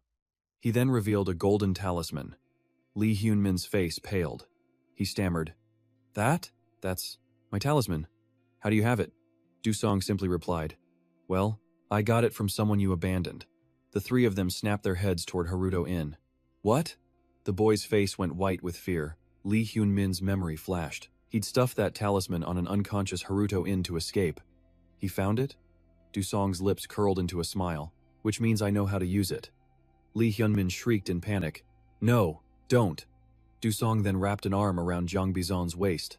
She glanced at him, surprised. The talisman instantly erupted in flames. Dusong let it float into the air. Lee Hyun-min's group froze in place. Gonjan yelled in shock. Damn it! The four stared up at the sky. Lee Hyun-min cursed. You bastard, oh Dusong. As Dusong and Jang Bizon ascended, something terrifying began to take shape. Lee Hyun-min screamed internally. No, he's getting away. Beside him, Gonjan snarled. We're just letting him escape? A hand swiftly drew an arrow. Gonjan took his stance, his face resolute. He prepared to unleash a deadly shot. His face contorted, veins bulging on his skin. He quickly knocked the arrow. Hazut-in screamed, That's. Lee Hyun-min's expression shifted. He looked at Gonjan, recognizing the arrow of the nine-net Asura, forged from 3 metal alloys and 6 types of giant beast sinew. The realization dawned on Jin Chung, the strongest arrow on the continent. He can wield an arrow weighing tons as if it's nothing. Gonjan poured his energy into the shot. He leaned back, drawing the bow with all his might. Hazut-in covered his ears in shock. Just drawing the string creates a shockwave. Nearby reporters did the same. The sharp arrowhead glowed with a green aura, poised to be unleashed. Gonjan's eyes blazed as he roared. Go to hell! The arrow flew with devastating force. It shot straight for Dusong and Jang Bizon. He sensed the danger instantly, but before he could react, it was upon him. Jang Bizon screamed in terror, Dusong. Haruto-in cheered. It hit! It's finally over. But Gonjan snapped. Shut up! The boy just stared back. Huh? A drop of blood fell onto a petal. Gonjan stared in shock at Dusong's enraged face. A long cut on his own cheek bled as he snarled. Dusong, you damn bastard. Through the dust, Dusong's contemptuous smirk appeared. He spoke, holding the arrow. This is a dangerous toy you have. A moment's carelessness, and I would have been hit, Gonjan thought angrily, recalling the moment he fired the arrow. Flower petals had rushed him, breaking his concentration. Did those petals actually block my shot? Above, Dusong looked down at the group and thought to himself, I felt that killing intent as I entered the rift. Even with my auto defense active, this arrow still reached me. Incredible. A small smile appeared. You really are skilled. The nickname Bao Demon suits you. Hearing this, he exploded in fury. Dusong, you! The chapter opens on Gonjan's enraged face. Clenching his teeth, he yells, Dusong, you bastard! Meanwhile, Dusong held the arrow, speaking to Beyoncé with a faint smile. Shall we go then, Beyoncé? Her face brightened as she replied, Yes. He then decisively let go of the arrow. At once, the rift in the sky pulsed with purple energy. At that moment, Lee Hyun-min's face froze. A single thought raced through his mind. It's over. He's escaped. Just like that, the arrow Dusong released shot toward the ground. Its tip struck, kicking up dust, followed by a huge explosion. People nearby yelled in shock. Huh? What was that noise? One of them asked, eyes wide. Lee Hyun-min spun around anxiously to the two behind him, saying urgently, That guy entered the rift. We have to hurry if we want to pursue him. Chien Trong stammered. Right, yes. Just then, a loud voice rang out, and Lee Hyun-min's face filled with alarm. Hey, Director Lee Hyun-min! A crowd rushed over, shouting, Hey, what was that sound? Director Lee, please wait. They swarmed in front of him, demanding answers. What about that arrow? Where's Mr. Dusong, who was just with you? Lee Hyun-min forced a smile. Ah, everyone, please calm down. Internally, he thought, damn it, that sound ruined my entire plan. Forcing a smile, he told them, Mr. Dusong has already entered the rift. But inside, he cursed again. Damn it, I need to chase him, but I'm stuck here. Behind him, Chien Trang said unhappily, Really, why is this happening? Gonjan gritted his teeth, thinking, how did he dodge my arrow? And then he dared to insult me. His eyes blazed with fury as he stewed. Dusong, I will catch you no matter what. At that moment, Dusong and Zhang Beyonce were running across a vast, open landscape. Gazing at the large forest ahead, Dusong told her, "We've run far enough. They probably won't pursue us anymore. Let's head into the forest over there." "Okay," Zhang Beyonce replied simply. They quickly entered the forest. After a while, exhaustion showed on her face when a water bottle appeared before her. He offered it to her. "Reserve water. We've been running for over 2 hours, so you must need this." Taking it from him, she stammered, "Thank you."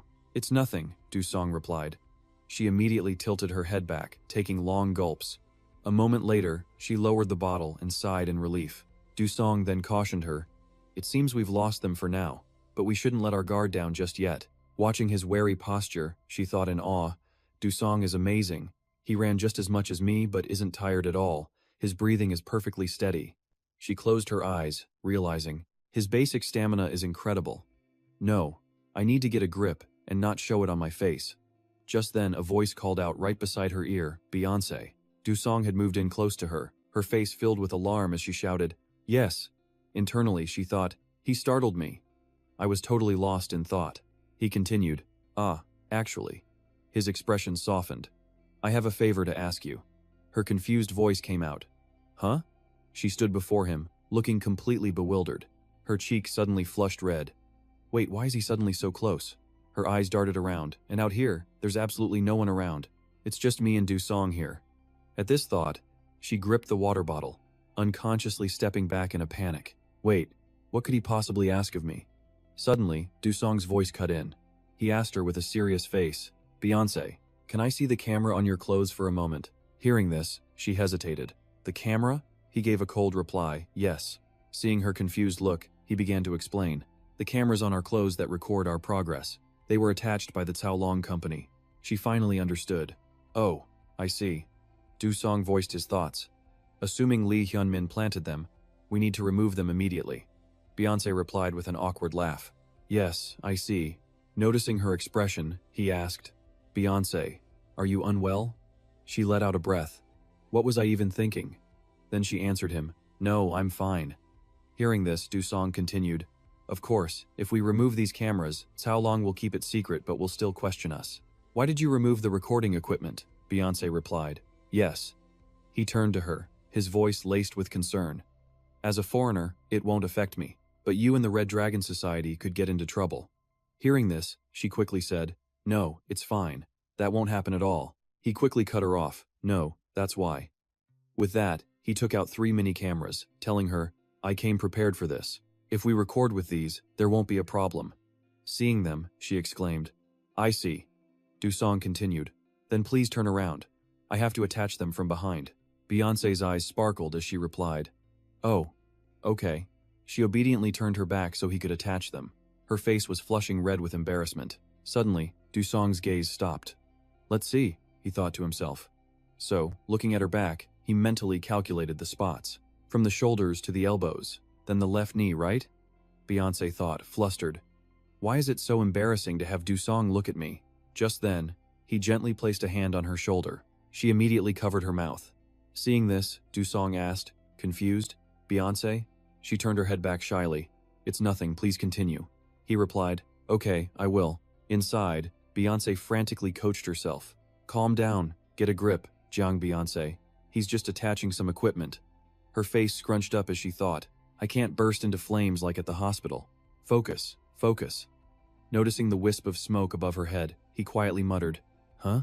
After a long while, as dusk fell, Dusong's gentle voice cut through the forest silence. "I'm finished." Bizon replied softly, "Yes." She let out a silent sigh of relief. He didn't notice, thank goodness. She pictured herself equipping him, thinking, while I was helping him with his gear, it felt like a wife tying her husband's tie, just like in the movies. Nearby, Dusong also let out a heavy sigh, lost in his own thoughts. It's done. Luckily, she didn't notice. He saw the faint heat rising from her and thought, that's Diem's flame on her body. It's transferring from her fingertips right into me. Is she unwell? But she looks so happy. With that, he finally spoke. "These will be the rules for our expedition." Bizon quickly answered, "Understood." His expression turned serious. "I asked you to be my ally, but I need to amend one thing," she asked, confused. "Amend something?" Dusong stated clearly, During this expedition, it'll be difficult for us to stick together the entire time. Bizon was stunned. What? His expression remained like stone. He continued, I plan to stay inside the rift, even after the designated time is up. Hearing this, Bizon panicked. What are you saying? In the darkening woods, Dusong's face was cold. His voice was ice. On this expedition, I won't be heading to the exit. I'm staying behind. She could only gasp in shock.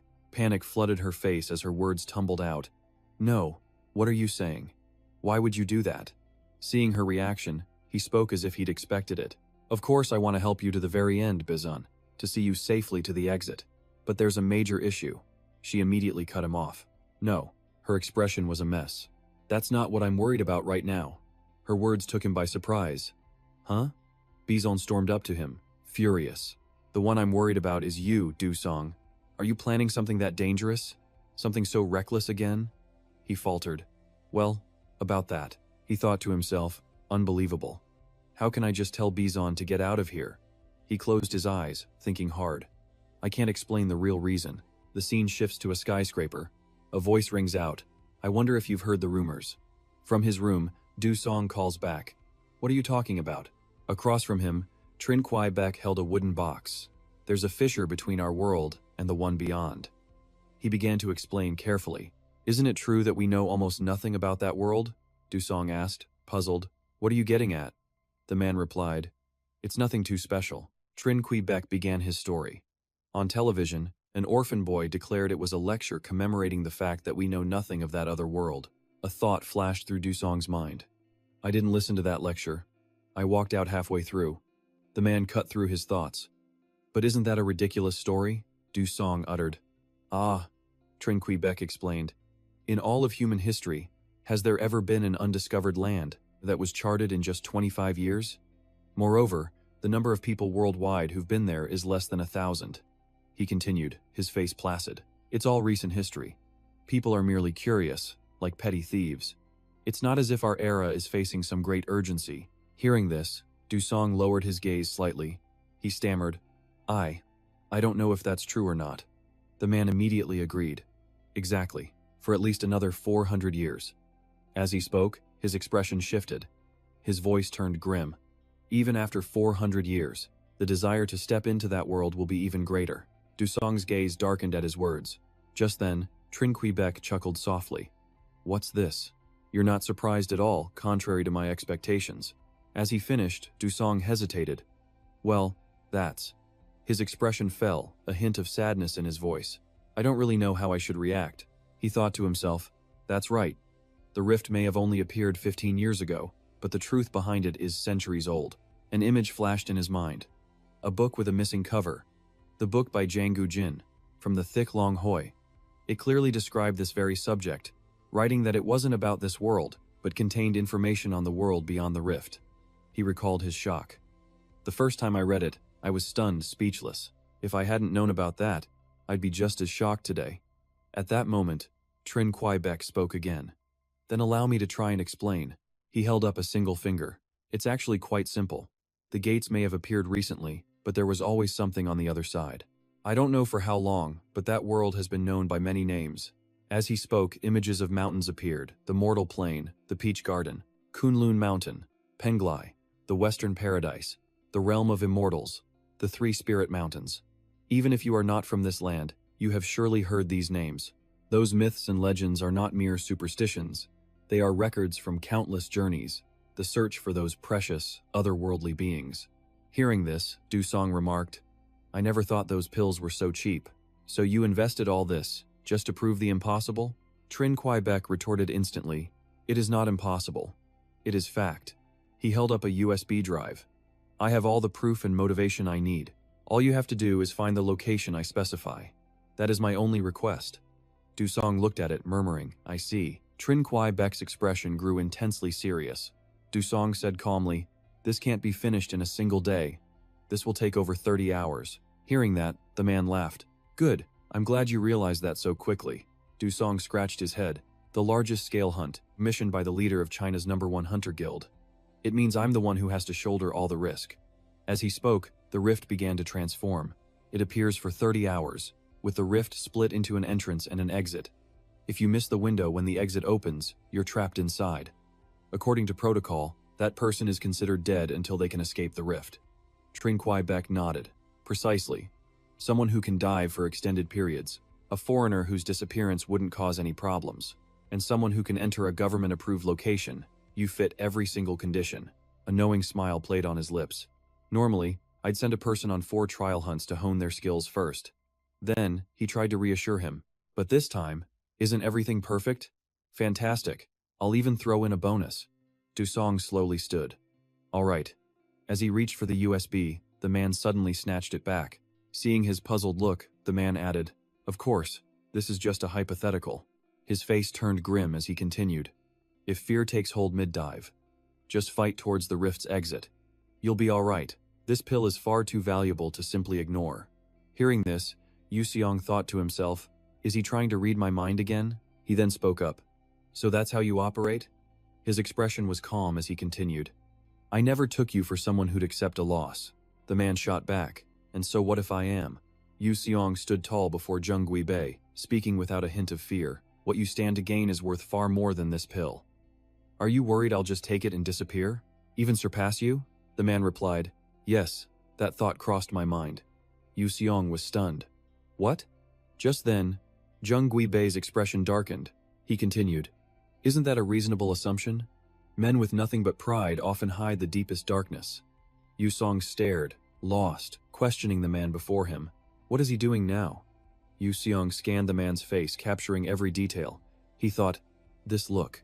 It's not his usual one. Then, breaking the silence, he said, But you aren't that kind of person. Startled, Yu Seong could only manage a, huh? A bright smile spread across the man's face. I don't believe you'd ever think of that.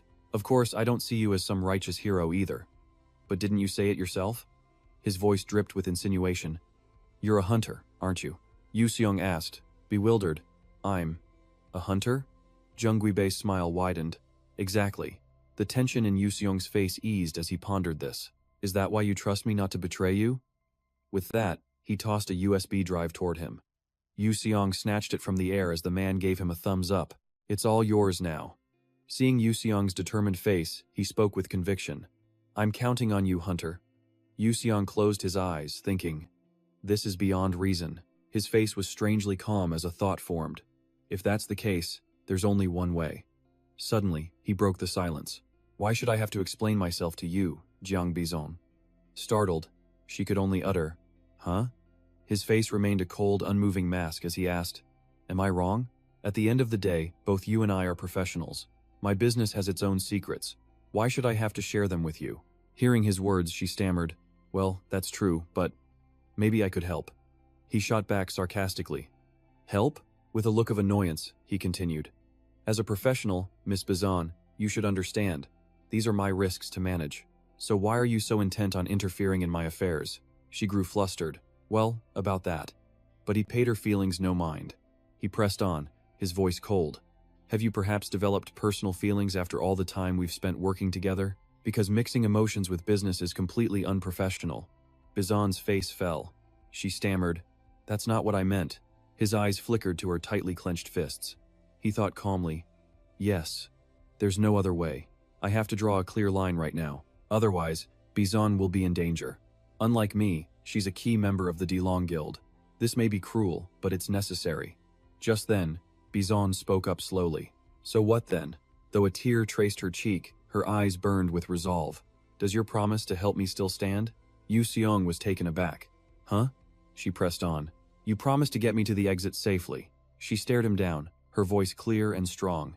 So until this mission is over, we're partners, working together to complete this quest. You don't have a problem with that, do you, Yu Seong? Once again, he was speechless.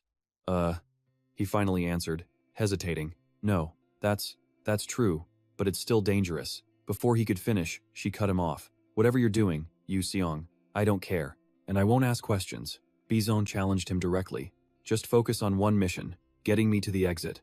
Let's do it together. Or are you going back on your professional promise? Staring at her unwavering expression, he thought, damn, I never expected her to counter like that. With that thought, he warmly extended his hand. All right, I understand. Then please, lend me your strength while we're partners. She replied instantly. Yes, I promise. Bizon then turned to leave, calling back over her shoulder. Then let's move out, shall we? Have you located the target? Yes, he replied. Watching her walk away, he mused, seriously. No matter how stubborn I am, I can't out-argue her. Bizon. But, so what? A slight smile crept onto his face. He thought, this isn't so bad. Suddenly, something crashed down from the mountainside. A pack of grotesque beasts, monkey heads on snake bodies, let out a deafening roar. Bizon, her brow furrowed, soared towards the creatures, closing the distance in an instant. But the beasts refused to give her the first move, lunging at her the moment she arrived. Flames erupted from Bizon's feet. In less than a minute, the entire pack was annihilated. Engulfed in flames, the monsters were sent flying. Bizon let out a small sigh of relief. Suddenly, a voice called out, "You're incredibly strong." Bizon turned, surprised, letting out a soft gasp. It was Yu Seong, walking toward her. He could clearly sense the change in her power level. She was so much stronger. Your abilities, he noted, have improved dramatically. Bizon waved her hand dismissively, blushing. No way. My father says I'm still nowhere near your level, he insisted. I disagree. Your footwork is especially impressive. Bizon explained softly. Ah, it's my family's traditional martial art. I'm using the leaf technique, a secret art of the Jiang clan. Her confidence showed as she spoke. It's a footwork style that uses internal fire to move with incredible speed. In terms of pure speed, my father is among the best. Bizon's eyes closed for a moment. But its weakness is that I can't change direction as freely as you can. He probably knew that already. Recalling his own past struggles, Yu Seong wasn't surprised at all. True, I went through hell with it back then. Her lips trembled slightly. Hey, even if I can't match you or my father, I've gotten much stronger than before. So, she said, mustering all her courage, let me help you with your hunt. Yu Seong's refusal was swift and absolute. No. Hearing this, she pouted, her cheeks puffing out adorably, but he was unmoved. Pouting won't work on me. We already made an agreement. Yu Seong was firm that she could not join his hunt. This is my hunt. I work alone, and I'm only partnering with Miss Bizon until our agreement is fulfilled. He pressed her again. You already gave me your word. Reluctantly, Bizon could only agree with him. Yes, I know. She said nothing more, simply turning to leave. Her stubbornness made Du Song sigh. This girl was something else. Faced with this, he knew his duty. He had to be rational, to lead and maintain a clear boundary. Out on the vast desert, two men were in discussion. Guildmaster Qian, have you decided? The man opposite him replied, I have. Qian Trung's gaze was resolute. His will was set. I agree with you. It is time I made my choice. The man facing him was Gontran. Gontran's eyes crinkled into a smile, just as expected of Guildmaster Qian. So decisive and brave. Thank you for your cooperation. His gaze shifted, a scheme already forming. So the others are still resting. Some are even meditating. Li Hui Min sat in silent meditation. His thoughts raced. 2 hours inside the rift, and still no movement from him. He was consumed by his own personal vengeance. I must hunt down that Odu Song quickly. I wonder what he's plotting. A smirk appeared as he realized he no longer had to obey Li Hu Min. No more following Hu Min's every move. Just then, Haruto brushed past him, instantly triggering Gontran's explosive temper. Hey, what bastard is in my way? Scram, but Haruto stood his ground, explaining, however, I must protect Director Li right now. Li Hui Min, still meditating, had to intervene. Haruto, that's enough. Stand down. Startled, he replied. Ah, yes sir. Gontran ignored him. He strode over to Li Hui Min. Let's have a word, Director Li. The man seemed puzzled. A word? Li Hui Min's gaze was cold. What is it? Gontran put on a bright smile, trying to ease the tension. No need for that look. I haven't done anything wrong yet. His voice dropped, his eyes turning serious. From now on, I'm acting independently of you. Li Hui Min asked, surprised. What are you planning? Gontran scoffed. We're just sitting around here. He gestured vaguely. We should be hunting. Scouting. The contract never said we were just here to wait. He had clearly prepared for this. I've already spoken to the Dragonslayer Guildmaster. 2-man teams will scout in turns, then meet at the exit, but Li Hui Min had his own arrangements. He looked over and said, however, I have another plan, and in that plan, you and Guildmaster Qian are indispensable. I can't permit you to leave. Gontran cursed. This is insane. His brow furrowed. Are you joking, Director Li? Fine, I'll be blunt. What result will your plan even achieve? His hands balled into tight fists. It's humiliating being led around by him. Hearing this, Lee Hoo-min just scoffed. Gontran let his frustrations out. I lent you my time and my name, and I did it because I chose to. But for what? He gritted his teeth in anger. I'm going after that bastard. He took my arrow. That trash Oh Do-song dared to humiliate me. His hand tightened on his twin-bladed glaive. I'm acting alone. Gontran's eyes narrowed. He couldn't stop the venomous words from spilling out. Director Lee, maybe you should reflect on yourself. Lee Hui-min shot back a cold glare. A tense silence fell between them. Witnessing this, Haruto broke into a cold sweat. Qiantrong silently watched them both. After a long moment, Lee Hai-min finally conceded to Gontran. Fine. We'll do it your way. Gontran couldn't believe his ears. What? Hai-min adjusted his glasses. He repeated himself, confirming his agreement. Didn't you hear me? Do as you wish. But this sudden shift made Gontran hesitate, suspicious. What is this? He agreed so easily? I expected a fight. Haruto shut his eyes tight. Hui-min then asked, however, won't you need one more person? Gontran was stunned again. What? Lee Hui-min explained quietly. My skills guarantee our safety. Scouting isn't necessary for me right now. But active reconnaissance would be good experience for Haruto. The man suddenly broke into a wide, unsettling grin. Besides, this is another world. Who knows what could happen? You two might run into unexpected trouble. Gontran's brow furrowed in annoyance. What are you getting at? Forget it. We're leaving first. In his heart, he seethed. Lee Hui-min, the Mount Mao sect is full of snakes. With that, he turned and stormed off. Lee Hui-min spoke, his words laced with hidden meaning. Is that right? Then there's no helping it. How brave. He kept walking, letting out a frustrated sigh. I wonder what he's scheming. As he thought, his brow eased slightly. But now wasn't the time for mind games. He continued his slow, steady pace. Gontran relaxed. Finally, I'm free. A sinister grin spread across his face. So, from now on, Oh Do-song. At that moment, the hunter was deep inside the forest. Du-song and Bizon walked together on a dirt road. He thought to himself, 2 days have passed. We should be near the location from Zhanghua's book. They continued along the trail through the northern woods. Soon, they arrived at a cliff's edge. Below was a chasm as deep as a bottomless sea. Down in that abyss is where it lives. They both stood frozen, unmoving. He could sense it now. He could feel its presence. That horrifying presence radiated from directly below. A legendary creature rested at the bottom of the cliff.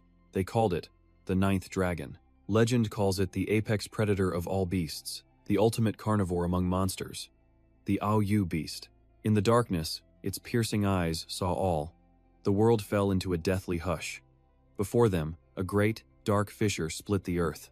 On one side of the chasm stood Du-song and Bizon. He stared into the abyss. Bizon hugged her arms, her face pale. Is it just this cold wind? He wondered. No, it wasn't that. His hand began to tremble uncontrollably. This heart-stopping chill. This was the pure killing intent of the beast. There's no mistaking it. It's down there. He turned to her and said, Bizon, from this point on, I hunt alone. She didn't respond. He called out her name again. Bizon. Sweat beaded on her strained face. She answered, Brother Du-song, I want to help. Let me hunt with you. He noticed Bizon's body trembling. She could sense it too. The bloodlust rising from the gorge below. And you still say that? Du-song's voice was stern. Bizon, this is dangerous. She just smiled. I'm okay. Suddenly, her eyes widened in shock. She lost her balance and began to fall. My body, it won't move. But just as she collapsed, Du-song caught her. He carried Bizon in his arms, moving her far from the chasm's edge. He gently laid her down on a fallen log. Bizon asked weakly, Du-song, why? His reply was cold. From now on, hunting is my job. Stay out of it. Listen to me. The paralysis will wear off. Then, you leave. Find out when the rift opens, and go back. Hearing this, she wanted to argue, but stopped. But, as if reading her mind, he continued, still that stubborn look. Fine. I'll say it again, more simply. His voice became completely detached. I hate you following me around. Understand? Honestly, it makes no difference if you're here or not. In fact, you're just getting in my way. His words pierced Bizon's heart. She tried to explain, but the words wouldn't come out. Her face fell in despair. Du-song turned his back to her and walked away. Before leaving, he added one final blow. Stop holding me back. Go home. We have no reason to meet again. Goodbye. She wanted to stop him, but her body was paralyzed. She watched helplessly as his figure vanished. He ran like the wind, but his heart felt heavy. As he ran, he thought, yes, this is for the best. It was cruel, but I had to cut ties now. Otherwise, Bizon will be in grave danger. The next hunt is even stronger than Cheongqi. He suddenly froze, staring up at a massive shadow covering the forest. From the deep chasm, a colossal dragon emerged. He stood there, stunned. Since when? Its glowing red eyes locked onto him. Dusong wondered, when did it get out? This is the Ingzhao Ungu? There was no sign at all. His face grew tense as he stared at it. There had been no presence, no sound. It appeared like a phantom from the dark abyss. Did it track our every move? Its eyes, filled with bloodlust, stared him down. The auto-hunting system was screaming at him to run. Is the Naonu a beast beyond my control? He glanced at the system window in disbelief. He stood tall, but his mind was in chaos. Anyone who saw me trying to fight this thing would think I'm completely insane. That's fine. I kind of like that. Calming himself, he smiled and put on his mask, readying his stance for battle. He shouted, all right, let's see what this madman can do. Dusong launched himself forward. A single leap brought him face to face with the beast. The monster's mouth gaped open, releasing a foul stench. He charged straight in, but the beast was alert, its massive eyes watching. It dodged his attack with ease. Not giving up, he turned and charged again. Eyes filled with resolve, he used spin and slide. Pushing his speed to the max, he ran back towards the cliff to confuse the beast and vanish from its sight. Moving like a blur, Dusong looked back to check. Suddenly, it was gone. Panic flared in his heart. It disappeared. Dusong dove to the side. Moving forward, he noticed puddles on the ground. Looking at them, his eyes widened in shock. His voice grew urgent. Shh, no way. He crouched and launched himself into the air. The puddles grew larger and larger. The monster burst from the water, its massive jaws opened wide to devour its prey. Seeing this, his eyes widened as he screamed, "Shh, trying to swallow me whole?" Using flower petals as platforms, he pushed off them and leaped forward. He'd escaped.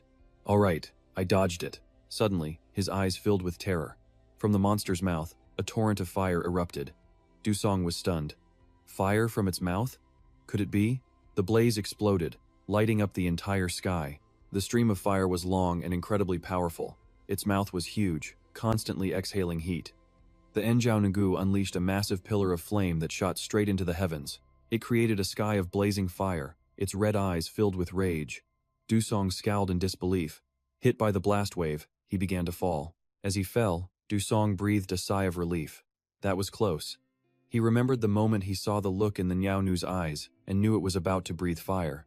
Dusong immediately activated the Art of Harmony. Then, he used another teleportation skill, narrowly changing his trajectory mid-air. He let out a breath, remembering what just happened. If I'd been even a little bit slower, that pillar of fire would have vaporized me. Watching the Injiao Ngu, Dusong's doubts grew. Is it even stronger than the legends say? This was completely different from any beast he had ever fought before. Just as it lunged to swallow him whole, he teleported away once more. Despite its massive size, its speed was divine.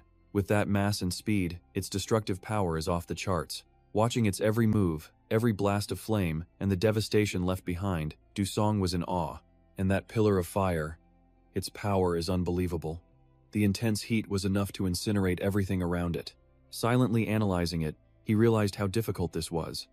As I thought, a direct confrontation is impossible. It was definitely stronger than the record stated. However, even so, Dusong remained confident. It's not stronger than I imagined. If I stick to the plan, I can capture it. Once again, he activated his teleportation skill. Dusong used the stay-inable technique to create a foothold. After a long teleport, on his final platform, he intentionally paused for a moment. The Injiao Ngu's gaze instantly snapped to Dusong's position. He stared it down and declared, "Let the hunt begin again." Then Zhao Nu glared towards him. Dusong quickly turned and flew in another direction. Where his feet landed, dazzling flower petals appeared. The divine art, stay-inable, allowed him to create platforms in mid-air. Now, in the crimson sunset, the rose petals of his technique seemed even more beautiful. Dusong teleported from place to place in a flash. He used spin and slide to distract the beast. Then Zhao Ngu's eyes widened, trying to track his movements. Once it pinpointed Dusong's path, it took a deep breath and unleashed a scorching fireball directly at him. As the massive fireball neared, Dusong calculated his move. He'd fused two techniques the moment Ngao Nu's attack landed. Then, he vanished. Ngao Nu looked around, stunned. Before it now stood not one Dusong, but two. On high alert, he analyzed his new skill. It was a high-speed movement technique that created a clone. Dusong and his double closed in fast. Ngao snapped its jaws, but both Dusong and the clone dodged back. He challenged it. "Come on, attack!" The beast opened its maw, baring its hideous teeth. It lunged again but missed. Its blazing red eyes locked onto Dusong's clone. "I'm over here," the real Dusong called out. With that, the two figures shot off in opposite directions. In a flash, both had vanished. All Zhao Nu could see were falling flower petals from his skill. Its eyes widened in confusion. Suddenly, hundreds of Dusong's clones surrounded it. Admiring his work, Dusong thought, high-speed movement creates countless afterimages. Well now, can you tell which one is real? The beast couldn't distinguish the real from the fake, so it decided to attack on instinct. Zhao Nu unleashed a torrent of fire. The flames incinerated a clone, but the real Dusong was already gone. His eyes widened as a plan formed. Its vision was its only weakness. He had to lure it into that blind spot. He recalled the book written by Jiang Guqin, which detailed its weaknesses and a strategy to counter it. Staring at Zhao Nu's crimson eyes, knowledge from the book flooded his mind. Those eyes held an earthly fire beyond compare. That was the target. Zhao Nu looked ready to breathe fire again. This time, Dusong was on maximum alert. Of course, facing dozens of clones one by one would be tough. It took a deep breath. At that very moment, Ngao Nu opened its giant mouth. A colossal fireball began to form. On the other side, Dusong rapidly created more clones. The beast's powerful flame instantly erupted. That single attack incinerated countless clones. Gray smoke billowed from Ngao Nu's mouth as it exhaled. After that wave of attacks, Dusong realized it was focusing on the clones. But a clone is just a clone. His real body was still right here. He had been positioned directly above Ngao Nu's head the entire time, facing down at its weak spot. Just as planned, a sharp blade emerged from his armor's gauntlet. Dusong and his sword became one. He shot towards Ngao Ngu, but the beast was quick to sense his movement. Even though he was spotted, Dusong pressed his attack relentlessly. "It's seen me, but it's too late. I'm faster. Just a few more meters and the blade would pierce Ngao Nu's body. I'll stab it right in the eye with this." As it saw Dusong's dive, its eyes widened in shock. Dusong knew that even if it had noticed him, it was too late. He was faster. With his sword plunging down, he made his decision. "I'll pierce its eye with this." The blade aimed true, heading straight for Zhao Nu's eye. Just as he was about to land the final blow, a massive object flew in from nowhere. It blocked his path, denying Dusong the chance to defeat Ngao Nu. He stared in disbelief, his eyes wide with shock. "What the? An arrow?" He glanced down at the ground and saw a small figure. A wave of panic hit Dusong. This can't be happening. It was Gonjon, bow in hand, staring right up at him. He let out a huge laugh. "There you are, so this is where you were hiding." Gonjon's behavior was growing more unhinged. He roared, "I've found you. Oh, Dusong." Seeing Gonjon, Dusong couldn't hide his shock. "It's Gonjon." Gonjon let out a twisted laugh, thrilled to have found him. His true nature was showing. "Found you. Oh, Dusong." The surprised hero turned, startled to see his pursuer had caught up. That devil Gonjon was hell-bent on sending him to the afterlife. "Go to hell." Gonjon drew his bow, aiming straight at Dusong. "Fire!" A powerful arrow of light shot towards Dusong. He managed to parry the shot, but he felt its immense power. "That arrow knocked my blade off course." Suddenly, he felt a murderous gaze from behind him. Dusong sensed the bloodlust, its eyes glowing like blood. It was charging up a fire blast. Dusong broke into a cold sweat as he saw its intent. Ngao Nu was about to attack from behind, while Gonjon's arrow was closing in.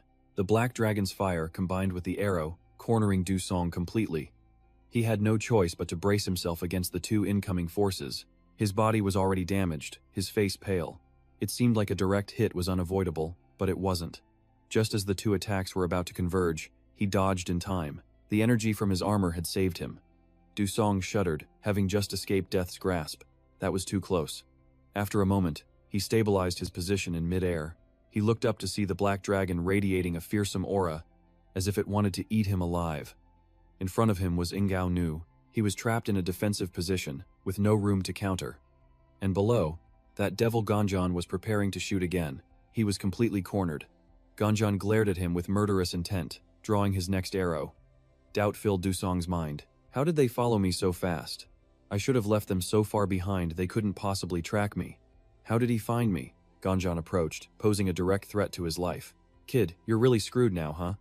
He seemed to read Dusong's mind. You must be wondering how I found you, right? Flashback. He began to explain the process. So, how do we find him? Chim Trung was discussing it with Gonjon. In this world, predicting direction isn't easy. Finding someone who fled hours ago is like finding a needle in a haystack. Gonjon just smirked. Is it? He then took out a mysterious box. Leave the tracking to this little guy, the old man asked, confused. What is that? From inside the box, a small fox poked its head out. Chim Trung was bewildered. This thing is? Gonjon turned and revealed its secret. Have you ever heard of the Chanlihu? The old man gasped when he learned of its origins. The Chanlihu, isn't that a creature of legend? It can track prey from 100 miles away. Gonjon confirmed, stroking the creature. Yes, this is a 1,000-mile fox. The Gaolong Corporation bred it from blade-tongued foxes, trying to create a legend. Stroking it, Gonjon continued, but it was a failure. Its lifespan is short, and it's too feral to be tamed. However, when they were deemed useless, I took a few. I knew they would be perfect for the hunt. He then produced a strange vial for the fox. Here, take his scent. As it sniffed, his partner asked, The scent of a 1,000-mile fox? Why that? Gonjon smirked proudly. I'm a careful man. I coated my arrowhead with a trace of its scent. Gonjon recalled the moment. Yusong caught that very arrow with his bare hands. Gonjon realized, so the scent transferred directly onto him. Exactly. Suddenly, the fox shrieked, signaling. Gonjon's eyes lit up with excitement. You found him? Excellent. The enemy's trail was locked. Gonjon was thrilled. Good, now we hunt him down. We return to Yusong's current, desperate situation. What now? Yusong thought, sensing something odd. Gonjon's arrow held immense power, yet he hadn't fired another shot. Yusong analyzed his opponent's weakness. He can't fire continuously. That means he only shoots at the most critical moments. With that realization, he chose to attack. Alright then. In a flash, Yusong charged at the first black dragon. He created afterimages, attacking simultaneously to confuse his foes. Yusong's plan was set. Even if he shoots a clone, I can simply evade it. He remained on high alert, watching Gonjon while fighting the beast. For now, it was manageable. Gonjon offered a sliver of praise. Footwork fast enough to create clones, you truly are a lucky one. But his admiration ended there. Yusong attacked with blinding speed. Gonjon's eyes narrowed. My eyes can see through your movements. An arrow suddenly flew straight for Yusong. He turned, shocked to see the projectile was inches from his face. What? He barely managed to block the fatal blow, stunned by the pinpoint accuracy. The arrow hadn't targeted a clone, but his real body. He finally understood Gonjon's terrifying skill. This is dangerous. I must prepare for the next shot. From a distance, an axe came hurtling through the air. Unable to react in time, Yusong was hit, the blow sending him flying backward. It was Zanzhong. He laughed, having thrown his axe to intercept Yusong's escape path. Zanzhong's face was a mask of triumph as he fought beside the demon, Gonjon. Perfect coordination. Before Yusong could even recover, Gonjon drew his bow again, his smug face eager to end it all. It's over. A dense green aura flared around the shot, a spear that could pierce anything. It flew at him, and his body froze in absolute shock. Yusong's face turned deathly pale. The arrow struck him dead on, erupting in a small, violent explosion. In that instant, Yusong's body went limp. His mask shattered as he plummeted toward the ground. Gonjon cheered his victory. A direct hit. That felt good. His smile twisted into something inhuman. You bastard. I've got you now. Yusong lay on the ground below, completely still and unmoving. Though he was crumpled on the earth, Yusong suddenly laughed loudly. I finally killed you. Two figures appeared, gloating. Excellent, you bastard. So satisfying, huh? One of them turned. Master Zanzhong, go check the body. Zanzhong frowned in response. That's no problem. His expression hardened. However, I am your partner, not your subordinate. Do not give me orders. Gonjon quickly tried to appease him. Yes, of course. But inside, he seethed. This arrogant old fool has too much pride. Looking up at the massive beast, he said. Besides, checking the body can wait. Don't you see our real problem right over there? The monster lowered its head, growling as it advanced on them. Gonjon frowned. I was so focused on Yusong, I didn't even notice. Looking closely, it's a massive beast. Zanzhong replied. Indeed. This is no ordinary monster. That shape. It has to be a legendary dragon. A thrill of greed shot through him. Yes, if I can hunt this. The scene flashes back to a duel, the loud clang of steel echoing. He roared, "Guildmaster Wrong, today we settle this." Jiang Rongchun just grunted, a smirk on his lips. "This is utterly pointless," he said. "What?" His rival shot back. They charged again, sparks flying as their blades met with furious power. He gritted his teeth, parrying the blow before launching his own counterattack. He lunged forward, but just as his sword was about to connect, Jiang Rongchun raised a hand, stopping him cold. "That's enough, Master Zhang. There is no reason for us to fight here." Looking toward the sky, he added, "We will yield the first hunting rights in the rift. Let the Dragon Slayers Guild go first. Our meeting today was pure chance. There's no need for senseless bloodshed." Zhang was completely stunned by his words. "What?" Jiang Rongchun was already turning to leave. "The Red Dragon Guild will enter second. We are leaving," he yelled in frustration. "Wait! Who said you could just stop?" Jiang Rongchun turned back, his gaze dark and menacing. "So, you truly wish to fight?" The expression struck Zhang speechless with fear. Jiang Rongchun hid a smirk. Closing his eyes, he relented. "Very well. The Red Dragon Guild withdraws. Good luck on your hunt, Dragon Slayers." As he and his disciples departed, Zhang stood there, gripping his sword in frustration. "Damn it," he cursed inwardly. "Jiang Rongchun, he's still a league above me." Though the Red Dragon and Dragon Slayers Guilds ruled Shanghai, Jiang Rongchun was famous across the continent as the second of the 10 great masters. "I know all of Shanghai whispers about how inferior I am." He gritted his teeth, his body rigid with fury. The more he stewed, the angrier he grew. He might be number 2 in Shanghai, but his true strength was still no match for Jiang Rongchun. Unable to bear the shame, he had gone to the Red Dragon Guild to challenge him, but Jiang Rongchun refused, not even seeing him as a worthy rival. He remembered standing at that gate, screaming in resentment. "Why? Why won't you face me?" Kang Yongchul faced the 2 hunters and the beast, his predator's gaze burning with resolve. "But if I hunt that dragon, I'll be the first dragon slayer in history." The beast watched its prey, and he smirked slyly. This achievement would leave Kang Yongchul far behind. The 2 hunters readied their weapons. A green aura flared around Gongchun as he aimed his bow at the beast. As if sensing danger, the monster glared ferociously at them. Gongchun smirked. "Heh, looks like my lucky day. I can beat Ou Seong and hunt a dragon. I'll need Elder Jin, the Dragon Slayer Guild's master. He's arrogant, but his power is the real deal." Elder Jin and Kang Yongchul are known as Shanghai's strongest hunters. With a single, lightning-fast swing, his blade could shatter the very ground. The force of his attack annihilates everything nearby. The man smiled. "With my arrows covering Elder Jin, no monster stands a chance." The beast stared back with terrifying eyes, digging its heels in for a charge. Gripping his spear, the old man rushed forward. From behind, the archer shouted in excitement, "Yes, perfect. I've hunted plenty of giant beasts like this." A precisely aimed arrow shot toward the monster. "Die!" The arrow streaked through the air. He laughed. "With a body that big and slow, your size is your greatest weakness." "Got you!" The spear struck the monster's throat, but had no effect. It turned, its eyes filled with killing intent. The man cried out, "Huh? Impossible." "What?" "My arrow just bounced off." Now it was the old man's turn.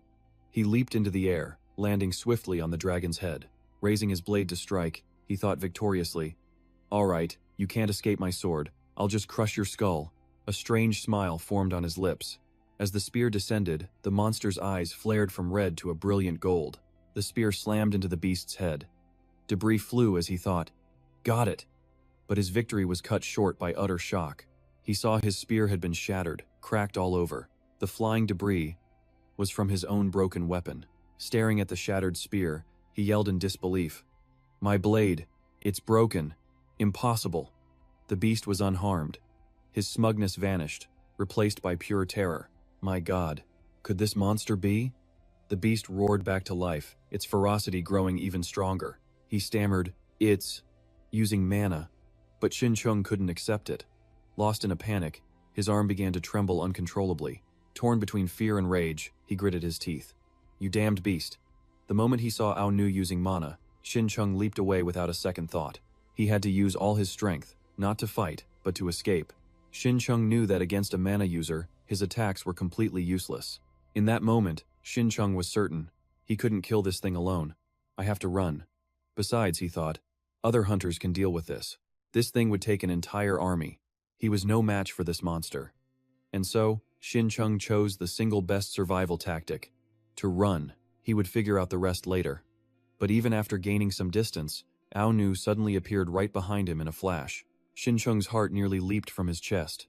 His eyes widened in terror as his mind screamed, "Where did it come from?" Once again, Shin Chung faced mortal danger. Fear gripped him. "No, I don't want to die. How could I possibly fight this thing?" Regret for his impulsive decision flooded Shin Chung's mind.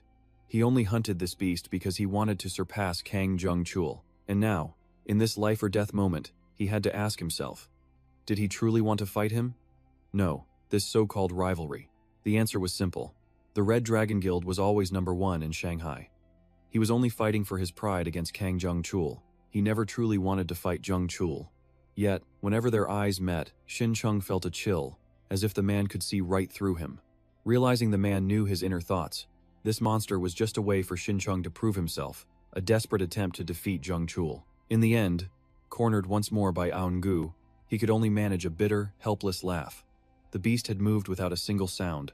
Now, there was no escape for Shin Chung. He was completely at Aung-gu's mercy. Its eyes glowed a furious, blood red as it stared down its prey. After crushing him completely, it opened its massive jaws without hesitation and swallowed him whole. Gon Chun was frozen in place, utterly terrified. He stood there, completely stunned, for what felt like an eternity. Fear crept into his heart, like a ghost. It moved so fast. It killed Elder Jin instantly. Gon Chun mustered what courage he had left. He drew his bow, his resolve hardening. This beast isn't slow, but it has to stop moving eventually. Pushed into a corner, he gritted his teeth and cursed. Damn it! He aimed his arrow at Aung-gu, thinking, if this is it, I'll have to copy OU Seong. At that moment, an idea struck Gon Chun. The monster's eye. That has to be the weak spot. I'll aim for that. With that, he stood his ground as it approached. He held his breath, carefully tracking its every single movement. For any hunter, a shot to the eye is a kill shot, especially the space right between the brows. In that instant, a memory flashed through Gon Chun's mind. It was the first lesson his father ever taught him about hunting. His father had been so serious, teaching him every detail with intense focus. And he had listened intently, obediently replying, "Yes, father." But a moment later, his father's voice cut in unexpectedly. "Has that man, Lee Hu-min, left yet?" Gon Chun, startled, called out to his father. But his father's face was grim, leaving him no choice but to answer, "Yes, he's gone now." But his father couldn't relax. He warned his son, "That man is dangerous. I told you to stay away from him." Gontran sighed with disgust. Even though his father was worried, he just gave a cold smirk. "Is that any worse than chasing some beast here?" his father asked, stunned. "What are you saying?" But now, his son was the one questioning him. "I know he's dangerous and that he's using me. But father, this world has changed. Don't you care?" As he spoke, Gontran tightened his grip on the bow. He madly declared, "If I can hunt monsters, I can make a fortune. Using me? Then I'll just use that Lee Hui-min right back." With that conviction, he turned to leave, boldly proclaiming, "I won't live in poverty like you. I won't let the world laugh at me. I will crush it under my feet." But against his son's harsh words, the father remained silent, offering no explanation. Just as he was about to leave, his father called out softly, "Gon Tran."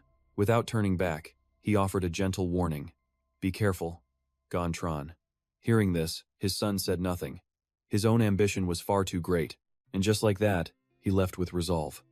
Looking back now, Gontran thought with pride. That was right. He had succeeded, rising to 6th among the 10 greats. He was on the same level as Lee Hui-min, the man who used him. Years of power now surrounded his arrow, for he knew all his strength was focused in this single shot. He couldn't die here. Finally, sensing the perfect moment, he poured all his power into the bow. He released the arrow, aiming straight for the Injiaonu's eye, hoping to take it down now. And Gontran's skill was true, striking the monster's weak point. The thought was enough to make him grin with joy. A direct hit, but his celebration lasted less than 3 seconds. A sudden burst of fire erupted, and his joy turned to ash. Gontran's eyes narrowed in utter disbelief, denying it, no way. He never dreamed he would witness such an impossible sight. He refused to accept it. Impossible. The arrow containing all his power was melting. That single fact was enough to snap him back to reality. He fled, turning back to curse. "You damn monster." Gontran ran for his life, his mind already made up. This thing was unkillable. He had to run. He bolted forward, thinking desperately, if I can reach the forest over there, I can hide, I can escape. Gontran was still shockingly optimistic, telling himself, it's okay. Unlike Lao Chi, I have enough distance between us now. Behind him, the Now Nu relentlessly spewed vengeful flames, as if to annihilate all life. But even facing this, Gontran still believed he could outrun it. However, as the Ngao Nu's rage grew, everything was at risk of being engulfed at any moment. A single movement was enough to make Gontran freeze in terror, knowing he could suffer the same fate. The mere reflection of the flames in his eyes filled him with absolute dread. In that moment of life and death, his father's voice echoed in his mind. Be careful, Gontran. With no escape, his world was swallowed by fire. He cried out in a daze, Father! The Ngao Nu's destructive power tore through the vast forest, attacking Gontran directly. After it all, its eyes still burned with a crazed ferocity. Then, the Ngao Nu let out a mighty roar, like a true dragon god. Dusong was startled awake by the massive sound. He looked around, trying to recall what happened, wondering, did Gontran's arrow hit me and knock me out? Dusong tried to lift his trembling hand, thinking with difficulty, I'm still paralyzed from that attack. But the most terrifying thing was the Ngao Nu, which had appeared right behind him. He tried with all his might, but he couldn't move an inch to escape. The creature's eyes looked even more vicious now, its mouth ready to spew fire upon Dusong. In this desperate situation, he could only curse inwardly, damn it, my hand won't move. I just need to press this button. The Ngao Nu had become enraged, preparing to rush forward and crush its opponent. Dusong's heart raced with panic as he thought, no, at this rate, he would take the full force of its flames. And just as he feared, in an instant, a powerful fire erupted. He was still unable to move, lying helpless on the ground. But then Bizon suddenly returned, reaching for him with a desperate urgency, crying out, Dusong! Even he was stunned, managing to stammer out, Bizon? Upon seeing Dusong's location, the Ngao Nu immediately attacked him with fire. Bizon saw the imminent danger while he lay motionless, so she rushed forward to help him up. The flames intensified, roaring straight towards them, filling them both with dread. Despite the distance between them, the beast crazily shot its flames from afar. The searing fire raged intensely, as if it could incinerate everything in existence. Yet the Ngao Ngu remained fixed in place, focusing all of its power on its prey. Its eyes burned with fighting spirit, intensely watching their every single move. Luckily, Bizon was quick, and Dusong narrowly escaped death. She saw he was powerless to move, but now that he was safe, she breathed a sigh of relief. We barely dodged it. In that moment, Bizon realized something. Although she had used the dragon step to save Dusong in a flash, her own leg was now injured. Now, even moving was difficult. The thought alone was frustrating. She was truly at a loss for what to do. She could only ask worriedly about his condition. Dusong, are you all right? He replied with relief. Yeah, I'm okay for now. At that moment, Bizon saw Dusong's state and steeled her resolve. Dusong was so badly hurt yet still trying to help. She had to help him. Without hesitation, Bizon wrapped her arm around him, then supported Dusong with her leg. Though a dull, constant pain shot through her, Bizon endured it, telling herself she had to push through.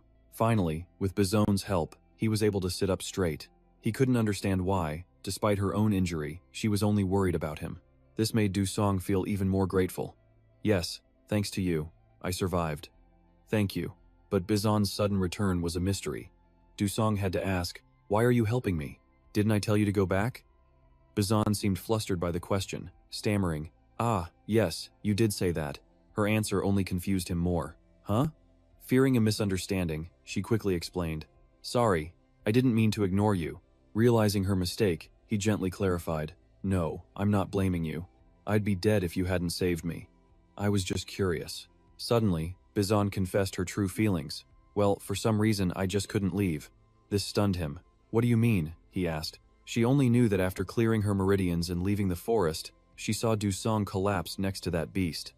In that moment, a single thought solidified in Bizon's mind. She said it plainly. I knew I had to save you. That was my only thought. So I acted without thinking. Dusong froze for a second, wondering to himself, wait, what does this mean? This girl cared for him so much. Her sudden confession sent his mind racing, but just as quickly, the appearance of the Ngao Ungu shattered Dusong's thoughts. His deepest fear had come true. The beast had found them. The worst part was, no matter how hard Dusong tried, he still couldn't move his body. The auto hunt button appeared before him. He tried to calm himself. I just need to press this, he thought. Then suddenly, without a word, she grabbed his hand. The unexpected touch made him look up in confusion. Hey, Bizon. She revealed everything plainly. I already know, Do-song. Every time you fight. As she spoke, Bizon gently guided his hand to the auto hunt button. You always reach forward like this. Her insight was enough to make him gasp. Ah! With Bizon's help, he successfully activated the auto hunt button. Its status immediately glowed red, as plum blossoms began to fall from the sky. The Ngao was horrified to find the petals swirling all around it.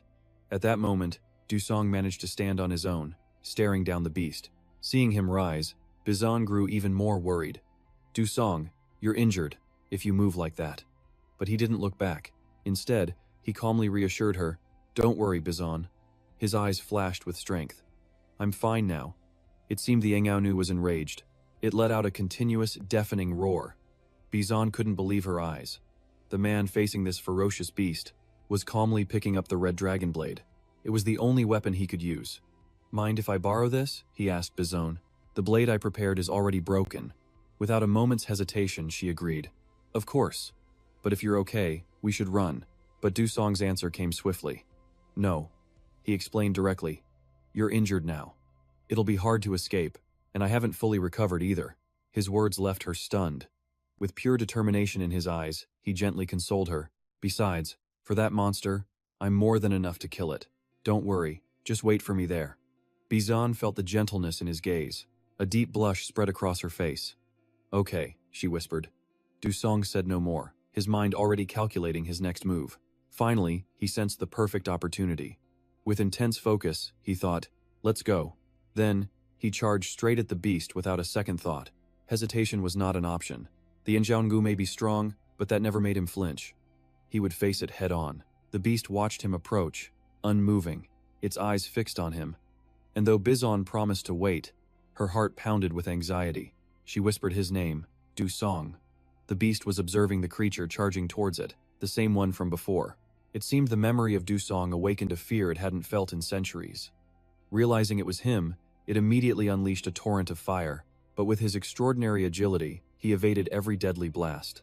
Not only that, Du-song used the chance to close the distance, meeting the Ngao face to face. Seeing him get closer, the beast raised its sharp claws, ready to strike as it had with the Zhong bird, but he dodged every attempt. The Ngao realized Du-song was aiming for its eyes again. Powerless to stop him, it could only curse inwardly. Small but agile. He's so hard to catch. Damn this creature. Are you aiming for my eyes again? But no matter how fast he was, it didn't matter. The Ngao was confident. It's useless now. It was no longer careless. A protective membrane instantly shielded its entire body. This meant Du-song, no matter how hard he tried, couldn't reach its fatal weak spot. He froze in shock when he realized, this mana, it's also fire key. The Njiaongu recalled Gontrol's arrow. Its fury intensified. Nothing can withstand my flames without melting. You dare attack me? Now, turn to ash. Yet, Du-song didn't panic. A smirk played on his lips as he thought, this is perfect. His face was filled with excitement. Everything was going according to plan. Du-song then used the Red Dragon Blade's own power, which could incinerate all things, to create another flame. He planned to use this as leverage to finally defeat the Ngao. The beast was certain anything its fire touched turned to dust. Yet Du-song remained unharmed. Instead, he declared, this Red Dragon Blade is special, isn't it? It can absorb fire ki. Just like that, the barrier the Njiaongu was so proud of was shattered in an instant. But he didn't stop there. Du-song charged forward again, using all his power to deal the final blow. With the Ngao still dazed, he plunged his blade deep, giving it no chance to counter.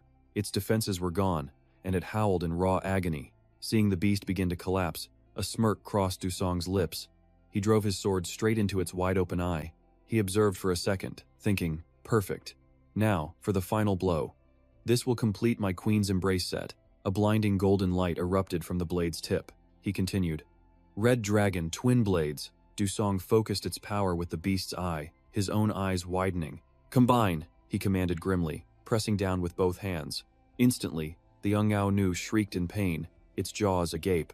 A terrifying blue light flared from its eyes as Du-song's pupils contracted. Its scream tore across the entire sky. Returning to his memory, Du-song sat deep in thought. I understand now. He stared at two items on the table. The Injiao Nu's weakness, according to Zhang Gujin's book, was its eyes. To resist pure flame meant it had to possess fire mana. He stroked his chin, his gaze thoughtful. Piercing through mana with a sword is possible, but what comes after is the real problem. Even if I bypass the mana, I'll need an even stronger method to destroy its eye. So, I must. Dusong resolved. Absorb the flame mana into my weapon and strike it down. He glanced at his gauntlets, telling himself, the only way is with the combine skill, just like how I forged this armor. Then, can I test the practical application of the combine skill? Back in the present, Dusong gritted his teeth. Based on that experiment. No, this time, I possess a catalyst even greater than the Red Dragon twin blades.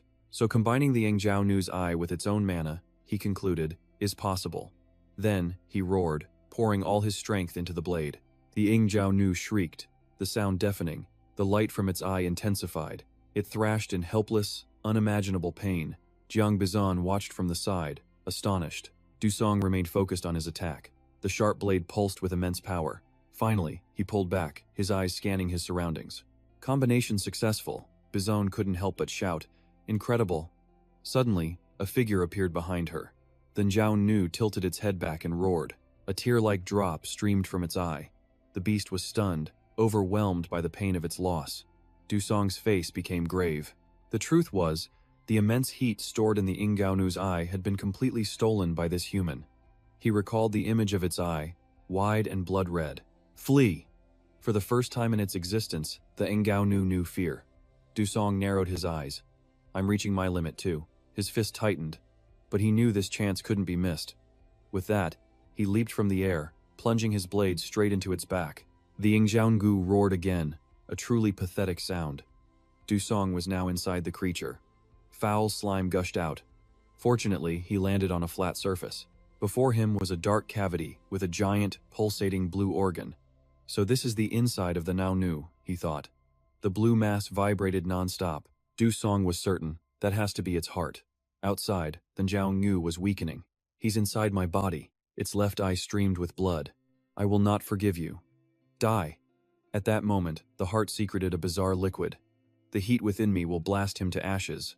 As it finished, a viscous purple fluid shot out like a torrent, blasting Dusong back. He struggled to cover his face, crying out from the force. A layer of armor instantly materialized before Dusong, blocking the liquid. It clung viscously to the new shield. Sweat poured down Dusong's face. He grinned. Good. The mana from the eye, combined with my armor, should be enough to suffocate it. The Jiao Nu's long tongue lolled out. It continued to wail miserably. Its heart began to pound erratically. Dusong stared it down. Not good. Just as I expected. It's fighting to the death. It'll be hard to break through its defenses now. Then he smirked. However, this is the only option left. Dusong raised his blade and swung fiercely. The creature's heart beat on. Leaping into the air, Dusong shouted, Secret technique, parasitic bee. The Nao Nu's eye widened. It froze for an instant, before sharp beams of light pierced out from its stomach. Then Jiao Nu began to scream uncontrollably, having lost all reason. Its heart went into a frenzy. Dusong fell to one knee, exhausted.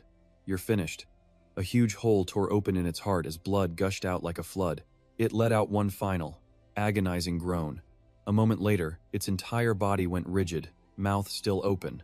The ground on both sides began to split. The Yingjiao Nu remained frozen in that pose as it slowly sank into the earth. Its form vanished, and the ground sealed shut. A noise echoed from below. Suddenly, 4 fingers clawed at the surface. It was Dusong. He clung to the edge, desperately pulling himself up. Once clear, he bent over, panting heavily. I did it! His face was racked with exhaustion, sweat dripping from his chin. That was far too close. My mana is completely gone. If I couldn't use the parasitic bee technique, I probably. He clenched his fist tightly. But I succeeded, exactly according to my plan. Dusong stood up, telling himself, I defeated the Yingjiao Nu. I actually did it. He pressed on. Now, back to Bizan. I need to get things back to the start. Just then, a voice came from behind him.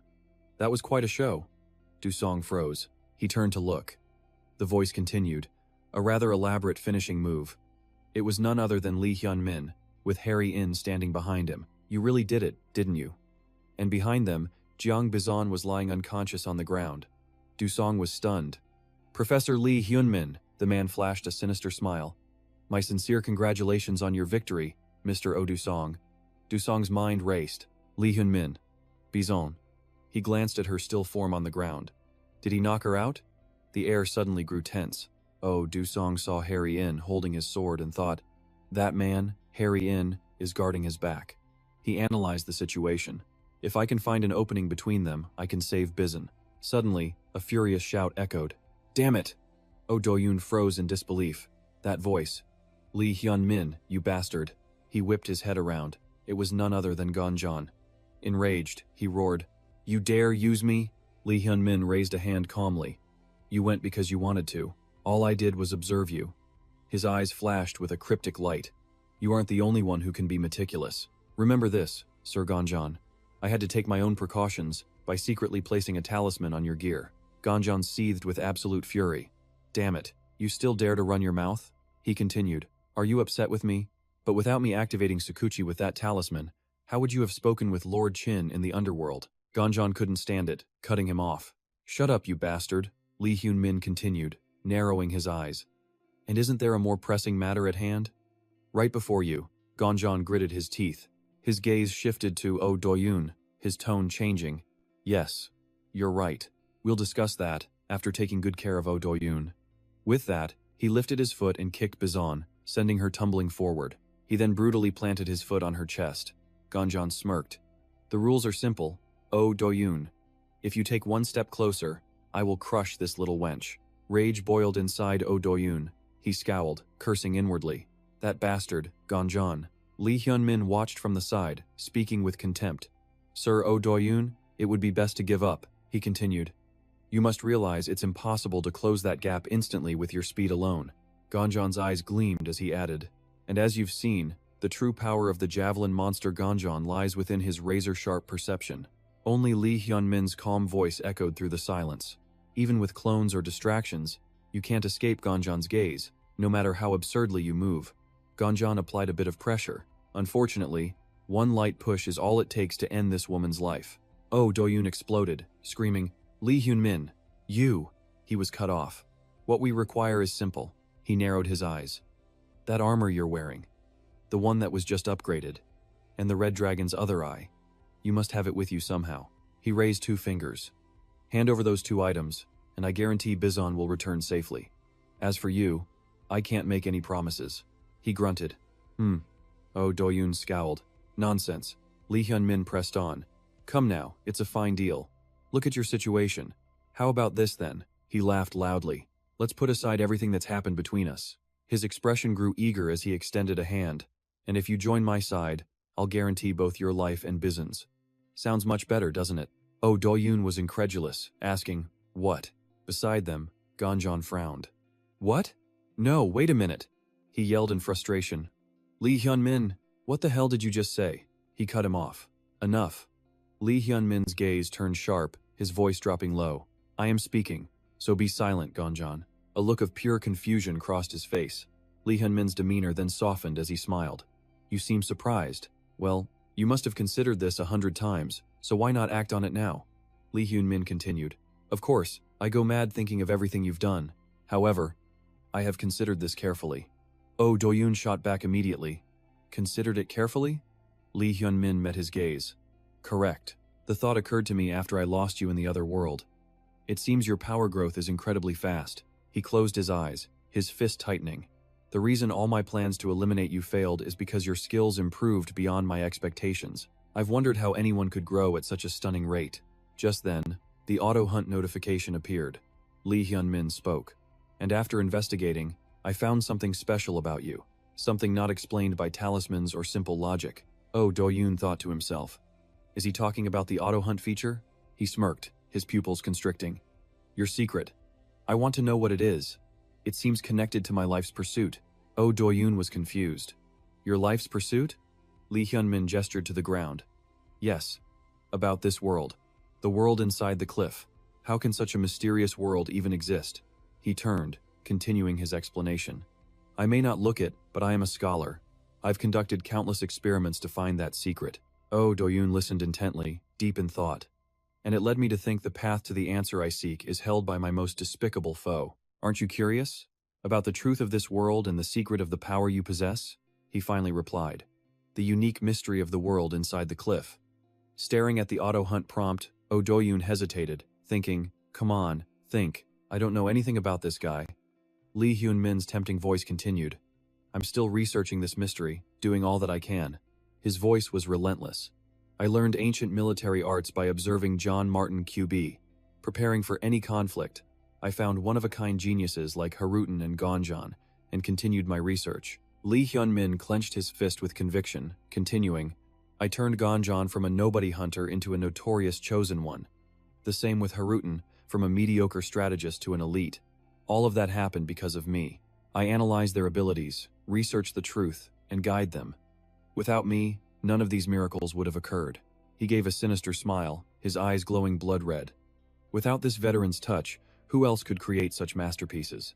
Oh Do-yoon's suspicion grew. Seeing his hesitation, Lee Hyun-min closed his eyes. If you wish to hone your power, then join me. He smiled brightly. So, how about it? Why don't we put everything aside and start anew? I'm sure you must be interested. Just then, Do-song cut him off. No, that's not it. Lee Hyun-min's eyes widened in sheer disbelief. What? In stark contrast, Do-song was perfectly calm. I have no interest in that secret, or anything like it, Lee Hyun-min stammered. What did you just say? Do-song replied. Truths and mysteries mean nothing to me. What matters is what I intend to do, and what I will do, as a true hunter. He recalled the words of Selu and the BFFP. Ah, now I understand, he thought. That old zealot. Do-song paused slightly. Join your side? Then, with a casual smile, he continued. I'd rather not partner with a fraud like you. Lee Hyun-min was incredulous. What the hell did you just say? As he spoke, the man roared in fury. Fine then, just die. Suddenly, a brilliant green beam shot toward his face. Gontran laughed with delight. Kuhanat, for once, you've said something I agree with. Your life will be my prize. He began firing his bow maniacally, his movements uncontrolled. Dance for me, dance, he cackled. Arrows rained down on Do-song, but he refused to yield, dodging them with blinding speed. Witnessing this, Lee Hyun-min scowled to himself. What a fool. I was actually planning to let him live, but in the end, he chose the path to death. He observed Do-song, his eyes missing nothing. His stamina is nearly gone. If he keeps moving like that, both his power and his endurance will plummet to zero. A smirk crept across Lee Hyun-min's face. If I just let this play out, he will die right here. There's no way for him to escape. Gontran held his bow and taunted him. Haha, quite the dancer, aren't you? How long can you possibly keep dodging my arrows? With that exhausted body of yours? 3 minutes? Or maybe 5? The volley of arrows grew even denser. Do-song narrowed his eyes in thought. It's just as Lee Hyun-min said. I can't close the gap with my techniques alone, and I can't escape Gontran's line of sight. He smirked. But that's only when using those skills. What if I use my footwork techniques? The fastest style in the world. With that, Do-song launched himself into the air. The flame of his skill merged with the armor. Do-song's mind raced. Using this, I can harness the footwork of both Bizon and the Red Dragon. His leg was suddenly wreathed in blazing crimson fire. A blinding explosion lit up the entire sky. Gontran cried out in shock. Ah! He stood frozen, his bow still drawn. Beside him, Do-song was already closing in. By the time Gontran turned his head, Do-song was upon him. For just a moment, Do-song had vanished. He reappeared, shouting, Who do you think you're trampling on? Then, he threw a powerful punch straight into him. Caught completely off guard, he staggered back in agony. His foot slipped off of Bizon's body. Gontran's eyes went white, one cheek burning crimson from the impact. Do-song's fist slammed into Gontran's face. It sent him flying clear off of Bizon. Smoke rose from his cheek as blood streamed down his face from the devastating blow. He clutched his battered face, still wondering. How did he just vanish from my sight? Gontran replayed that moment in his mind. I have to create distance. I need to get away. But before he could react, Do-song was on him again, striking him in midair. Gontran's eyes were still wide with shock. He tried to counter, but Do-song gave him no opening. Another punch landed on his chin, drawing blood from his nose. His mind reeled in disbelief. Impossible. Me. Gontran. The thought echoed in his head as he was sent flying backward. The Yaksha archer, Gontran. As the smoke cleared, Do-song's merciless gaze locked onto his foe. Finally, he crashed to the ground. The true dragon was furious at being defeated so easily. After felling his opponent, Dusong let out a sigh of relief. Hazut-in, who witnessed it all, was completely stunned. No way. Gontran was taken down that easily? Lee Hyun-min remained silent, a dangerous aura around him. Dusong immediately went to Bizon's side. He pressed an ear against her chest. She was still unconscious, but a faint sound escaped her lips. He could breathe again. She was alive. Her pulse and breathing were stable. Thank goodness. Dusong's gaze shifted toward the others. Now, all that's left. Seeing his look, Hazut-in drew his sword, shielding Lee Hyun-min. Dusong rose to his feet. It's just the two of you left. Lee Hyun-min remained eerily silent. The tension between them was thick enough to cut. A blue spiritual aura began to radiate from Dusong. Unlike the calm Lee Hyun-min, Hazut-in's face was pale with fear. Damn it, isn't this over yet? Why aren't we retreating? Dusong seemed to read his mind. Let me be clear. Running is pointless. The man was startled. What? Dusong pointed to his own shoulder. After I came to this world, I replaced my camera. Everything you've said to me, and everything you've done, has been recorded. A hidden camera was embedded in his shoulder plate. If I cross the rift and use that as evidence, your careers as hunters are finished. The man's face twisted in anger. What? Damn it. But Lee Hyun-min just burst out laughing, the sound growing louder. Lee Hyun-min even began to clap. I see. Brilliant. His voice dropped to a sinister tone. As expected, you never fail to live up to my expectations. You truly are magnificent. What will you show me next? Dusong's resolve was absolute. Next time, there won't be one. You're all going to end up behind bars. In a prison cell. His eyes narrowed. And that's after I'm done with you, starting now. Hazut-in broke into a cold sweat, but Lee Hyun-min looked thrilled. Ah, this suffocating pressure. It feels as if I've been put in checkmate. He settled into a ready stance. I have no desire to run, nor to fight you, but I suppose there's no other choice. He produced a talisman and held it forward. On a sudden gust of wind, several talismans flew into the air. Lee Hyun-min's hands moved in a blur of complex signs. Behind him, a humanoid machine materialized. You didn't learn from Gontran's fate. Lee Hyun-min roared, his eyes glowing red. A direct confrontation isn't my preference, but let's give this battle our all. Hazut-in gritted his teeth, ready to follow his leader. That's right. There's no turning back now. All right. His blade pointed toward Dusong. If I can just kill him, this will all be over. Dusong's expression turned to ice. A fight? No. The response surprised Hyun-min. What? Dusong raised a hand. What I'm about to do is not a fight. He made his declaration. From this moment on, the hunt begins anew. Ozu-song vanished before their very eyes. Haruto-in was stunned. What? He's gone? Lee Hyun-min warned. Stay calm. Suddenly, the ground began to crack, just like it did before. He's below, Lee Hyun-min shouted. He's moving underground. Watch your feet. He already knew what the man was planning. He's using that creature to tear a path through the earth. He told his partner, if he surfaces, we'll trap him with my talismans and your blade. Suddenly, a hand shot from the dirt, grabbing Haruto-in's ankle. He instantly began to panic. Don't lose your cool, there has to be a sound. The ground erupted right under him as he screamed. He's trying to drag me under. Losing all control, Haruto-in shrieked in terror, slashing downward with his sword. He was gone, leaving only a chilling scream. Be gone. Lee Hyun-min saw his fatal flaw. Pathetic. He's panicking. He coldly analyzed the situation. Is he really down there? No. That fool Haruto-in just lost his mind. As he thought this, his brow furrowed. It was a decoy. He must have faked that attack. But as he calmly assessed the scene, a shadow appeared right behind him. He felt the presence and smirked. Someone's behind me. I knew it. Lee Hyun-min commanded his golem to strike. Got you. But the sight that met his eyes left Lee Hyun-min completely stunned. What? The golem hadn't struck a person, just a large boulder. Meanwhile, Ozu-song's hands had clamped onto both of Haruto-in's legs. From beneath the earth, he pulled him down with immense force. He screamed in sheer terror, my legs. The whole time, Lee Hyun-min had only observed. He used 2 feints, he thought, astonished. Just then, Ozu-song erupted from the ground below. A fist flew towards Haruto-in, who could only watch in a stunned blink. What happened next was inevitable. A devastating punch landed square on his face. The overwhelming power sent Haruto-in flying backwards. One down. Ozu-song clenched his fist with a sigh. He then stared grimly at the body lying on the ground. The man on the ground was completely still, not moving a muscle. Suddenly, he began foaming at the mouth, his eyes rolling back white. He then turned to face Lee Hyun-min, declaring majestically, "You're next." Even Goltron lay motionless, showing no signs of life. Ozu Song glared at Lee Hyun-min and continued, "You're the only one left." But the man just stood there, completely unfazed by it all. His expression remained utterly blank. Ozu Song finally snarled his name, "Lee Hyun-min."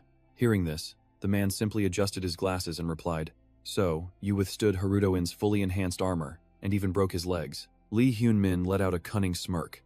"He's once again surpassed all my expectations," he thought to himself. He observed Ozu Song's unyielding arrogance and sighed inwardly. So, he truly has become a monster that is beyond my control. Realizing this, Lee Hyun-min's eyes darted around, searching for an out. If this continues, he is going to defeat me. But I had anticipated that Ozu Song might exceed my expectations. His gaze then shifted to Jang Bizon's motionless body. There is still one way. Ozu Song stood there, tall and imposing, his fists clenched tightly. He stared down Lee Hyun-min, his brow furrowed.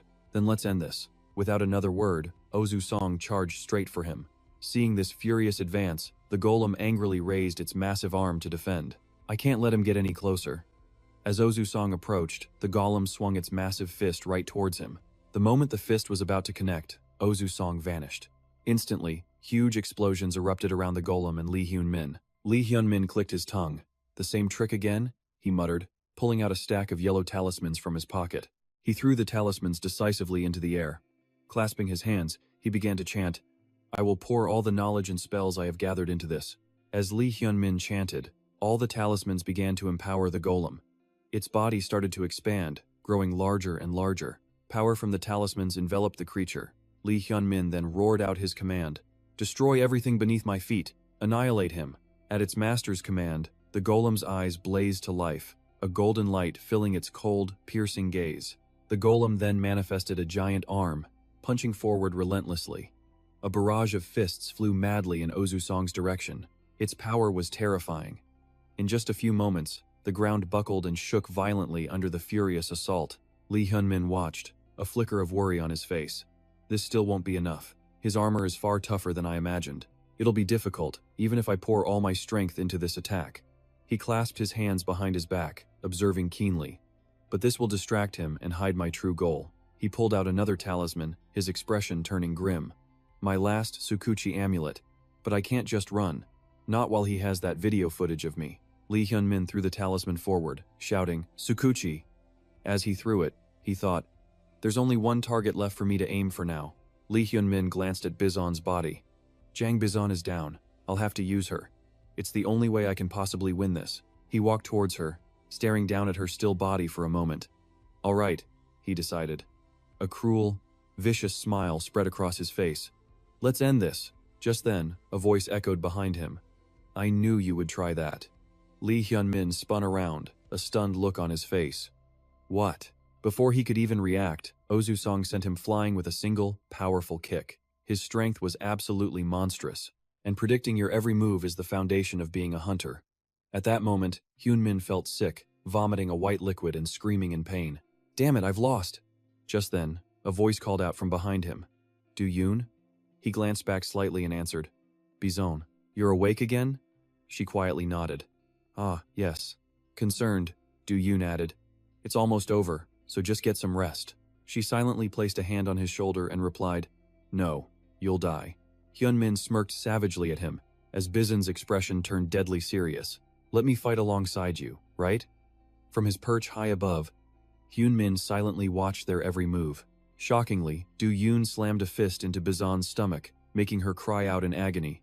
Stunned and terrified, Bizon stammered, "Why?" "Me," Do-yoon replied bluntly. "I already told you. You must always anticipate your prey's every move." At that moment, Bizon's image began to fade, revealing something unbelievable. It was another figure that looked just like Hyun-min, clutching his stomach before collapsing, motionless. The real Hyun-min shook his head in disbelief. Impossible. He glared at Do-yoon and demanded, "How did you know it was a fake?" Do-yoon answered calmly, "Ah, that was obvious. You even deceived Gontran, your own teammate." He glanced at the large rocks nearby. "You set this all up from the start. You used a perception-distorting charm to switch Bizon with this fake." Just behind those large rocks, Bizon lay unconscious. Then Do-yoon added another small detail, but Bizon injured her leg during the last hunt, so for her to suddenly walk over to me. He looked up at Hyunmin and replied softly, I almost believed it, but you exposed yourself with that one tiny detail, you fraud. Hyunmin was stunned, then roared in frustration. Impossible. He thought to himself that this man was on another level. He trembled, thinking, he figured out my final plan, one I'd hidden until the very end, just by spotting one tiny flaw? Just then, Do-yoon stepped toward him and spoke decisively. Now then, you. He looked at him with determination. Prepare yourself. Lee Hyun-min was stunned by his overwhelming presence. He couldn't even stand properly. Impossible. He glared with pure hatred, thinking, he exposed my final plan. The one I'd saved until the end, just by spotting an instant flaw? Do-yoon seemed indifferent. That was only natural, if you paid attention to what you've done until now. Predicting the prey's movements is a basic rule in the Neutral Hunter's Handbook. He frowned, looking at Hyun-min with contempt. Of course, you aren't a hunter, so there's no way you would know that. As he spoke, a blue fire-like aura erupted from Do-yoon, its power forcing the man back in fear. His mind raced for a solution. No, this isn't the time to panic. I have to say something to buy time. Lee Hyun-min tried to sound calm as he spoke up. Hey, Do-yoon, listen to what I'm about to say. But Do-yoon ignored his rambling. He lunged forward like the wind. Silence. Then he swung his leg, aiming for his shin. Hyun-min couldn't dodge the blow. The bones in his knee felt like they shattered. He immediately felt a sharp pain surge through his body, making him gasp in shock. My leg is broken. Do-yoon seized the opportunity, rushing in to deliver another blow. Enough of your nonsense. A continuous barrage of fists flew out. He struck with incredible speed, delivering punch after lightning-fast punch. Lee Hyun-min was now nothing but a sandbag for him to vent his anger on. Finally, he couldn't take it anymore. Blood poured from his nose and mouth as he collapsed to his knees. Fresh blood continued to spill from his lips. At last, Hyun-min fell to the ground, utterly defeated and unable to fight. Against Do-yoon's power, Gontran also lay motionless on the ground. Ha-Ru-tin witnessed the entire scene unfold. Seeing Do-yoon take them both down, he couldn't help but tremble with fear. Sweat poured down his face. Do-yoon walked up to him. I'm a hunter, so I don't intend to finish you off myself. He glanced over at Bizon, who was still unconscious by the rock. But I'm not kind enough to save those who tried to kill me and harm someone I care about. If I get out of here, the first thing I'll do is tell them your coordinates. But until then, he glared at Ru-tin with a look of disgust. Since you're all injured and isolated in a world full of monsters, whether you live or die is none of my concern. These words sent a chill down Ha-Ru-tin's spine, while Lee Hyun-min was already unconscious from the beating. The battle was over. Lee Hyun-min and Goncho's group were scattered across the land, which returned to its usual silence. Only the sound of the wind could be heard. A while later, Bizon was placed on a stretcher to rest. She struggled to open her eyes, feeling a bit confused. Where am I? She saw the image of Do-yoon and someone from TENS. At that moment, he seemed to be giving instructions. Then tell your boss, Jong Gu-baek, I appreciate him listening to my request, and I'll be moving on to another job. The other person replied awkwardly, Ah, all right. Now Bizon understood. Ah, this is where I fought the monsters with Do-yoon. Just as she sat up, a pain in her stomach made Bizon wince. Do-yoon heard her cry and asked, Huh? Bizon, you're awake? Bizon turned to ask him, Do-yoon, where is this? She asked because many people from the Red Dragon Guild were gathered outside the station, where Bizon was lying.